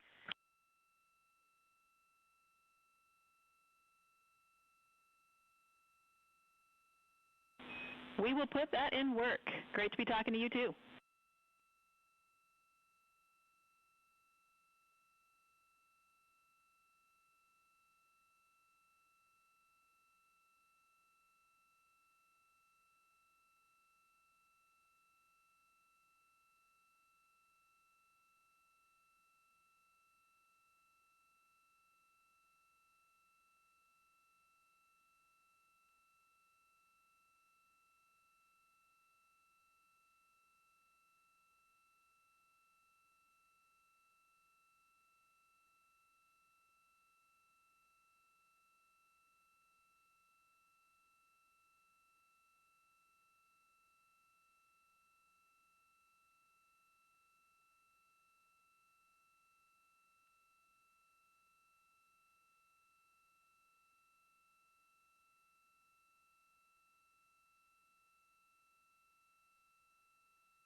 This is Artemis Mission Control in Houston, Texas. We're currently 5 days, 3 hours, and 37 minutes into the Artemis II mission. The crew on board the Orion spacecraft has recently concluded their lunar observation period during the lunar flyby. As part of that lunar flyby, the Orion spacecraft and its crew made the closest approach to the moon at a distance of 4,067 miles away from the surface at approximately 6 p.m. Central Time, 7 p.m. Eastern Time. Now, although the Artemis II mission is a new opportunity to study the moon, teams are also conducting other scientific experiments, including on the crew themselves. Here's a little bit more about the science of the mission. Artemis II is our return of humans to the moon, flying around the moon on board Orion. But along with that, we're doing a lot of great science. One of the exciting things about the Artemis missions to the moon is that science is actually a fundamental pillar of why we explore, why we're going, what we're doing in Artemis. I think it's incredibly exciting that not only are we testing the vehicle, but we're testing science on board. Science where the astronauts are conducting experiments, science riding along with the astronauts. We have astronauts looking outside the window and really observing the lunar surface. It will help us understand the deep space environment. It will help us understand how that environment affects our astronauts, our systems, and life in general. So deep space is a challenge for us because you have to leave Earth's protective magnetic field. Here in low Earth orbit, the crew members are protected from some of the harmful radiation. Going to the moon, they'll no longer be protected, so they'll have a higher radiation exposure. Much like Artemis I, we have so many radiation sensors and detectors that are inside the capsule so that we can fully understand and appreciate the radiation environment for protecting our astronauts. In my hand here, I'm holding a tissue chip model. This is the exact design that is going to be flying alongside the astronauts. We'll be collecting samples from each of the crew members, and we can make these organ chips out of the astronauts themselves. So every crew member will have their own avatar on board, and then upon return, we can evaluate that deep space radiation environment and what that compares to the astronaut themselves. Not only are they going to help change the course of medicine for the astronauts, but revolutionizing that on Earth as well. We're looking at sleep, we're looking at team dynamics, we're looking at how you interact with the environment. We're also looking at the immune system, so what are the biomarkers? We're using saliva as a method to study hormones and different things in your body that may change during a mission like this. And then finally, how do we function after microgravity, being close to the moon, then returning to Earth? Which will ultimately help us achieve our goal of getting humans to Mars. And then on top of that, we have an opportunity to look at the moon from deep space on the far side for the first time in over 50 years. Having Getting human eyeballs and brains back around the moon is going to unlock a new generation of lunar science discovery. The human eyeball is capable of taking in so much data in just a split second. They'll be able to tackle impact history, volcanic history. They'll be able to look at how the albedo, or kind of the shade and hue of the moon and the color of the moon, can tell us something about how that terrain evolved over time. We're integrating science in ways that have never been integrated into human exploration before. We have a front room mission control flight controller position called the Science Officer. We have a brand new science back room where it's basically our brain trust of lunar scientists and geologists supporting the crews of the future. And Artemis II will allow us to really test how this works so that future missions are really set up for success. We'll also be deploying some CubeSats. They're small shoebox-sized spacecraft of their own. They're each provided by another country, one of our partners. As they conduct their research, they'll complement what we are doing at the moon with Orion. It is so incredibly exciting to be a part of this mission. It has been, really one of the privileges of a lifetime. I can see the work I'm doing benefit crew members right now and benefit the crew members in the future. So it's incredibly exciting and it's very rewarding. As this rocket launches humanity off of the Earth, we'll be setting the stage through our science to prepare humanity to leave Earth and explore the solar system.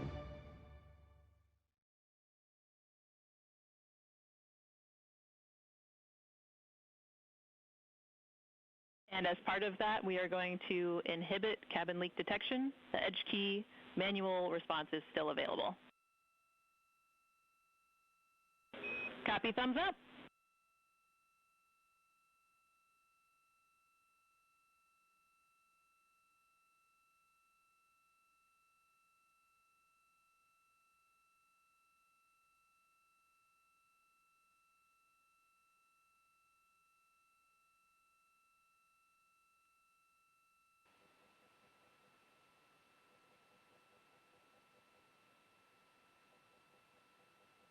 This is Artemis Mission Control. Again, we're hearing some communication between the ground here and the Artemis Flight Control Room in Houston, Texas, specifically the Capcom or Capsule Communicator, who for Orbit 2 is Tess Caswell, and the crew on board the Orion spacecraft, that spacecraft named Integrity by its crew. They are preparing for an upcoming public affairs event, so they are discussing the camera views, which we will see here shortly. There on your screen on the left-hand side, you can see the Artemis Real-Time Orbit website, or ARO.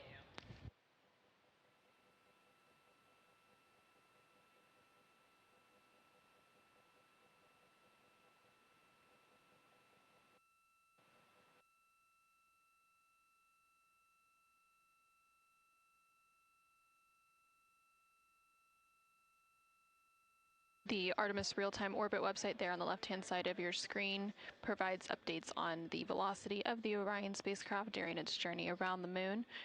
Following a lunar flyby earlier today, which concluded about an hour ago, the crew has been conducting some cleanup tasks, so they've been transferring some of their documentation, their photos and data that they captured during the flyby to the ground to be evaluated by the science team, and of course some of that imagery will also be evaluated by the public affairs team here at NASA and then shared with the world once it's available. The crew will also have a post-lunar flyby conference with the science team tomorrow following their sleep period to go over some of their observations while it's still fresh and at the top of their mind. On the bottom right-hand corner of your screen, you can see a look into the Artemis Flight Control Room here in Mission Control Houston, specifically the Flight Director Console and the Capcom or Capsule Communicator Console.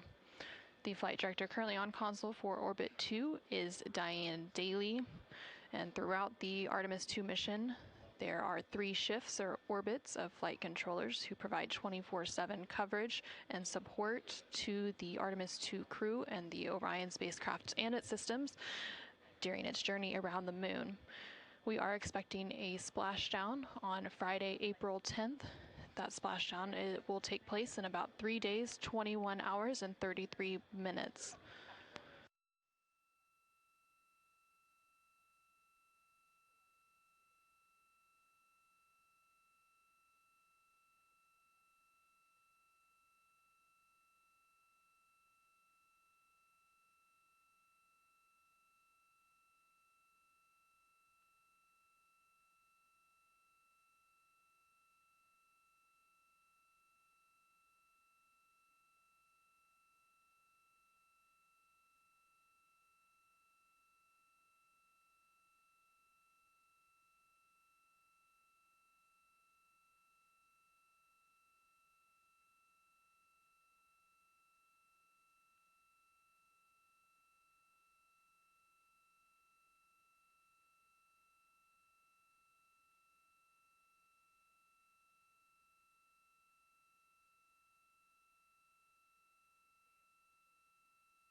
During the lunar flyby that took place earlier today, Orion, again that spacecraft named Integrity by its crew, passed approximately 4,000 to 6,000 miles from the moon and provided the crew with a full disk view of the lunar surface. And from that higher vantage point, much farther than Apollo's lunar orbits on average, the astronauts were able to observe both poles and large-scale geological features in a single view.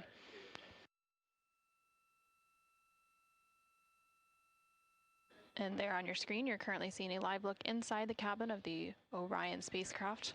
Integrity Houston, we are 3 minutes out from an on-time start, and we have adjusted the fan speed. We'll take a thumbs up if you're happy with it. Copy, thumbs up.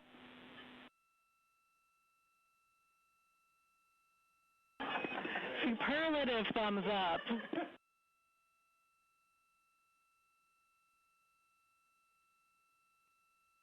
And there on your screen, you can see all of the Artemis II crew members.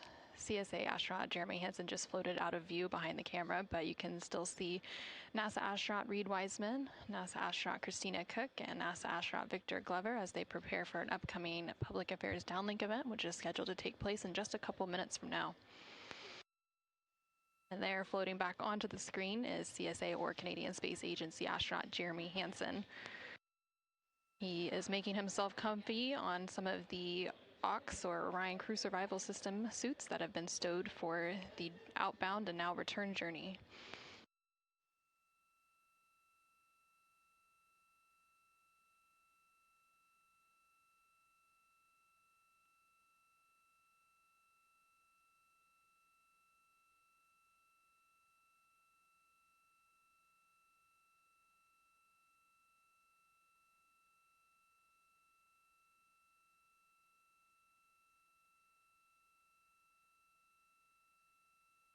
Shortly after the completion of these couple of public affairs downlink events, the crew will begin winding down for their day, and they will have the opportunity to eat dinner. Some of the items on their menu today for dinner include chicken with corn and black beans, sweet and sour pork, rice pilaf, spicy green beans, citrus fruit salad, and maple cream cookies. All of the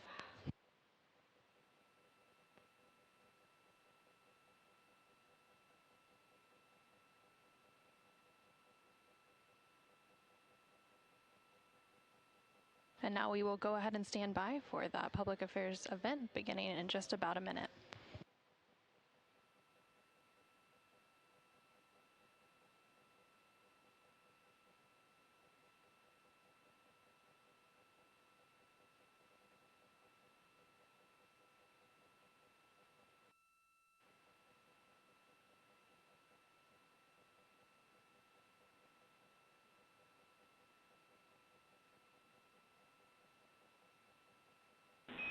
Integrity Houston, no action for the DU-1 caution. We're taking a look.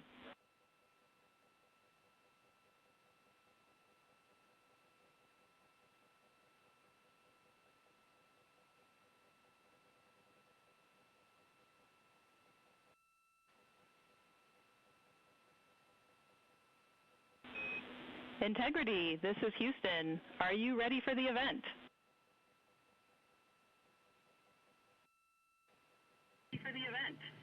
Hello, Houston. Integrity is ready for the event. Administrator Isaacman, this is Mission Control Houston. Please call Integrity for a voice check. Integrity, Jared Isaacman, comm check.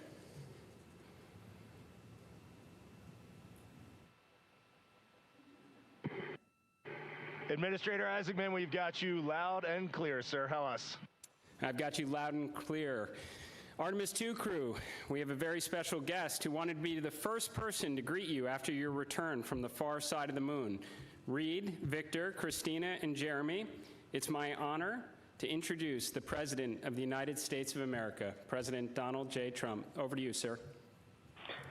Well, thank you very much, Jared, and you are doing a fantastic job. And hello, very special hello to Artemis II. Today you've made history and made all America really proud, incredibly proud. We have a lot of things to be proud of lately, but this is there's nothing like what you're doing, circling around the moon for the first time in more than a half a century. and breaking the all-time record for the farthest distance from planet Earth. Humans have really never seen anything quite like what you're doing in a manned spacecraft. It's really special. I want to personally salute and congratulate Commander Reed Weissman, Pilot Victor Glover, Mission Specialist Christina Koch, and Jeremy Hansen. And I also want to thank the entire amazing team at NASA, headed by Jared, who's a very special guy, by the way, and you all made this day possible, and you've really inspired the entire world. Really, everybody's watching. They find it incredible. I just watched you go to the back of the moon, and people haven't been there in a long time, we can say, but it's going to be more and more prevalent because we're going to be doing a lot of traveling, and then you're going to ultimately do the whole big trip to Mars, and that's going to be very exciting. So you look at, we had no astronaut has been to the moon since the days of Apollo program. The Apollo program was also very special, but that was 50 years ago, and at long last, America is back, and America is back in many ways stronger than ever before. We're the hottest country anywhere in the world. The Artemis crew flew in the most powerful rocket NASA has ever made, ever launched, traveled over 250,000 miles, broke the distance record set by the legendary Apollo 13. And America is a frontier nation, and the 4 brave astronauts of Artemis II are our modern day, you really are modern day pioneers, all of you, and one of them happens to be a neighbor. You know who that is, right? You have a special person over there, a neighbor, and we like our neighbor. Your mission paves the way for America's return to the lunar surface very soon. We're going all out. We're doing everything we can, and it's headed up by Jared. We'll plant our flag once again, and this time we won't just leave footprints. We'll establish a permanent presence on the moon, and we'll push on to Mars. That'll be very exciting. I'm waiting for that so much. I'd love to be here, but maybe we won't quite make it in terms of timing, but we will be up in the moon, and that's going to happen soon. So America will be second to none in space and everything else that we're doing, and we will continue to lead the whole thing into the stars, this incredible journey into the stars. So I just wanted, it's an honor to speak to you, and I wanted to congratulate each and every one of you. And tell me, what is the most unforgettable part of this really historic day? The whole world is watching and listening. Please tell me.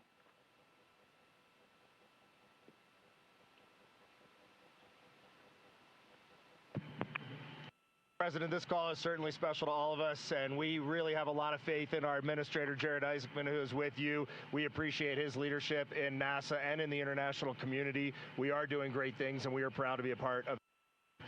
I have to tell you, as we came around the near side of the moon, seeing all the sights that we've seen from Earth for all of our lives, but we're seeing them from a different perspective, and then we started to get a glimpse of the and we saw sites, Oriental sites that no human has ever seen before, not even in Apollo, and that was amazing for us. And then the surprise of the day, we just came out of an eclipse where the sun, moon, and the entire dark moon about that big right out the window that we were watching. We could see the corona of the sun, and then we could see the planet train line up, and at Mars, and all of us commented how excited we are to watch this nation and this planet become a 2-planet species. That is fantastic. You know, I had a decision to make in my first term, and the decision is, what are we going to do at NASA? Are we going to have it be revived, or are we going to close it down? And I had very little hesitation, and it's really great to have somebody like Jared involved because he really makes it much easier for me. But it was not even a question in my own mind. We've spent what we had to do, and then of course we have Space Force, and Space Force is very much related to what you're doing, and that was my baby. That was a very important one, and it'll turn out to be truly one of the most important, I believe, decisions I've ever made. So we're very proud of Space Force, and we're very proud of all of you. Does anybody else have anything to say? A lot of people listening.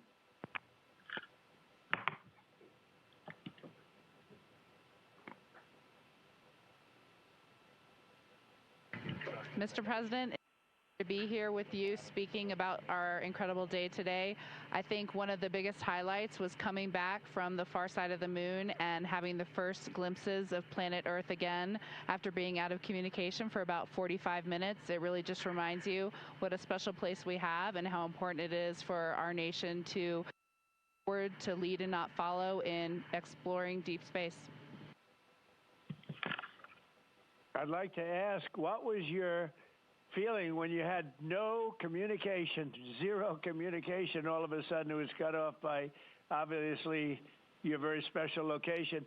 What was your feeling when you had no communication? A little bit different, perhaps?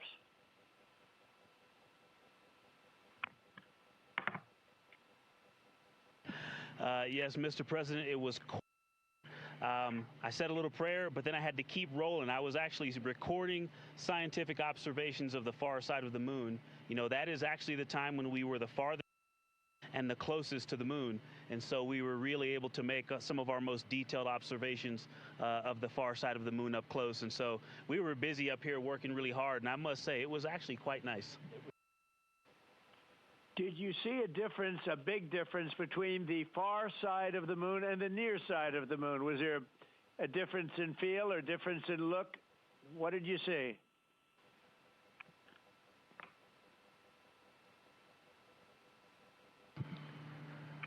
Well, Mr. President, we certainly did, and our science team really set us up well to understand what they thought we might see. And the gravitational pull of the Earth has had a profound effect on the near side of the moon, changing all those dark mares, those dark patches of the moon you see from Earth. It's very different on the far side. While you see some small patches of those mare in deep craters, it's very much absent on that side, so that's really neat. And while I have the microphone, sir, I just want to thank you on behalf of Canada. The space leadership you spoke of from America truly is extraordinary. I've said this many times before. A nation that leads like that and creates and sets big goals for humanity that brings other countries along with it is truly incredible. And I know that's a very intentional, not a necessary decision, intentional decision to lead by example and to allow other countries like Canada to share our gifts and help you achieve these mutually beneficial goals, like establishing a presence on the moon and eventually going to Mars. And Canadians are so proud to be a part of this program. Well, I have to say I spoke to a very special person, Wayne Gretzky, who I think you know, the great one. And I spoke to your Prime Minister and many other friends I have in Canada. They are so proud of you. And you have a lot of courage. I'm not sure if they'd want to do that. I'm not even sure if the great one would want to do that, to be honest with you. But you have a lot of courage doing what you're doing, a lot of bravery and a lot of genius. But they're very, very proud of you.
Administrator Alex, I'm going to just get a quick comm check, make sure you guys are still on the line and we didn't have a handover.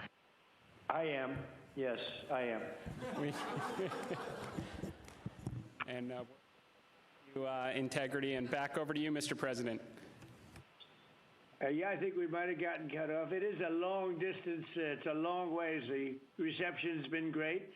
There's a little bit of about a 9-second delay, but no, I just had a statement for, I don't know what you heard, but I was just saying they're very proud of your brilliant person from Canada on the ship. And Wayne Gretzky is a great friend of mine, and he's very proud of him. And the Prime Minister I spoke to, they're very, very honored that you have a courageous person from Canada. You have a lot of courageous people from Canada, so it was very nice. I'm not sure if you heard me say that, but it was very nice.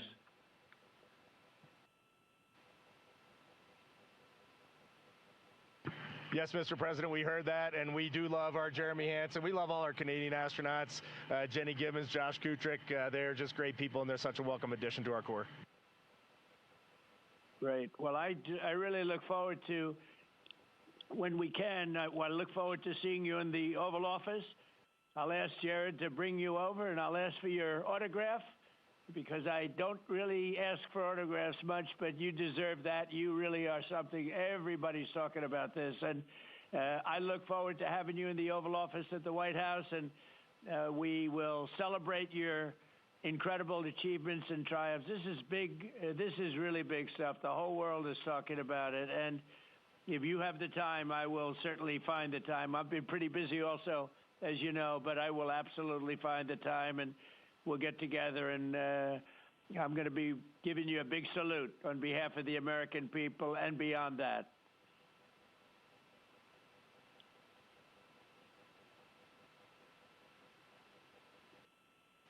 Thank you for that, Mr. President. And when you want us, we will be there.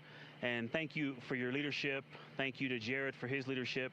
Really, thank you for taking the time out today to visit NASA. It's really special for us, but it's really special for the team on the ground. A whole team of people all around the world pulled this off, and we just want to say thank you to all of you for this. It is the thrill and honor of a lifetime to have been on this journey. Today was amazing, but this 3-year journey has been amazing, and it was made possible by the American people and the Canadian people, and we're so grateful to you all. Thank you very much. Well, thank you very much. And Jared, congratulations. We'll see you soon. And I know that you have Mars very much in your mind, so we'll start thinking about that pretty soon, I think. And thank you. Congratulations to everybody. I'll see you at the Oval Office. Thank you for your time, Mr. President. It's been an honor. Thank you very much. Bye. Bye. Integrity. This is Houston ACR. That concludes the event. Thank you. Thank you to all participants.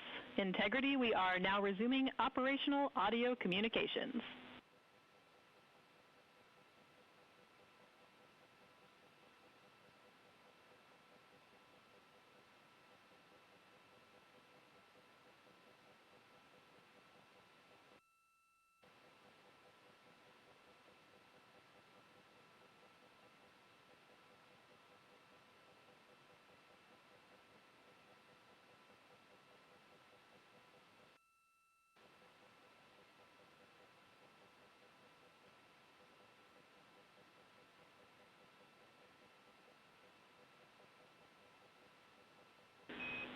Integrity Houston, great job on the event. Just a heads up, we are on track to start the next event on time at 4:15.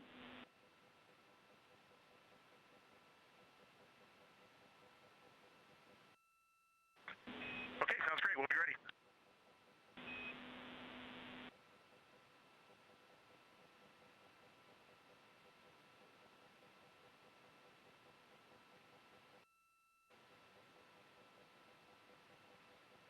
This is Artemis Mission Control in Houston, Texas. We just had that public affairs event with President Donald Trump and the crew on board the Orion spacecraft. And coming up in about 10 minutes, there will be another public affairs event. That event taking place at a mission elapsed time of 5 days, 4 hours, and 15 minutes. Currently on your screen, you're seeing a look at the Artemis Real-Time Orbit website, which provides updates on the velocity as well as the distance of the Orion spacecraft from both Earth and the Moon. The Orion spacecraft and its crew, that crew including Reed Wiseman, Victor Glover, Christina Cook, and Jeremy Hansen, are currently about 250,000 miles away from the Earth, and that distance is starting to become smaller as they are now on the return leg of their journey. And they are about 9,300 miles away from the Moon. They made their close approach to the Moon. Integrity Houston with a question about fan speed.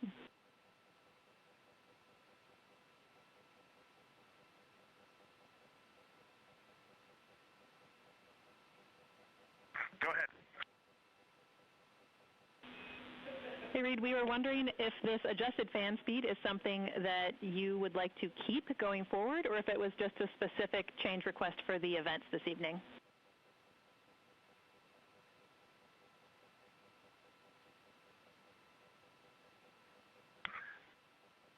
Certainly for PAO events, this is an ideal fan speed. If you're willing to give us this fan speed for routine habitability, I think we would take it and try it for a while.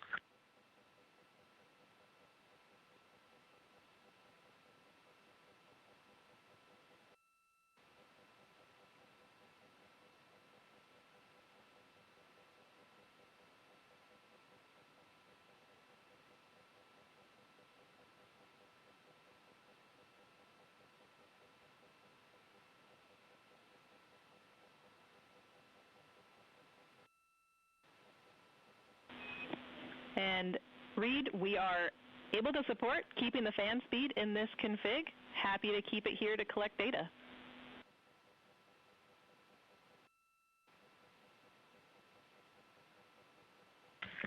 Okay, you got 4 happy astronauts up here. We'll take it. Obviously, when we go to exercise, we'll need to bump it up, but I think for quiescent living, this will be great. We copy, and we love seeing those smiles.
docking camera.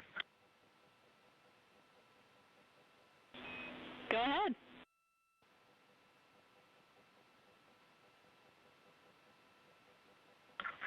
Just want to make sure we have the config you're expecting. I have the dual camera bracket is installed, the window shade is closed, and the docking camera is stowed in its Alpha 3 storage area.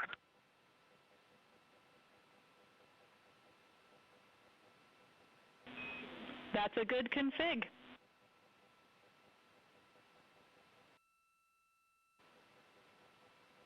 Thank you. And while I've got you, we are 3 minutes out from an on-time start of the next event.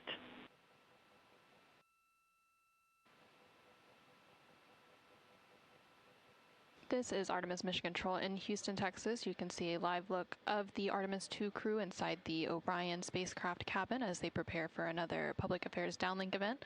There on your screen is CSA astronaut Jeremy Hansen along with NASA astronaut Reed Wiseman and NASA astronaut Victor Glover popping up. Earlier today, the crew completed their lunar flyby observation period, during which the Orion spacecraft and its crew passed approximately 4,000 to 6,000 miles from the moon and provided the astronauts with a full disk view of the lunar surface. And from that higher vantage point, the astronauts were able to observe both poles and large-scale geological features in a single view. Towards the tail end of that observation period, they also were able to see an eclipse. And that eclipse period lasted about an hour and was when the sun was hidden from view behind the opposite side of the moon from the perspective of Orion. Since then, the crew has been working to clean up some of their observations and transfer some of the data and imagery down to the ground to begin processing, and the science team will take a look at that imagery as it comes down ahead of a post-lunar flyby conference tomorrow with the crew following their sleep period. Now we are standing by for a second public affairs event taking place in about a minute.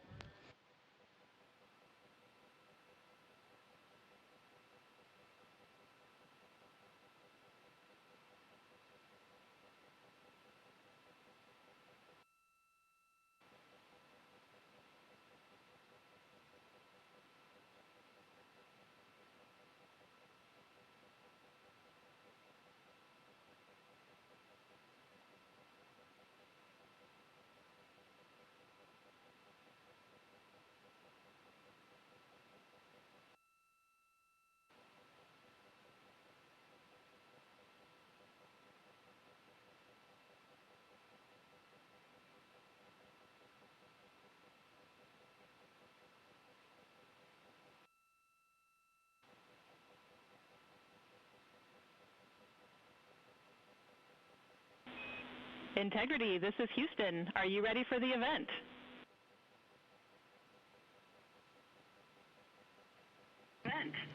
Houston, Integrity is ready for the event. Administrator Isaacman, this is Mission Control Houston. Please call Integrity for a voice check. Integrity, Jared Isaacman, comm check.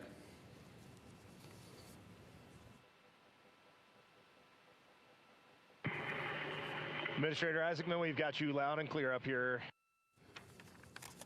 I've got you loud and clear, and let's see if we can top that last PO event. That was pretty special. So we are going to spend the next 20 minutes doing Q&A from a number of questions that have been submitted, and we are going to start with one from me. You all have spent years preparing for this moment and imagining what it must be like when you look down at the moon, at the lunar surface. What has surprised you all that you did not anticipate?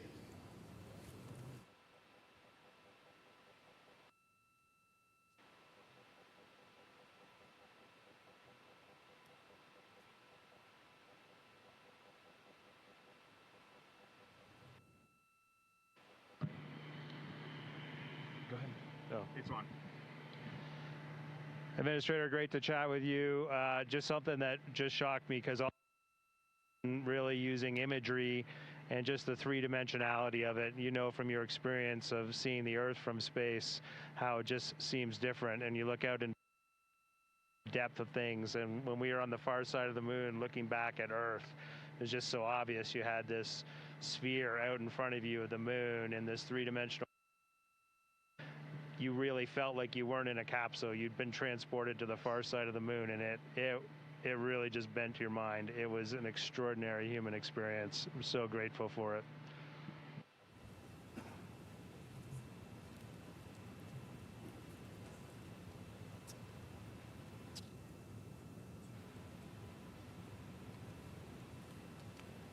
Integrity, Jared, anyone else want to answer that one?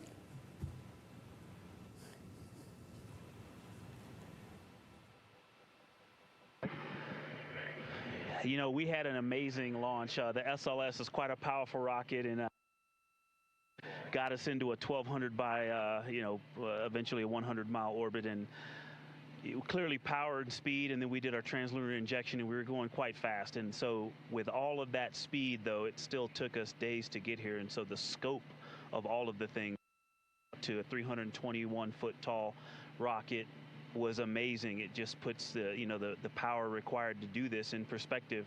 But then even with all that power and to get to those velocities, it still took us days. And the breadth of the distance we had to cover. Watching the distance from Earth count up and the distance from the moon count down was one of the most surprising things I've enjoyed. Well, as I was trying to formulate an answer, at first I couldn't think of anything because there are so many things to choose from.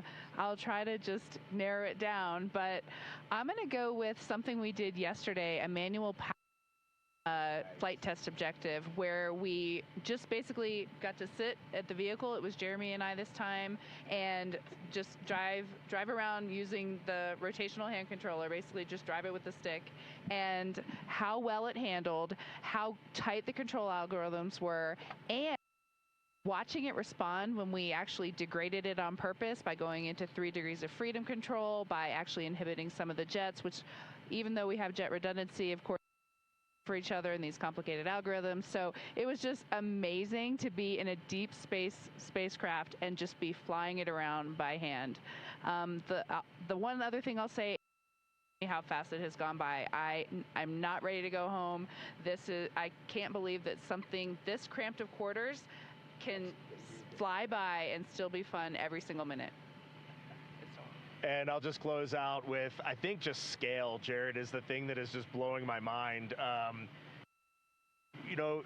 You flew Polaris Dawn to some amazing apogee numbers, and on the International Space Station, we're 250 nautical miles up, and that's the most beautiful view I think a human could ever experience. And we are dealing with numbers that are 250,000 miles, and every time Mission Control points this vehicle either at the moon or at Earth, and it reminds me every day that humans have to go, we've got to explore, we got to go further to expand our knowledge, expand our horizons. And every time we take another step forward, it makes the world seem a little bit smaller and a little bit more manageable. And just putting these numbers in perspective, it is impossible as a human to look at these displays and comprehend them. But here we are, and NASA is doing this, an international team is doing this, and they're doing it very well. Excellent words, Integrity. So certainly a very wild insertion orbit. I can imagine the contrast between perigee and apogee, the scale of it all, the 3D, seeing the moon come alive, and then certainly manual control. Well, every Dragon crew for the last 5 years is very jealous on that. Okay, so we're going to questions here. This one, the Artemis II crew, inspire all of us, but what inspires you?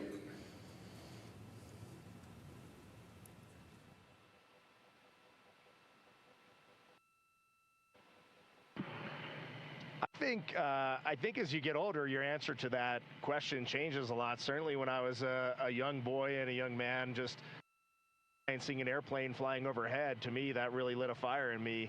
And then I think when you reach your middle age, it is interesting to watch leadership throughout the world kind of change the course of human.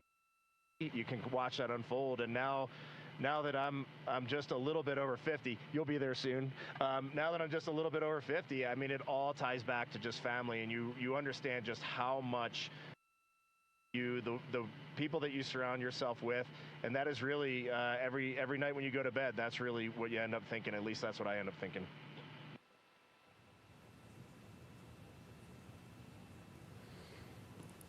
Thank you. All right, so here's a question. It's a good one. So for the Artemis II crew, what is the advice you would pass along for the next astronauts that will go in Orion?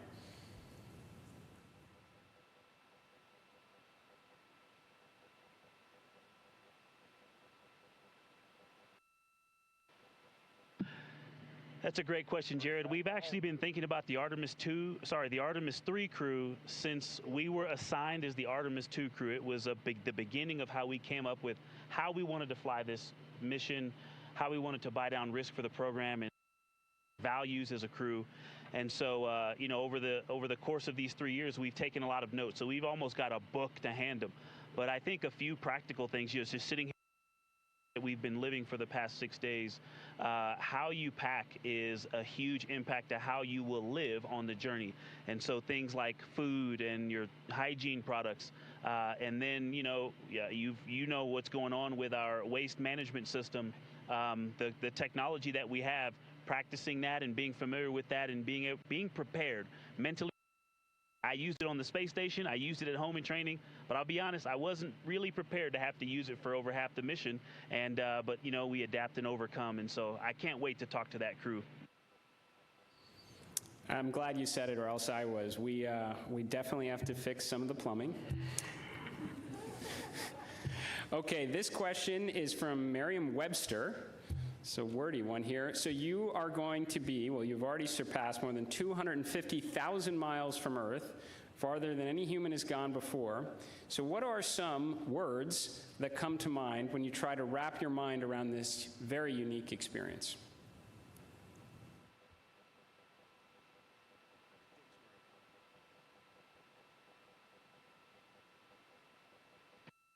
I'll be honest with you, the main word, because superlatives just don't do it justice, is humility.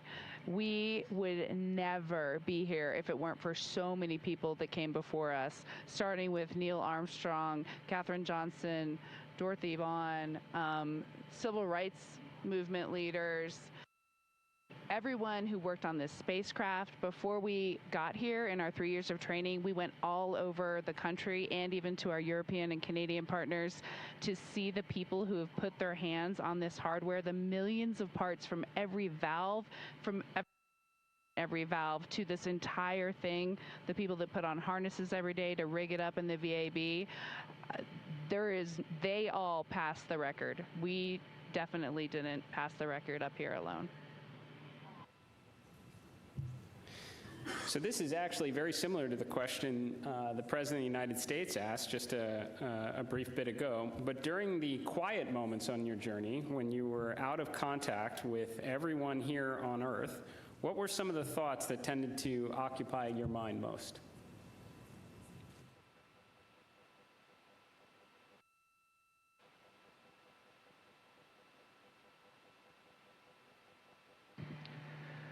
Yeah, as Victor said earlier, when we were on the far side of the moon and out of contact with planet Earth, we all knew it, and it was a milestone. We saw Earth disappear, the Earth set. But we were so busy with the science, and we have such faith in our vehicle integrity, such faith in mission control, that we were just at complete peace and just doing our job. And just trying to do a good job to collect as much science data as we could while we were on the far side of the moon, and we were just giddy in here, like of our lives. He's being a bit humble, but as soon as we went out of comm with planet Earth, we did have maple cookies.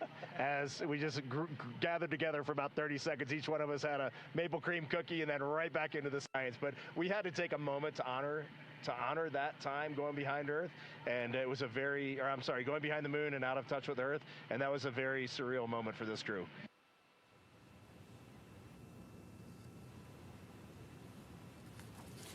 Copy that. Copy good maple cookies on the far side. And how has this journey changed? How has this journey already changed the way you see our home planet and humanity's future among the stars?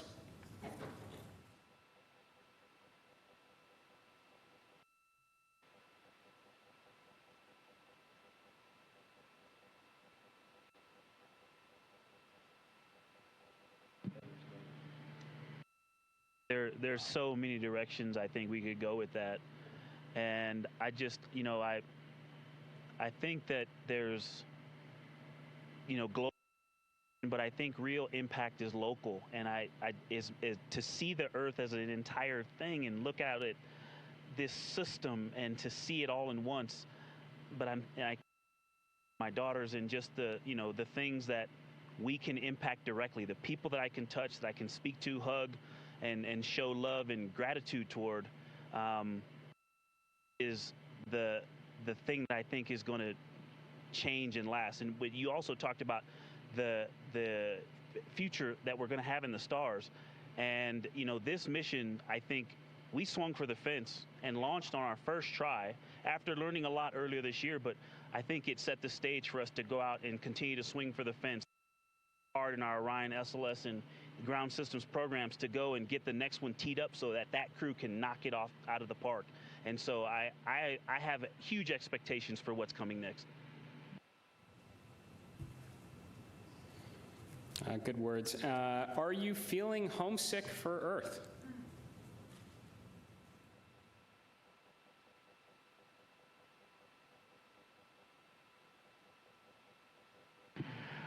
I will tell you, last in my eyes, I did start thinking about getting home. It's not homesickness at all, but the first time probably in 3 years, I let my mind get past the moon and back towards home, and I had to catch myself right there. You're an operator just like we are, and you know that is the place to be when you're up here. We got to look one step ahead. What's next? What's our next burn? How are we setting up our trajectory to get home?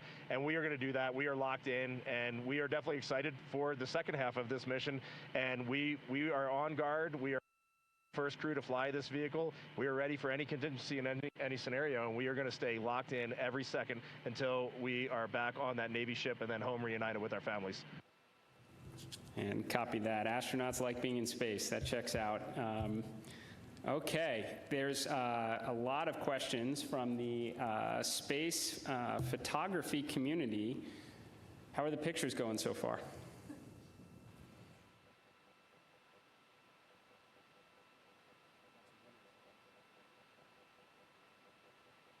Well, we all love getting our hands on cameras and our eyes behind the lens here, because we're just trying to share the incredible things that we're seeing, and that's obviously the best way we can try to do that.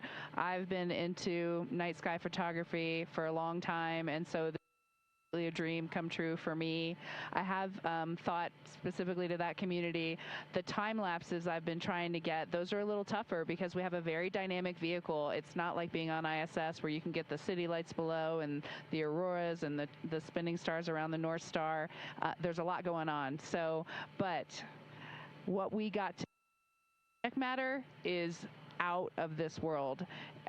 When we viewed that eclipse, that was the one time we all said, we literally cannot capture this with a camera. Everything else, I think we've really put our hearts and minds into making sure we understand so that we can bring that home to everyone. But having to set the low light features for Earth shine on the moon while it's an eclipse, that was a new one. I had to dig deep in my book for that one.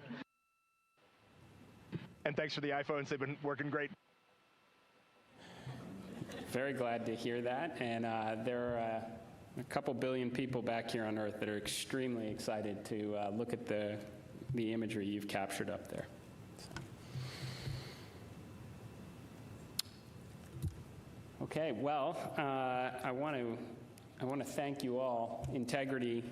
So Reed, Victor, Christina, Jeremy, on behalf of NASA and space-loving people across the world, thank you for taking us with you to the moon. Thank you for your courage, all of your beautiful words that we've heard. You represent the absolute best of us. We are proud of you, and we look forward to welcoming you back safely to the good Earth very soon. Godspeed, and go Artemis II.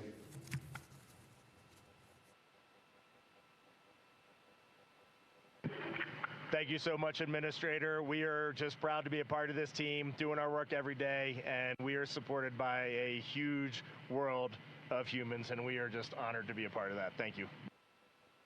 We'll see you soon. Integrity, this is Houston ACR. That concludes the event. Thank you. Thank you to all participants. Integrity, we are now resuming operational audio comm.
This is Artemis Mission Control in Houston, Texas.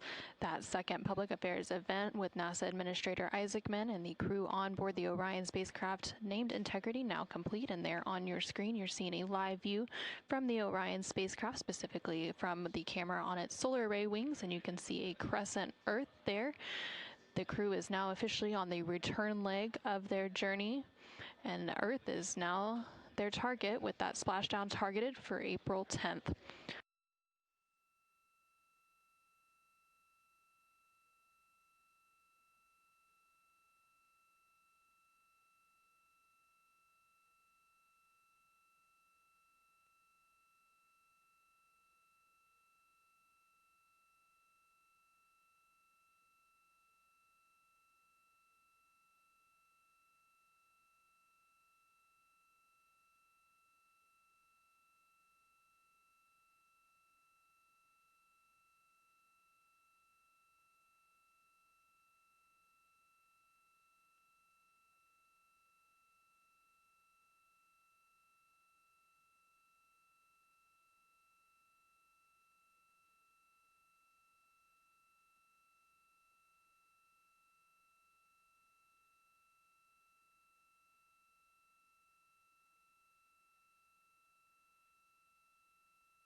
This is Mission Control Houston inside the Artemis Flight Control Room as the lunar flyby coverage is coming to a close.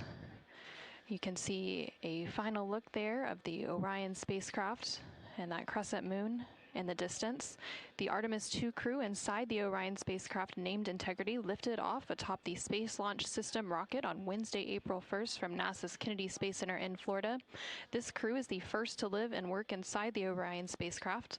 And about 25 hours after launch, Orion conducted its TLI, or translunar injection burn, which committed Orion to departing high Earth orbit and set us up for today's flyby.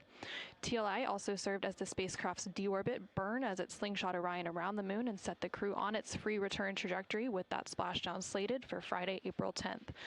Last night, on flight day 5, the crew entered the lunar sphere of influence, the point at which the pull of the moon's gravity became stronger than the pull of Earth's gravity, and the crew will remain in this lunar sphere of influence until about 12:25 p.m. Central, 1:25 p.m. Eastern April 7th. Today, the crew spent the majority of their day making science observations and capturing imagery as part of the lunar flyby, during which Orion and its crew passed approximately 4,000 to 6,000 miles from the moon and provided the crew with a full disk view of the lunar surface. From that higher vantage point, the crew was able to observe both poles and large-scale geologic features in a single view, and the Artemis II crew also became the first humans to directly observe certain far-side regions of the moon with unaided eyes. During the lunar flyby, the crew also surpassed the Apollo 13 distance record and made that farthest distance from the Earth during their mission at a distance of 252,756 miles away from Earth. Integrity Houston with 2 updates.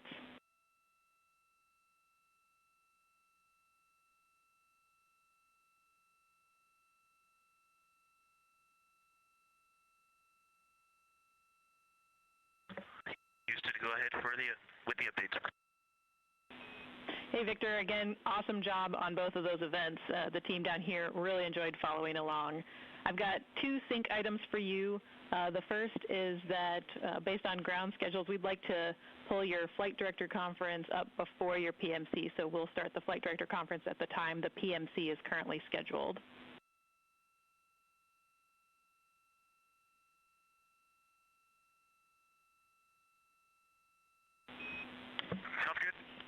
And the second item is just following up on the DU-1 caution. We believe this is a recurrence of what we saw with DU-2 earlier in the mission. It's back up and it's ready for you to reconfigure displays as you wish. And I see you have that in work.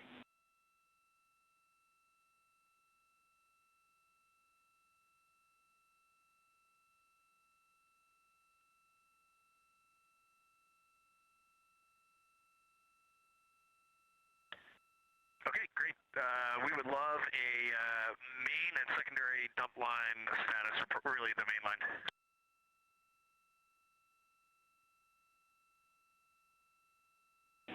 Check-in.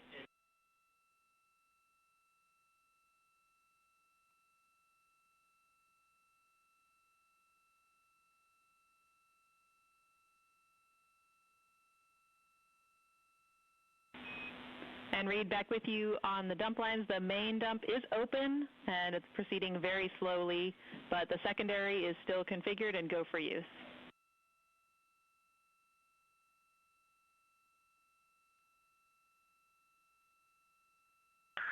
Okay, sounds good. Thank you. And this is Artemis Mission Control, some communication there between NASA astronaut Reed Wiseman and the Capcom, or capsule communicator, here in Mission Control, discussing some of the final activities on their timeline for the day before they head into pre-sleep and get ready to close out Flight Day 6. So during the flyby period, the Artemis crew and in its Orion spacecraft reached a farthest distance from Earth at 252,756 miles, which was 4,112 miles farther than Apollo 13. And a couple minutes prior to that farthest distance milestone, Orion also made its closest approach to the moon at a distance of 4,067 miles. And at the end of the lunar flyby period, the crew was also able to see an eclipse with the sun hidden from view behind the opposite side of the moon from the perspective of Orion. And during this time, the crew saw a mostly dark moon, and the crew also used the opportunity to analyze the solar corona, which is the sun's outermost atmosphere. And once the sun was completely out of view behind the moon, the crew observed impact flashes, which are flashes of light from meteoroids striking the surface, and some deep space targets, including planets such as the Mars, Venus, and Saturn. The crew's observations during this flyby, along with handheld photography and images from the Orion spacecraft, will form the basis for scientific investigations into the moon's geologic history, the lunar environment, and current processes such as new impacts. At this point in the Artemis II mission, the crew and the teams on the ground have begun or completed 23 of the 27 high-priority objectives for the mission, providing a tremendous insight into the operation of the Orion spacecraft and critical information as we prepare for future Artemis missions. Now that the lunar flyby observation period has concluded, along with the public affairs events that followed with President Donald Trump and NASA Administrator Jared Isaacman. We are going to wrap our broadcast coverage on NASA Plus. Thank you to everyone who tuned into our coverage on NASA Plus, as well as through our streaming partners on Peacock, Netflix, Amazon Prime, and HBO Max. While our NASA Plus coverage is concluding, our 24/7 continuous coverage will continue on NASA's YouTube page, so you can continue to follow our Artemis II crew on their return journey back to Earth. This is Mission Control Houston.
Houston Integrity, we have a science question. We are ready to copy.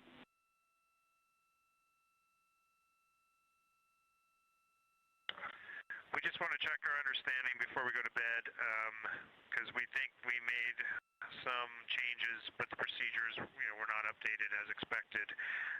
We no longer have to transfer any of the audio recordings on our PCDs or any notes we made in OneNote. That you will just go into the applicable locations and pull that stuff down from where they are originally created. That is a good recollection, Jeremy. That is correct.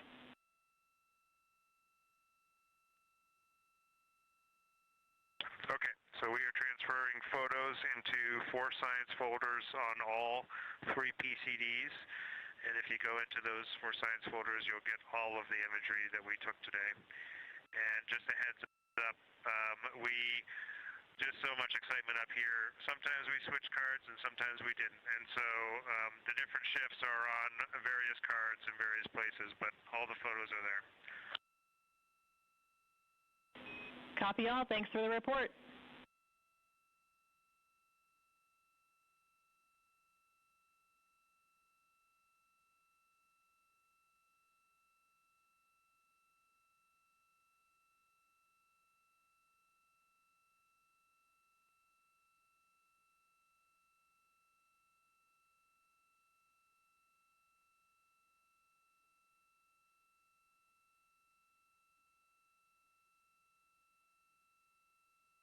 This is Artemis Mission Control in Houston, Texas. We're currently 5 days, 4 hours, and 52 minutes into the Artemis II mission. You just heard some call down from the crew on board the Orion spacecraft, and you can see a live view of the exterior of that Orion spacecraft there on your screen. They are working to downlink some of the imagery that they captured throughout the lunar flyby today. And here shortly, they are also going to wrap up some of the final activities for the day, which includes a private medical conference with their medical teams here on the ground, as well as a private conference with the flight director here on the ground to go through vehicle status and any questions, comments, concerns they may have ahead of the next flight day. After those private conferences are complete, they will then enter their pre-sleep period. During this pre-sleep period, the crew has about 2.5 hours to decompress for the day. They can also complete any necessary personal activities and hygiene activities, and it's also when they have an opportunity to eat their dinner. The meals provided to the crew throughout the mission are from the Space Food Systems Laboratory here in Houston, Texas.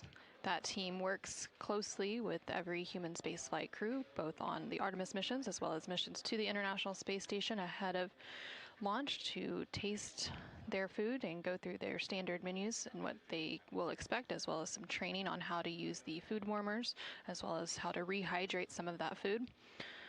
Some of the food that the crew may be eating for dinner tonight includes chicken with corn and black beans, sweet and sour pork, rice pilaf, spicy green beans, citrus fruit salad, maple cream cookies,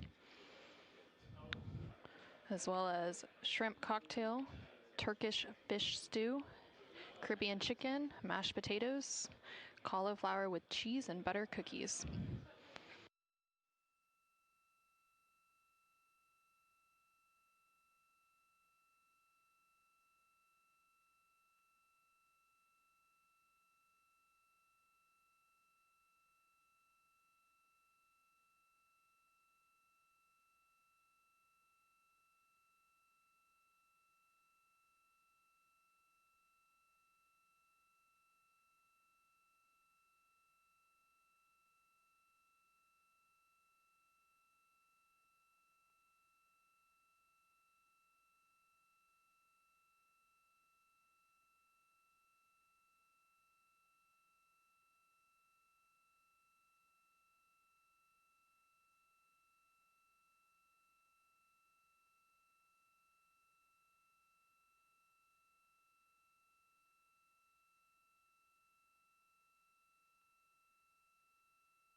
Integrity Houston, OE2 is configured for your conference with Mr. Radigan.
This is Artemis Mission Control. You are currently seeing a live view of the Orion spacecraft. This view coming to you from one of the 4 solar array wings, or SAWs. They each have cameras mounted to them that provide these live views. And in the distance, you can see a crescent Earth. That, of course, is now the destination for the Orion spacecraft and its crew, now that we are on the return journey leg of the mission following today's lunar flyby. We are targeting a splashdown in the Pacific Ocean off the coast of California on Friday, April 10th. That splashdown will take place in about 3 days, 20 hours, and 13 minutes. The crew is wrapping up their 6th flight day. They are currently in a privatized conference with the flight director here in Mission Control. They typically have a private conference at the end of every flight day. Following this, they will have a brief private conference with their medical teams here on the ground, and then they will head into their pre-sleep period.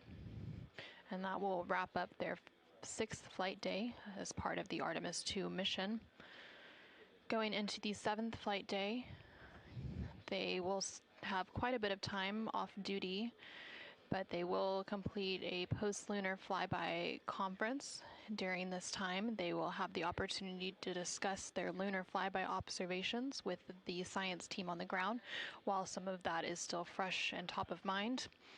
And then a little bit later in the day, there is the opportunity for a RTC-1 burn. This is a return trajectory correction burn, should it be needed, and it will allow, it would be a short thruster firing to allow the Orion spacecraft to fine-tune its trajectory on the return leg.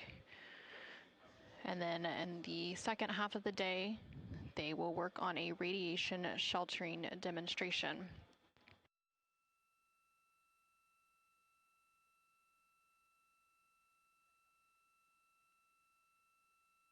During that radiation shelter demonstration, the crew will build a radiation shelter within the cabin of the Orion spacecraft and prepare lockers for radiation shelter ingress or entering into them. On missions to the moon through the Artemis program, astronauts venture beyond Earth's protective magnetic field. The Orion spacecraft serves as the main protection against the sun's intense power. And NASA has radiation dosage level thresholds that they look for inside Orion. The first threshold signals a caution, prompting closer monitoring and coordination with medical and flight operations team. And then a higher threshold triggers a recommendation for the crew to take shelter. Radiation shielding in space is all about mass. Charged particles are slowed and absorbed as they pass through matter, so astronauts are trained to reconfigure their cabin during a solar particle event, removing stowed equipment from storage bays and securing it along areas of the cabin to add mass between themselves and incoming particles. Since Artemis II is the first crewed Artemis mission, testing this procedure in the Orion spacecraft is a major objective of the mission.